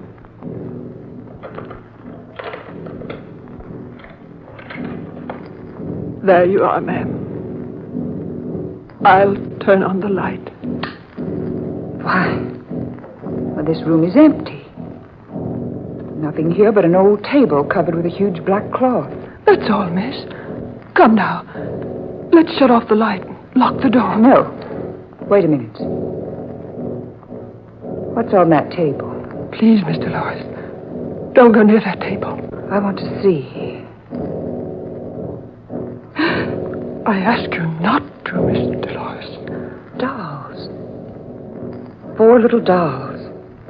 Each about 12 inches tall, lying here on the table. Please come away, Miss Dolores. Good heavens. This doll looks exactly like Andrew's. Look. Lying there on his back, with a common pin stuck squarely in the middle of each eye. He went blind, Miss Dolores. Good heavens.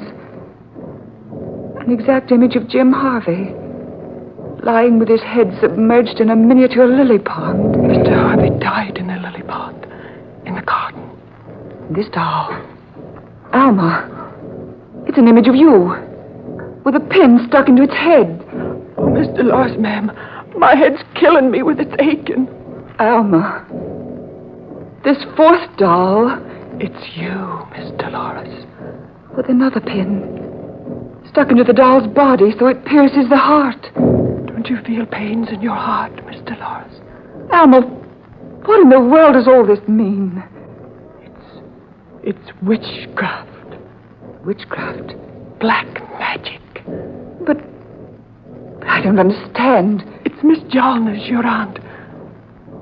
First, she convinced Andrews he was going blind. Then she convinced Mr. Harvey he'd die in the lily pond. And now she's trying to kill me with a headache. And you with a heart attack. But how? How? They use it where she came from, miss. Where she came from years ago. Where was that? Haiti. Haiti? Yes. When you've got an enemy in Haiti, you want to get rid of him. You make a doll that looks like him. You put hair from his head on the doll's head. Cloth from his clothes for the doll's clothes. Then you stick a pin in the part of the enemy you want to make hurt. And it works. Alma. It does, Miss Dolores. Look at Andrews. Blind because of the hex. Look at Mr. Harvey. Dead in the lily pond. Look at me. Me with my terrible headache. And the pin sticking in the head of that doll. We'll pull out the pin. Oh, no, don't. If you do that, I'm sure to die. Right away. Alma, tell me how you know all this. I've been listening, Miss Dolores. And watching. For years. I've been watching. And listening. And... Oh, Miss Dolores! Alma, what's wrong? Alma, speak to me. Are you all right? Alma! She's dead.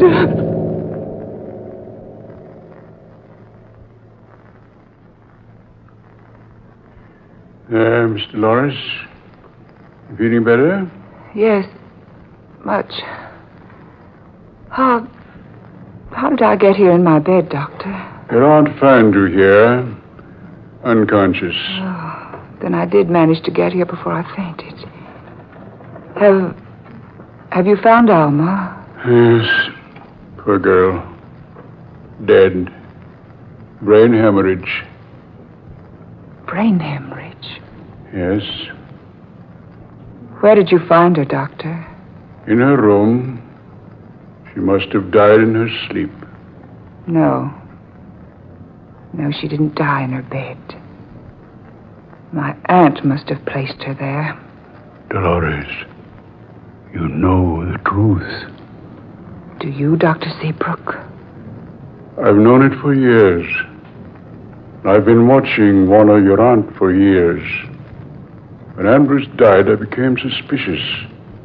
When your fiancé perished in the lily pond, I was convinced. Convinced that Warner was using her ancient jungle powers. Her what? Let me tell you a story. She was married to a wealthy plantation owner in Haiti about 18 years ago. One day, she decided to rid herself of him. So, she fed him poison. When he realized what she had done to him, he went off into the jungle to die.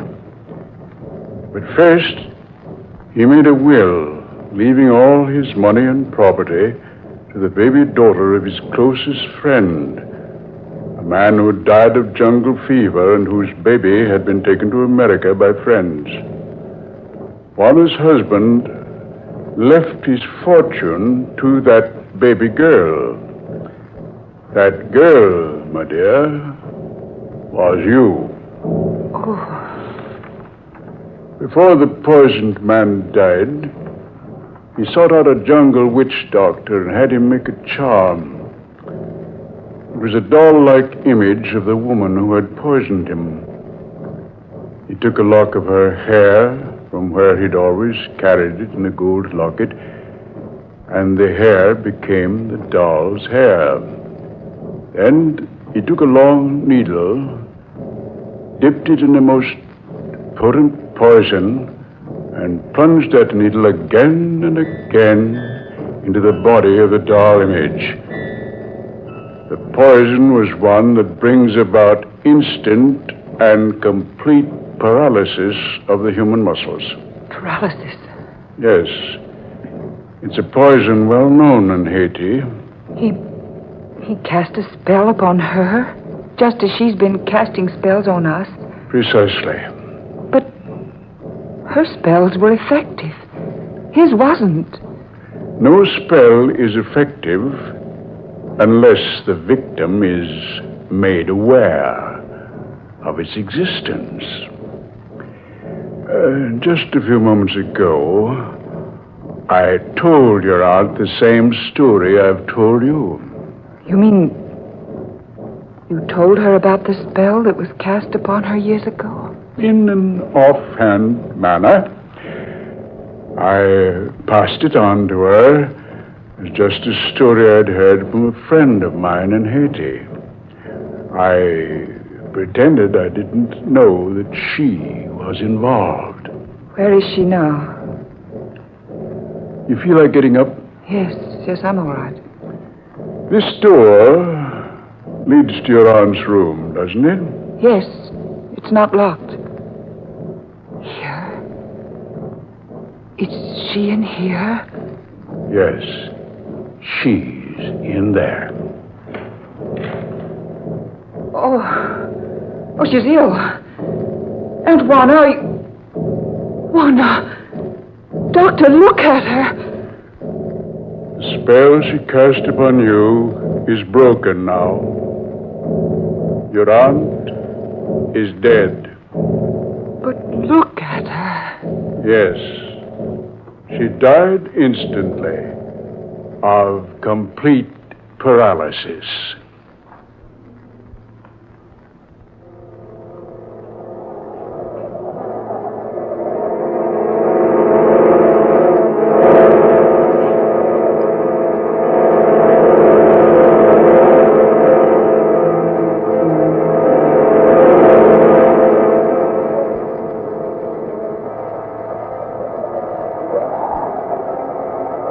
Death is a savage Deity.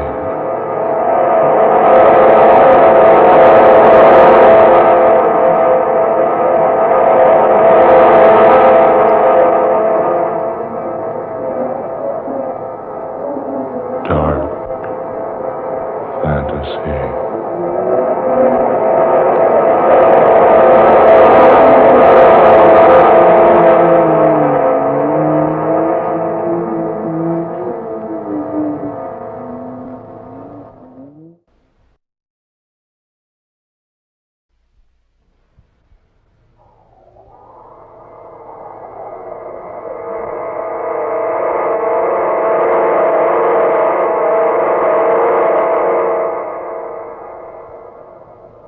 Dark fantasy.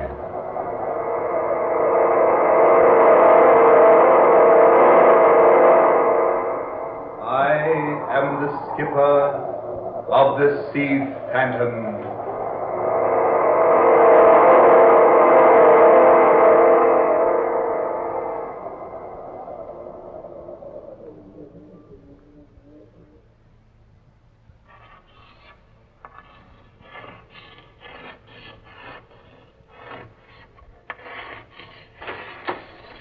I say, sir, and what be you doing in the captain's cabin? Do you hear me, sir? What be you doing sitting there writing on the captain's slate? Oh, ignoring me, eh? Now look here, you. This is Captain Strong's own cabin, and no one's got any business of sitting here a-writing. I say, you're not a member of this crew. Blow me down. Your face. Look at you. Why, you're not human. Captain Strong!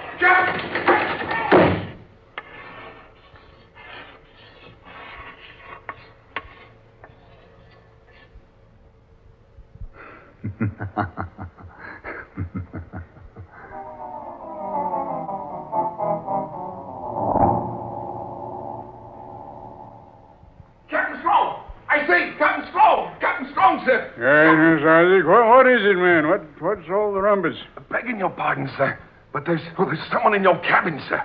Well, who is it? What's that, Isaac? There's someone in the captain's cabin, sir. Who is it? I don't rightly know, sir. Well, didn't you see who it was? Yes, Mr. Wilson, that I did, sir. But the captain always locks his cabin, don't you, Captain Strong? I do, but I could have forgot. Well, it wasn't locked just now, Captain. You say you got a look at the man? Aye, sir, and full in the face, Captain. If you can rightly call it a face. What's that? What do you mean, Isaac? Yes, man. Speak up. What are you trying to tell us? I mean, sir, the man ain't human. He's nothing but a skeleton. What? Nonsense, Isaac. Oh, no, sir, and that is not. I seen him, sir. Looked plumb into his face, I did. And there's nothing there but bones. White, bleached bones, sir. Oh, that's ridiculous. With empty eye sockets and a gaping mouth, and he was writing on your slate, sir. Writing on my slate? Aye, Captain. Writing with a piece of white chalk held between his fingers. Fingers with no flesh on them, sir. Well, you've been dreaming, Isaac. Come on. Let's get down to my cabin and have a look. Come along, Mr. Wilson. Right, Captain. Isaac, come on. Aye, sir. Well, it's impossible for anyone to be in my cabin. All hands are either on deck or down in the engine room. That's what I say, Captain Strong. He ain't one of the crew. He ain't rightly nobody, sir. Unless you want to call a spirit somebody. Isaac, stop that sort of talk. No, but it ain't no sort of talk, sir. Begging your pardon, Mr. Wilson. I seen him with my own eyes. Sitting there, dressed in some sort of get-up I ain't never laid eyes on before. He had his back to the door, and he was writing on your slate with a chalk, Captain. I spoke to him, but he didn't pay me no mind. Just kept right on with his writing. Then I got closer to him, and he still didn't look up. So I stooped down and peered into his face, I did. And then I seen he wasn't nothing but a skeleton, sir. Well, if you were a drinking man, Isaac, I'd have you flogged and put in irons. I'm not so sure he hasn't been at the keg, Captain. Begging your pardon, sir. You'll see for yourself soon enough. Here's the hatch. You first, Captain.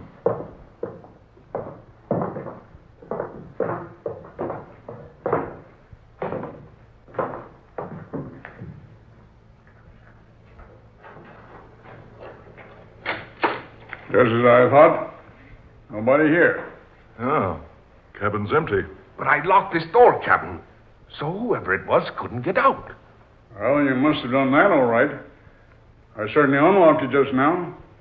You can see for yourself, Isaac, there's no one in here. No, nobody. And no way out except through that door. I say, Captain, have a look. Yes, Mr. Wilson, what is it? Your slate. There is writing on it. Eh? What's that? Well, here, let me see. Here. There, Captain Strong. You see, sir? That's not your writing, is it? No. No, it isn't my writing. Then one of the men must have been in here and wrote that. No, I don't think so. Because this writing is a style and a type that was used more than 200 years ago. What? Well, let's see. I say. That is strange writing. It's English, all right. Such a peculiar spelling and phrasing. Blimey, I can't read it at all. Isaac. Aye, Captain. Now, seeing this, I can't help but believe that you saw somebody sitting here in my cabin writing on my slate. But I won't be convinced that it was a skeleton. But I tell you, sir, It was your imagination, Isaac. Oh, no, sir, it wasn't no imagination. I said it was your imagination. You understand? Aye, sir. Now, I don't want you to open your mouth about this to the crew. You hear me? There's some explanation. I'm not going to have you stirring up the crew with this. They're all superstitious enough without that. Aye, sir. Those are orders, Isaac. I'll have you in irons if you breathe a word of this to the men. Aye, sir. That's all, Isaac. Aye, sir. Well, Captain Strong? What do you make of it, Wilson? Most extraordinary. I'm positive Isaac did see someone in this cabin. But surely not a fleshless creature. I don't know. Isaac is a sober, steady sort of person. But confound it, man. He hasn't much imagination. Well, who ever heard of a skeleton aboard a ship, much less one that could write on a slate? Stranger things than that have happened at sea. You know that. Yeah, that I do. But I can't convince myself that what Isaac saw was really some fleshless creature without a brain or heart or eyes. Can you make out the writing on the slate? Yeah, I think so. Says, it is not correct, the information you have about the sea phantom. Change your course 6 degrees northeast to location 26 degrees 7 minutes longitude, 18 degrees 9 minutes latitude. Jonathan Strange. Jonathan Strange? No, it can't be. He was the famous captain of the Spanish galleon, the Sea Phantom. The one we're hoping to locate. Yeah, he was. Jonathan Strange. Dead for 224 years. Lost in a gale in 1718. Yes. But not in the position this message on the slate directs us to. No, indeed. The Sea Phantom was supposed to have foundered at 20 degrees longitude. The message says 26 degrees and 7 minutes. Yes. Could this be a trick? A trick, Captain? Someone else who's heard of the immense treasure that went down with the Sea Phantom. Someone who's trying to steer us off our course. Get to the treasure themselves. I doubt that. What do you say you doubt it, Mr. Wilson? Well, sir, we've kept the entire expedition completely secret. Not even the crew know what we're up to. We've tried to keep the entire expedition a secret. I'm positive I haven't mentioned to anyone. Nor have I, Captain Strong. When I stumbled upon the information about the Sea Phantom, I knew there was an excellent opportunity to recover almost $1 million worth of gold. And naturally, I needed a boat. You were the first one I thought of. Neither of us would have had a reason for disclosing our knowledge about the treasure. That's just it. That's why I'm so inclined to believe Isaac was telling us the truth. About the thing without flesh, right in this message? Precisely. That's unbelievable. Even so, Captain, you must admit that a man who's been dead more than 200 years certainly wouldn't be much more than a skeleton. Isn't that right? You mean... good heavens. You mean this message was actually written by Jonathan Strange himself? I mean exactly that. I wonder. What about it, Captain? Do we change the course? I don't know. What's your advice? Normally, I'm not superstitious. But, well, what can we do? I've never believed in ghosts or spirits up to now. But that message on that slate certainly is convincing. Then you're in favor of following the instructions. Well, Mr. Wilson? Yes. Let's change the course and go to the spot the message mentions. If you're willing to take a chance, I certainly am.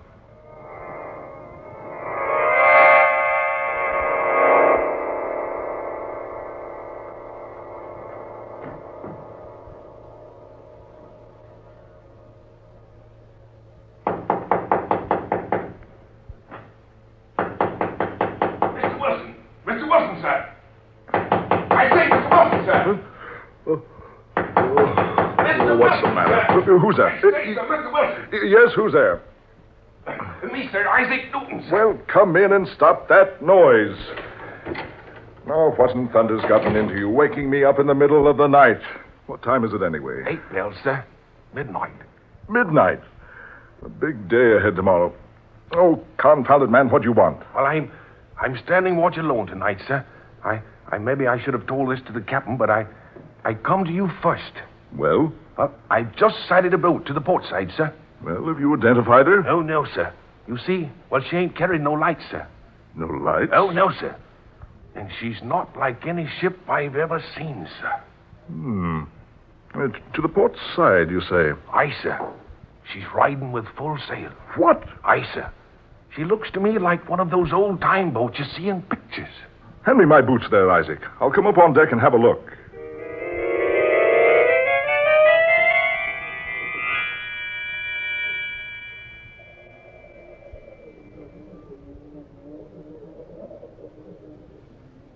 There she blows, sir. You see? Not a sign of life aboard her, sir. And the moon's full tonight. Look, man. Look. What, Mr. Wilson? That name on the bow. I can't see that far, sir. My eyes That name. The Sea Phantom. Sea Phantom, sir? Yes. No wonder she's carrying no lights. No wonder there's no one aboard. What do you mean, sir? Isaac, if you've never seen a ghost ship, take a look at that boat out there. Ghost ship? Yes. The Sea Phantom went down in these waters more than 200 years ago. Blow me down, sir. Are you having a joke with me, Mr. Wilson? No. No, this is no joke. That's a ghost ship, right enough. You watch. She'll be gone in a minute or two. Begging your pardon, sir. But that boat's real. Ghost ships always look real, Isaac. But look you, sir. She's close enough to see. She's within throwing distance, I do believe. Here. This belaying pin here, Mr. Wilson. I'll try to throw it aboard the Sea Phantom. Good. You watch. That pin will just go through thin air. We'll see, sir. Well, here goes. Ah. There, sir. You hear that? She is real. But that boat's so old, she should have fallen apart years ago. And besides that, she's supposed to be at the bottom of the Atlantic. She looks old enough, all right, sir. But I don't understand what you mean about her supposed to be... Isaac. Aye, sir. Lower a boat. A boat, sir? Yes, confounded a boat. Lower one at once. Are we going aboard the Sea Phantom, Mr. Wilson? I am, yes. Now lower a boat to the port side and double quick about it.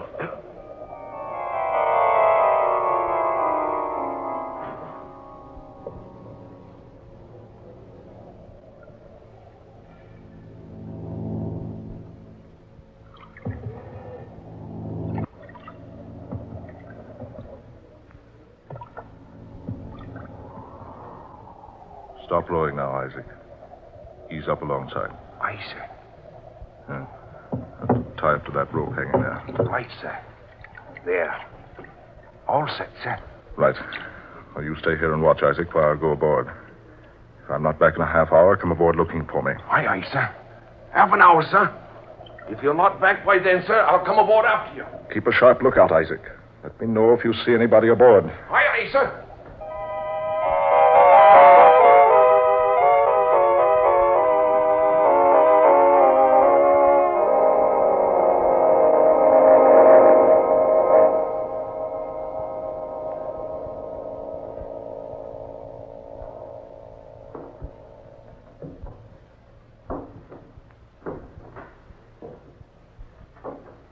So quiet aboard. Can't even hear the wind. No sign of life. No sign of life having been here for score upon score of years. Rotting timbers. Sea-soaked deck. Twisted, tangled ropes. Empty kegs with rusted hoops and warped staves. Strips of time-worn sails. And canvas swaying on the masts. Everything so quiet. Quiet as though in reverence for the dead. Here. The hatch. Captain's quarters must be down here.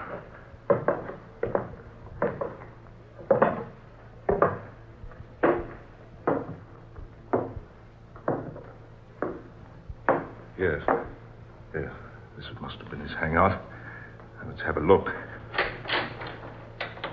A light burning in here.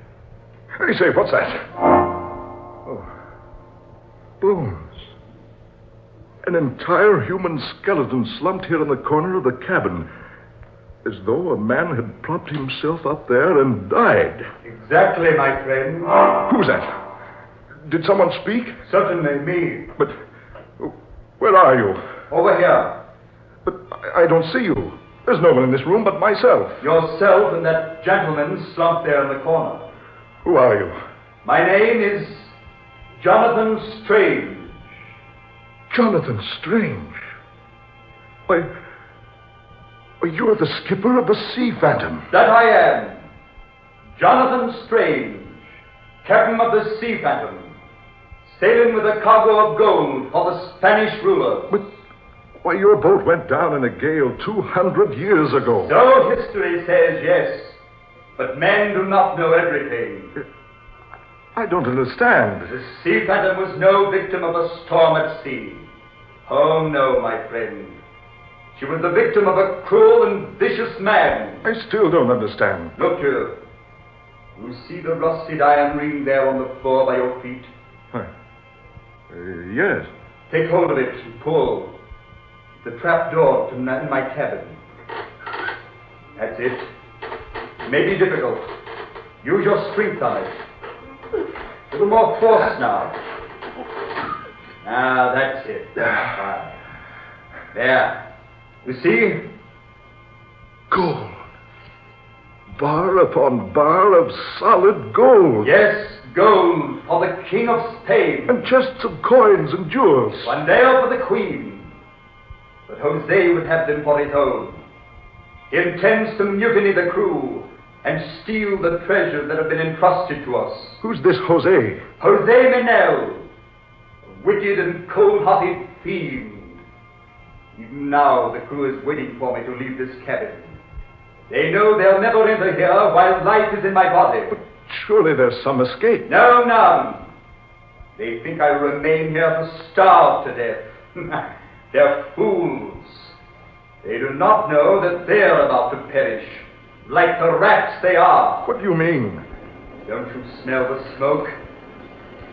Listen. You can hear the flames. Yes. Yes, I do. They cannot escape in the boats, because I foresaw this mutiny and put the lifeboats out of commission. But can't you escape? No, of course not. For you to escape, you must make haste, my friend. How? The same way you entered here, of course. Hurry now, my friend, and take this with you. What is it?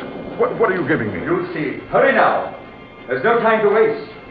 Soon the ship will be one mass of roaring flames, and none of us will be left alive. Can't I take you with me? Can't you make yourself apparent so I can see you and take you along? No, it doesn't matter. But let me warn you. With my life, I've protected the treasures of the king and queen. Throughout all eternity, I'll guard those treasures. It will not be wise for any man to attempt to obtain them for his own. Yes, Jonathan Strange. I believe I understand exactly what you mean. That's why you brought me here. To show me. Exactly. I must hurry. Mr. Wilson, sir. Are you in there, Mr. Wilson? Isaac, is that you? Aye, sir. Blowing down, Mr. Wilson. This beastly bolts of fire. If we don't get over here in a jiffy, we'll be paying a visit to Davy Jones' locker before we know it, sir.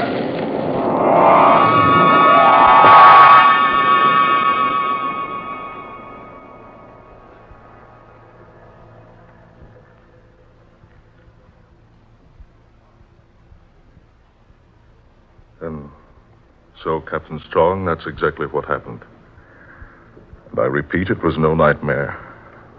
Isaac here can vouch for that. It's the very truth, Captain Strong. Word for word. So help me heaven. And that was fair warning. And whoever attempts to get the treasures of the Sea Phantom is doomed. Aye, sir. Just as those mutineers were doomed 200 years ago, sir. It's odd. Very odd. I'm amazed you or the others of the crew weren't awakened by the sound of the fire. No? None of us heard a sound. The men don't even know about it now. I wouldn't have known about it myself if you two hadn't told me your story.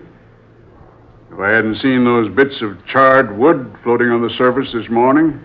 It was a huge treasure, Captain. I saw it in its hiding place, beneath the skipper's cabin. And you got none of it? Not a single bit. Oh, wait, I almost forgot. Just before I left the boat, this thing was handed to me. Handed to you? But I thought you said there was nothing in that cabin but a pile of bones. Yes, that is right.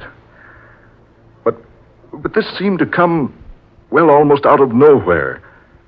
And it was placed very firmly in my hands. He sure enough had it in his hands when I broke into the cabin, sir. Let's have a look. Why, this was the ship's log. The log? Yes. The complete log of the Sea Phantom's voyage. From the date of sailing, right on up through the mutiny. Look. This writing. It's the same hand. The writing on my slate and the writing on this paper are the very same. Curve for curve, angle for angle. Here, let me see. Oh, I say, Captain. Yes, Mr. Wilson. Look here. On this last page. It reads, "Now that it has become my solemn duty to protect the treasures which have been entrusted to me, I will send the Sea Phantom to her ocean grave together with the treasure. This is my course as I see it. God assist me. Jonathan Strange, May 29th, 1718.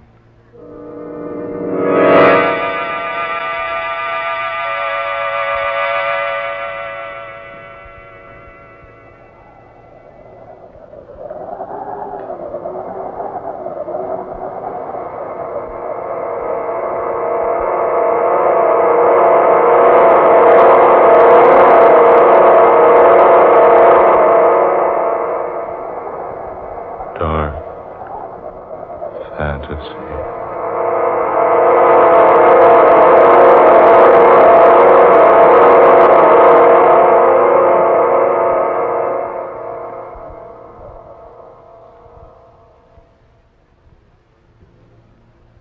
You have heard The Sea Phantom. Tonight's tale of dark fantasy by Scott Bishop. Ben Morris was heard tonight as Mr. Wilson. Fred Wayne played Captain Strong. Muir Height was Isaac, and Garland Moss was Captain Jonathan Strange, skipper of the Sea Phantom. Next Friday at this time, we'll bring you another dark fantasy drama. Being the 13th story in this series, and next Friday being Friday the 13th, Scott Bishop defies superstition utterly and completely to bring you one of his most exciting and unusual tales. Listen for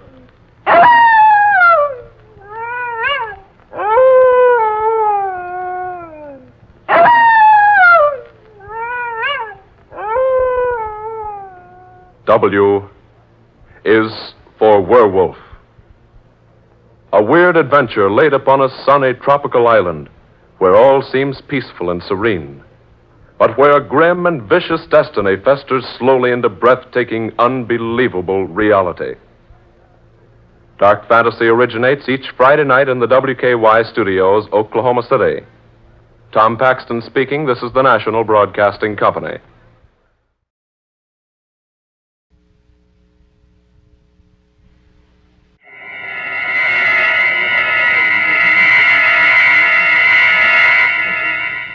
Dark fantasy.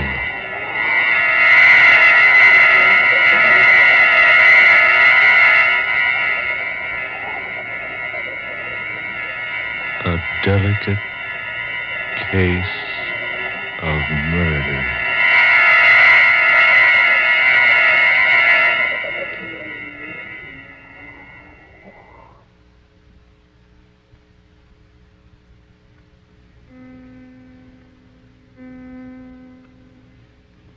At 2 a.m. I say, Winstead, will your wife be down shortly? Yes.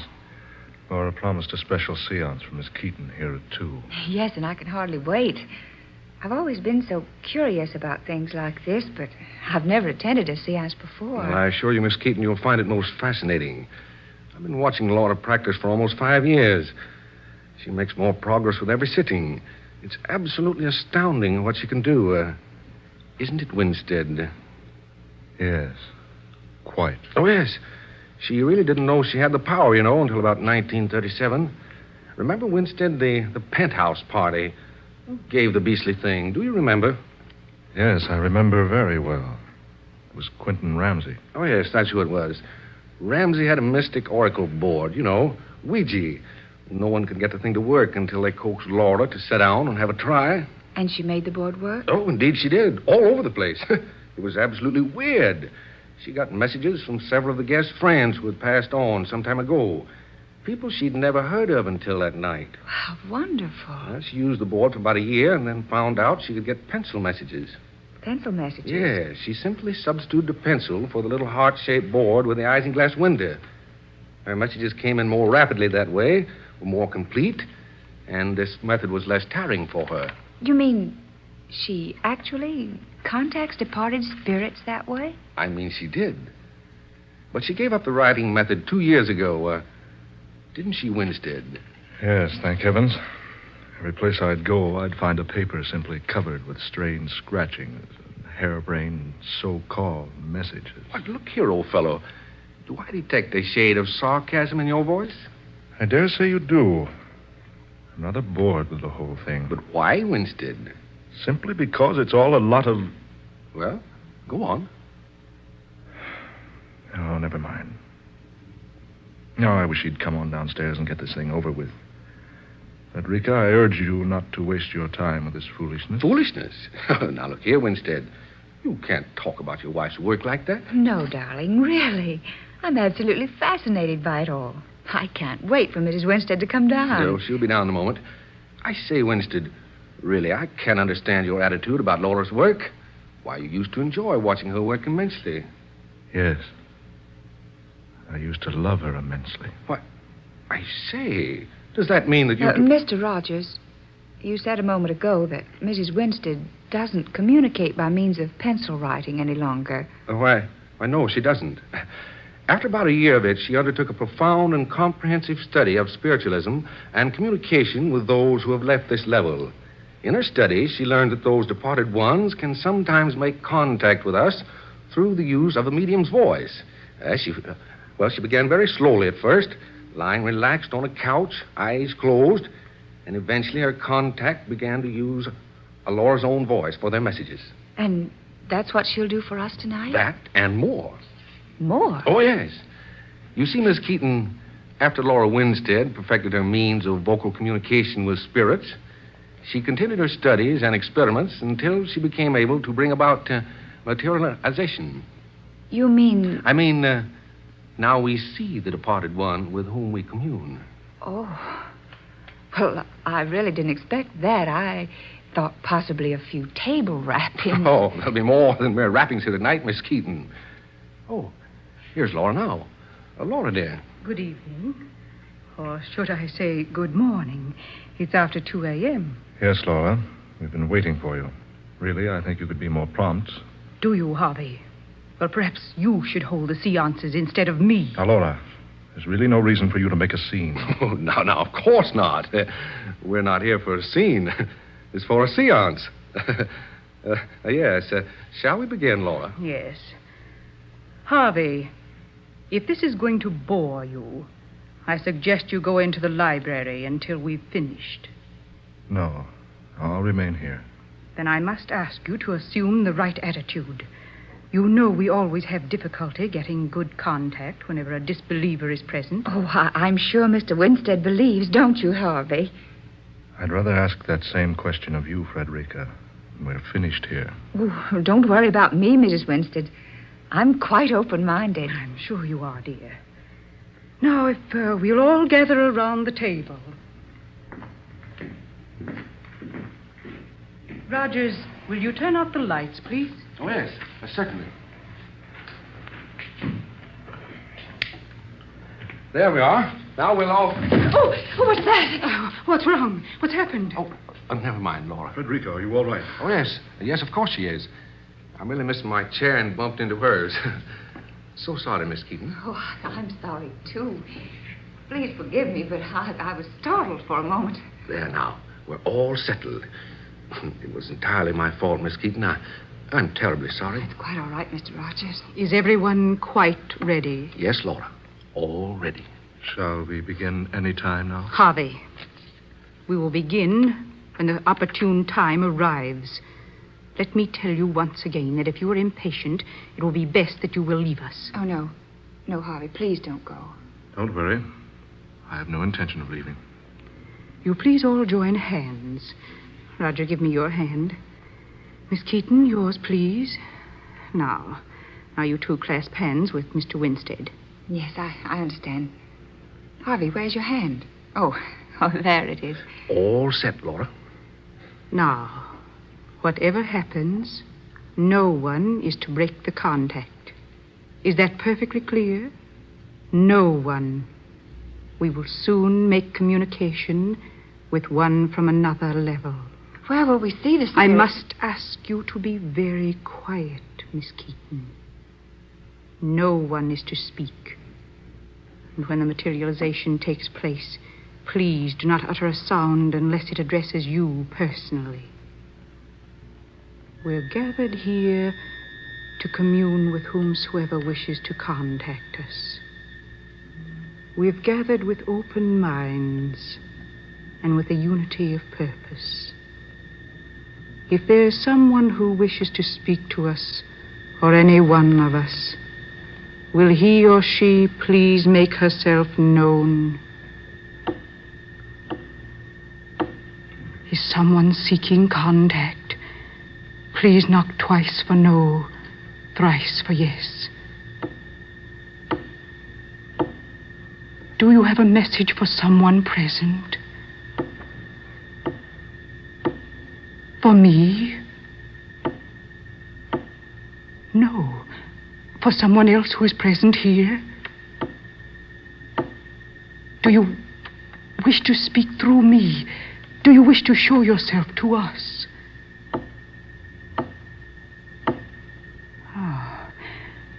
Very well. We will await your appearance now.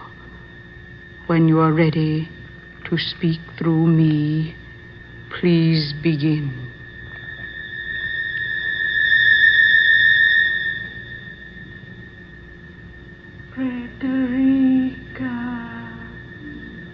Frederica,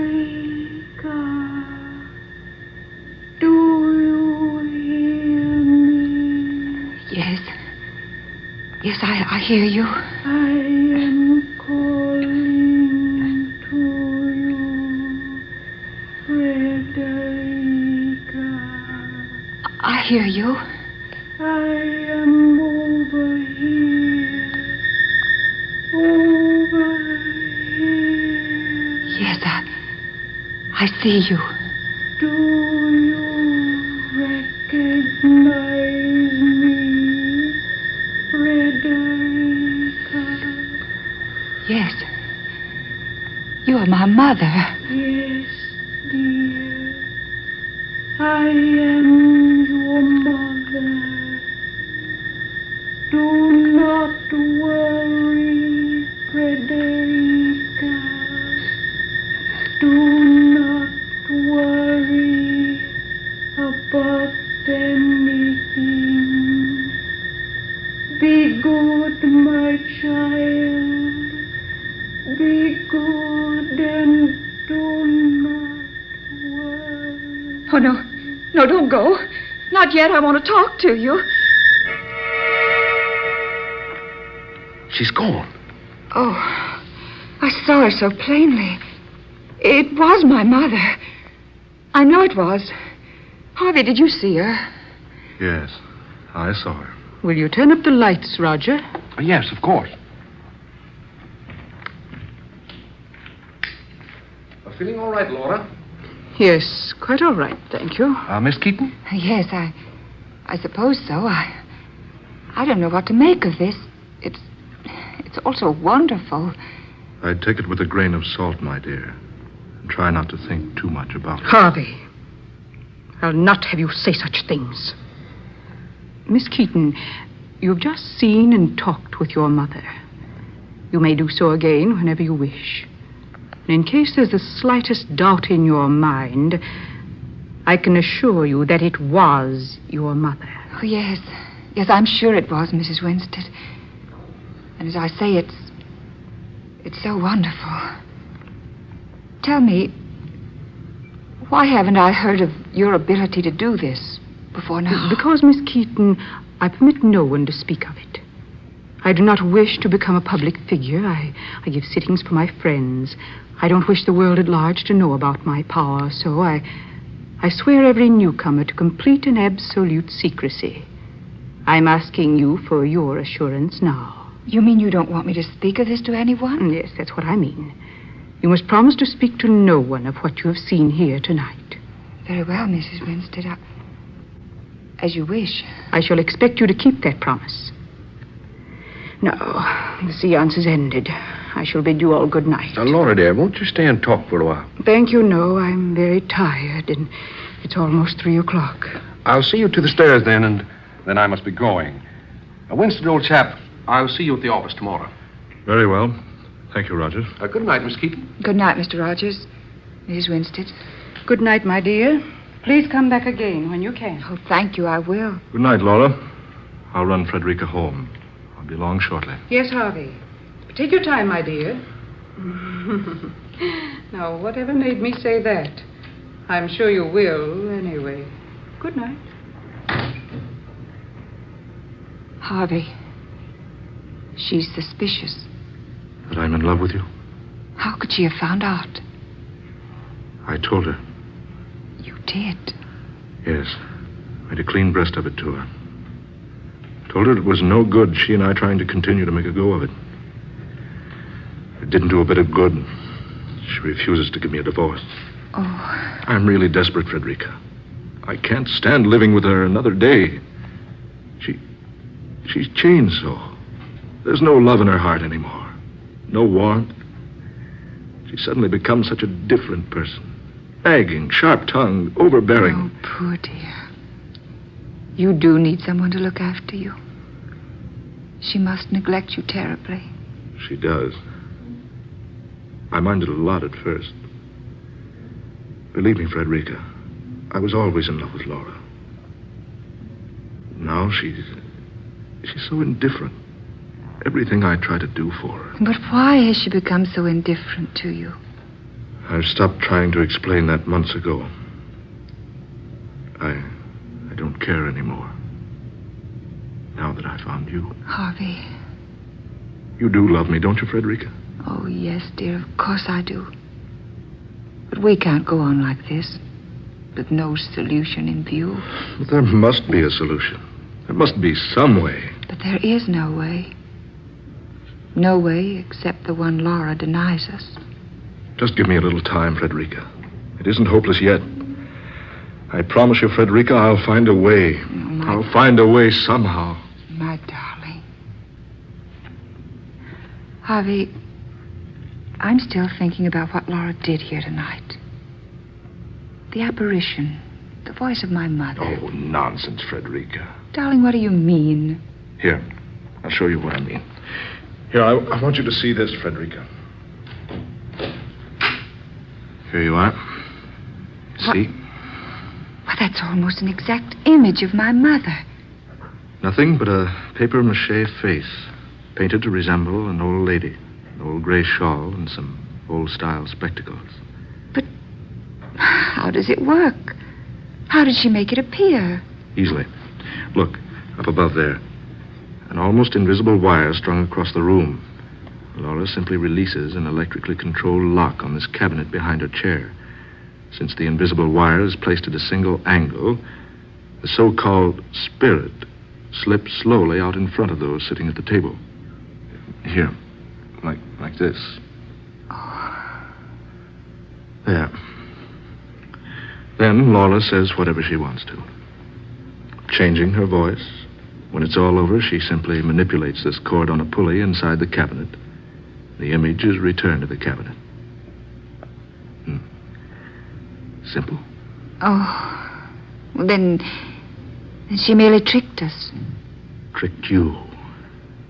I've known for years that Laura's nothing but a fraud. You might have kept what you know to yourself, Harvey. Oh, Mrs. Winstead. Laura, I asked her not to come here. She insisted that since you extended the invitation, she was obliged to. I felt it only fair to show her that she'd been the victim of a hoax. Oh, Harvey, never mind, Miss Keaton. I'm not in the least embarrassed. The apparition was a trick, yes. But I assure you, my dear, the voice was not. Oh, of course it was, Laura. You know it. Indeed. Harvey, my dear, there are many things between earth and heaven that none of us know. There are many things that you don't know. Yes, I have used tricks at our meetings. I admit that. But not everything that has happened here has been trickery. You'll have to convince me, Laura. Harvey, I have a feeling that someday, somehow I will convince you. And that when I do, you'll never be able to scoff at me again.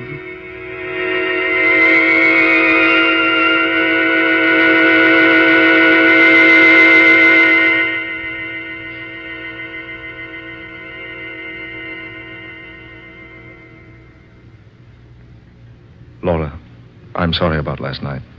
But we simply must settle this thing once and for all. I can't see that there's anything to settle. You haven't the right to hold me like this, Laura. You don't love me. Why don't you give me my freedom? Simple, Harvey. Because no woman likes to see another take her place. And besides, it's so convenient being married to your income. You're the most selfish, the most self-centered woman I've ever met. Am I, darling? You certainly are. Laura, all I ask is a divorce. I'll see to it that you're well cared for financially. No, Harvey. You're wasting your breath. I told you no yesterday. I say no again today. And I'll keep on saying no as long as I live.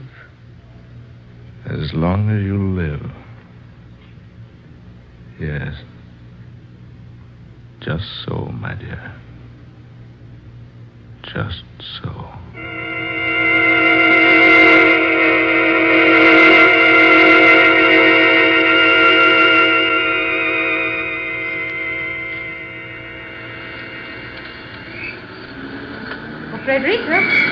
Frederica, darling. Yes? Oh, Laura. How are you? Excellent, Frederica. I'm driving out to Cliff Point. Won't you ride along with me? We'll be back by noon. Oh, why, thank you so much. I would like the fresh air. Then come along, Frederica. I need some company, and besides, I want to have a little talk with you. Frederica! Laura! Laura, stop! Stop the car, for heaven's sakes! Laura! Good heavens, Frederica! She'll be killed!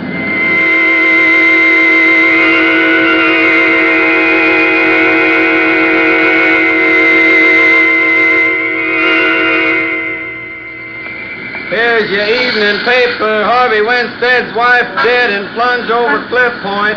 2 women forced off highway by unidentified truck driver. Mrs. Harvey Winstead killed instantly. Miss Frederica Keaton expected to die. Here you are, folks. Get your evening paper.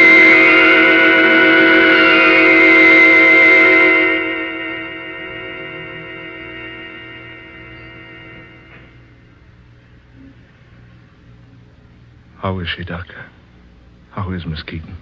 She's slightly improved, Mr. Winston. Thank heaven. But she's still in a very serious condition. She regained consciousness early this morning after a 10 days coma. She seems to recognize people, but something is wrong with Miss Keaton's nerve centers.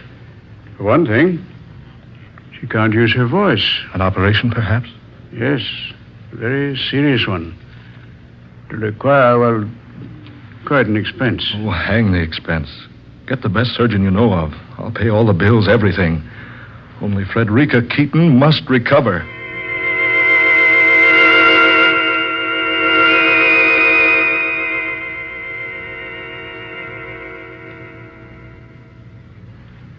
I say, Winstead, do you really think that this girl will ever recover?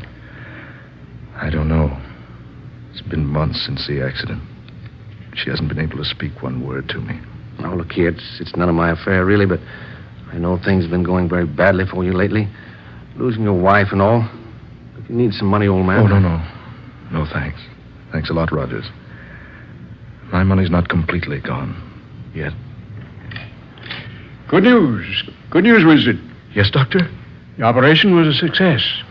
Believe me, I never dreamed it would require 3 operations to make Miss Keaton able to speak again. She can talk? Yes, after almost 6 months of silence. Oh, that's splendid. When can I see her, Doctor? Why, now, if you wish. Here, this way. Just a few minutes now. She's very weak. Yes. Hello, Frederica. Harvey, darling. Oh, my darling, at last. Isn't it wonderful, dear? Oh, my dearest one. To hear your voice again. I thought I'd never speak to you again. You must forget all that, darling. Get well soon, please. Because just as soon as you're strong enough, we'll be married, dearest. Just as I've always told you we'd be.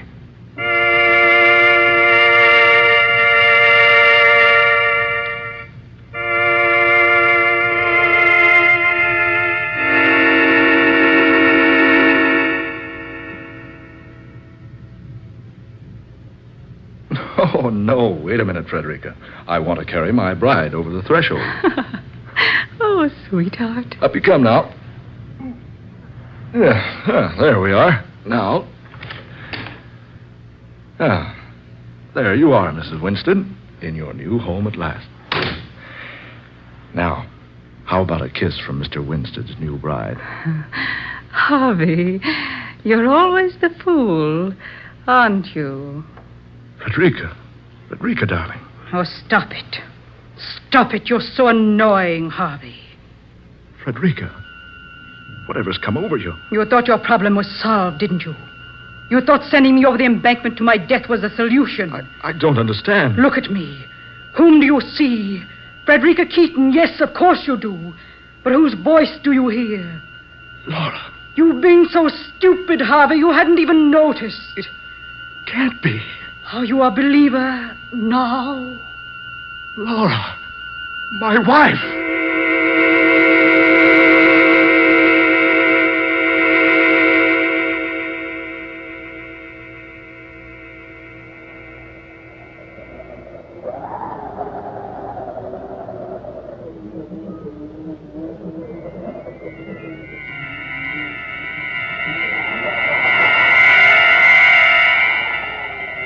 Dark fantasy.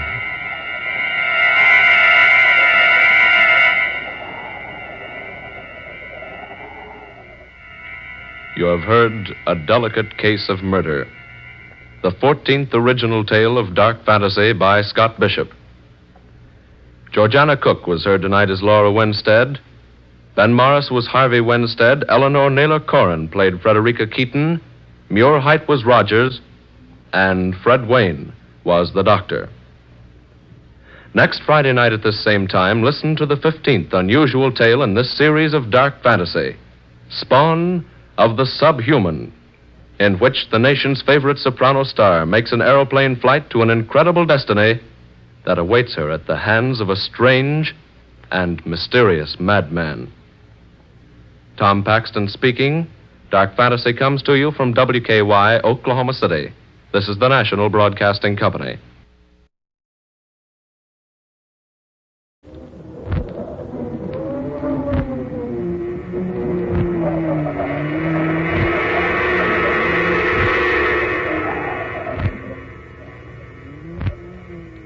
Dark fantasy.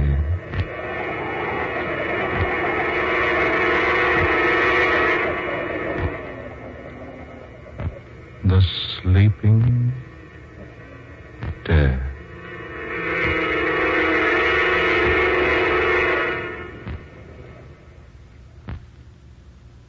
Now just lie quietly, Mr. Wentworth. Cotton nurse. Yes, Doctor. Antiseptic. Yes. Pulse? Normal. Temperature normal. How long have you had these symptoms, Mr. Wentworth?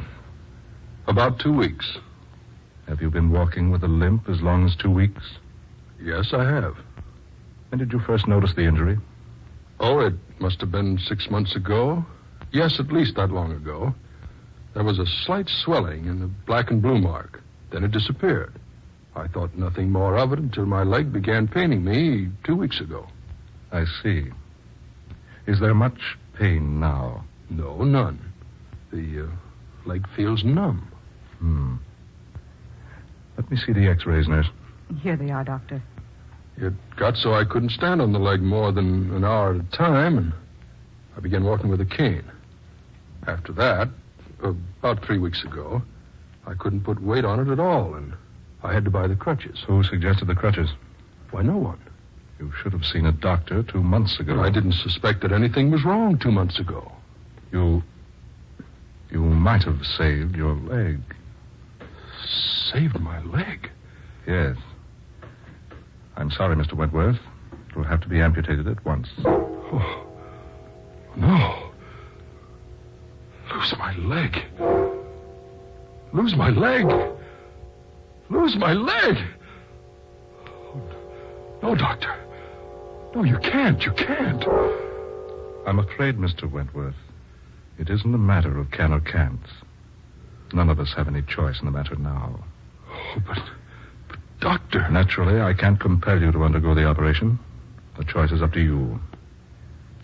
But if you refuse, I cannot take your case or be responsible for your life. My life? Yes. Unless that limb is removed instantly, I'm afraid, Mr. Wentworth, the poison in your body will never stop until it has reached your brain. It's that bad, then? It's more serious than I can tell you, yes. Very well, Doctor. Do what you think is best. Oh, no. What was that, nurse?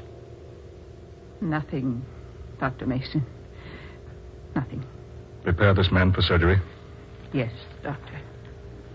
Have you any people you wish to notify, Mr. Wentworth? No. No one. No one who would care. You have no living relative, do you? No. What makes you ask? I didn't think so. I mean, we want to be sure relatives are notified in cases such as this.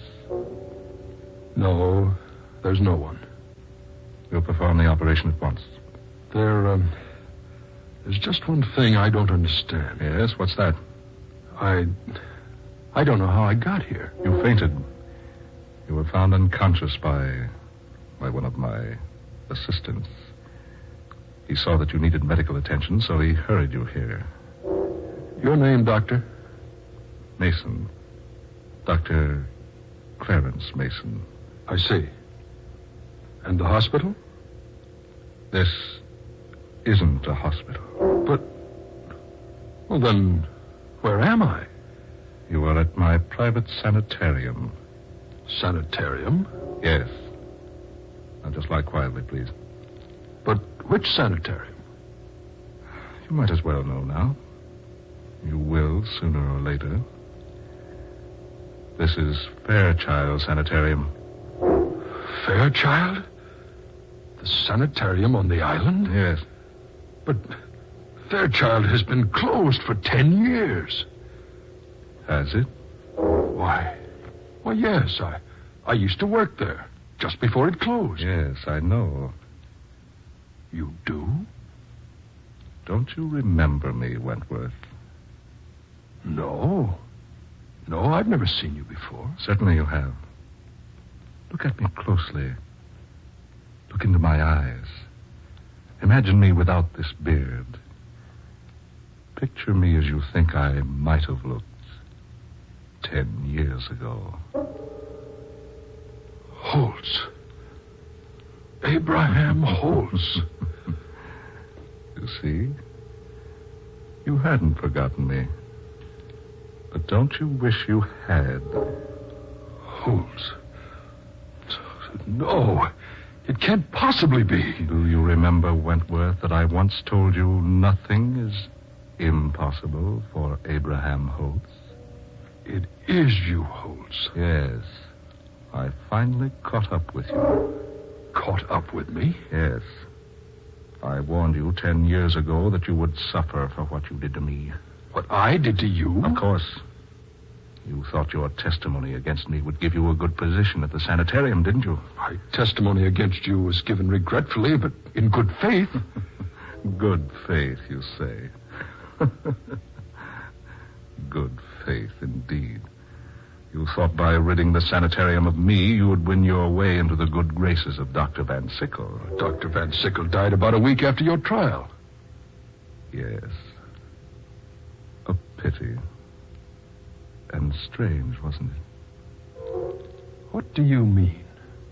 That the man who swore out the charges against me didn't live 200 hours afterward. You. They said there was something strange about Van Sickle's death. But whatever it was, it completely baffled the experts. Yes, they're so easily baffled. Poor, stupid nincompoops. You killed Van Sickle.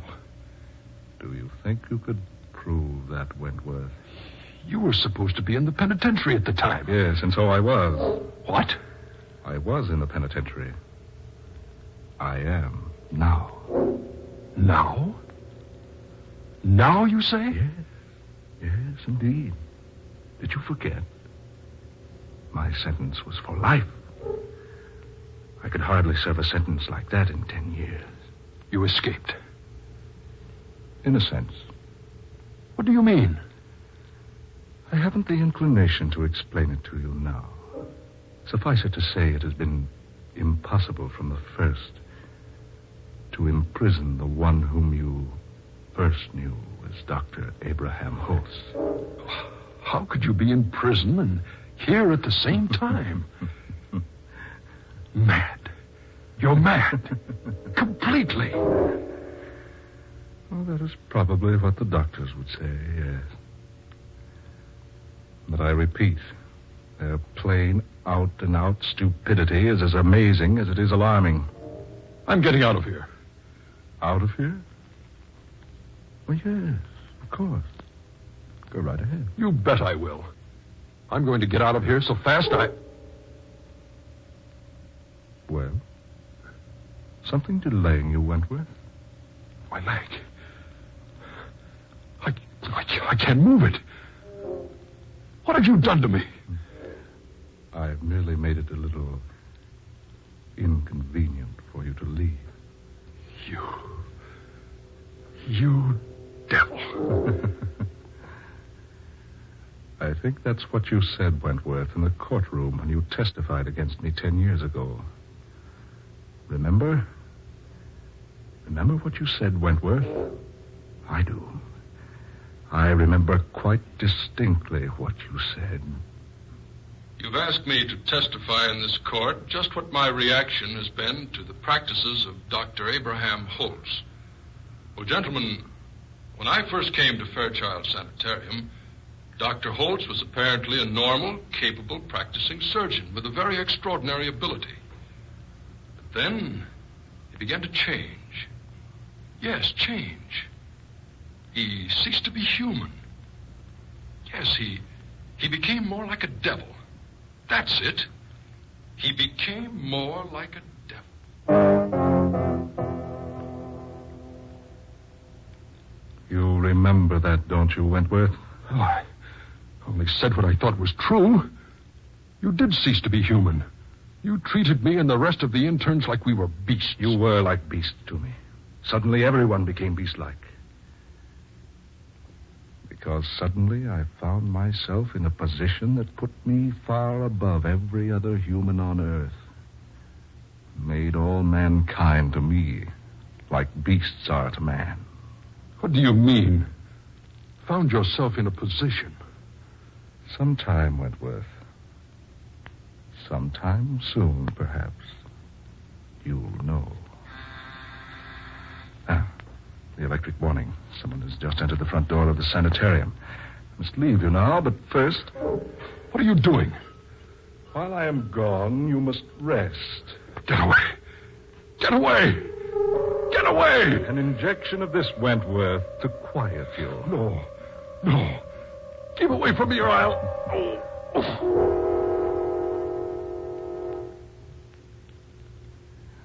There. What will happen next will probably amaze you. You devil. You persist in calling me that, do you? Very well, Wentworth. At first, I was going to take only one of your legs in exchange for what you did to me with your testimony. Now, I shall take them both. No. You can't do a thing like that to me.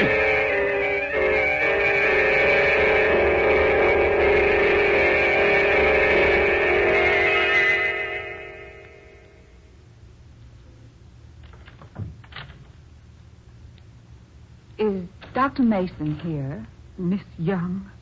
Yes. I have an appointment with the doctor. Go away, miss. Go away. Quickly. What? Oh, please. Please, I beg you to go away before it's too late. Too late? Yes. There's nothing but trouble for you here. Trouble? What do you mean? No, I can't tell you. I can't. Just go away, Miss Young, while there's still time. Perhaps, nurse, Miss Young doesn't wish to go away. Dr. Holtz. Oh, please. Quiet. You will go take care of the patient in surgery, nurse. Yes, doctor.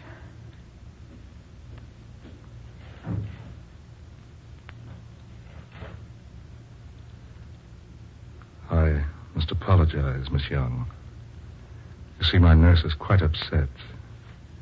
One of our surgeons operated this morning under most adverse conditions. A death resulted. The nurse has been quite upset about it all day because, well, to be quite frank, the surgeon was her brother. I'd warned him an operation would be fatal to the patient, but he went ahead anyway while I was away from the sanitarium. When I came back, I did everything I could to resuscitate the patient, but I was just minutes too late. I was compelled to discharge the surgeon from my staff. His sister is merely upset about the whole thing. She called you Dr. Holtz. What? Yes, I heard her. She called you Dr. Holtz. Did she? Well, that's her brother's name. She's so confused about everything. No. What? No, I said no. That isn't her brother's name. It's your name, Doctor. Miss Young. Yes. When you telephoned me yesterday, I knew there was something about your voice I vaguely recognized. Now I know. You're Dr. Abraham Holtz. You always were a very keen and intelligent woman, Miss Young. Dr. Holtz. It's nice to see you again, Linda. You escaped from prison. In a way. You lured me here. Pretended you needed a supervisor for your sanitarium. I should have known better. Yes, Linda, perhaps you should have. What do you want? I thought perhaps we could have a good laugh together over my court trial. Laugh? Yes, just so. You remember, don't you, that it was partially your testimony that sent me to prison? You had a fair trial. Are you so very certain I did? Of course. You had every opportunity to explain your devilish actions, but you refused. Devilish actions? Yes. You were a devil. That's what he said just a few moments ago. Who? Wentworth. Paul? Yes. And both of you called me a devil when you testified at my trial. Where is Paul now? You will see him, my dear. Much sooner than you expect. What do you mean? I have great plans for you, Linda. Yes, for you and Wentworth. You were supposed to serve life in prison. Life. Life, you say.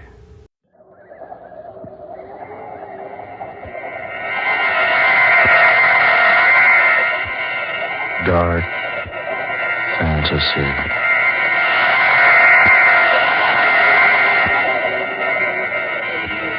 Spawn of the subhuman.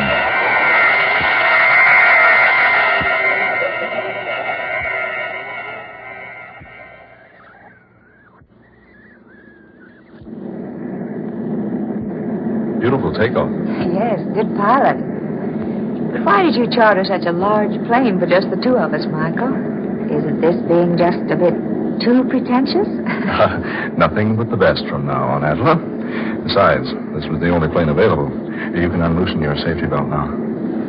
I might as well confess that the real reason I was late was because I took so much time reading the notices in the paper this morning. Weren't they superb? Excellent. The audience was quite nice to me last night. Extremely appreciative, but I didn't expect such fine reports from the press. Didn't I tell you before the concert that you'd be a hit? Today, my dear, you're recognized as the outstanding soprano of the nation. You've had a lot of faith in me, haven't you, Michael? Well, offhand, I'd say I have, yes. You spent a lot of money to make me a success. Don't worry. I'll collect every cent of it back if we get as good houses as we had last night. Michael. Yes, darling? Do you feel, well, rather strange? Strange? No, dear. Why? I feel like something is going to happen. What makes you say that? I don't know. A feeling of impending danger just seemed to come over me all of a sudden. Danger? What possible danger could we be in? I don't know. But I've had this feeling before. It's like someone had spread a shroud down over this airplane. Oh, now that's a peculiar way to talk, Angela. It's the same sort of feeling I had that day Stephen disappeared. Stephen Wilder? Yes. Angela. I was riding in my car that day. I'd been to a matinee with several of my friends. We'd had a glorious time. I was quite happy. So I drove out into the country with the top down on my car. The wind was blowing against the car, just as it's blowing against the plane now. And the sun was glistening on the bright metal of the car, just as it's glistening on the wing out there. Darling, please don't think of that now. Oh, it was a lovely day. Just like today. My heart was very light. I was happy. Thrillingly happy. Stefan and I were to be married within a week. Angela, please. And then, for no reason at all, I had that strange feeling. It just came out of nowhere and settled down around me like a huge cloth might cover the body of someone who had just died. Don't talk that way, darling. It was the strangest feeling I'd ever experienced. Weird. Terrible.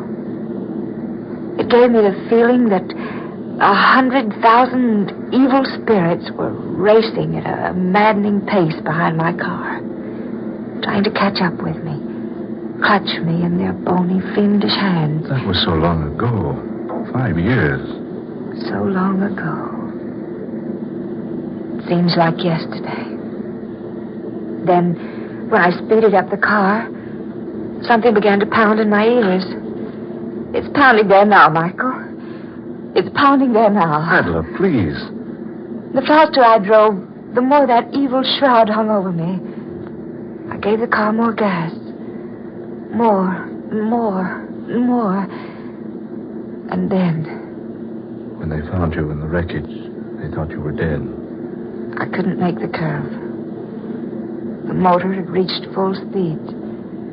I could think of but one single danger. The invisible danger that raced there behind me, striving to catch me in its hold. But there was no one. Nothing. Oh, but there seemed to be. And what was so strange, all of a sudden that bright day vanished. Just vanished. Clouds came out of nowhere and hid the sun from sight. Darling, I better pull down this shade on the window. Oh, Michael, wait a minute. Look. Look outside. Clouds. They're flying below them. And they've completely blotted out the sun. The sun will be out in a minute. Oh, it's just like that day. Clouds hiding the sun. Just like they did that day. Oh, just a coincidence. Dark, dreary clouds. Followed by loud bursts of thunder. Listen. Oh, Michael. What does it mean? Nothing at all. Just a thunderstorm. Pilot will go up and fly above it. Why didn't he go up above the storm when he saw it? Oh, I don't know. Because he didn't see it, that's why. Certainly he did. No. Well, it came up. Just like that day 5 years ago. Out of nowhere.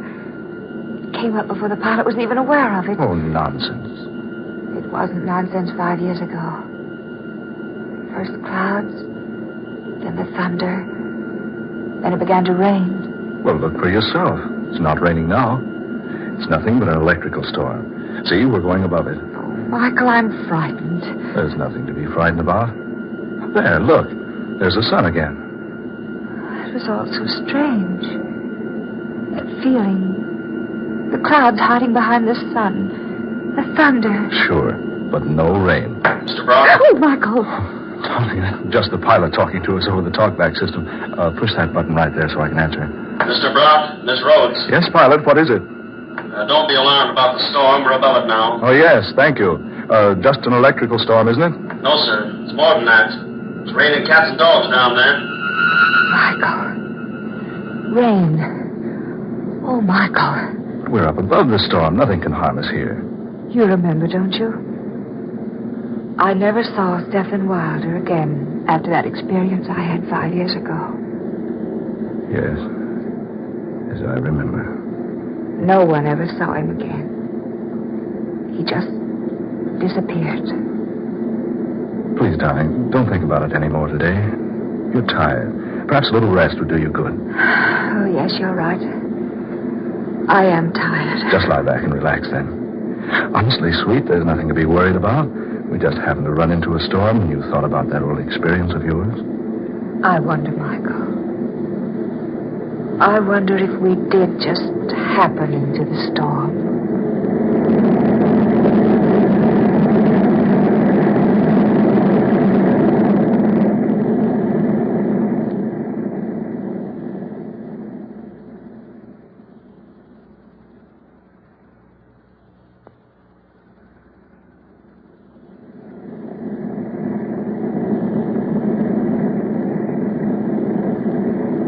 Michael, where are you, darling? Over here, dear. Did you have a good sleep? Oh, I did sleep after all. Why are the lights out? Oh, I turned them out so you'd sleep as long as you could. And I'll switch them back on. There. What time is it? 9:30. 9:30? Oh, Michael, I've been asleep more than 8 hours. I thought you'd never wake up. It's after dark, and you've had the lights off all this time just for me. Well, I guess I'd better admit I got a little sleep, too. Where are we now? Over Mexico. Hey, hungry, dear? Oh, I'm famished. You know, I can't imagine what made me sleep so long. Oh, we land at Centella. We can get food there. Have we landed at all since I retired? No, we're circling now. Well, that's Centella down there. Oh. You better pretty up a bit. This is a secluded part of the country, but you never know who you're going to run into.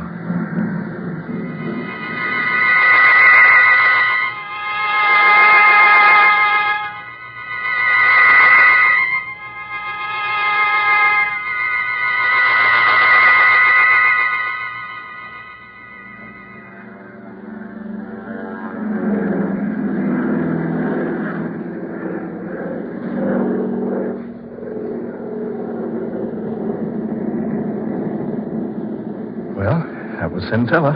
How long before we're in Monterey? Oh, about an hour. Did you get good reservations? The best. Did you enjoy your dinner? Oh, immensely. That was a nice place.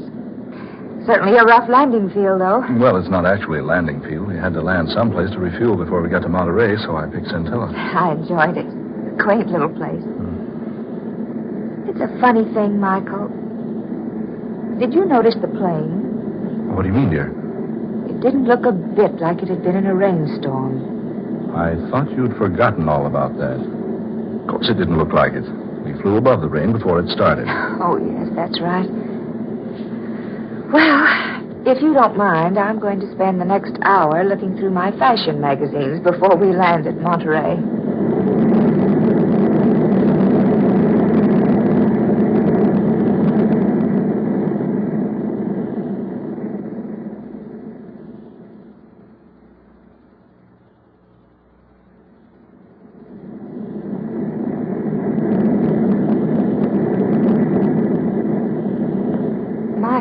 Yes?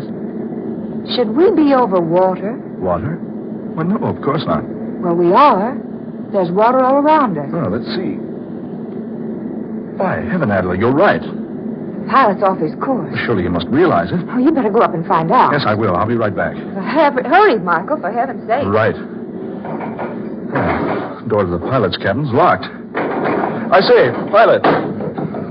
Pilot. What's wrong, Michael? Oh, the door to this cabin is locked. Curtain over the windows pulled down inside. Pilot, open up. Look, he's raising the curtain. Michael. Good Lord. A thick, hairy arm. Michael. That's not our pilot at the controls. It's a monkey. A gorilla. Oh, Michael. Are we dreaming? No. No, it's true. A live gorilla piloting our plane. But that's impossible. No, confounded door's locked. Open this door. Open up. Oh, Michael, be careful. Look at him. Peering back at us. Those little beady eyes. And an expression on his face that almost human. This is fantastic. How in the world did we ever come to be in the air with a creature like that? We had our regular pilot when we landed at Centella. I saw him climb down out of the cabin. So did I. But I never did see him again before we took off. Naturally, his back was to me when I gave him the go-ahead signal. Oh, Michael. Michael, now what? Oh, we're over land. He's bringing the plane down. Oh, Michael.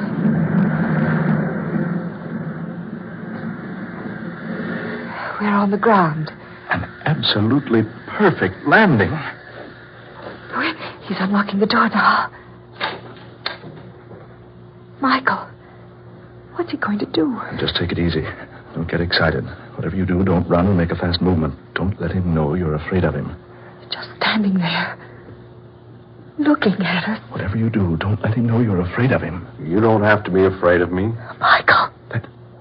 That creature talked. Of course I talk. Oh, we're a couple of fools, Attila. Just our pilot playing a trick on us, dressed up in a monkey suit. There is no trickery. I am not your original pilot. What? I joined you at Centella, where I came to meet you for Dr. Luther. Dr. Luther? Yes. He's waiting for you. Come, follow me. Steady, darling. Come on. We better follow him. Here's the doctor now. Well, Stephen, I see you brought our visitors. Yes, Doctor. Yes, just as I directed you.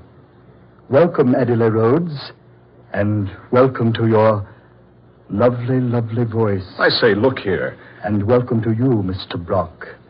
I'm so sorry that you will be of no assistance to me. However, you may be interested in what I have planned. Now listen, Dr. Luther. I want to know what this is all about. You will learn what it is all about, and without delay, I assure you. Come, Stephen. Don't be so inhospitable. Show our guest into the laboratory.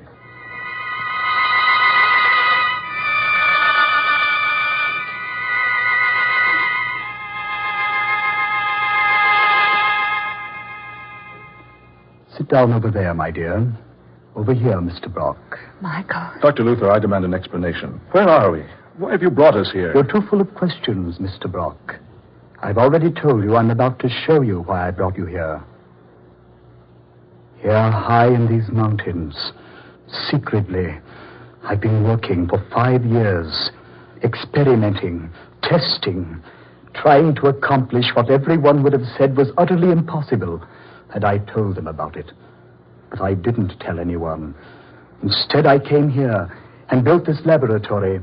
You see, it's fully equipped and modern in every detail. Now, look here, Dr. Luther. During those 5 years, I trained Stephen here. I believe you will agree my training has been very successful.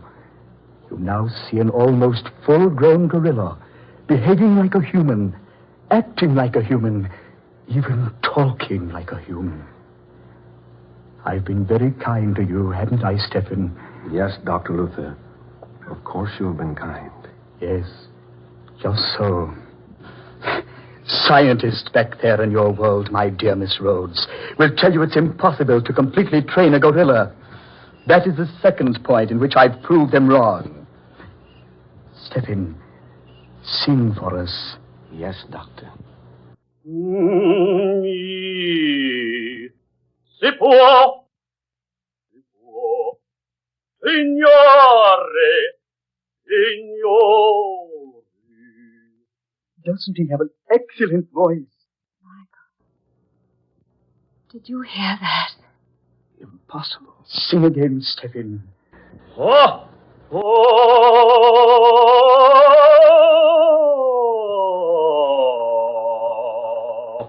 You see, soon he will be world famous.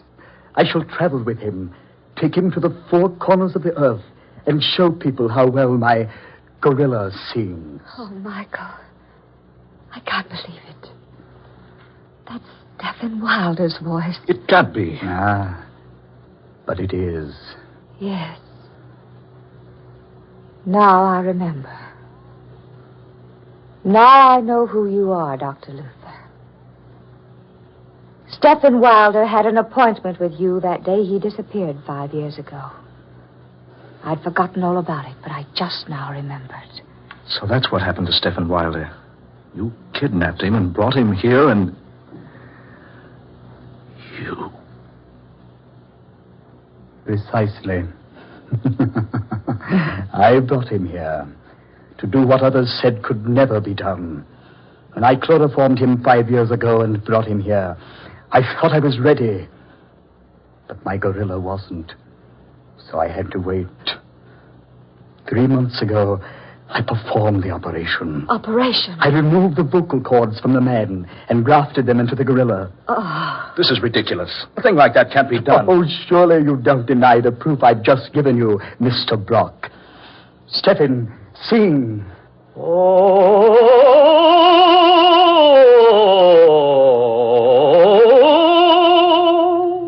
You recognized that voice, Miss Rhodes, the moment you heard it, because you'd sung operas with Mr. Wilder so much.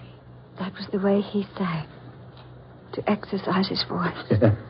Don't you both realize what I have here? The secret of an untold wealth.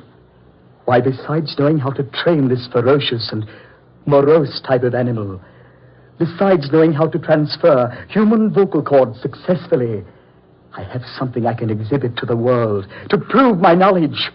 Think of the fortune I can amass, because people will pay immense sums to see and hear my singing gorilla. Stop it. Stop it, I say. Why have you brought me here? Surely you could have spared me this. I will tell you why, Miss Rhodes. If you and Mr. Brock will step over here... The only place we're going to step is out of this place. You will do as I ask. Step in. These people are not to leave. Very well, Dr. Luther. Over here, if you please. Better do what he says, Adler. There. Go to this plate glass. Look into the next room. Another gorilla. Yes. Isn't it a fine specimen? Fine specimen? Yes, she. She? Oh, no. No. You're not planning. I've trained her very carefully. She was so much more responsive than the male. Now that she's able to obey me, I'm quite ready for the rest of my plans for her. Oh, no. No, you can't. I won't let you. I'll say he can't. Neither of you will be able to prevent it. Soon I'll tour the world with the most amazing exhibition on earth. A male and a female gorilla singing all the world-famous operas. Look here, you... Wait a minute. I just happened to think of something, Doctor. Yes? Do you remember the day Stephen Wilder had that appointment with you 5 years ago? Yes, certainly I remember. I'd been planning to obtain possession of him so I could bring him here. I was most pleased when he called and asked for an appointment. But did he tell you why he was calling upon you? I know. No, he didn't. He came to you, Dr. Luther, because he was losing his voice. You must be wrong. I am not wrong. I am the only one he told about it. It had been worrying him for a long time. You see, the more he sang, the worse his voice became. He was gradually losing it. But that's impossible. Do you think so, Doctor? You're a specialist on that subject. That's why he was coming to you that day. No, you must be wrong. After all the work I've done. Your gorilla will lose his voice, Dr. Luther. And I assure you, before you'll do anything to me, I'll see to it that my voice is ruined too. He won't! He can't! He's an excellent voice, excellent! Yes, of course he is. We've worked together, I've trained him. His voice can't go bad on me now. Not now. Just when it's finally successful. Oh, you'll see, Dr. Luther. No, you're wrong. You're mistaken. He'll sing all right. He won't lose his voice. Will you step in? No, of course not. You're in an excellent voice, Stephen. Sing! Sing your head, Stephen! Sharon! Si può, signore, signore. There! You see? Did you hear that? A beautiful quality. Beautiful tones. Oh, Maria! Listen, Doctor. Stephen! What's wrong? Try again. Oh, Maria! Now you think I'm wrong. No, it's true. Stephen, you devil. After all I've done, after all my work, this is what I get as a reward. I sacrificed everything. My position, my career, all my money, and this is what happens. Well, there's one way, Stephen. by heaven, has one way. Get back, Adela. He got a gun. No, Dr. Luther. That bullet hit that beast, but look at him. Stop! No! Steady! Steady, no! Steady, let go of me! No! Steady!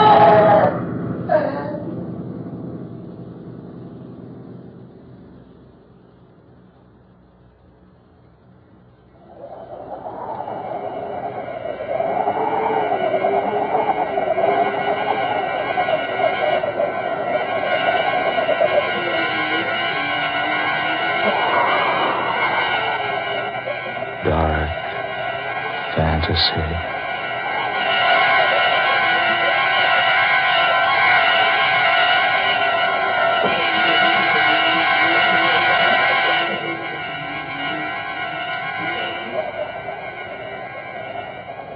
You have heard Spawn of the Subhuman, tonight's original tale of dark fantasy by Scott Bishop. Ben Morris was heard as Michael Brock, Eleanor Naylor Corrin was Adela Rhodes, Garland Moss played Dr. Luther, and Muir Height was the gorilla.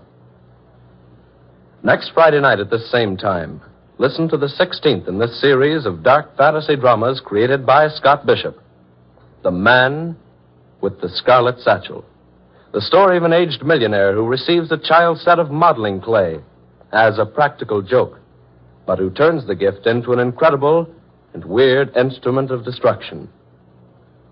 Don't miss this unusual story next Friday night, The Man with the Scarlet Satchel. Tom Paxton speaking. Dark Fantasy comes to you from WKY, Oklahoma City. This is the National Broadcasting Company.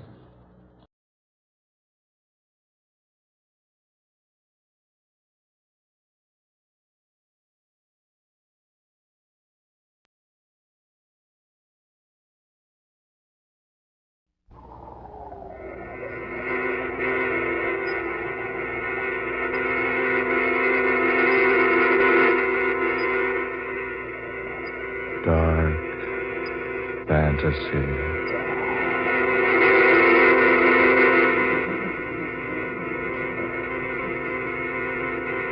I would like to buy a satchel, if you please. There, that one in the corner will do. The scarlet one. You see, scarlet is my favorite color because it reminds me so very much of blood.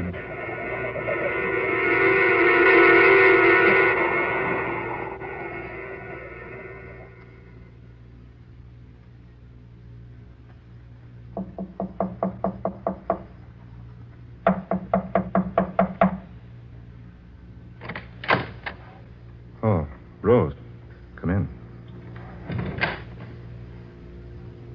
Well? You know what I came about, Sam? Sit down. Do you have a smoke? Yes, of course. Do you think Mr. Craig knows what we're doing? I believe he suspects. What are your plans? Tonight, Peter Craig will sign over the last of the estate to me. And when do I get the money you promised me? Within a week. Why wait that long? Because it's the best that way. You should wait longer. It would not do for the private nurse, Rose Esther, to become suddenly rich overnight. You remember the price, don't you? $100,000. I should have more. You're netting a cool $1 million. The deal was all right with you when I made it. Yes. Yes, it's all right. What time tonight? About 11. When he's good and sleepy.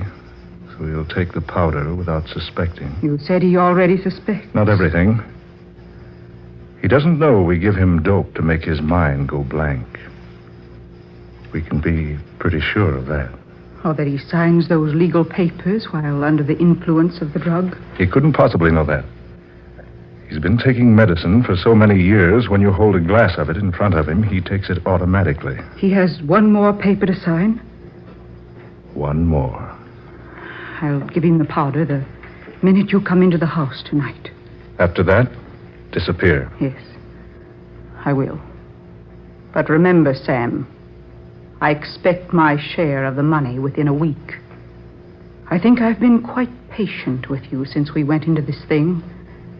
It wouldn't be wise for me to become suddenly impatient.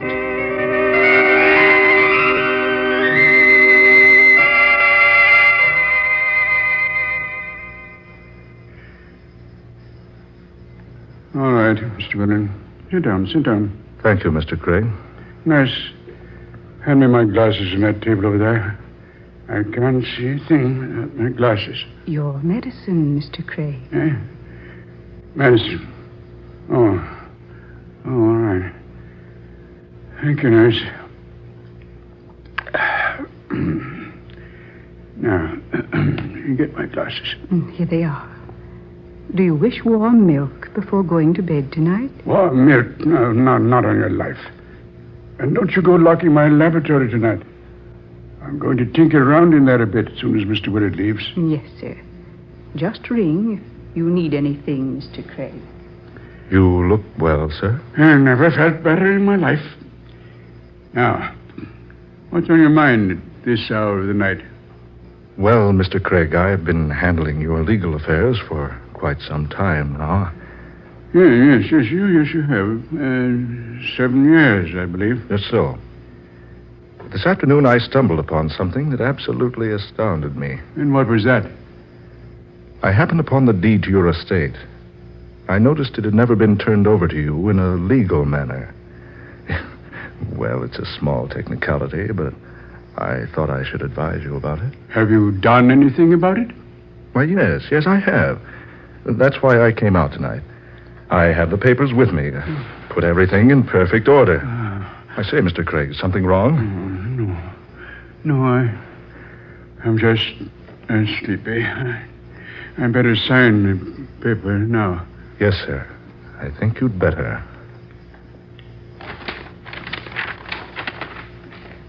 Here, Mr. Craig.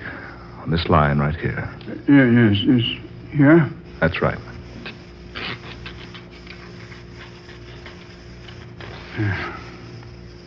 That's all, Mr. Craig. Thank you very much. This is just exactly what we needed. Just exactly.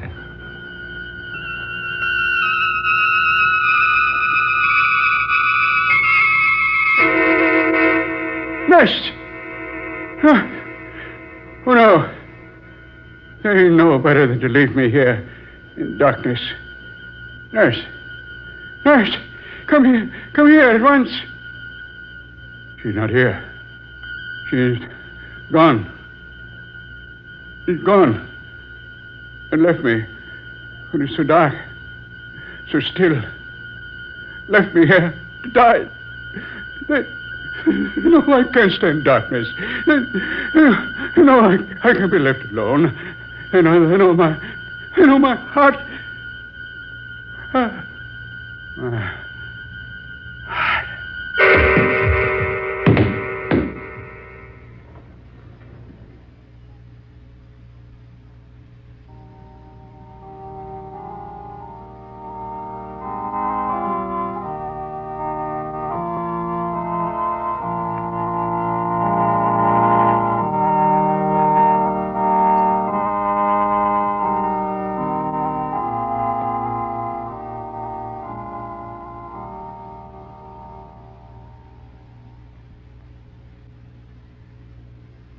To my manservant, Alex Monroe, I bequeath the sum of $5,000.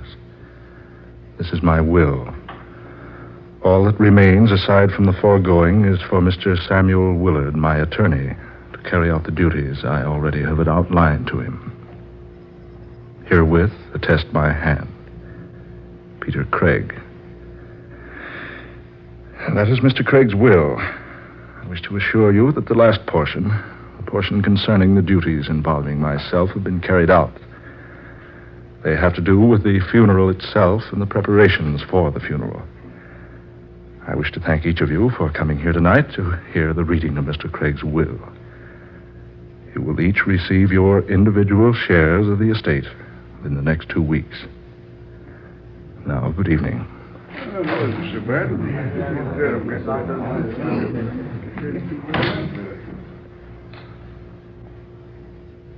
Well, Rose, They took it quite well.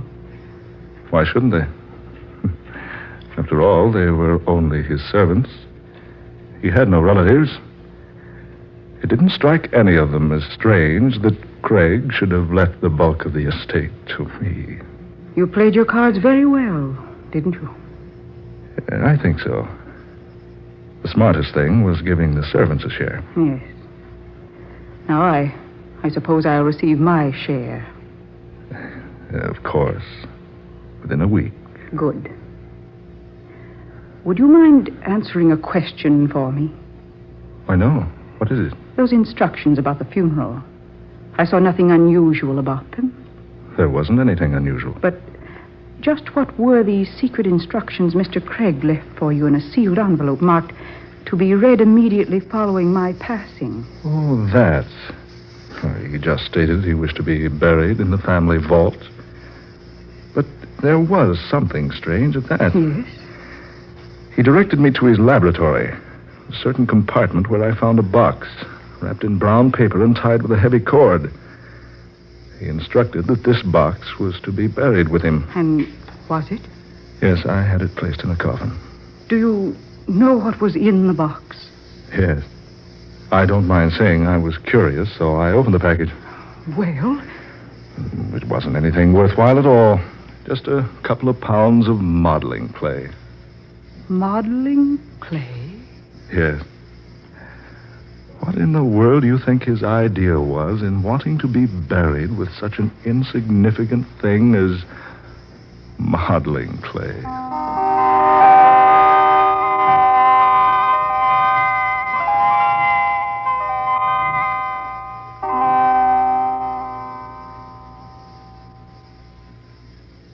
This way, please, Professor White.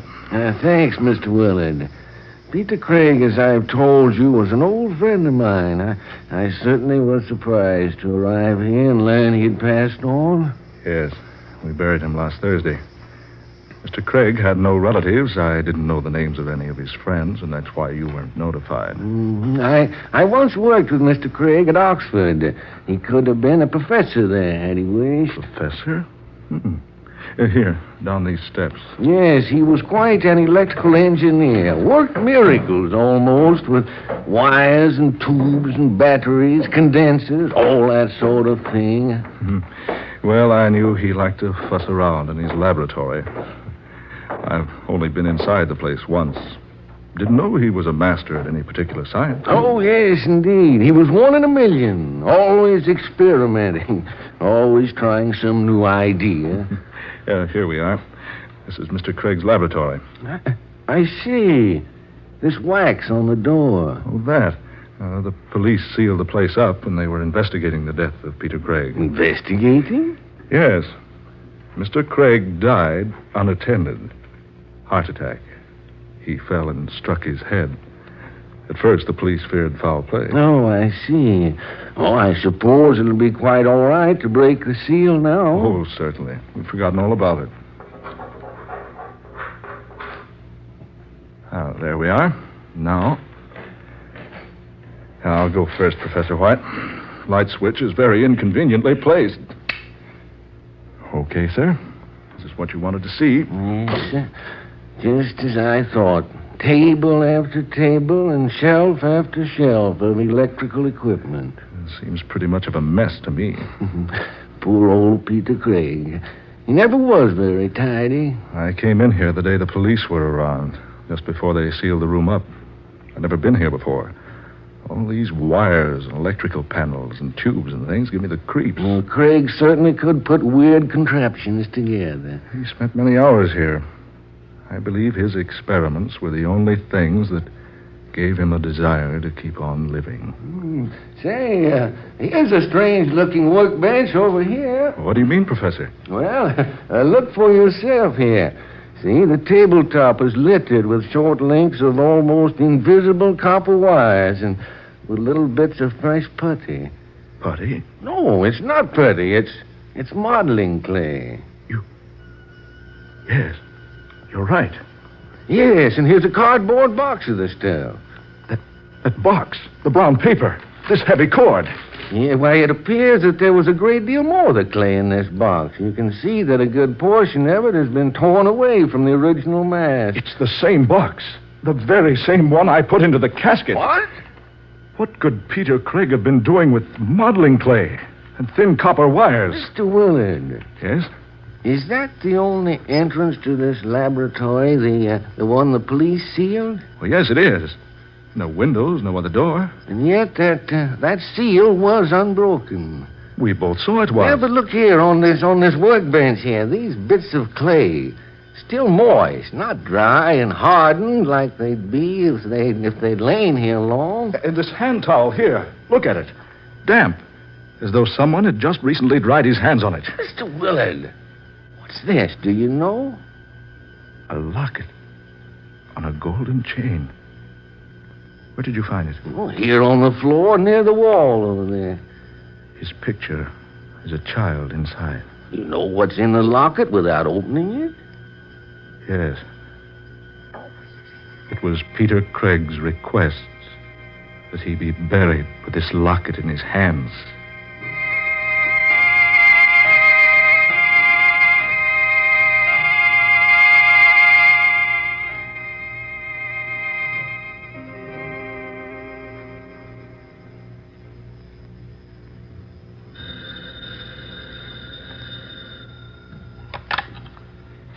Hello? Yes, this is Rose Esther. Who wishes to see me, clerk? Well, if he won't give his name, I certainly am not interested. He said to tell me he's the man with the Scarlet Satchel. The Scarlet Satchel. Oh. No, I don't wish to see him. Send him away, please. Tell him to go away. Tell him to go away. Peter Craig. Good evening, my dear. You. The man with... With the Scarlet Satchel. I remember when you bought it. You took me with you. And when I suggested a black or brown-colored bag, you said... I said that scarlet is my favorite color because it reminds me so very much of blood. Yes. Oh, no. No. Oh, this isn't true. It can't be true. Peter Craig is dead. Yes, my dear.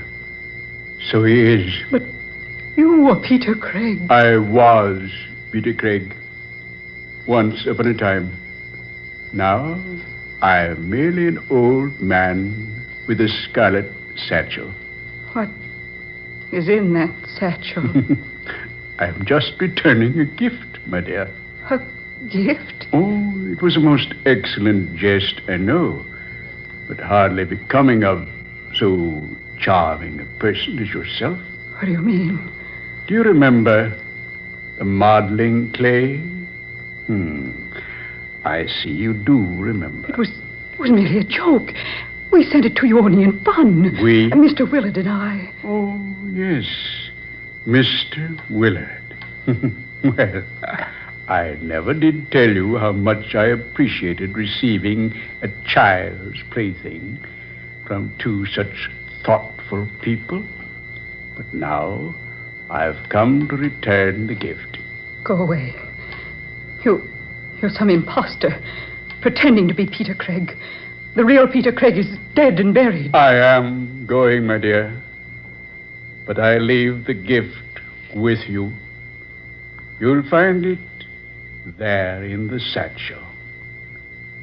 You'll find its contents most interesting, I'm sure. And now, good night, my dear, and goodbye. He's gone. It isn't true. Peter Craig is dead. I saw him buried. Oh, this is just a horrible dream. Yes, I'll wake up any minute now and... That satchel. Scarlet. more scarlet now than it ever was. There on the floor, where he left it. Oh, it's opening. Yes, opening. And yet, there are no hands to do it. Something inside. Something is opening that satchel from the inside. What in the name of heaven is that thing? Oh, no. Oh, stop. Stop, I tell you. Keep away. Keep away from me. No. No. No!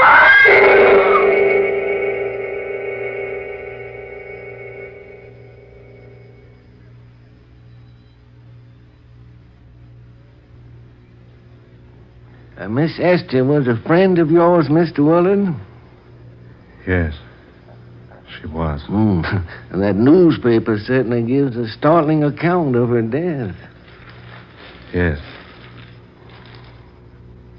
Rose Esther was heard by neighboring tenants screaming hysterically.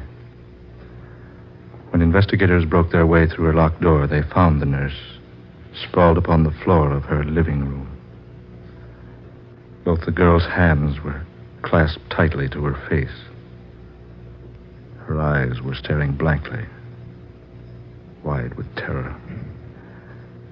Her last gasping words were, "Scarlet Satchel." The terror-stricken girl undoubtedly died from fright. Scarlet Satchel. Yeah, sounds like a murder plot from Sherlock Holmes. Scarlet Satchel. Just a minute, Professor. Mr. Willard, man, don't jump like that. Why, you startled the life out of me. It's gone. Gone? What's gone? He kept it here in this closet. I remember when he bought it. Who bought what, Mr. Willard? What in heaven's name are you so excited about? The Scarlet Satchel. He always kept it here. Now it's gone. I still don't understand what connection... The cemetery. That's it. We've got to go out to the cemetery. Come on, Professor White. We've got to go out there and see what's happened to the grave of Peter Craig.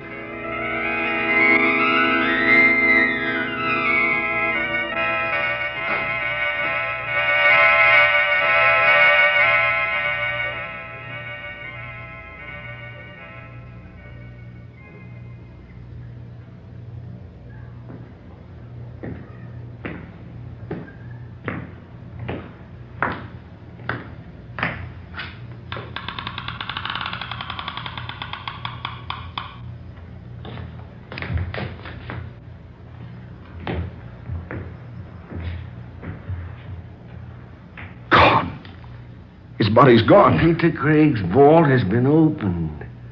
Opened? As though someone inside had pushed up the coffin lid to escape. That lid was heavy. Peter Craig! It was so difficult for an old man to push up so much weight. Peter, what on earth is the explanation of this? They told me you were dead and buried, man. Then for once, my good friend, they told the truth. Yes. Yes, he is dead. I saw him just after they found him. He'd been dead for hours.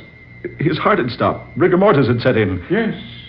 I was a perfect corpse. Peter. He was taken to the funeral parlor. Embalmed.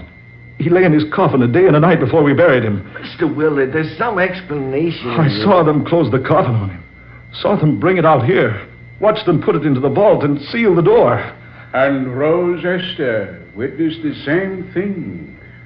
That's why I startled her so. You killed her.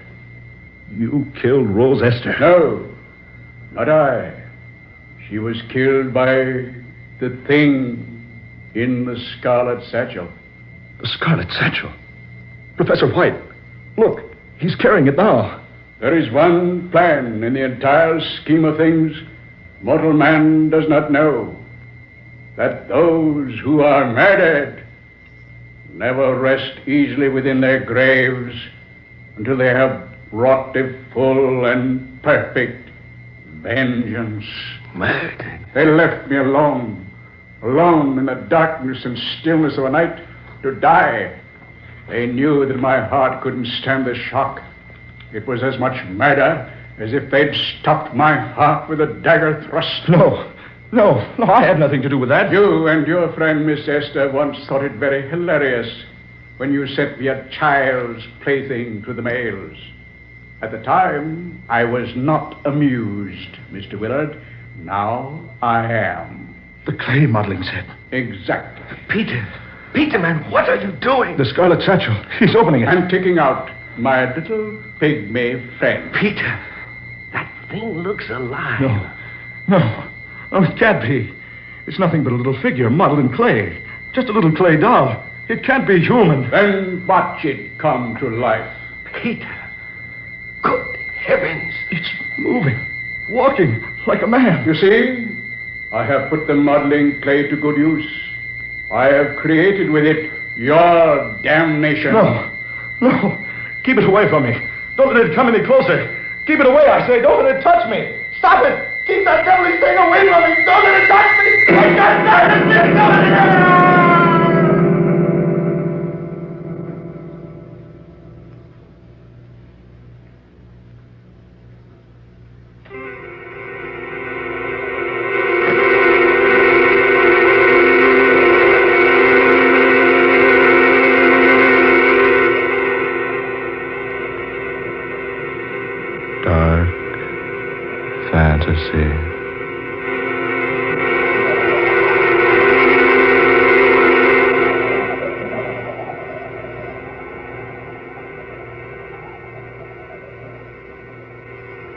You have heard The Man with the Scarlet Satchel, the 16th original tale of dark fantasy by Scott Bishop. Ben Morris played Sam Willard, Fred Wayne was Peter Craig, Georgiana Cook took the part of Rose Esther, and Muir Height was heard as Professor White. Next Friday night at this time, listen to another startling and weird dark fantasy adventure, Superstition Be Hanged, written by Scott Bishop. Tom Paxton speaking. Dark Fantasy originates each Friday night in the studios of WKY, Oklahoma City. This is the National Broadcasting Company.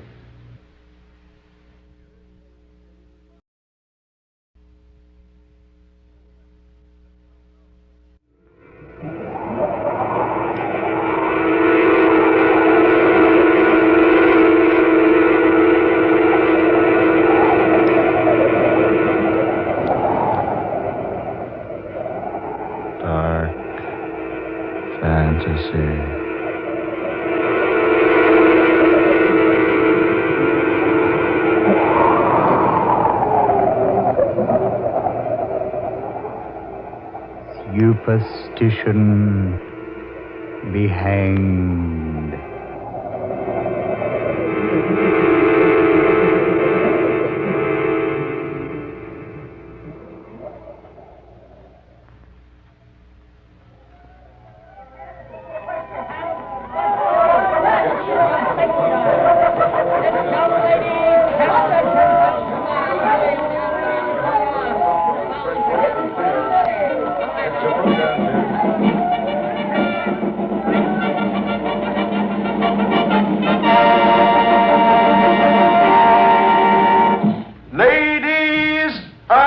Gentlemen, as the final startling and breathtaking performance on this afternoon's program, and just before the grand and glorious finale, it gives me great pleasure to introduce to you the one, the only, the incomparable, world's most daring trapeze performer, Flyer Sampson.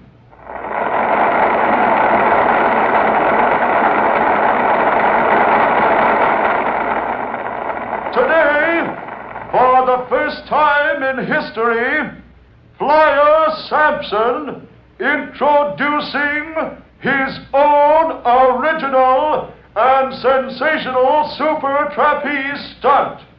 The gigantic, colossal, giant swing flyaway, in addition to which Flying Sampson will perform 2 1/2 somersaults onto that lofty swinging trapeze.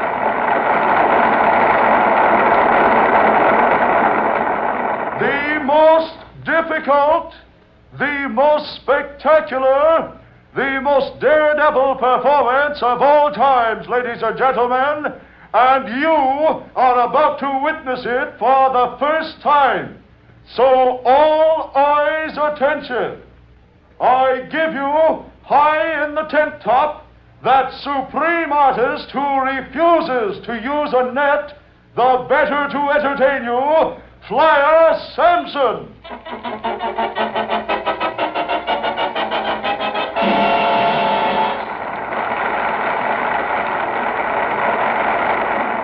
Barker? Oh, Barker. Yeah, Ruby? Do you think he'll make it? Flyer?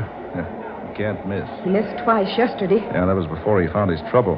Did 8 in a row after he got the hang of it. Barker, don't say that. What, Ruby? The hang of it.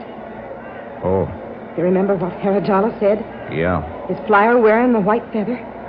I can't see. Well, he pins it at the belt, on the left side. Now, his left side's away from us. Anyway, his suit's so white we couldn't tell. Where's yours? Huh? Where's your feather? Yes. Inside my ring jacket. Here, see. Yeah. Yeah, that was a clever stunt, keeping your feather in your hair. Yeah, it adds to my costume. Oh, he's getting ready. Oh, I hope he makes it. He will. He missed twice yesterday. Yeah, but he hadn't gotten the hang... hadn't gotten the idea yet. And he used a net yesterday.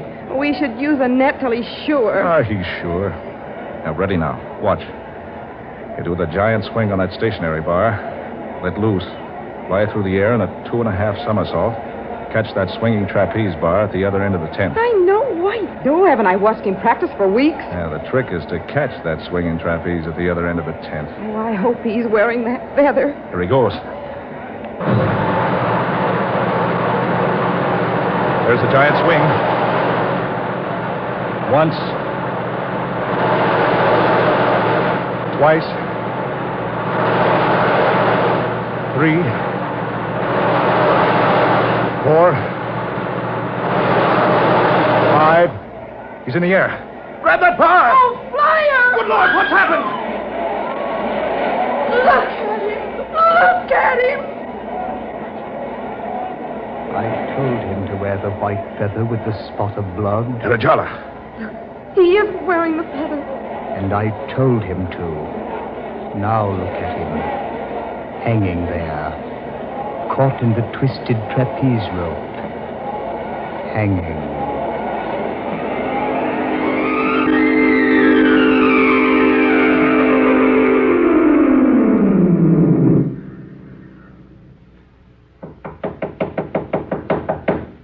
Excuse me.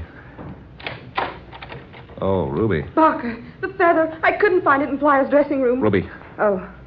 Come in, Miss, Ruby. I take it you're talking about the dead man's dressing room. Why, yes. Uh-huh. Thought so. Excuse me, please. Murphy. Cover Sampson's dressing room. Nobody in or out. Right.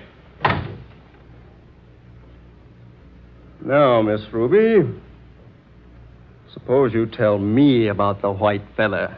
Ruby. Police Inspector Guilfoyle. Inspector, this is Ruby Brooks. Well, Ruby Brooks. I must say you don't look a bit like your pictures on the billboards. All right, wise guy.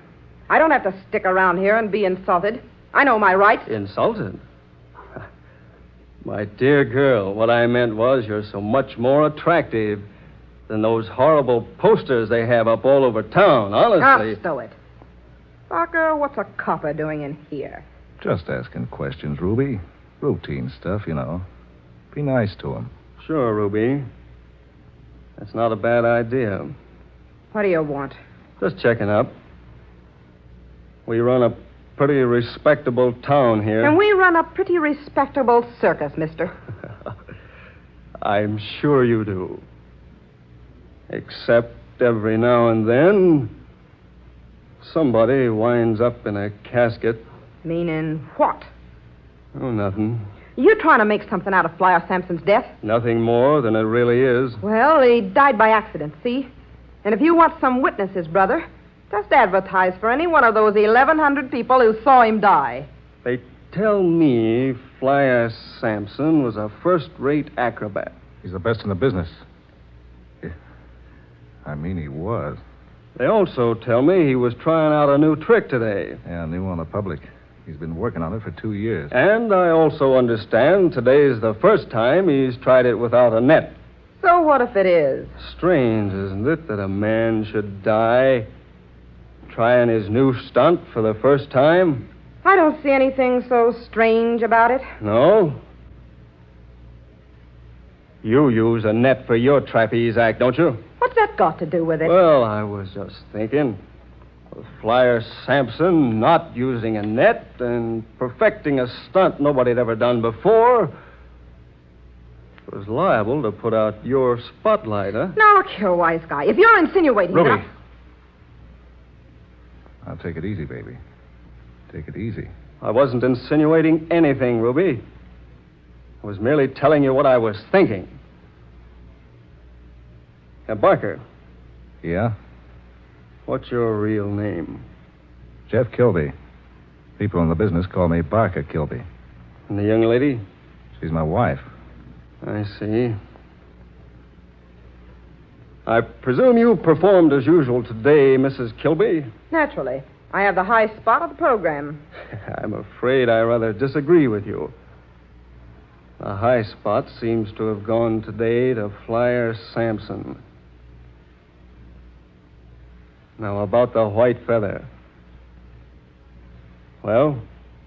Barker, do we have to put up with this?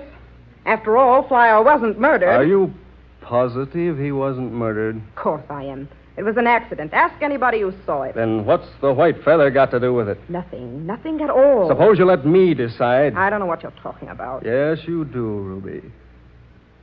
Remember, the first thing you said when you come in here was you couldn't find the white feather in Flyer's dressing room. I don't remember. A very bad memory. And why, Ruby, if you're Barker's wife, did you knock before coming in here? Oh, just a habit. We've only been married 2 days. I understand, Mr. Kilby. You've been married 2 years. You see, before I investigate a case, I always do the preliminary work beforehand. Well, we didn't announce our marriage until a couple of days ago. I see. Now, about the feather. There's no feather. I rather think there is. Isn't there, Ruby? You're blame right there is, wise guy. In your hat. And you're talking through that. In other words, you won't talk, huh? We've got nothing to say. Now or ever. Flyer Sampson died by accident. And if you happen to find out he was murdered, we didn't have anything to do with it. That the way you feel, too, Barker? Sure he does. Barker? Yeah. Now, that's the way I feel about it. Very well. I realize I can't force you to tell me about the feather yet. But I'll be around. Sure. I'll be around. So long.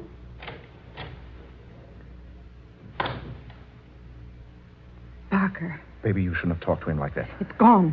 The feather isn't in Flyer's dressing room any place. Are you sure? I searched the whole place. It isn't in there. And it wasn't on Flyer when it happened. He couldn't have destroyed it. Oh, we both begged him not to, but he might have. Yeah. He laughed at us when we told him what Herajala said. Told us we were a couple of superstitious fools. Yeah, I remember. Oh, but he finally promised to wear the feather just to please us. Well, he didn't. And now that what Herajala predicted has happened. Arajala's predictions always happen. Herajala. How did you get in here? You've always taken me for a fraud. There's but one entrance to this room. But you didn't come in that way. No, I didn't, did I? How observing you are, Ruby. What do you want? Why, I just thought I should speak to you as a friendly gesture. Speak to us about what? About the white feather with the spots of blood. Well? It's a pity that Flyer Sampson ignored my warning. The copper's right. Flyer was murdered. To the contrary. You saw him misjudge his distance, brush the trapeze rope with his shoulder, and become twisted in its coils. Because he wasn't wearing the feather. Yes, exactly. Because he refused to take my warning.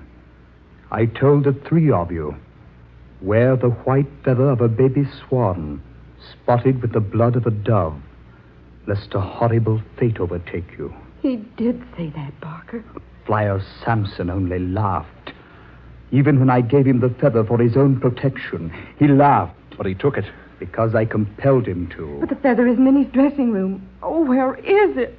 I have it. You? Yes. Here, you see. Where did you get it? Fly from Flyer Sampson, naturally. He gave it back to you? Oh, no. I gave the matter much thought. I disliked his laughing at me. I told him what I saw in his future. I told him that he, and you, Barker, and Ruby, all have the same fate. Death by hanging. And that fate can only be avoided by wearing a white feather of a baby swan, spotted with the blood of a dove. How did you get the feather back? I took it back. Took it back? Yes. Flyer Sampson was a fool. He wouldn't believe me. Called me a fraud. He said he wasn't superstitious. You stole the feather from Flyer. You knew he'd die if he didn't wear that feather. Certainly. I saw it in his future. Just as I've seen it in yours and Ruby's. You killed him. He killed himself. No, you did. You knew he'd die if you took the feather. Barker. He laughed at me. I do not like being laughed at. Oh, you dirty rat. That Barker! You killed him just as sure as if you strung him up yourself. Barker, that knife! Don't come any closer with your knife, Barker. No, Barker, no! I always knew you were a rat. Regret it if you kill me. I've never regretted killing a snake in my life. Keep back. Barker, no!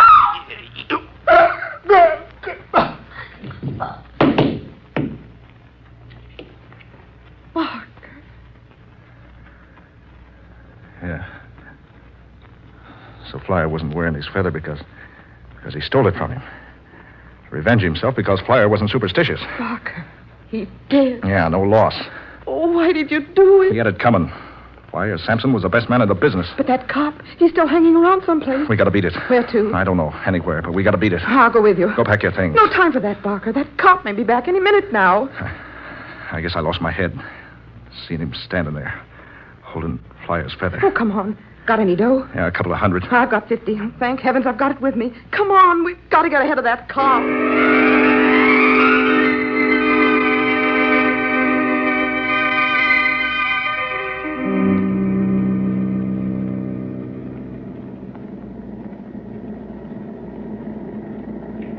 Oh, Barker, we shouldn't have taken this plane. Yeah, it's the fastest way to cover a long distance. I know, but so much money. You want to get away, don't you? Of course.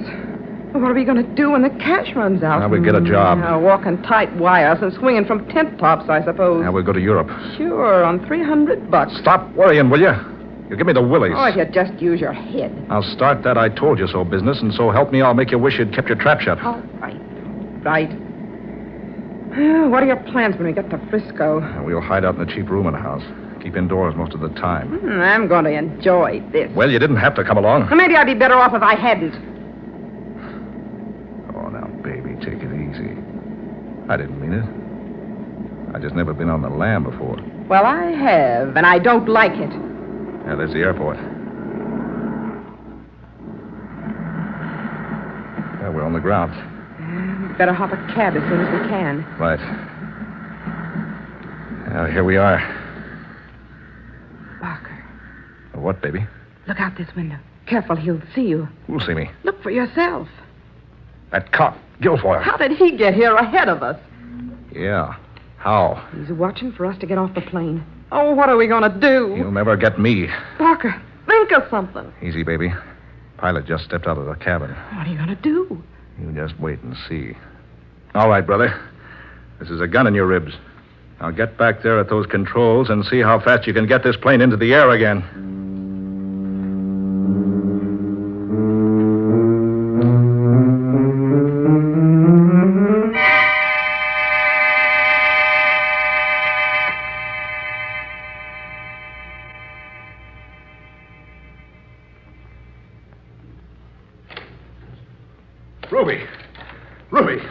Ruby, wake up. Oh, Barker. Oh, you frightened me. Quick, the fire escape. What? I saw him. Who? Guilfoyle, the cop. He see you? Yeah, I think so. Come on, leave everything. You got the dough? What's left? And come on, down the fire escape. Get this window open. Hurry now, out the window. Barker, look down below. Go up, Ruby. They haven't spotted us yet. Half a dozen cops down there. Yeah. How did that smart cop get on our trail? I don't know. 6 weeks on the run, and he's still right behind us. Come on, baby. Here's the rooftop. Barker. Come on. Barker, I forgot the feather. Oh, come on. There's no time for that. I've got to go back and get it. No. I haven't got time. Besides, Harajal is dead. Nothing can happen to us now. Oh, Barker. Come on, baby. Hurry. Along these roofs until we can find a place to get down. Barker, I'm frightened. Take it easy. They won't get us. Hunted like this. Always hiding. Now, this way, Ruby. Over here. I should have brought that feather. You know what Harajal said. He's dead. The spell's broken. It wasn't a spell. It was something he read in our futures. He said that because you and I and Flyer Sampson were born on the same day that... I have to jump here. One building to the other. Just a couple of feet. Here. I'll go first. There. Now, come on, Ruby. Just a couple of feet. All right. But it's so dark. Can you see me all right? Yes. Oh, Barker, maybe there's still time to get the feather. Nuts. Just because Flyer Sampson got his neck caught in that trapeze is no sign we're going to end up the same way. Come on now. All right. Now, just give a good jump. Yeah, that's it. Ruby!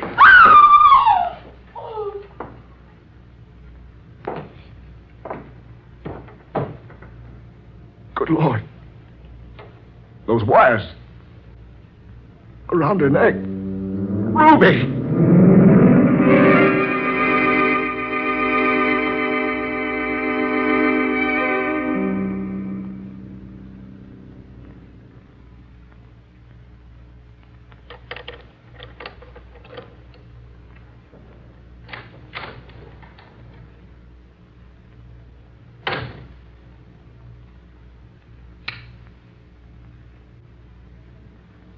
What's this? Someone been in my room. Someone searched it. That cop. Yeah, that filthy copper. He's tailing me. I gotta get out. Gotta get out of here. Hop a freight. Yeah, that's it. I gotta get out before it's too late.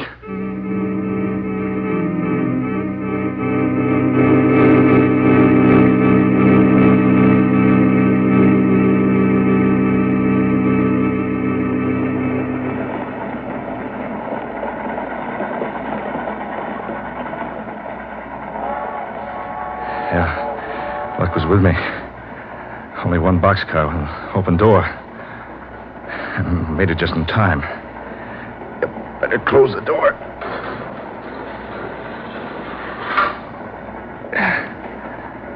Yeah, it's safe now. No one followed me. I'm sure of that. Tired. Running from that copper. Better find a place I can lie down. Rest. Yeah, that's what I need. Yeah, lucky to find an open boxcar with no one in it. But there is someone, Barker. Who's that? Don't you recognize my voice? It's so dark in here. You remember Barker? Who are you? Who are you, I say? I've got a gun. Then why don't you use it? Yeah, I will. You couldn't miss in this small place, could you, Barker? Who are you? What kept me from hitting you? Your knife was more effective, remember? Harajala. Do you have the white feather, Barker? Harajala. No. Give me the feather. No, anything but that. I gave it to you once. I want it back again. No. Then perhaps I can convince you. No, keep away from me. Don't touch me. You can't see me, can you, Barker? No, keep away. There. You feel me? Now, hand me the feather. Here. Thank you, Barker. Now, I have all 3 of them. Let go of me. I'm getting out of here. Are you going to jump, Barker? Keep away. Keep away from me. We're picking up speed. Keep away. Don't touch me again. We'll soon be moving too fast for you to jump. You better do it now. Yeah, I will. You don't want to stay here with me, do you, Barker? No. Oh, you got the others. You'll never get me. Ah!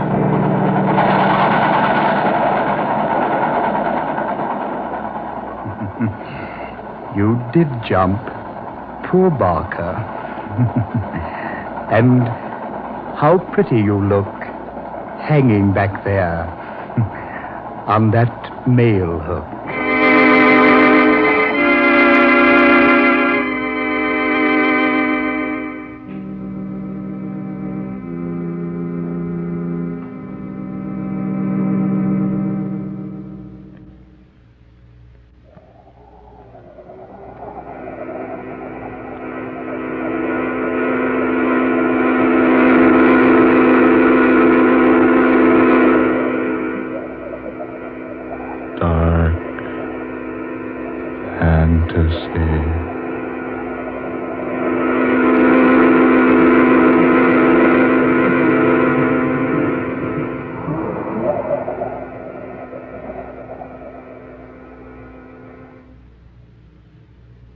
You have heard Superstition Be Hanged, the 17th tale of dark fantasy by Scott Bishop, originating in the studios of WKY.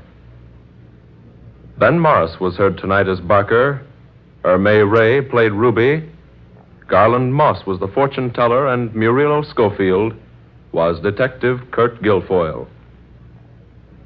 Next Friday at this same time, listen to Scott Bishop's 18th story in this dark fantasy series, Pennsylvania Turnpike, the weird and exciting tale of an aged hitchhiker who, strangely enough, refused to accept a ride in any car which did not have a person with red hair as an occupant.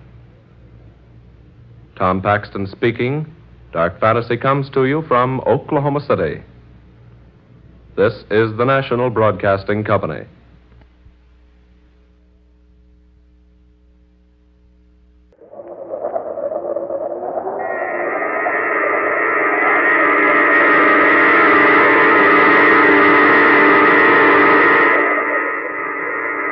Dark Fantasy.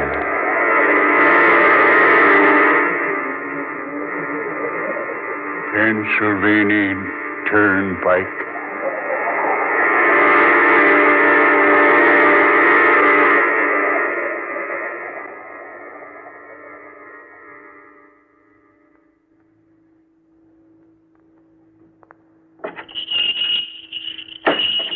Howdy, stranger. Howdy, mister. Mind if I come in and sit a while? Nope, reckon I don't. Gets sort of dad-blame lonesome along this highway. Much obliged. My feet wouldn't hold up another mile. Are you hitching? Yep. Going fur? Don't know. Come fur? Yep. Come a right smart piece. Getting pretty old to be hitchhiking. Get many rides? Yep. Had anything to eat lately? Not much. Coffee smells good. It is good. Make it myself. How about a cup? Warm you up. All right. Matter of fact, I'll have one with you. Got any manse bread? Any what? Manse bread. Never heard of it. No. I forgot. Reckon you never have. Here you are, mister. Nice and hot. How much? Oh, just a nickel. Well, what a nickel is, but take it out of that. Much obliged. Hey, hold on. This ain't no nickel. What's that, mister? I say this ain't no nickel. It's a gold coin. Hey, don't you know it's against the law to have gold in your possession these days? Against what law? Why, well, we went off the gold standard years ago. Everybody turned in their gold. Well, they turned into the government. And, well, they got silver in exchange. I see. You best return my coin. Well, this coin is old, ain't it, stranger? Somewhat. Yeah, old. Got the head of the King of England on it. Can't see the date very well. See, 1700 and something. Take this coin instead. I gave you the gold one by mistake. Well, brother, I ain't making no mistake when I give it back to you. To my way of thinking right now, that gold coin ain't worth a plug nickel. Yeah. I think you'll find this one's legal tender. Yeah, thanks. How about a sandwich? What? A sandwich. I don't know what you're talking about. You're a queer one. Here, wrapped up in this wax paper. A sandwich. Never seen nothing like that before. Yeah. Why don't you try one on the house? Eh? I said try one. No charge, yours. Oh. Thanks.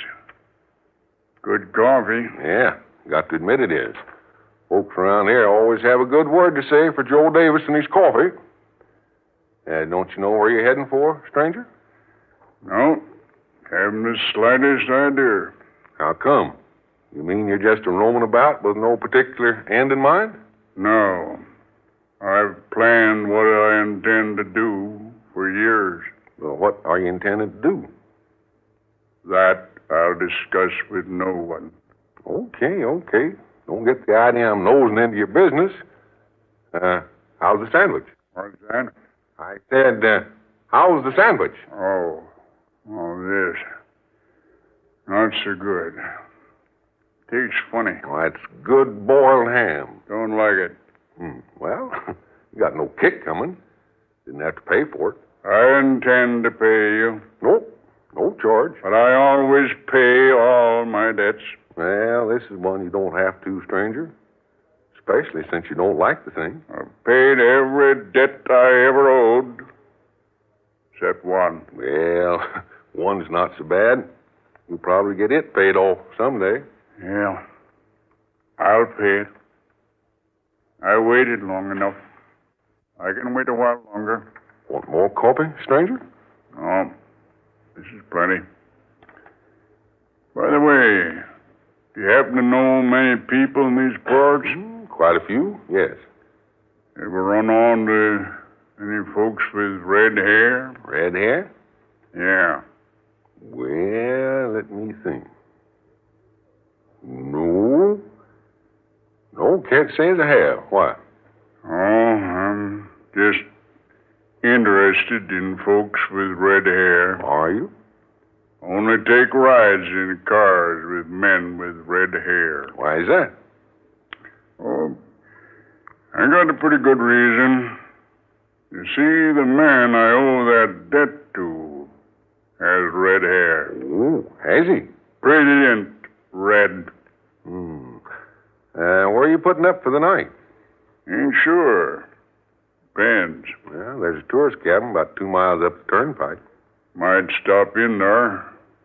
Place have many customers? Yep, quite a few along this time of year. Might stop there then, have a look around. Mister, if you don't mind my saying so, you've got me puzzled. And so? Yeah, you sure have. Those clothes you're wearing. Never seen anything like them before in my life. You probably never will again. What do you mean by that? Oh, nothing especially. You're sure the mysterious one. You better have another cup of coffee. No, thanks. Well, cigarette then, huh? No, I'm old-fashioned. I smoke a pipe. Well, okay. Fill her up then. Say, what kind of tobacco is that? Eh? Oh, it's King's Choice. Never heard of it. No. Reckon you never have. Something new? Older than you were. Mm-hmm. Where can you buy it? Reckon you can't anymore. Oh, quit making it, huh? About 100 years or so back. Hmm? You wouldn't remember. Oh, you're ribbing me, huh? Of course I wouldn't remember 100 years back. Neither would you. You'd be surprised, mister. What do you mean? Nothing. especially. I don't get it. Look, you smoking tobacco 100 years old. Nothing particularly remarkable about that, is there?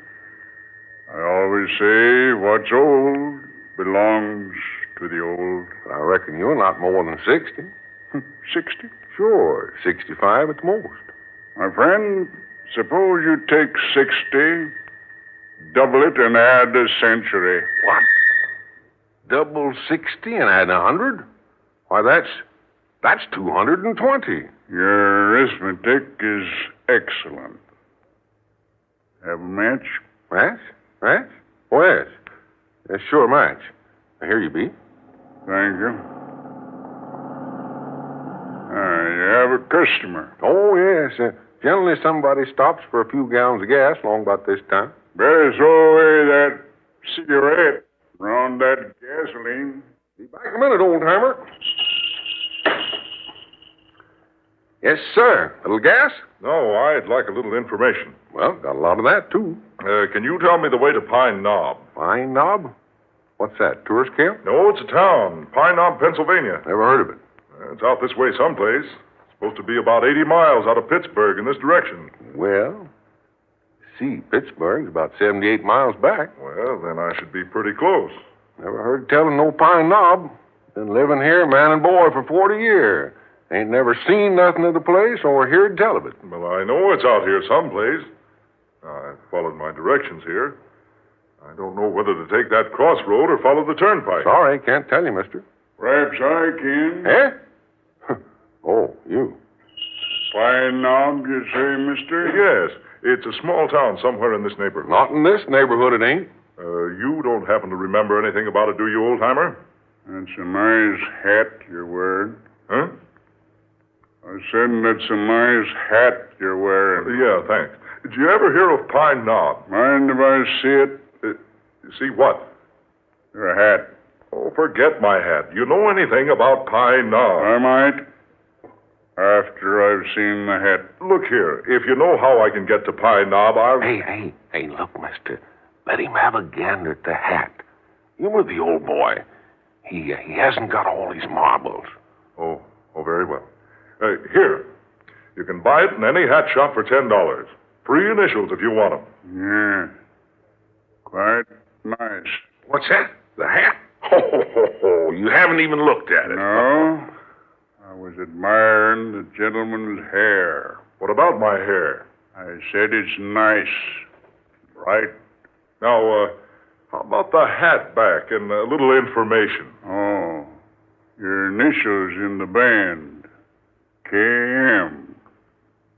Could the last name be Minor? Yeah, that's right. Oh, you saw my driver's license on the steering post. No. How'd you know? I just hoped I was right. Oh, hang it all. Do you or don't you know how I can get to Pine Knob? Yes, I know. Will you tell me then? No, I can't do that. Why not?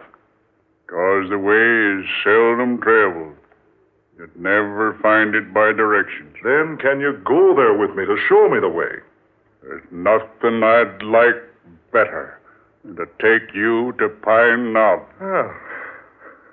Well, now, that's more like it. I'll pay you for whatever your time's worth. I'll collect all right. But I assure you my time's of practically no value whatsoever. Come on around, get in. I'll ride in the back. No, come on in front with me. No, thank you. I prefer the back. Say, mister, you better humor the old boy as much as you can. He ain't as bright as he probably used to be. Oh, all right. All right, old-timer, hop in. Oh, thanks a lot. Oh, you're welcome. Come back and see me.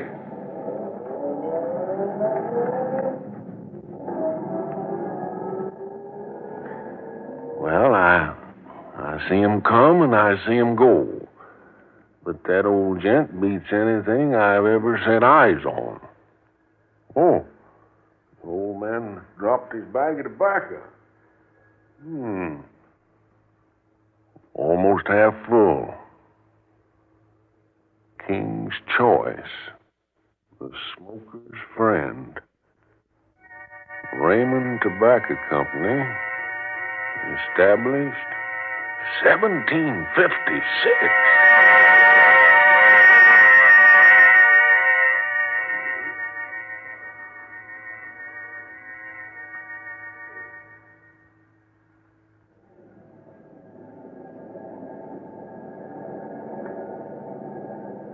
We leave the Turnpike in a minute or two.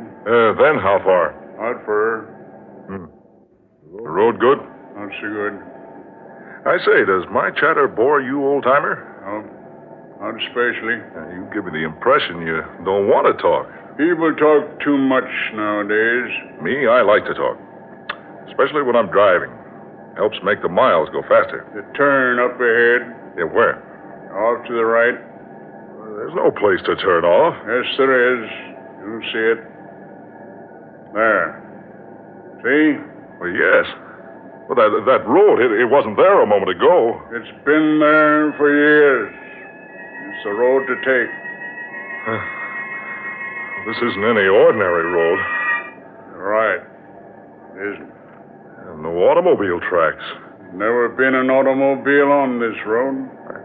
I don't understand. You will, presently. And a stagecoach. Stagecoach?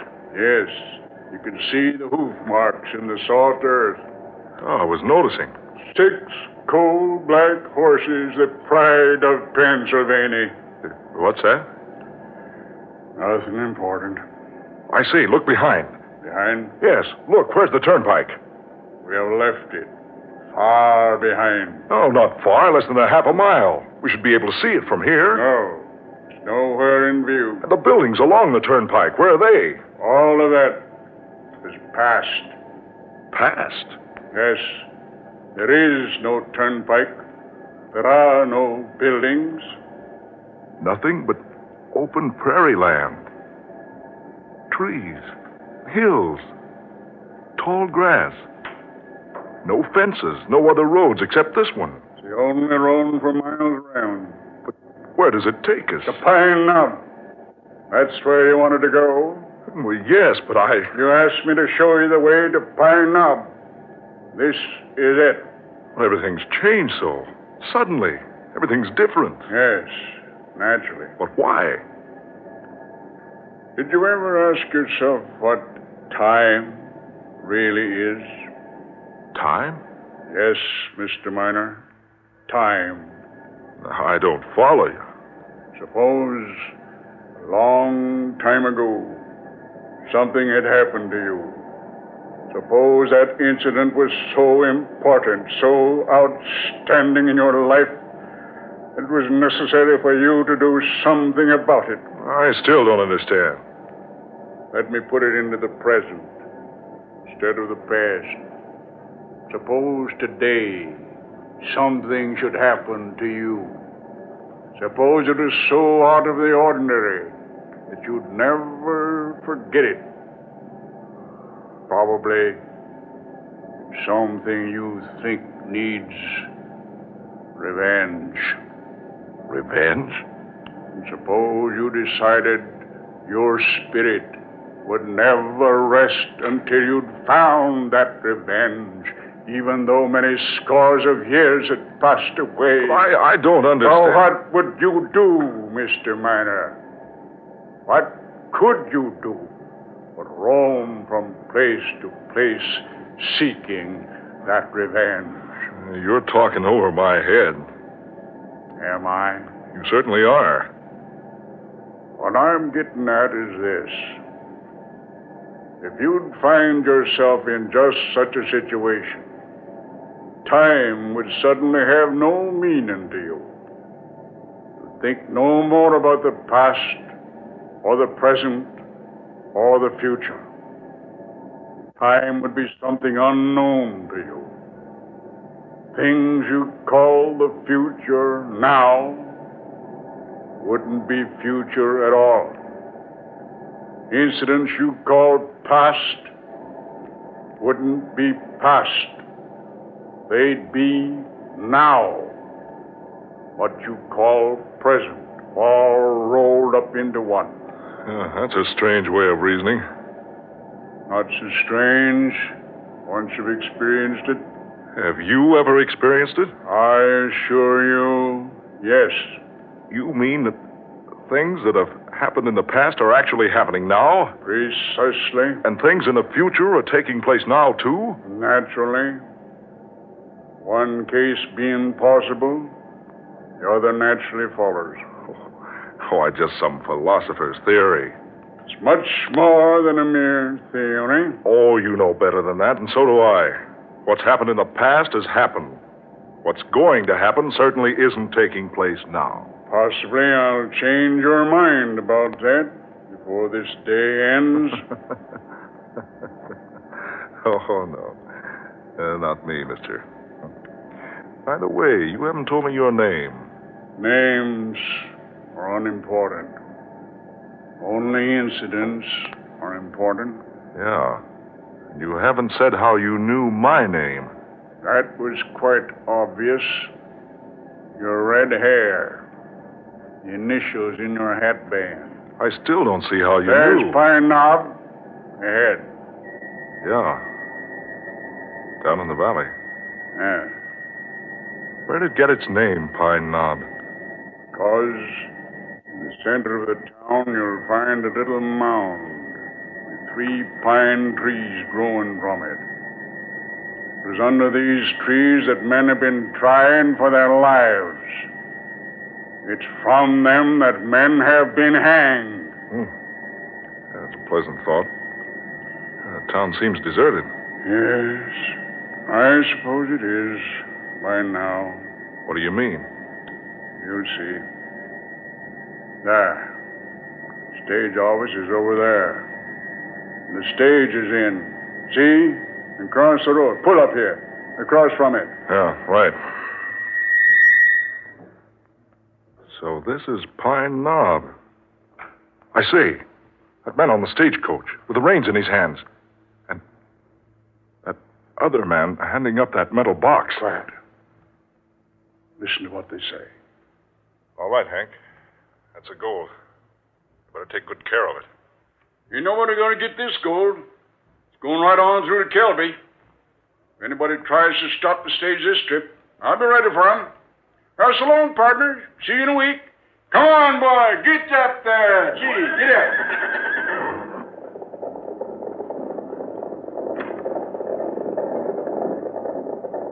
Those 2 men. The one on the stagecoach. Exactly. He looks and talks exactly like you, and the other one like me. We must follow that stage. Start the car. I don't understand all this. Start the car. Follow the stage. I'd take my oath that those 2 men are It's not time to talk. Follow the stage. Oh, what is this, a dream? No. I waited a long time for this day. What do you mean? Yes. 9 score years I waited. 9 score? More than 3 normal lifetimes. And finally the day is here. Look here. Whoever you are, would you mind telling me just what this is all about? Why are we following that stagecoach? See? It's beginning. What's beginning? Stage. See? You stopped. Yeah. Something's wrong. More than you think. Drive right up behind it. Maybe we can help. No, there's nothing we can do. Stop right behind the stage. Yeah. Hey, look. Look at that man standing at the side of the stagecoach, talking to the driver. I'm watching him. He's the man with the red hair. The man who looks exactly like me. And the other one on the stage, he's the exact image of you. Quiet. Watch what happens. Listen. What's up, partner? Called me out of town, did you? Yeah. I sure did, Hank. I reckon I'd better take that gold. Take the gold? Where? Just take it. Hand it down, Hank. Hold on. Questions? Just hand down the box. I don't think I'd better, Ken. Now look, I mean business. You drawing a gun on me, partner? I mean business, Hank. Hand down that gold. You're robbing this gold. I'm taking it and clearing out. Here tell folks is settling out west. I aim to go there. Ken, I done trusted you like a brother. I never thought the day'd come when you... Hand me down the gold, Hank. This gold's going to kill me. It ain't going no farther than it is right now. I'm taking it with me. Put away your gun, kid. Don't argue with me, Hank. I'll shoot you if I have to. And by Ginger, you'll have to. I ain't handing down this gold. Keep those hands on the reins. Not on your life, partner. Don't go for that gun.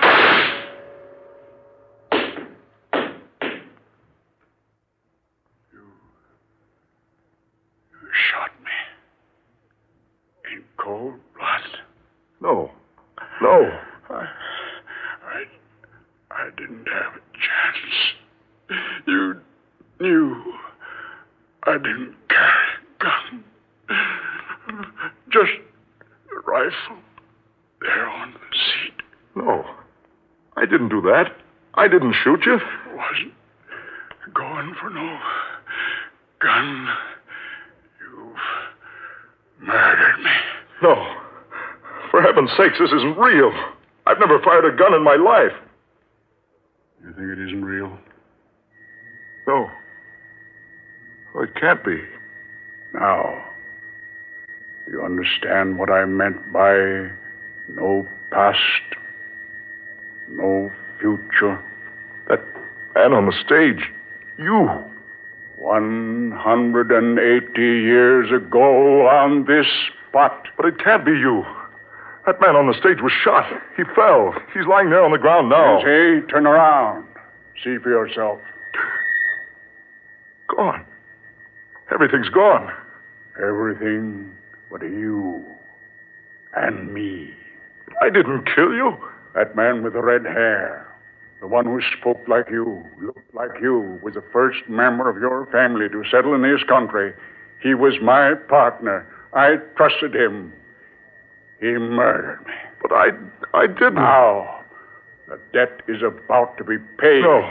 No, you can't blame me for something that happened almost 200 years ago. I've waited this long for my revenge. I won't let it pass by now. Get into the car. No, keep away. Don't come near me. Don't touch that wheel. Time has come. I'm driving now. No, I say. There's no way to escape. You can't murder me. I had nothing to do with that shooting. You can't escape. I will escape. I will. You're doomed. I knew you were some devil. You brought me here to kill me. But you can't. The road ends around the turn up there. Nothing but a 1,000-foot drop down the mountainside.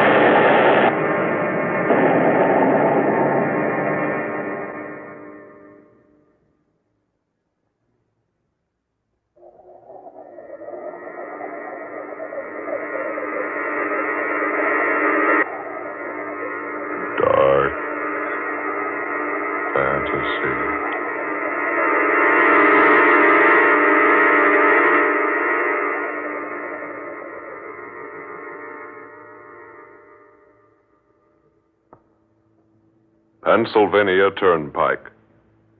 Tonight's original tale of dark fantasy by Scott Bishop, originating in the studios of WKY. Ben Morris played Ken Miner, Fred Wayne was heard as Hank, and Muir Height was the filling station attendant. Next Friday night at this same time, listen to the 19th in this series of unusual and original tales of dark fantasy, created by Scott Bishop. Next week's story is called Convoy for Atlantis, a fantastic yarn of ships that disappear in the night, and of strange and valuable treasures which arise from the sea.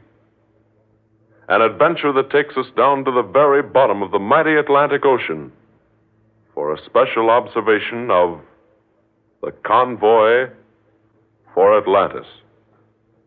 Don't miss this weird tale of an ancient race that lives again on a mighty sunken continent. Tom Paxton speaking. Dark Fantasy comes to you from Oklahoma City. This is the National Broadcasting.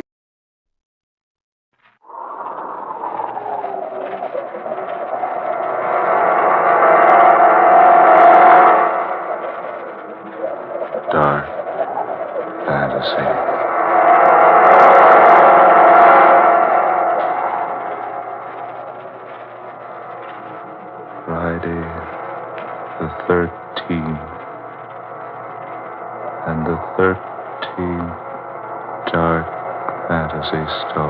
by Scott Bishop.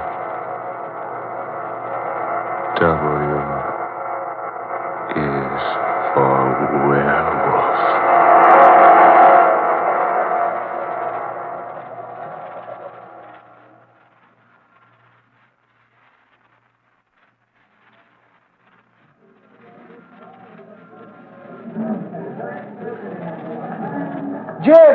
Jim Howard! Over this way! Bill Andrews, you old pill roller. Golly, am I glad to see you. Well, Jim Howard, welcome to Cape Howe. You're just the medicine the doctor ordered. And you're the doctor. How are you, Bill? Never better. Say, am I glad to shake hands with you again? You're the same old Jim. 5 years haven't changed you a single bit. Well, I'm sorry. I can't say the same thing about you. You look tired, almost sick. I say you aren't ill, are you? Ill? Oh, no. No, I've just been working hard. Not much sleep lately. Come on, I've got a wagon waiting right over here. Wagon? Sure, nothing fancy about us. We'll take the wagon to the boat landing, and then we'll row over to my island. Say, now, wait a minute, Bill. Are you trying to rib me? What do you mean, your island? Oh, didn't I tell you? I haven't lived in Cape Howe for 3 years. I find it more pleasant and comfortable out on the island. But what island? Folks around here have another name for it, but don't mind them if you hear it. I call it échappé. Say that again, Bill. Échappé. Well, what's that, Scandinavian or Esperanto? French. Come on. Here's the wagon over here. Young John's waiting on the boat landing. Oh, I say, how is young John? Jim, I don't know. I'm worried about him. He's having trouble with his studies. Doesn't seem to like books and hates company. Well, I'd say he's more lonesome than anything else. It's more than lonesomeness, Bill. Ever since Bill Jr. died, he hasn't been the same. Angela and I were sorry to hear about Bill Jr. It's pretty sudden, wasn't it? Yes, pretty sudden. That's the way it is in this country, though. So much fever, so few conveniences. Oh, by the way, you say Angela and the child will be along in a few days? Oh, yes. You got my wire? Got it yesterday. I didn't know your sister lived at Lowston. Oh, yeah, she has for years. Angela wants to visit about a week, and then she'll come on down here to Cape Howe by steamer. Oh, incidentally, old man, do you think this country's all right for the baby? Had her shots, has she? Oh, yes. Yes, I did everything you suggested in your letter. You know, that letter you wrote almost scared Angela out of coming. Oh. She said if it's that dangerous here, she doesn't think we should risk the child's life by bringing her here. Well, there's no danger at all if the child's been inoculated against the 3 diseases I mentioned. Oh, I took care of that all right. You're sure there's no other danger? I've taken care of any other danger there might be. What do you mean? Just that. There's nothing in the world for you or Angela to worry about. Please believe me, Jim. Well, all right, old man, all right. Angela and I are on the first vacation we've had since we've been married. And believe you me, we're here to make the best of it. Good, that's fine. Come on, the wagon's waiting, see? Right over there.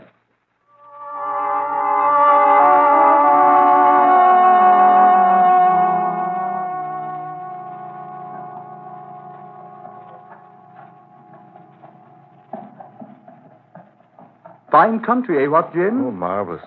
We've enjoyed the whole trip so far. Didn't even get seasick on the way across. Not even the baby. And she only a year old. And say I'm anxious to see that girl. How come you named her Sandra? Well, that's one of Angela's favorite names. Pretty name, I like it. Oh, this is the blamedest means of transportation I've ever had to endure. I thought you would at least have your own limousine. No, Jim. I haven't been doing so well lately. I hope you'll be able to put up with what I have to offer you on the island. Rough and rugged, is it? Quite. I built the cabin myself. It's not much, but it's comfortable. Oh, by the way, did you bring the books I wrote you about? Books? Oh, yes, they're in the trunk. Oh, good. I must say, that's the strangest collection of books I've ever heard of. What kind of experimenting are you doing on that island anyway? It's pretty serious, Jim, I assure you. Well, it must be. I read your books on the way across. You did? Yes, indeed. Dr. Elgin Woodward's book on lycanthropy and Henry Joseph McClure's pamphlet on the disease Lumpus vulgaris and Guy Ender's story, Werewolf of Paris, and 2 other books on werewolves. can't for the life of me imagine, Andrews, what you want with books like that out here in this wilderness.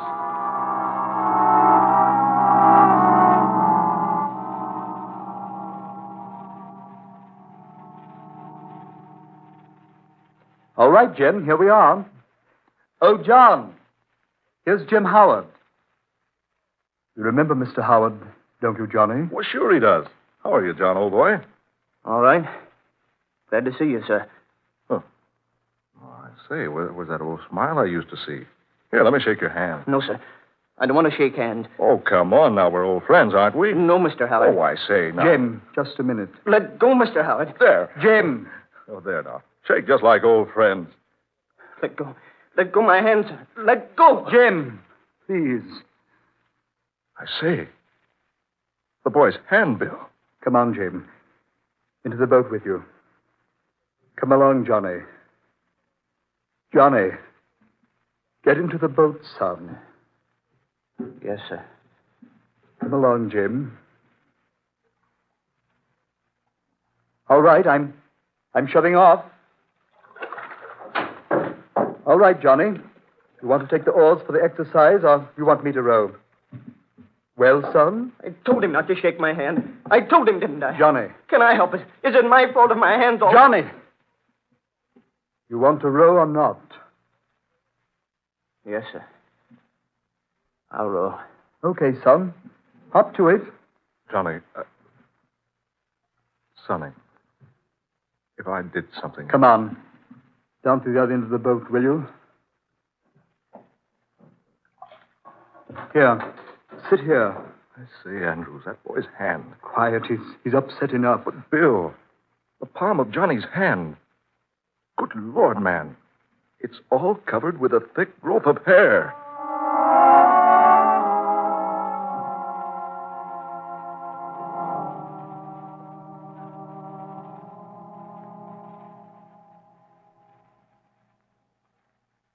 Okay, Jim. This is your room. Say, this is fine. You say you built this yourself, Bill? Yep. Every bit of it. How do you like my island? Well, I think it's perfect. But pretty inconvenient. Oh, I don't mind. Sorry we had to arrive here so late. I'll show you around in the morning. Yes, I'm anxious to see the rest of your place, Bill. I want to talk to you more about your work. Yes, of course. Tomorrow. It's pretty late now. Yes, it is late.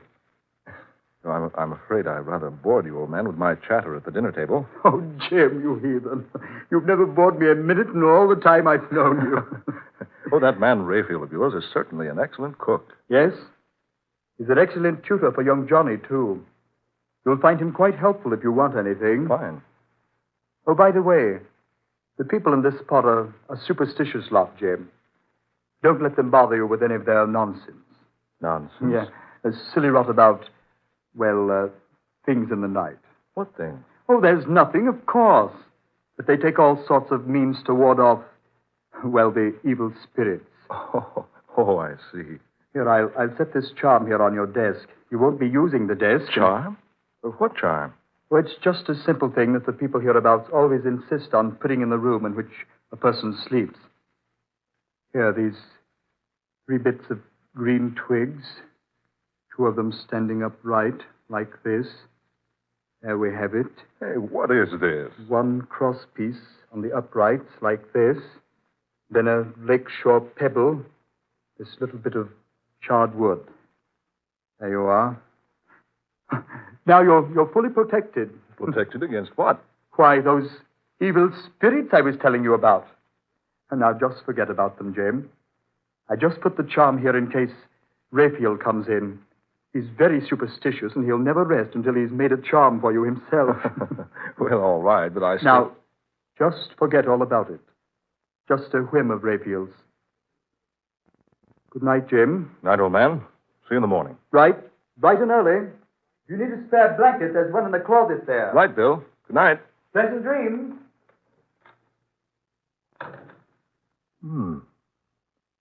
A whim of Rayfield's, huh?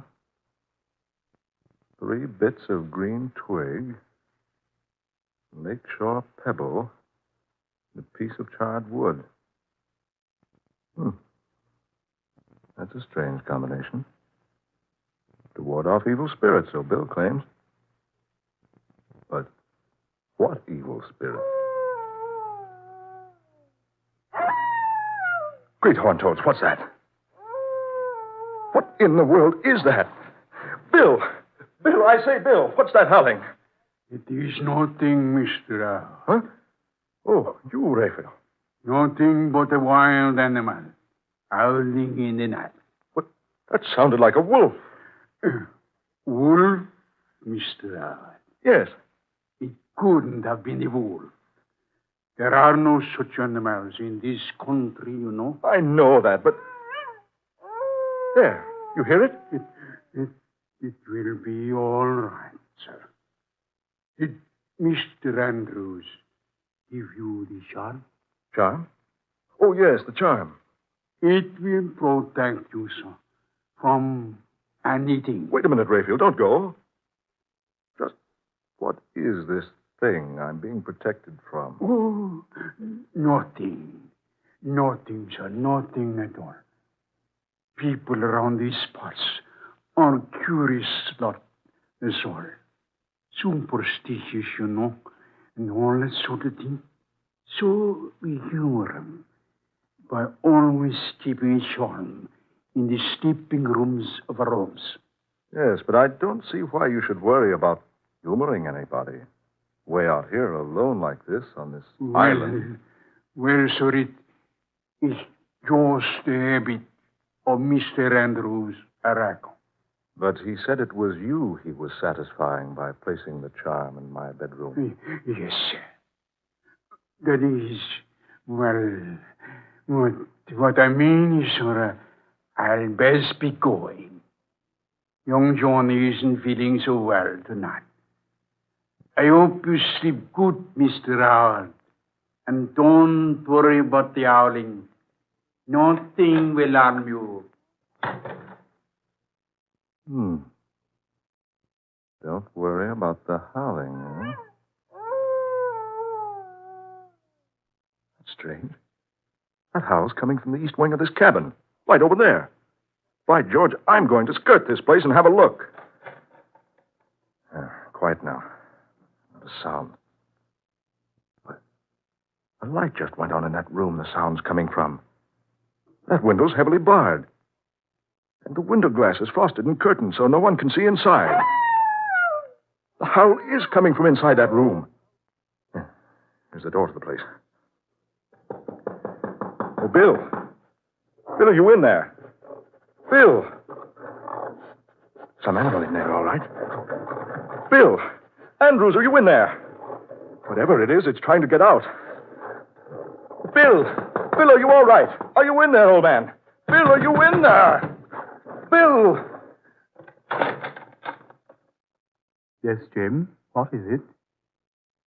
I just wondered if you were all right.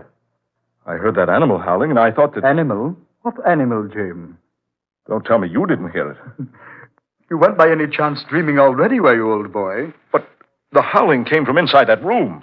Say, you have been hearing things. I certainly have. Just before you opened the door, I heard an animal sniffing and whining and scratching at the door. Oh, now, Jim. A joke's a joke. But I'm not joking. Well, come on inside and look for yourself, then. Does anybody use this room? Certainly, it's young Johnny's. He and Bill Jr. had the room together before we lost Bill Jr. Bill, I'd swear there was an animal in here a moment ago. Normally, Jim, I'd be a little confused by what you're saying. Well, the long trip, the worry about your baby daughter... Look, there on the door. Long, deep scratches, like an animal's nails would make. Oh, those. Jim, those marks are ancient. The boys used to own a collie dog. We don't have him anymore. We used to shut him up in here sometimes, and he'd scratch on the door for someone to let him out. Now, what's this? Bill, what is this? A long, heavy chain, securely fastened to the metal bedpost, and a huge leather collar on the other end. Yes, that was the collie's chain and collar. We've never removed it from the bed. We'd chain the dog here at night to protect the boys. But look here. Fresh blood stains on the collar, and little wisps of grayish fur. Jim, Forget it. Those stains aren't fresh. That dog hair has probably been there for ages. Yeah. I suppose so. But why the bars on the windows, Andrew? Just a protection for the children. Come on the living room, old man, and let me get you a drink. Call it a night, shall we? Yes. I suppose we'd better. Maybe a little sleep will do everybody a lot of good.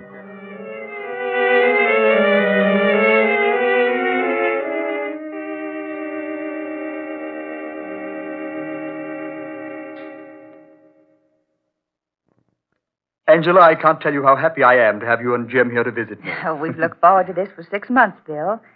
I envy Jim for having a week's head start on me. Oh, we really like it here, Bill. Baby asleep, dear? Yes. And it's time we had some rest, too. And that's my hint to clear out. Oh, no. Oh, I forgot. I'm going over to the mainland. I'll be back by morning. Anything wrong, Bill? Oh, no, not a thing. Jim, may I ask a favor? Certainly. That watch charm you're wearing, solid silver, isn't it? Why, yes, it is. Do you think you could give it to me? Give it to you? Why, of course. I have a very special reason for wanting it. I wouldn't ask for it if I didn't have. Here you are. Thanks, old man. I hope I can return it to you. Well, good night. See you tomorrow. Good night, Bill. Jim, why does Bill act so strangely? I don't know, dear. I wonder why he wanted that silver watch charm. Odd. Oh, by the way, you said you had that wire for me. Oh, yes. It's here in my purse. I'll get it for you. Would you cover Sandra, dear? She's kicked her blanket off. Oh, sure. Here you are, darling. Thanks.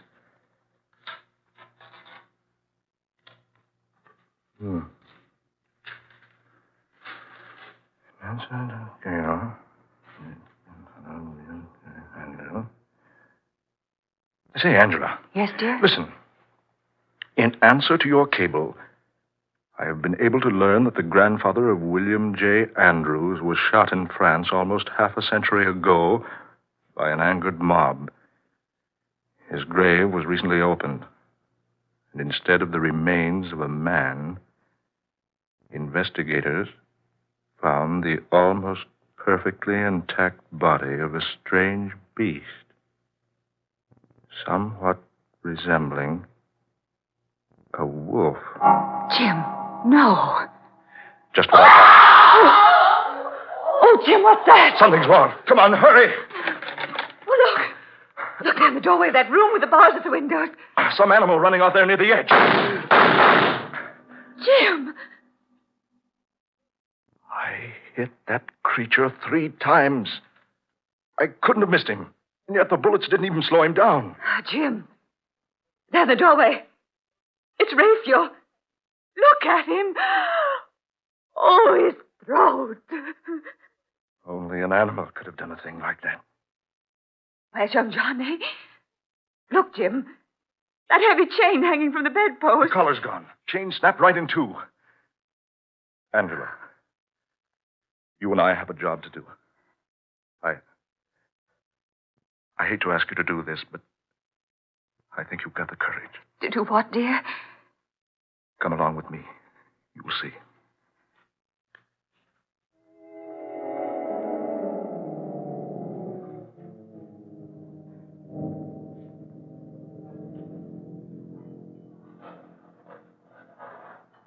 You about ready to get the lid off the box now?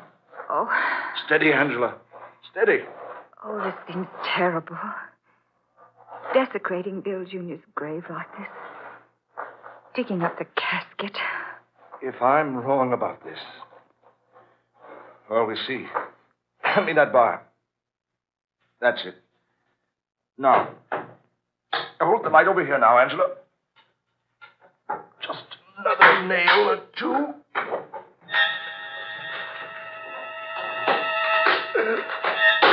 Jim!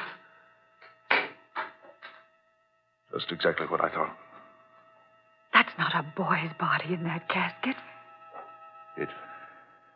It's what was Bill Jr. But look. Woolly fur all over it. And that head and face. Like a dog's. Like a wolf's. Oh, Jim. Young Bill Jr. died. A werewolf. His great-grandfather before him had the same disease. That's why Bill Jr. died so mysteriously. That's why Andrews had to leave the mainland to move out here. And all the while, he's been studying, trying to effect a cure. The hair on the palms of young Johnny's hands. Not wanting me to shake hands with him. Now I see why Bill was so insistent about the charm of twigs, stone, charcoal. My watch charm. A silver bullet. Jim! That howled again. That's coming from our room, Jim. Come on, hurry. Hurry. Look, there's no light in the room. We left it on, didn't we? Oh, yes, we did. Oh, Jim, hurry. There. The light went on. Look out, dear. Let me in there. Oh, locked. This door's locked. Who's in there? Open this door. Open up. Oh, Jim. Open up this door. Open up, I say.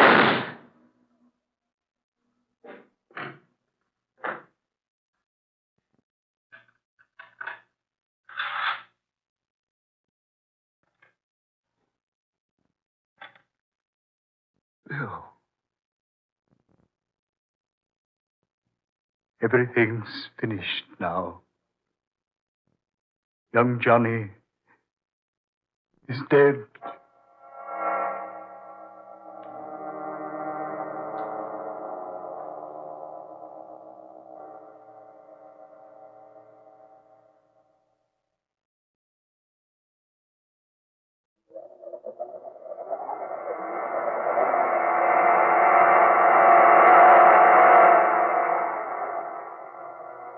Dark fantasy.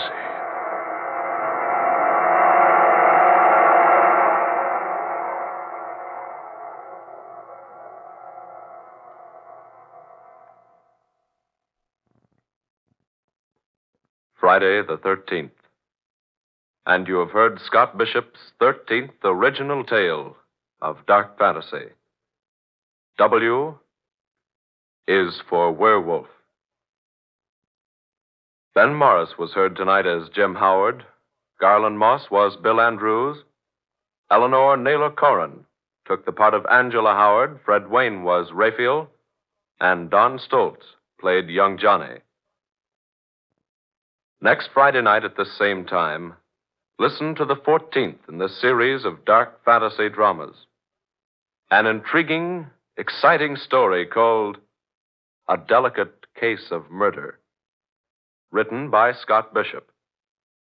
A strange, weird tale of a spiritualistic medium who suddenly finds herself in the midst of a vicious and well-planned murder plot, with herself the victim. Murder and fantasy combine to produce one of the most eerie adventures you have ever heard in A Delicate Case of Murder.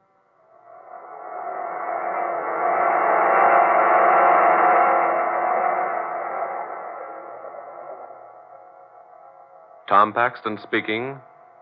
Dark Fantasy comes to you each Friday night from WKY, Oklahoma City. This is the National Broadcasting Company.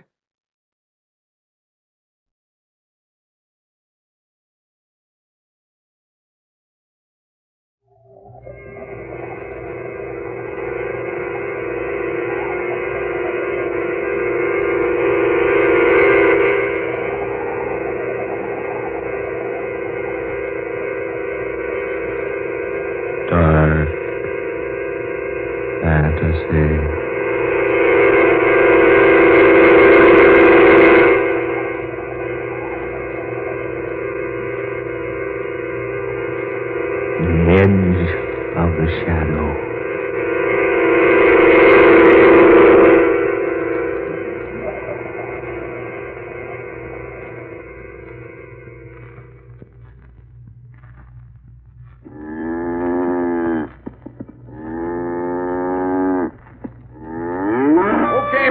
herd cows bedded down for the night. Yeah. Oh, Hank, come over here a minute, would you? Sure. Something wrong? Yeah.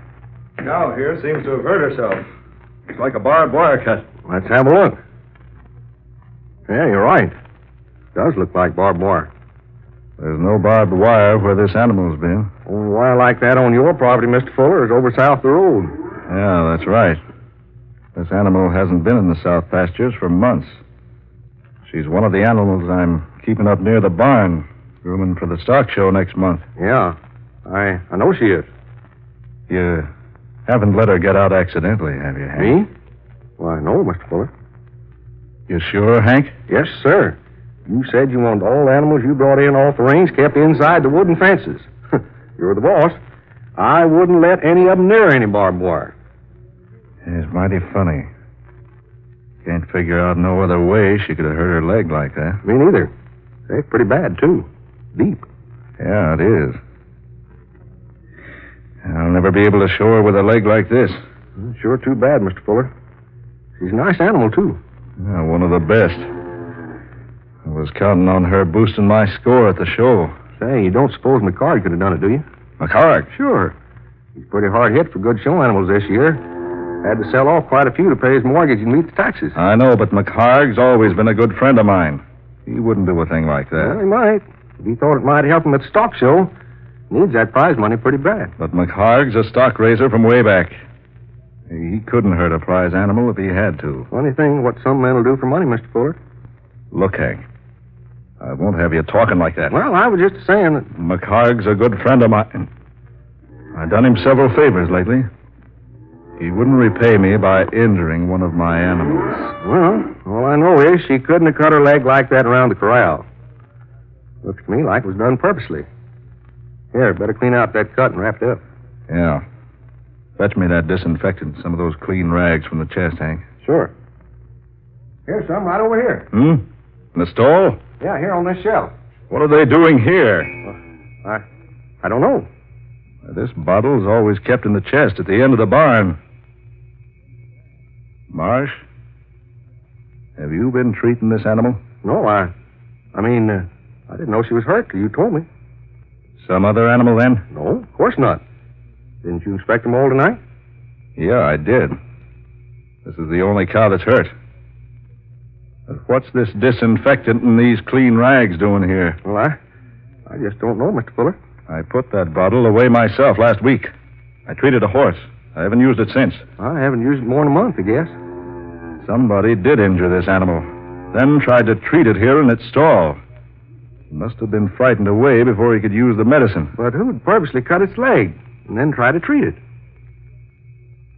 I don't know. No, neither do I. Wait a minute. Huh? What's this? Look here. What? It's a short length of barbed wire. With blood on it. By Ned, you're right. It was hidden under the straw. I just happened to pick it up with my foot. Must have been in that last load of straw we brought in. She must have laid down on it and cut her leg. No, not that deep. Hank, there's been dirty work around here. Here, hold these rags. Fix up this leg. Yeah, sure. Now, easy now, girl. Yeah, just take it easy. Better stand back, Hank. She's liable to get a little excited when... Hank. What's the idea? Don't move, Mr. Fuller. That gun. Put it away, Hank. Not on your life. Lucky for me, your foot didn't kick it up from the straw, too. You did this. I don't deny it. Yes, I injured the animal. I hid the barbed wire beneath the straw in this gun, too, to make it handy. Hank. And I put the disinfectant here in the stall, so you'd work on the cut. And I'd have you right here where I want you. Hank, why? Why? Why? You mean you don't know? I certainly don't. Because you won't give Martha what she wants. Martha? Your wife, Mrs. Fuller. Won't give her what she wants. Divorce. Divorce? Oh, stop your pretending. Why, she's never asked me for a divorce. She has a dozen times. What makes you think so? She told me. Told you? I told you to stop pretending. You know she wants to marry me. What? Don't act so amazed. I am amazed. I'm glad to know about this. You've known about it for a long time. But I assure you that I haven't. No good acting that way, Mr. Fuller. You've had a lot of fun, haven't you? Letting me go on like this, working for you for peanuts, calling you mister, doing all your dirty work around the farm. You've been well paid. I've never asked you to do anything that I wouldn't do myself. Well, I'm putting an end to all of it right now. Hank, give me that gun. Not on your life. You can't shoot me in cold blood. They'll get you. Not me. They'll never know. When they find me with a bullet in me, Hank... They'll never find a bullet in you. They'll never bother to look for one. Don't you remember this cow? Take a good look at her. You remember last fall when McCard's shotgun accidentally went off near her? How she almost trampled him to death? Hank, no. One shot, fella, through your heart. By the time that animal's hoofs have done their work... No, Marsh, no. They'll never recognize you when they pull you out of her stall. You can't do that. They'll never bother to look for a bullet. Listen to me, Hank. They'll think your gun went off accidentally, and the animal trampled you to death. Give me that gun, Hank. And the farm will be Martha's and mine. Give it to me, Hank. Keep back. Give it to me. Keep back, I say. Take this. Oh! Help me! My eyes. You blinded me. Take it easy, you yellow pup. Your eyes will be all right. Water. Water, get me some water. My eyes are stinging. They'll be all right. Come on with me. I can't see. Here, this way. What are you going to do? I'm going to take you to the well and bathe your eyes. You're not going to kill me. Careful. Here's the barn door. I didn't know what I was doing, Mr. Fuller. Easy now. I didn't know what I was doing. I didn't want to kill you. You only missed killing me by a hair's breadth. Oh, I was out of my head. Oh, my eyes. We'll talk about that later. Where are we? Where are you taking me? Over to the well. Mr. Fuller, what in the name of heaven are you going to do to me? I'm going to wash out your eyes. Come on now. Yes. Water. Easy now. Oh, don't rub them. Keep your hands away from your filthy face. But I can't stand this pain. You'll be all right in a minute. I can't stand it. I tell you, I can't stand it. Marsh. Let go of me. You're taking me off to leave me someplace to die. Stop it. Stop it. Now you're trying to kill me. No, I'm not trying to kill you. You are. I know you are. Don't be a fool. I'm blind. Sure. Sure, this is your chance. Chance to get rid of me. Well, you're not going to do it. Hank, for the love of heaven, listen to me. No! I'm only taking you to the well. Throw me in, huh? You want to throw me in? I want to wash out those eyes. No. You don't care about me. All you want is a chance to do away with me. No, you rat. I'm only trying to help you. Let go my arm. Let go my arm. No, you're staying with me. I won't do it. I won't be led like an animal to the slaughter. Let go of me. Stop it. Let go of my arm. We're almost to the well now. Oh. Oh. Oh. My eyes. Water will fix them up. I'm not going near that well. That disinfectant will burn those eye tissues if you don't get it washed out of them. I won't. You're going to throw me in. I won't go near that well. Hank. Let go. I won't go near it. I won't go near it. No. Oh. Oh. Now. Oh. Get up on your feet. Come over to the well and get your eyes washed out. Oh. Now keep your head. Oh, my eyes. Here now. You bend over this water trough. Come on, bend lower. Mr. Fuller. Come on now. Get plenty of this cold water into your eyes. That's like it. Oh. A little more. Here, use this cloth. Soak it with water. Yeah. All right. Yeah. Lucky that was just a mild disinfectant. Won't bother you any. I'll put that up to your eyes. That's it. Now, you open your eyes? I don't know. Well, try. Yeah. Feel better? Uh-huh. Burning's easing up. Yeah, let's see him. Yeah. They're just inflamed a little. They'll be all right. We go into the house and bathe them in warm water now. You didn't have to help me. Skip it. Come on. Wait a minute. What's that noise? The New York plane. What's she so low for? I don't know. She's too low. What's wrong with her? Good Lord. She's on fire. On fire? Yes. A mass of flames. What up?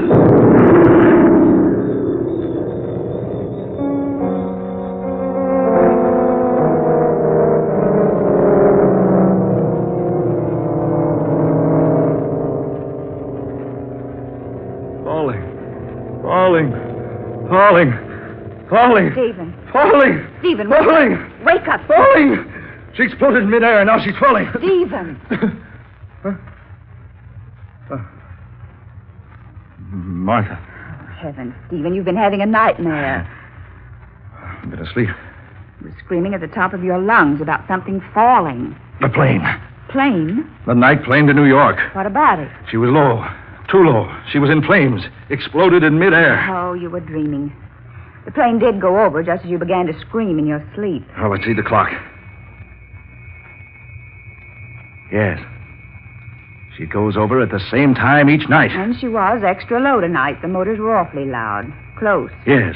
But there was no explosion. A dream.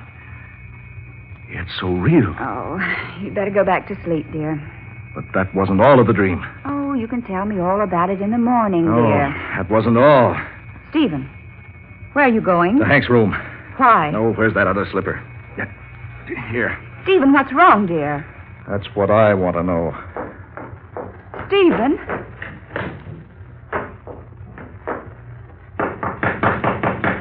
Hank. Hank, open up. Hank. He's not in here. The bed's not slept in. Stephen, what in the world's wrong with you? Hank's gone. Gone?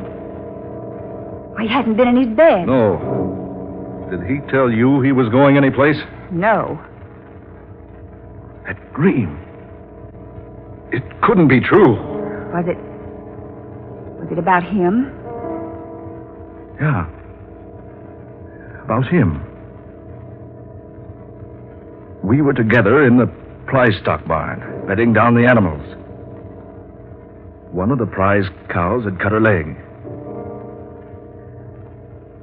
We couldn't understand it because she hadn't been near any of the pastures with barbed wire. I was bringing Hank up here to bathe his eyes just as the plane was flying over. She was too low, and she caught fire. There was that awful explosion. Oh, but it was all a dream. Come on, we'll see. Stephen. I'm going out to the barn. Come along if you wish. Something tells me that it was more than just a dream.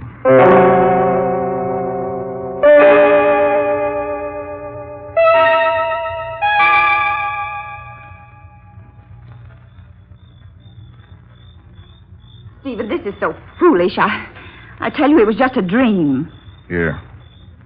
Do you hold this lantern? Oh, but you need your sleep, dear. Get this door. I'll take it now. All right. Come on.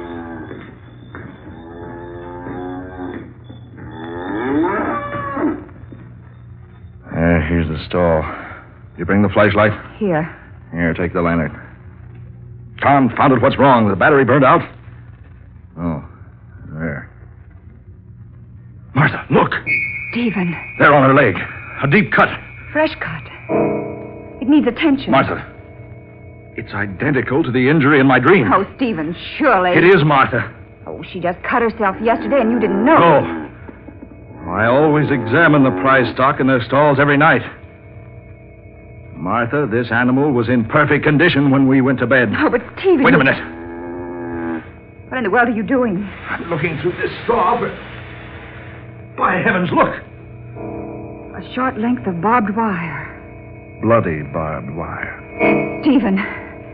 Just like the dream. The very same. There should be something else.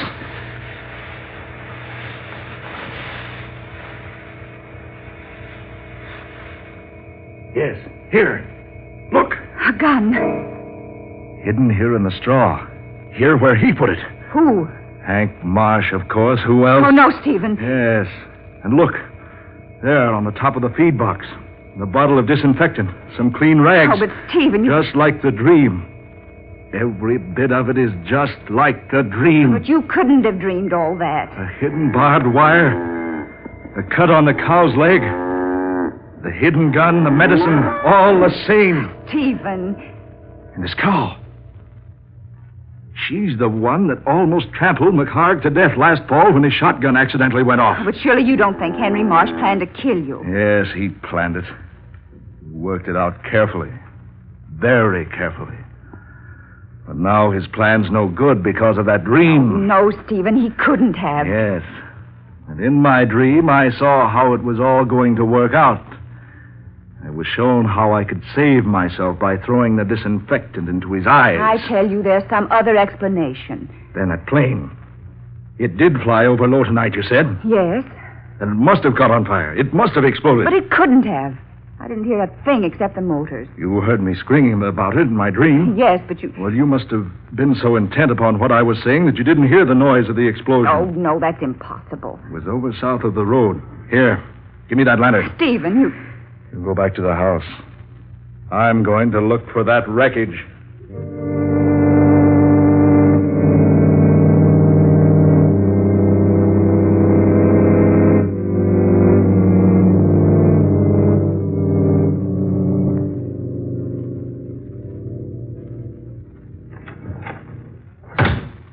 Stephen? Not a sign of anything out there in the field. I called the airport. They checked the plane. It passed over Sheldon some time ago. That's miles from here toward New York. Safe? Yes. There couldn't be a mistake? No. The plane that passed over here while you were dreaming is almost in New York now. I can't understand it. All the rest of the dream was true. All but the part about the plane. No, just a dream. The other things.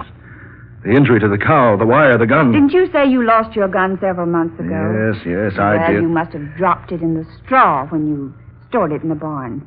It and the wire were thrown into the cow's stall purely by accident. But the injury. Stephen, both of us know how easily and mysteriously cows can injure their legs. And the disinfectant. Oh, you simply left it in there in the stall and forgot about it. No, I couldn't have.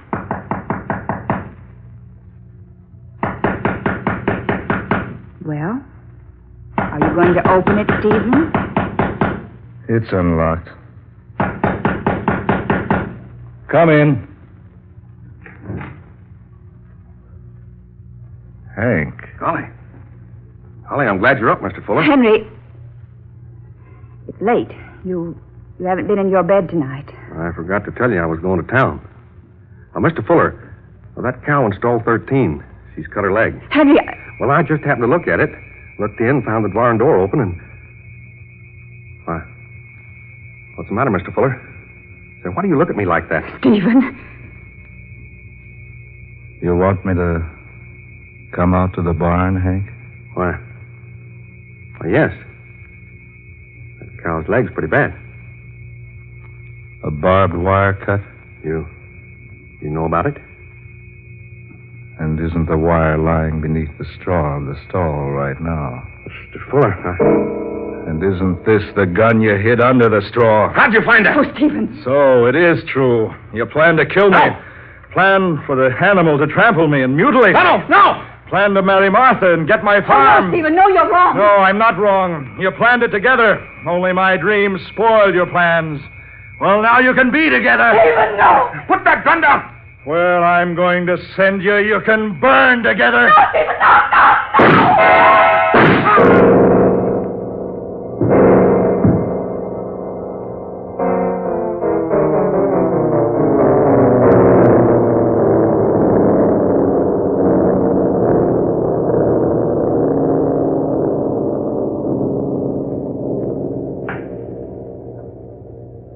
For New York, now leaving at gate 2. All passengers for New York. Flight 7, all aboard at gate 2.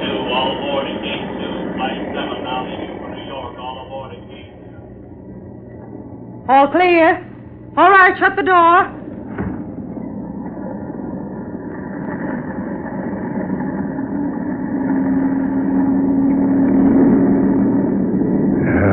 Confound it. 5 minutes late taking off. Why don't they get this thing into the air? I've been hiding all day, waiting for darkness. Waiting here to take this plane to New York. New York. They won't find me there. No. They're not going to find me there. I've been waiting. Waiting. Good. Taking off. Yeah. I'll be in New York soon. You can unfasten your safety belt now, Mr. Fuller. Huh?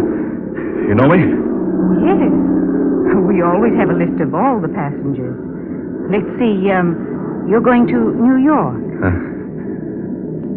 New York? Yes. Taking a little weekend trip. Just up and left the farm for a weekend. Decided I needed a vacation. Vacations are good for a person. Yeah. I decided I need a little rest. So here I am. Funny thing, I dreamed about this plane last night. Yeah? She always passes over my farm about midnight. Dreamed last night that she was flying exceptionally low. Funny, too, because she generally gained quite a bit of altitude by the time she gets over my place. It was a queer dream. Thought I was standing out back of my house, and she went over just a little before the barn tops, and then she caught on fire and exploded. Exploded right there in midair, right over my farm. I guess we all have funny dreams sometimes. This one was sure real. But look, there's my farm down there now. See? Had a red light put on my windmill so it could be seen at night. And look how close it's seen. How close? Too close. We're flying too low.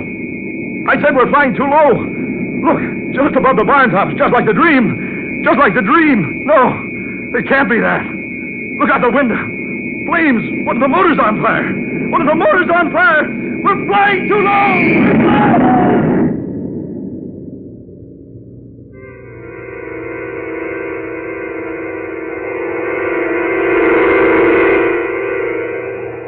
Dark fantasy. You have heard The Edge of the Shadow, tonight's original tale of dark fantasy by Scott Bishop, originating in the studios of WKY. Ben Morris was heard as Stephen Fuller, Eleanor Corrin was Martha Fuller, Muir Height played Hank Marsh, and Georgiana Cook was the stewardess.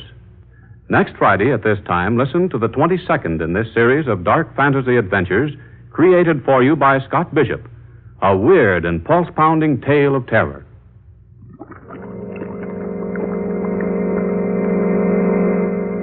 Carrari, which relates how an angered witch doctor of the Ecuador jungle brews a bitter, deadly poison to use against a strange and heartless enemy. This program came to you from Oklahoma City. This is the National Broadcasting Company.